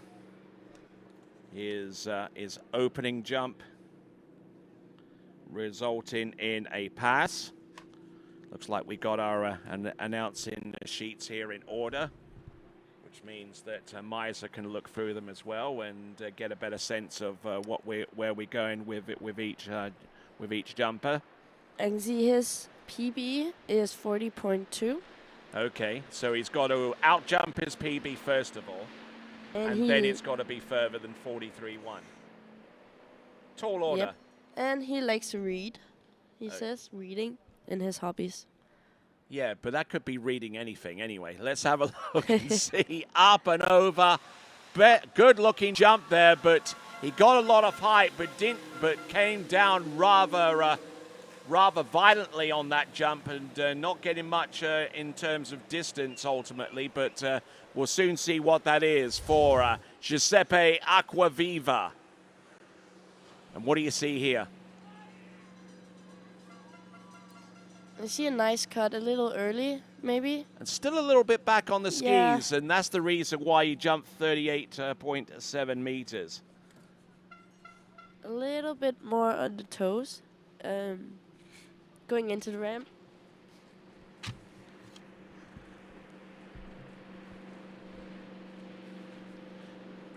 Okay, so certainly identifying the needs here, and still back on the skis. And you know, when it comes to jumping at this level, confidence is everything. Confident in your position, confident in being able to take a position that may be on the edge of danger into the jump for the benefit of that jump ultimately, because the alternative could be even worse. That is certainly right. You need to be confident in what you're doing and believe in that you can do it. Otherwise, it's not going to be what you want it to be. Here we go. This is Giuseppe Acquaviva. It's a fight between Italy and Great Britain right now to who makes it into the finals first. And I suspect that Great Britain may prevail here with the jump distance of Sebastian Turp with 43.1. 11 skiers remain. Giuseppe Acquaviva into the dock.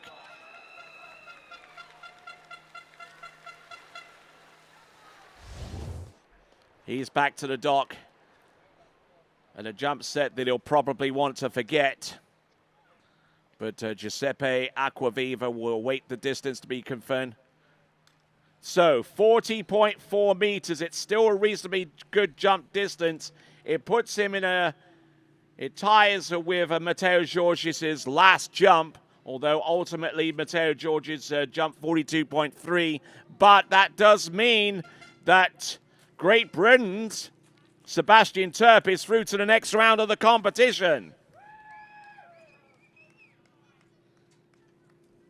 So put a nice red tick next to his name.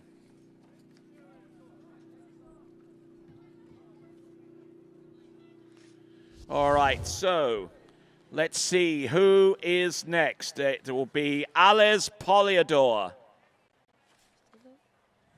coming to us out of the Czech Republic.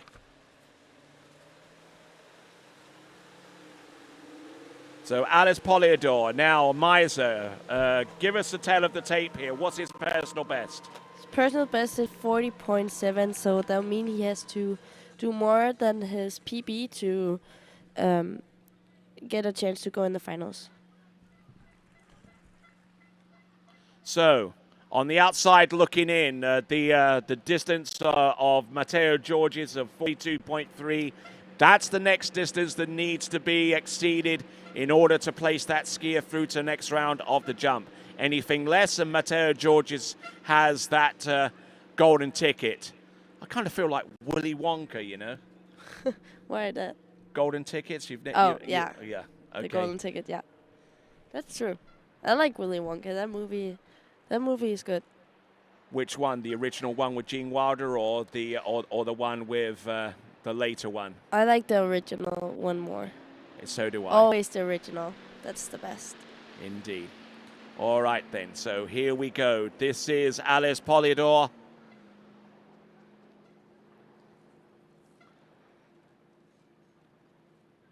Oh, this is going to be a late approach. He's going to see more white than red.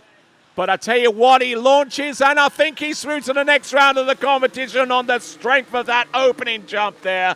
Does it in one. Really good looking first jump for him. I'll think that'd be enough for the finals. Yeah, I think so too. And the reaction along the shore side pretty much says it all. Once we get the distance up on screen, you'll know why. Alice Poliador just up and over the jump there, just straight up lift there, taking him by the boat. That is 43.2. He is in and by 10 centimeters taking the lead. Alice Poliador through to the next round alongside Sebastian Terp, and he has 2 jumps remaining. Yeah, that's a good opening jump, and we'll see he can probably go a little bit further on the next 2 ones. All right then, so as we continue to move right along, getting ready for jump number 2.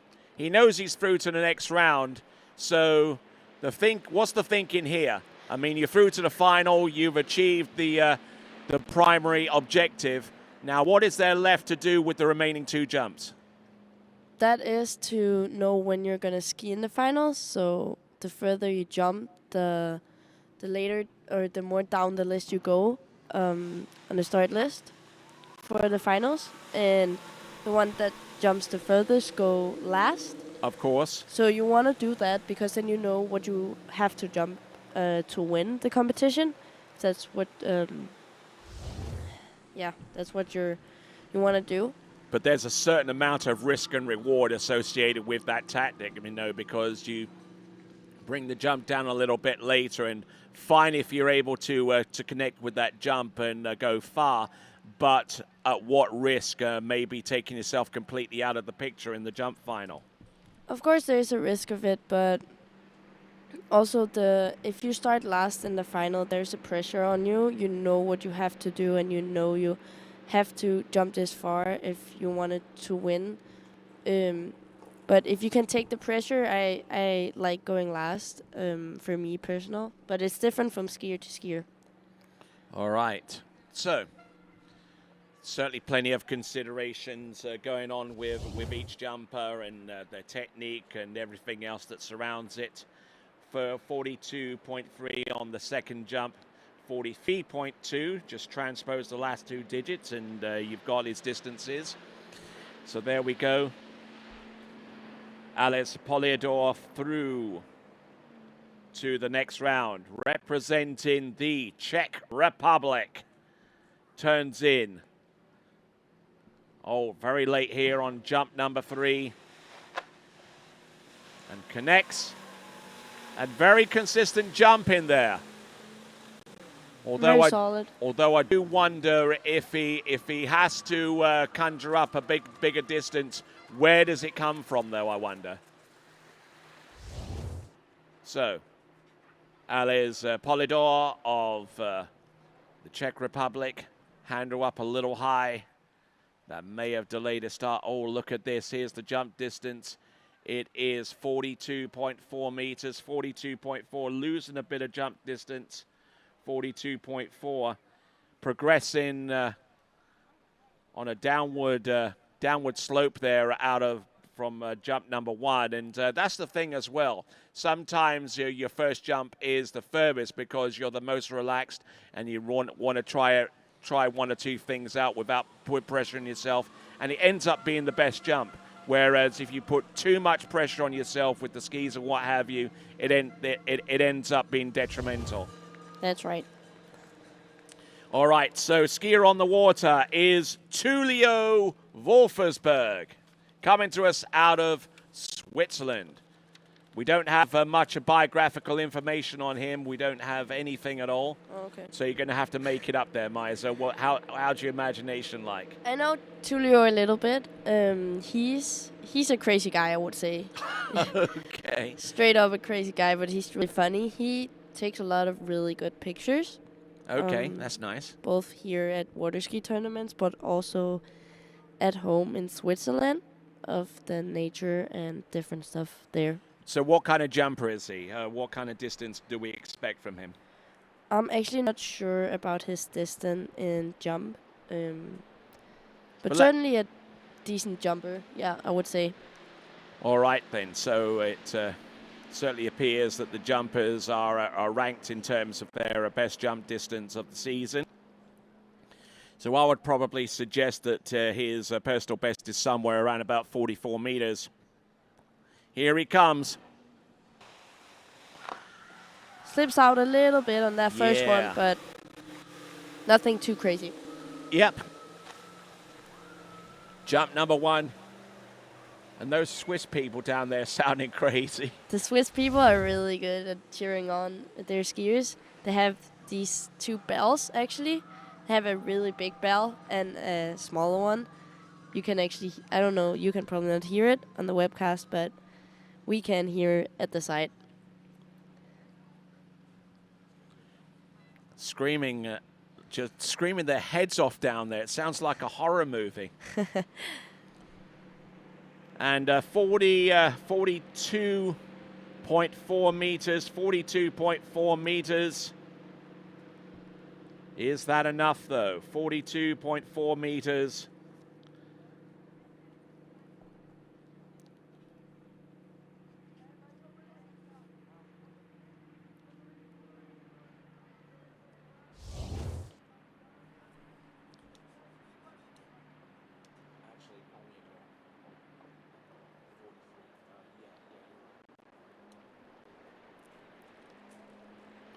All right, then. So looking for a distance to qualify him through to the jump final, needing a distance of about 43.1 to do it.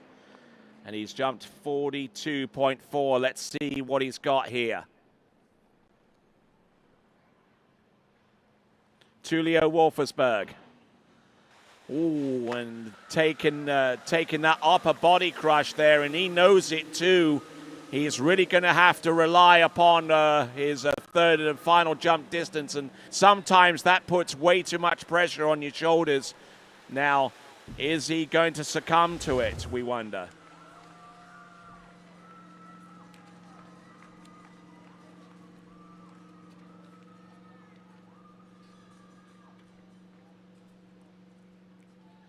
So, Tullio Wolfersberg, he's in, and he ties with Sebastian Turp with 43.1 meters. He is through to the next round of the competition. Ties Sebastian Turp on 43.1, still in the lead, however. And with 1 jump remaining for our current skier is Alice Poliador. And between these 3 jumpers that are through to the next round, they're separated by 10 centimeters. That is not much. 10 centimeters is not much, but it is there. Indeed, indeed. Well, Tullio can definitely do better on this last jump. We know that. Here we go, coming in, third and last jump. He knows that he's through to the jump-in final. Now he wants to try and climb up the ladder a little bit here and start later in the boys' jump final. Up and getting a little bit twisted in the air, but that might end up being a little bit further as we await the distance. I think so too. We can hear the Swiss here inside cheering on him.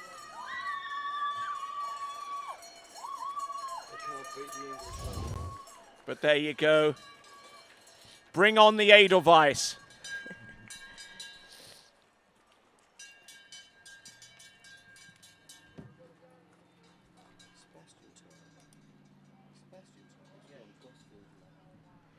And the distance is 44.1 meters. So. All right, so 44.1 for Tulio Wolfersberg. Definitely through to next round. He takes the lead with that distance, 44.1. Great jump. And he could jump so much further as well. That's the thing, you know, he has that potential to jump, and if he'd actually connected more with that jump, he could have flown a lot further. That is right. So we know he can do more, so we'll see tomorrow in the finals. All right then, so introduce to us our next competitor. Next one we got is Victor Blomqvist out of Sweden. It's just a part of Scandinavia where also I'm from. It's just a part of Scandinavia. You make that sound so flippant there. You know, there's Denmark being the head of Scandinavia, and then there's just Sweden and I'd probably Norway. say like Sweden and Norway are just a tad bigger than Denmark. Yeah. Yeah, but they don't bake. But they don't bake nice pastries as they're not nice as Denmark. Wouldn't say not as good as in Denmark. Okay, and Denmark has Lego as well. True, that's true. Yeah, which is the scourge of every young parent out there that goes wakes up every Christmas morning. Yeah. Lego on the floor. That's torture in itself. Okay, here we go. Victor Blomqvist, jump number 1. Oh, nice, but still falling out the back a little bit there, I would say. Yeah, just a bit. His personal best is 45.7, so that's not quite it. I don't think so.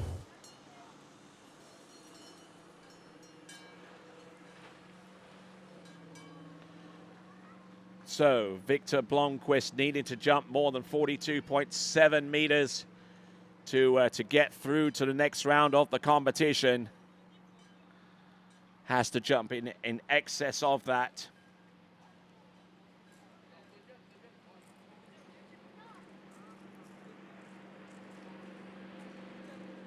We'll get the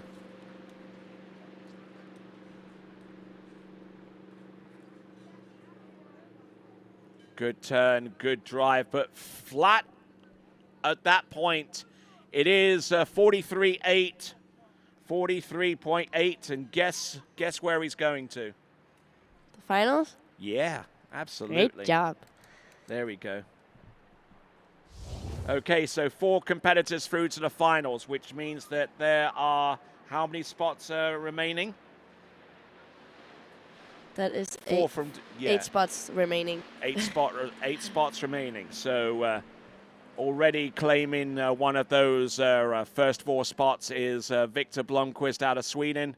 Personal best 40.7. 45.7. 45.7, I beg your pardon. Up and over. Good extension off the top there. Better looking jump from Victor. Yeah, nicely done. I think he was quite satisfied with that one. Got the little fist pump after. And you know, you see little traits of airform in terms of jumping, and we're going to see that with the front side camera in just a little bit with the instant replay. But I notice here that he comes up off the jump and like extends over his skis like a Nordic snow ski jumper off a hill like Holmenkollen or. All right, we got a leader with a 45.9, 45.9. And a new PB for Victor Blomqvist. Oh yeah, absolutely. Let's not forget about that. Just absolutely kicks off the top. But yeah, Tony, you're right. He gets over his skis in the air. Has a good airform, I would say. All right, let's see if his activity. He doesn't list any hobbies or any activities. Maybe some of that snow ski jumping on the Nordic hill. Probably maybe a bit of snow skiing. I feel like a lot of the Swedish people do. Are you into that yourself or not so much? We do. Often we go to Austria, Okay. just like a week or two in the winter. Okay. For fun, most. Nicely done. All right there. So, getting ready for Victor Blomqvist. 45.9. He is your new leader. Let's see what we've got here. Turns. Drives off the second wake. Boom. Isn't afraid to extend over his skis, but I think that he gets a little twisted off the jump there and has to release his arm a little bit too soon. If he'd kept on with that, then he might have jumped a little bit further. You're right on that one, Tony. But I think he's happy. Yeah, I think he is. He seems happy. New personal best. Who wouldn't be? True. Mm-hmm. Okay, so it's 46.1, 46.1, or the equivalent of 151 feet.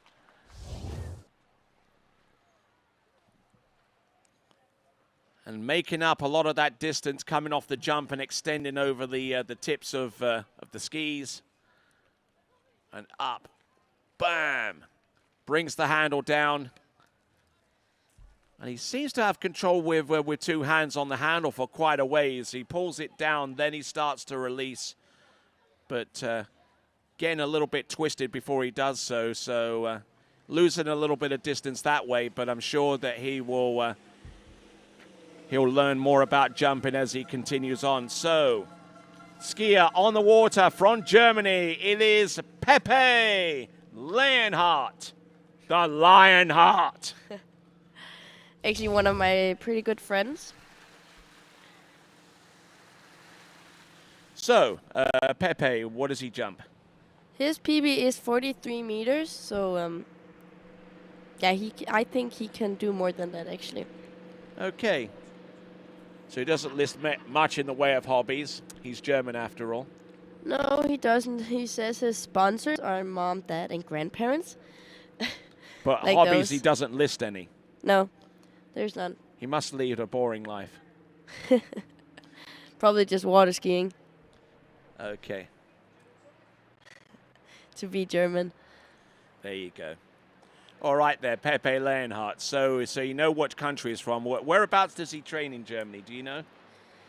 No, I think he lives like... No, actually, no, I'm talking about one of the others now. I'm not sure where he lives. We have trained at Jolly Ski a couple of times together. All right there, so Pepe Leonhardt electing to go with the boat path 2 feet wide, which means that coming off the second wake, he's pressured to hit that jump full force. And a little untidy off the jump, just couldn't really collect himself fully off the ramp, but he does land and ski it out, and he's got 2 jumps remaining.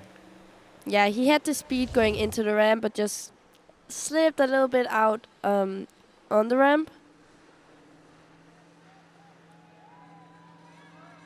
Nice turn. There you can see has a lot of load on his right ski and just slips a little bit out. All right, it's 42.6. It's 10 centimeters shy of what he needs. Of what he needs in order to advance. 42.6.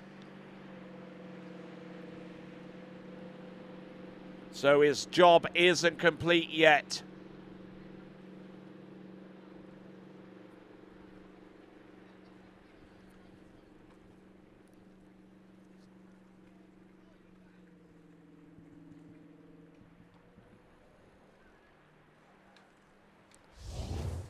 Okay, so an amended jump of 43.6, which is on its own enough to allow Pepe Leonhardt to path through to the next round. So 43.6 is good enough. Let's see what he does with the remaining 2 jumps. Keeping his shoulders and chest up through the width gathering phase. And now, cutting from that old. Too early. Yeah, that was too early for him. Way too early. So he sinks into the water and gets ready for that boat to pick him up.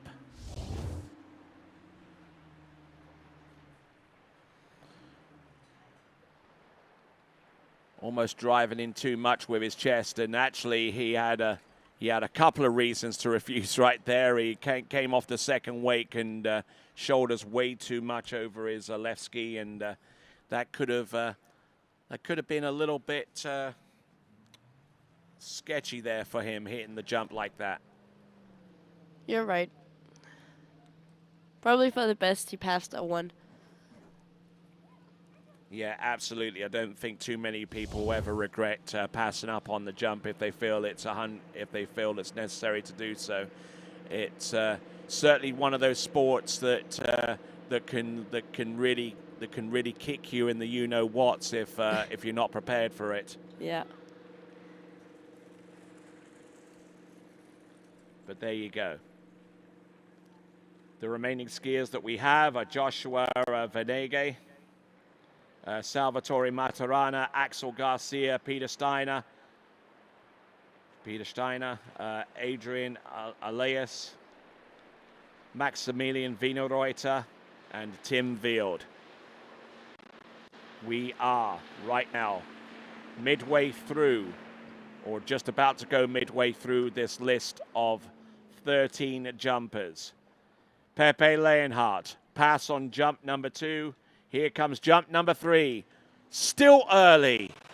That was still too early. All right, so. And sometimes you begin to wonder, whether it's beneficial to kind of have that information in hand after the first jump, knowing that he's through, that maybe he's trying out some stuff. Maybe he's not too bothered about where he starts in the running order. Or maybe he is bothered, but on the other side, maybe he wants to jump first off the dock, possibly. Yeah, it could be. I'm not really sure, but you can just see there that, yeah, too early, probably cut harder. So that way he ends up being early to the ramp, even though it looks late when he's on the side. Refusing early once may be excusable. Being early twice, something else was on his mind. Yeah, he has something to make up for tomorrow in the finals. Sure it is. All right then, getting ready for his 3 jumps. Joshua Venege of Switzerland.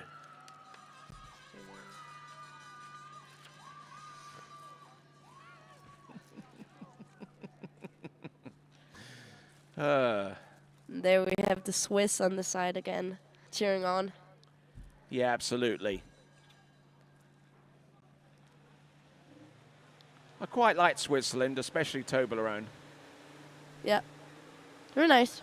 Yeah. I don't think I've ever been to Switzerland. You've never been to Switzerland before? No, I want to. That's almost a TWBC requirement. Yep, so actually, as a matter of fact, it probably almost is, because I actually traveled with Vince because on the way to England from the Milano area, you actually go through the Mont Blanc Pass, and that is Switzerland. You go kind of over underneath it, and then you end up in France. Oh, okay, I see. Yes. I'll go someday, I promise. Okay. Yeah, I mean, and if you want some travel recommendations, see Vince Stadelbauer over there, because he can tell you all the ins and outs you need to know about Geneva. That's great to know. Mm-hmm. Especially that wonderful fountain. All right, there. Here we go. Josh Venege coming in.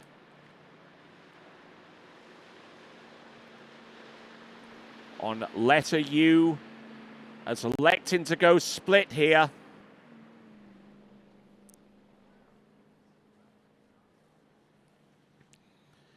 Keeps a good tight line. On a 3/4 cut here. And a good looking jump, although I suspect that he has some work to do. Yeah, me too.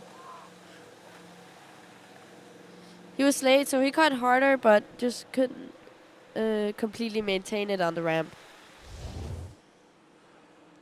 Yeah, wasn't, and started actually to sink as he turned, which means that he's already trying to take a little bit too much drag off the turn, and as you can see, he hit the jump, and his knees just buckled up underneath him. Yeah. Was a bit on the heels. 41.7, however.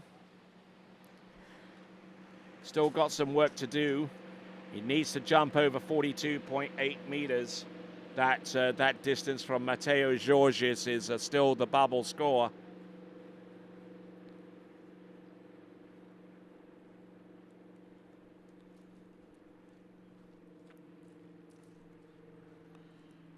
So a lot of work needed for our competitor out on the water, Joshua Venege of Switzerland, 41.7 to open up with, needing a jump of about nearly 2 meters to advance. Let's see what he has by way of his second jump. Oh, he's late. Oy, Oh, oy, my oy. word. Oi, oi, Oy, oi. He needs to check his fin, and he looks hurt as well.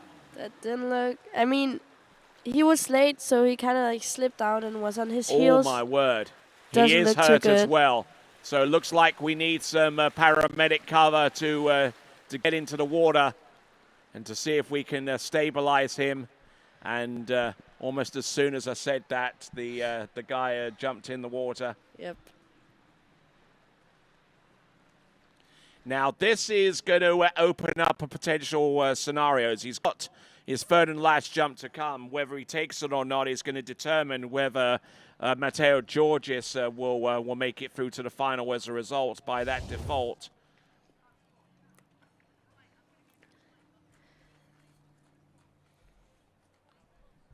And as you see here, he's later tries to make it, but just Ooh. splits out on the ramp. Ouch. Doesn't look good.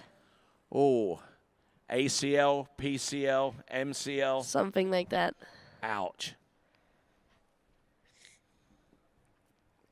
We're looking at this from the shore side angle, looking frontwards towards the jump ramp. And he got onto the jump fine. Oh. Oh, that hurt me.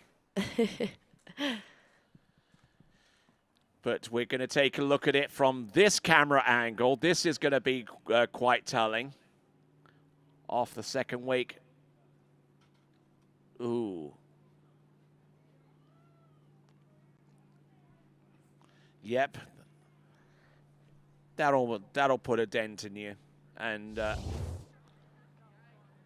right, he's putting the jump ski on the platform here. He has about 3 minutes of time to get himself reorientated.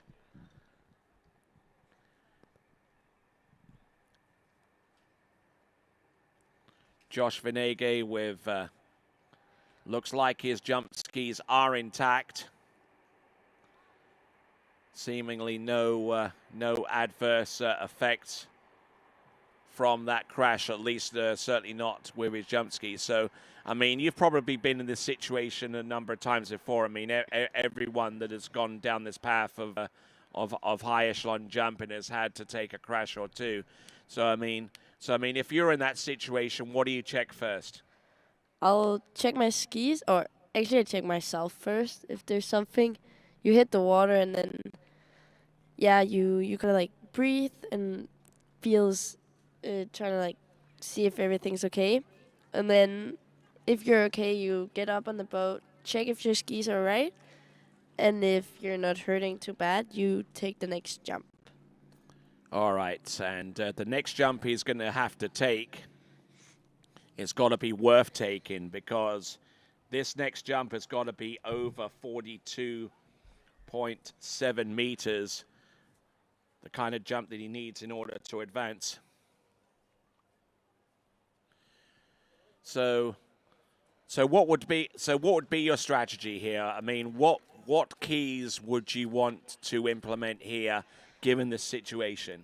I would probably back it up a little bit, go a tad earlier, but still like get the angle going into the ramp, cut hard, and then like just keep it good on the ramp, not slip out, and kick it good so he gets it like up in the air and good over the skis. And I think he'll make it if he knows what to do.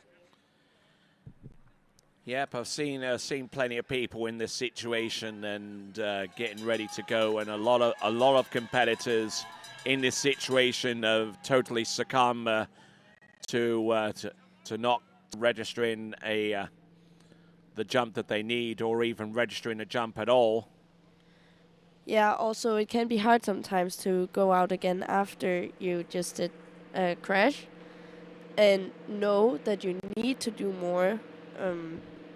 So we'll see how he does on that last jump. Well, there you go. And sometimes it even spooks people along the dockside, as I believe his father is along the shore side, rejoining the Swiss contingent there. Yep. But I mean, the people on the dockside, especially the next person to ski, Salvatore Maturana and Axel Garcia and Peter Steiner, all of those are getting ready to go, and they see someone like this take a crash. It's obviously going to have an effect.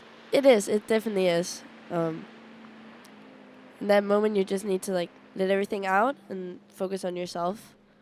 But we'll see. He comes in for his third jump now. Here we go. But oh, slips out again on the ramp. All right, and that has put Matteo Georgis through to the next round.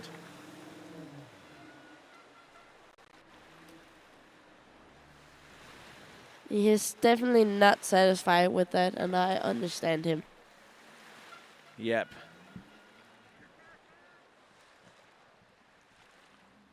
You had a plan, and unfortunately, it just didn't go the way that you had intended it. So 31.4 meters on jump number 3.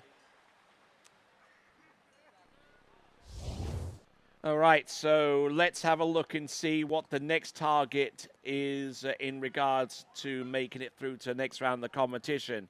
We now know that Matteo Georgis is through. There are 6 more spots remaining. So basically, the person that is in 7th spot right now, his one is the target. We're going to take a look at the leaderboard in just a moment to confirm that. Places 1 through 6 are already through to next round. And was barely able to ride that jump out. All right, let's have a look at the start order at Salvatore Maturana of Italia.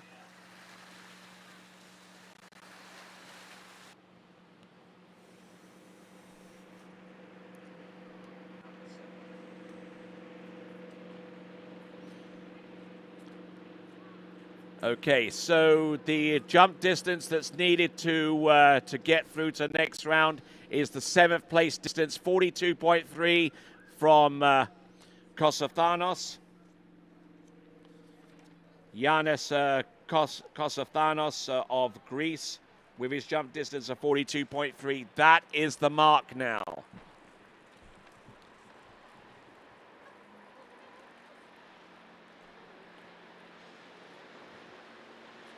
So here we go. This is Salvatore Maturana. His personal best distance is? That is 48.8 meters. All right then. So he should be able to knock this one down with the first attempt. But sometimes it's a little bit more difficult than anticipated for. And I think that one could just do it, although I don't think he fully connected with that jump.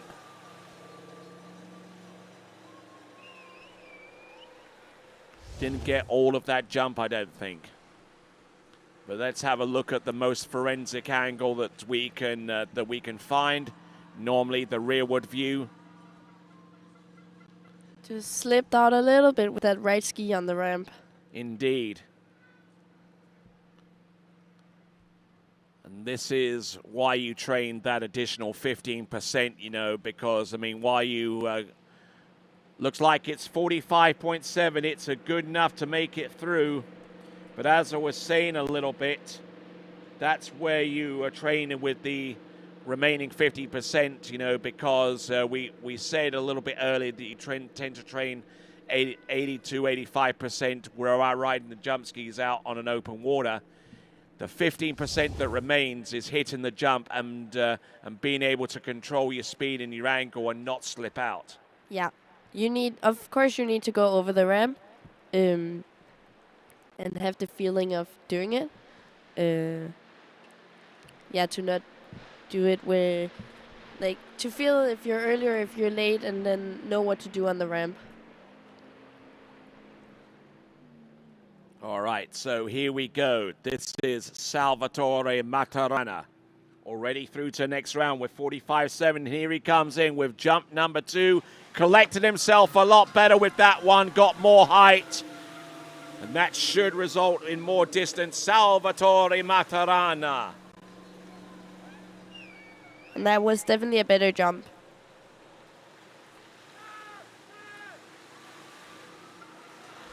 There we go.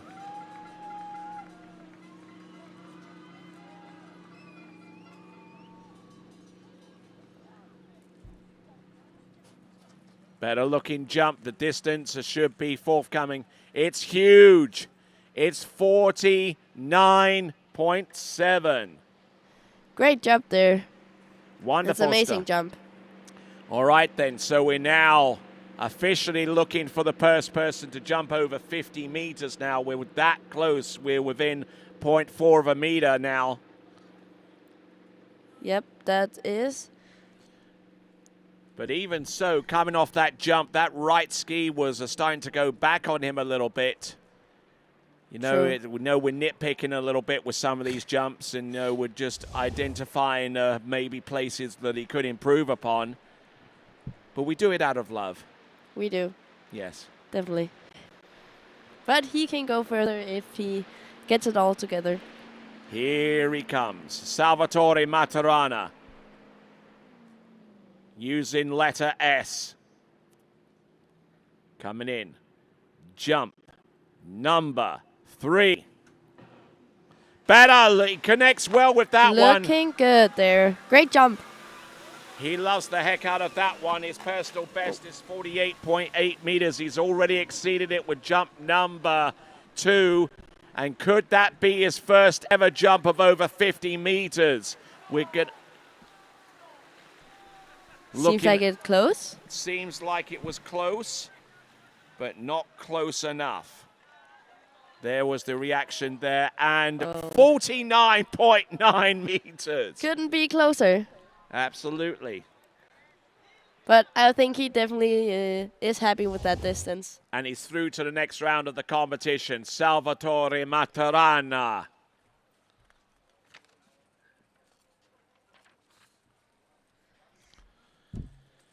All right there. So moving on from an Italian to a Frenchman. A Frenchman who medaled in the Junior World Water Ski Championships. Ladies and gentlemen, Axel Garcia.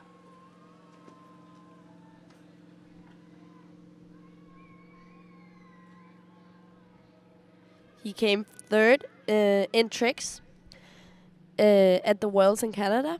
Yeah. 2 weeks ago. He did exceptionally well in those championships, you know, and he did exceptionally well in the opening round here.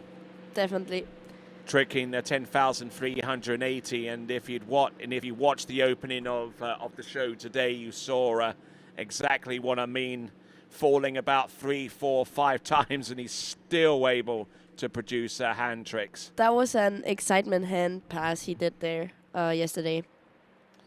And you know, the one of the new breed of very young trickers that are all taking aim at 13,000 points. Who will get to 13,000 points? Even someone like Nicolas Laforestier, former world trick champion and record holder. I posed that direct question, and he kind of avoided wanting to get a definitive answer. I don't know. We'll see about that. We'll see. All right, then. So here we go. Axel Garcia, jump number 1. Good turn. Early. Getting a little twist in the air there. Early approach to the ramp, but yeah, he can definitely do more. Absolutely. So Axel Garcia, our 5th competitor from last. That jump there of should be more than 42.3 meters. If it is indeed that kind of distance, he's through to the next round.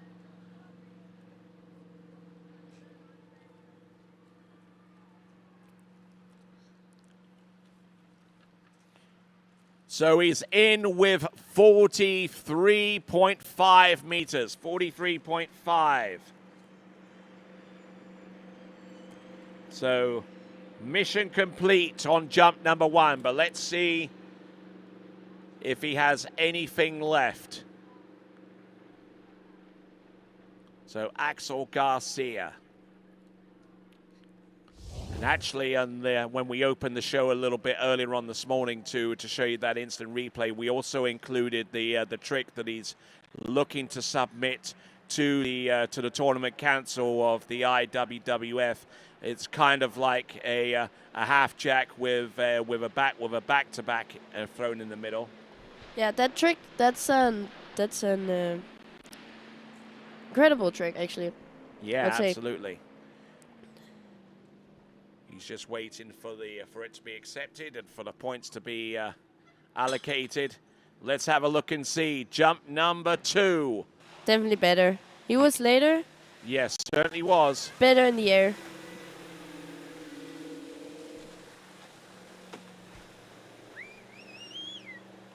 Yep, certainly enjoying the heck out of that jump as he celebrates round the turn and making his way back towards the head of the lake.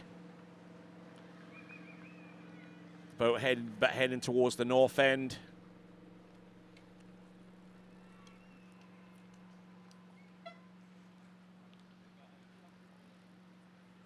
So Axel Garcia on jump number 2. We await the distance.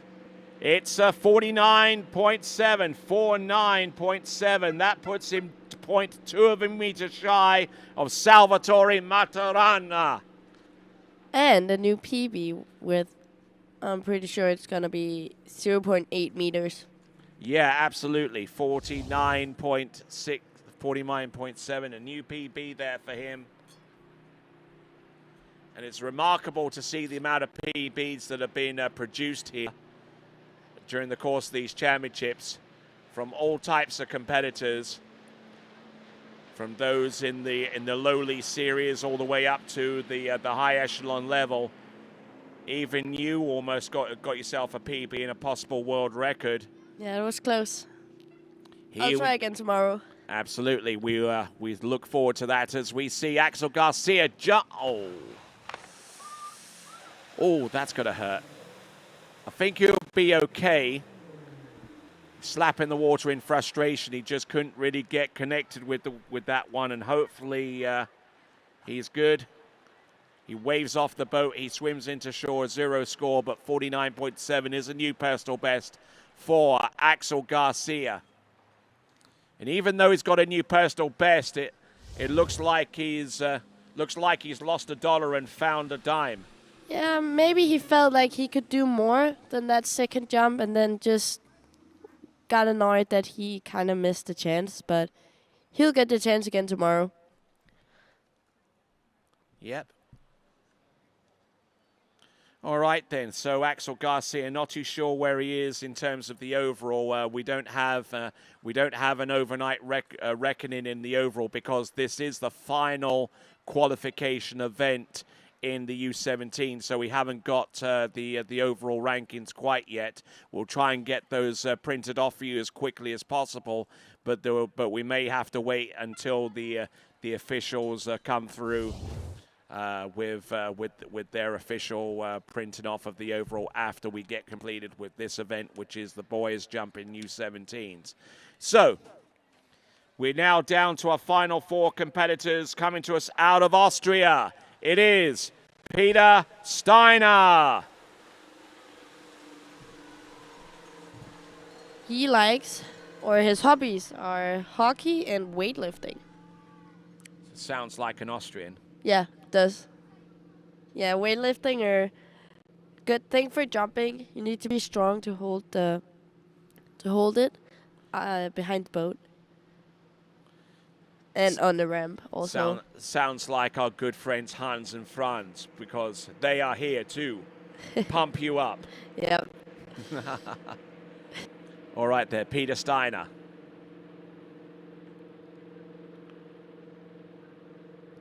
Getting ready for his 3 jumps.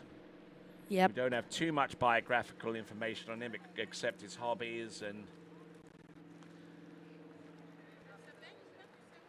So, looks like we've got some typical Italians right there. Salvatore Maturana and Alessandro Schonauer, second in slalom right now. They'll be both competing in the finals. Here comes Peter Steiner, looking to lay down a distance on jump number 1. Let's see what he's got. Oh, almost stepping through too much there off the second wake, but still able to recover. I think that was a decent first jump for him.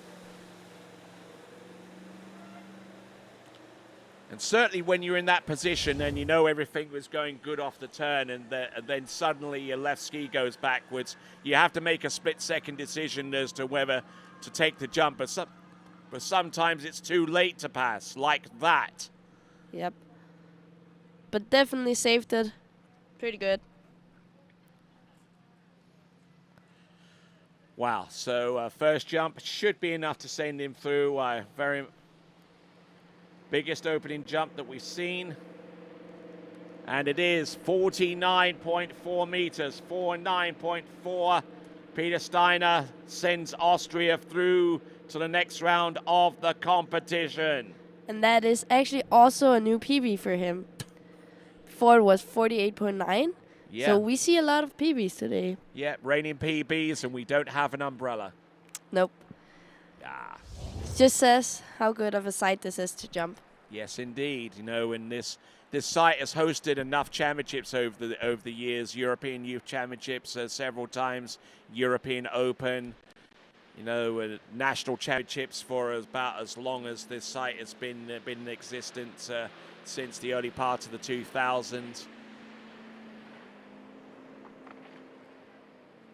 You know, everything about this site is geared towards performance. And here he comes, Pete Steiner, jump number 2. That is definitely later. Look at that. Good, solid effort, and he knows he is pumped.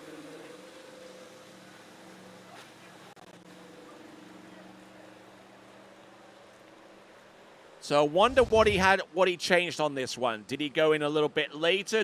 Was he a little bit more solid off the turn? What was the difference here? I think it was a little bit later than the first one. It was a little later, but the jump distance doesn't quite reflect that. It's a 47.4. 47.4. Don't really think he got the kick he wanted to on this one. Maybe that's why the distance was not that much. So Meiser Jakobsen right here announcing with me, and you seem to be quite popular at the moment. Yeah, I know. I don't know.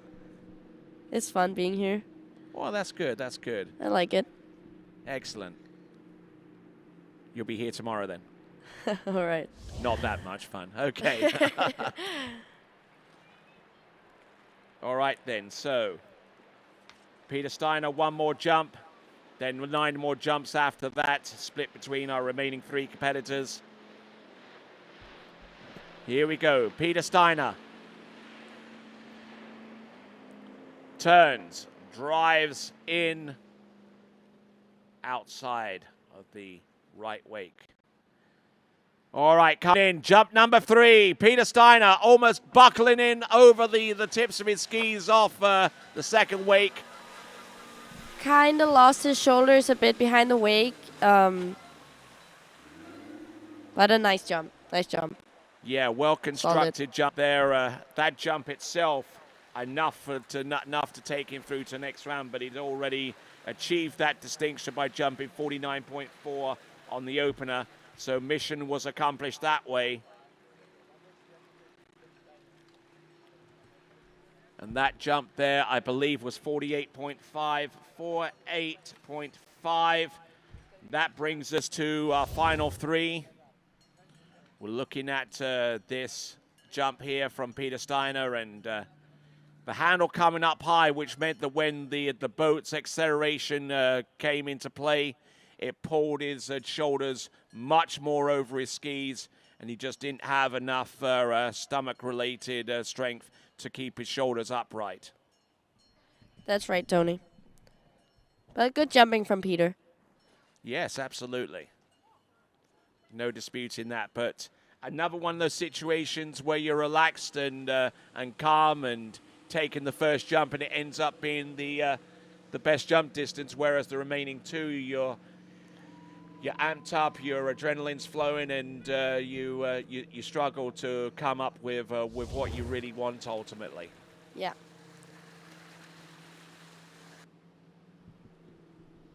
So the next skier we have here is Adrian Elias from Slovakia. Yep, and his personal best is 49.3. Okay, so he's definitely truly capable of making it through to the next round. So 3 spots remaining, and we've already had 9 skiers making it through to the next round. Sebastian Terp from Series 2, and the rest of the remaining skiers from Series 1. Matteo Georges, Alice Poliador, Tulio Wolfersberg, Victor Blomqvist, Pepe Leonhardt, Salvatore Maturana, Axel Garcia, Peter Steiner. And who is next? On the water, Adrian Elias.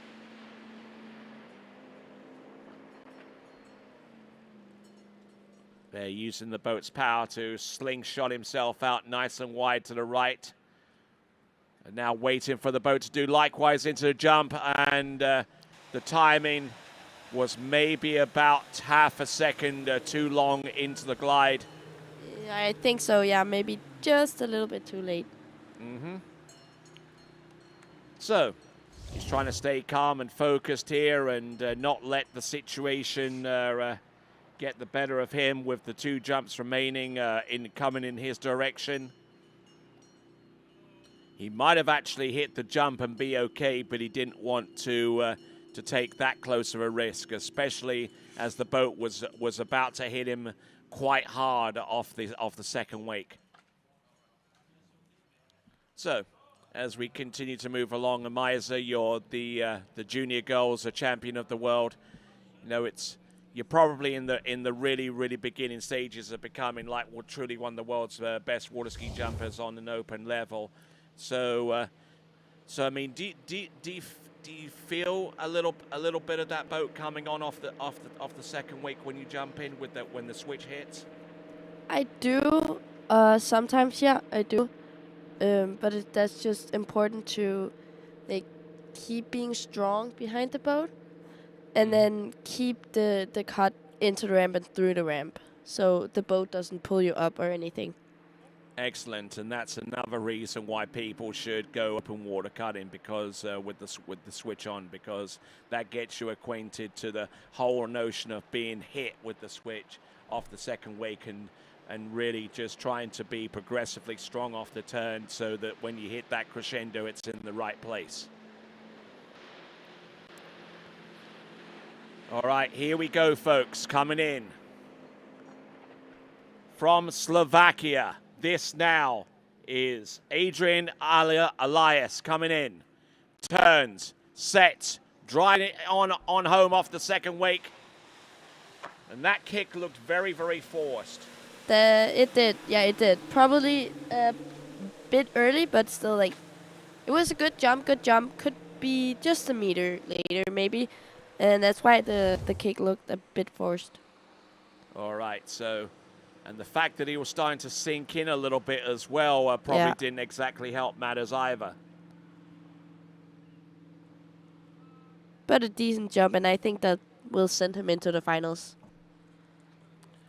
All right, so we're waiting for the distance to be presented to us on jump number 1. Anything more than 42.3 should be enough.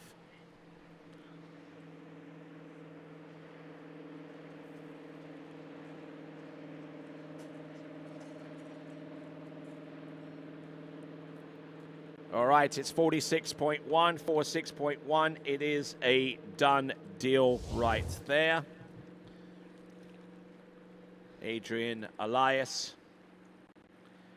Now, there are 2 more skiers to go. We've got Maximilian Wienerreuter and Tim Wild. See them both there. As I can see, his hobbies are golf, Formula 1, and football. Formula Super 1. Probably watching Formula 1. Yeah, watching Formula 1. Yeah, watching Formula 1. Yeah, I wouldn't mind going to a race, but it is quite an expensive proposition these days. Yeah, me too. I see it sometimes with my dad at home. Here we go. Was later. Oh, nice. Nice Decent jump there. looking jump there. I think that one closer to about 47 meters. But certainly already through to the next round with a jump of 46.1 now. I don't think he's anywhere closer to his personal best of 49.5. Looking back at the splash eye reading, we'll take a look at the instant replay of Adrian Elias from Slovakia. Looks like it is going to be 47.8. 47.8. So nice skiing there from him, and looking a little lighter on his skis, not sinking nearly as much, and they're able to get to the ramp a little earlier with a lot more speed. Kind of like jams the ski there, but there we go. That's another 1.7 meter further than what he did previously.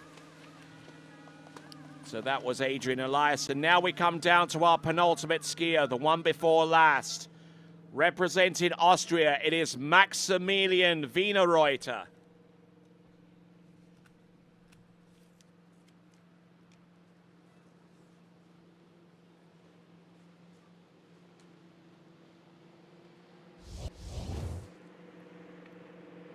So Maximilian Wienerreuter, 49.8 meters is his personal best. He likes alpine skiing and hiking. A typical Austrian. Yeah, yeah. I was just about to say it. And probably likes to wear lederhosen as well. Yeah. All right, so we have got on the water Maximilian Wienerreuter.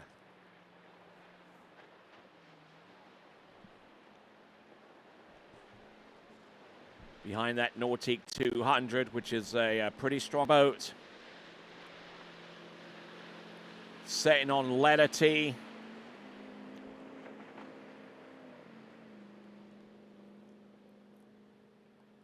He's out nice and wide. Can't afford to edge too hard or to slow the skis down. Here he comes. Oh, and shunting that jump there on the opening attempt. A little bit on, a bit on his heels. Yeah, absolutely. Now, in terms of setting yourself up to turn for the jump, it's a bit of a balancing act, because if you slow the skis down too much, you don't accelerate quite as quickly. Whereas if you glide out too much and take more speed, then you don't have any control. That's right. you need to find a balance and where to turn and with what speed you need to turn with, and it can be hard sometimes. Okay, 41.9 meters, 41.9 meters, needing about half a meter more to secure his spot through to the next round of the competition, which he could do with the next jump. But you know, from my personal experience, and yes, I have experienced the jump event way back in up until about the late 1990s, I found that my best jumps actually were on three-quarter cuts, where I actually carried speed into a nice gliding turn, and then use that residual speed to take it through the wake and through into the jump. Yeah, my best jump is around about a 48, 49 meter attempt, and that was off a three-quarter cut off 73-inch jump skis. Well, that's good. Yeah. That's solid. And here we go, Alice. We got Maximilian Wienerreuter from Austria, 41.9. He's nice and good quick turn there. Now he accelerates. Now he impacts the jump. Kicks that ramp better. Yeah, kicked it a little bit better that time. It's still a little bit back. But I'll think it's gonna be enough for the finals. I think it might well be. I think that one is definitely longer than 41.9. Yeah. Should be enough to send him through, I would suggest. Leaving his right ski a little bit behind, but there we go, 48.2 meters. Now, another thing that I noticed with Maximilian Wienerreuter is his jump line, because half of it is non-stretch, and the other half is polypropylene. Okay. What kind of proportion do you have on yours there, Misa? I'm pretty sure I have the same one he does. Okay. With half. Okay.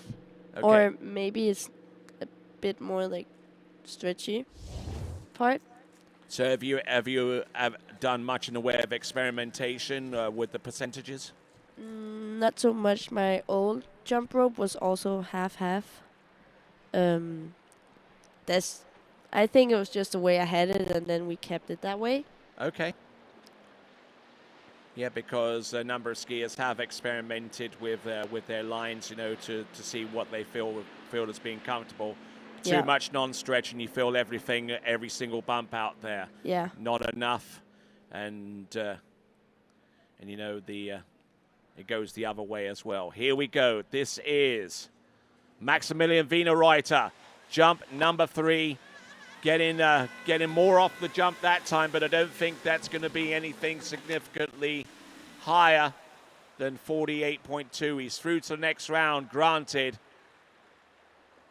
But we'll see where he ends up on the running order when we have a look at the leaderboard right at the end of this event, because we are almost at that point with 3 more jumps to come, and all of them belonging to Germany's Tim Wield.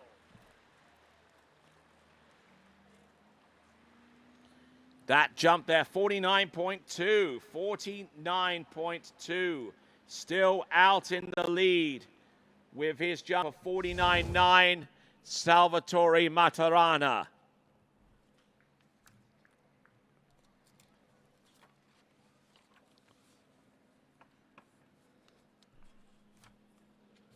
So, Tim Wield is our next skier. His personal best, check this out.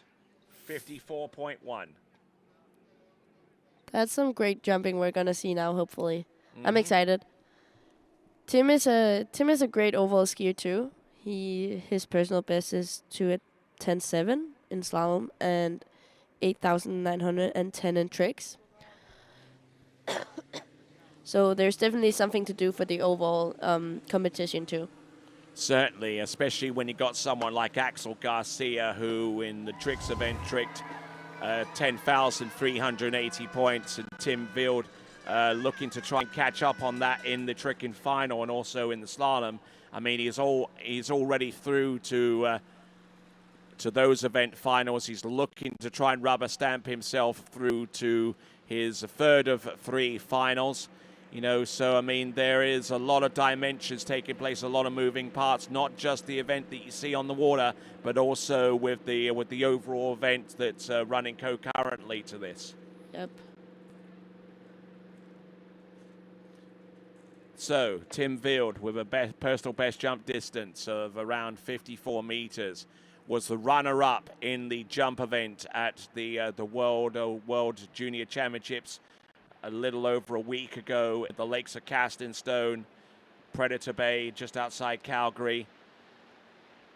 Indicated that he was a little bit disappointed with how he performed in that competition, but let's see if he takes it out on Europe. We'll see. Here we go with the double cut. Letter X. Letter X. X for X-ray. Here he comes. Jump number 1. Woo. Launches himself. Nice opening jump there. Really good. I think he's through to the next round. What do you say there, Miser? Yeah, I'm pretty sure he is. May even be over the 50 meters. I think he is. I think he is going to go over 50 meters. Yep. Yep. No worries there. We hear an indication along the shore side, and it's going to be confirmed with the next graphic that you see on the bottom edge of your screen, because Tim Field, I think, has vaulted himself through to the finals. It is big. It's 54.3. It's a new personal best. Big jump there from Tim Field. Tim Field. From Germany. Yes. Great jump. Indeed. Just good cut into ramp. Really nice. He was late, but he managed, and he got a really good kick off the ramp too. All right. So great skiing there for Tim Field. And not only is there an individual overall element to this, but there's also the team overall as well, because skiing for Germany alongside the likes of Pepe Leonhardt and Lara and the rest, Maya Leonhardt and the other skiers that represent Team Germany, you know, they certainly appreciate this guy's talent in taking them to the next level. Here he comes. This is Tim Field, 54.3 on the opener. Second jump, losing most of that to each side of the jumpers. Now, he knows he's gotten a PB. He knows he's through. Is it necessary for him to take one more jump? I mean, it isn't, but of course he's doing it because you want to try and do more. You always want to do. If there's something to do more, you kind of want it to. All right, so jump number 2. Still, it's 49.1. Even with the slip, 49.1 meters. So it comes down to this one last jump to conclude the elimination round series. We had slalom yesterday and tricks. Not too long after that in the U17. Tim Field 54.3 in the lead by about 4.4 meters ahead of Salvatore Matarana. We'll have a look at the full leaderboard once we get done with this jump, and before we end off a great days of action here in day 4 of these championships. Day 5 will start tomorrow at around about 8 a.m. And here we go, folks. Bringing it further down. Turns, drives on home. Slipped there over his left ski. And once again, his first jump is the longest. Yep, once again. There you go, ladies and gentlemen, Tim Field. His best jump, 54.3 meters. Last skier of the day. Absolutely, he's taking his jump skis off, being careful to make sure that he doesn't tear his Achilles in the process. I've seen that done enough times before. They are pretty tight, those jump bindings, so you got to be careful sometimes. All right, then 46 meters on the last jump there for Tim Field, and he joins 11 other skiers that have made it through to the jumping final. We'll have a look at those jumpers on the leaderboard, and Tim Field went sideways here, literally. Yeah. Buckled with his left knee. Slipped out. Yeah.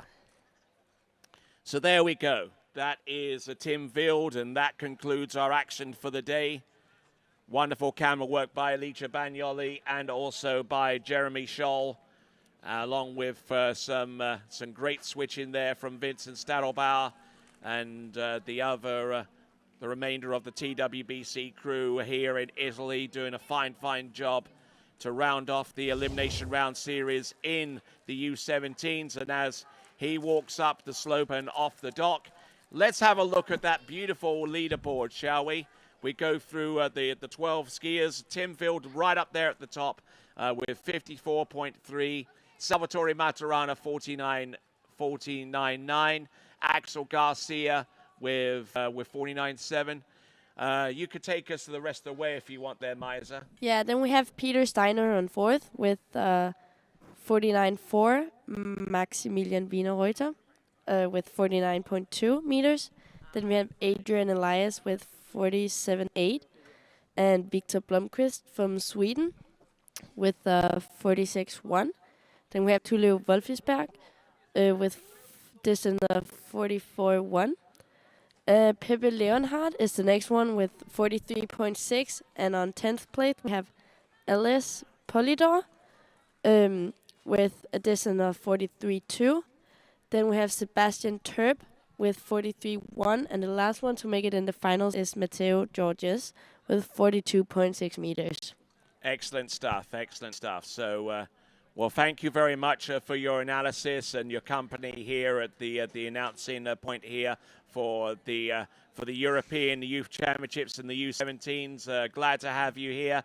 I'm glad to be here. Thank you, Tony. Not a problem at all. And congratulations to you as well, coming within less than a meter of the junior world girls jump record and possibly setting a personal best there as well. Thank you. All right, then. So thank you for watching, ladies and gentlemen. So on behalf of everyone here who has a direct stake in the success of this event, which includes the athletes, the officials, the organizers, and here at TWBC, my name is Tony Lightfoot. For Meisa Jakobsen, it is...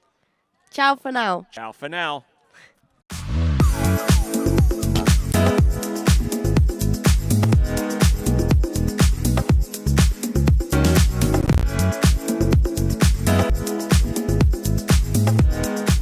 See you in Vienna.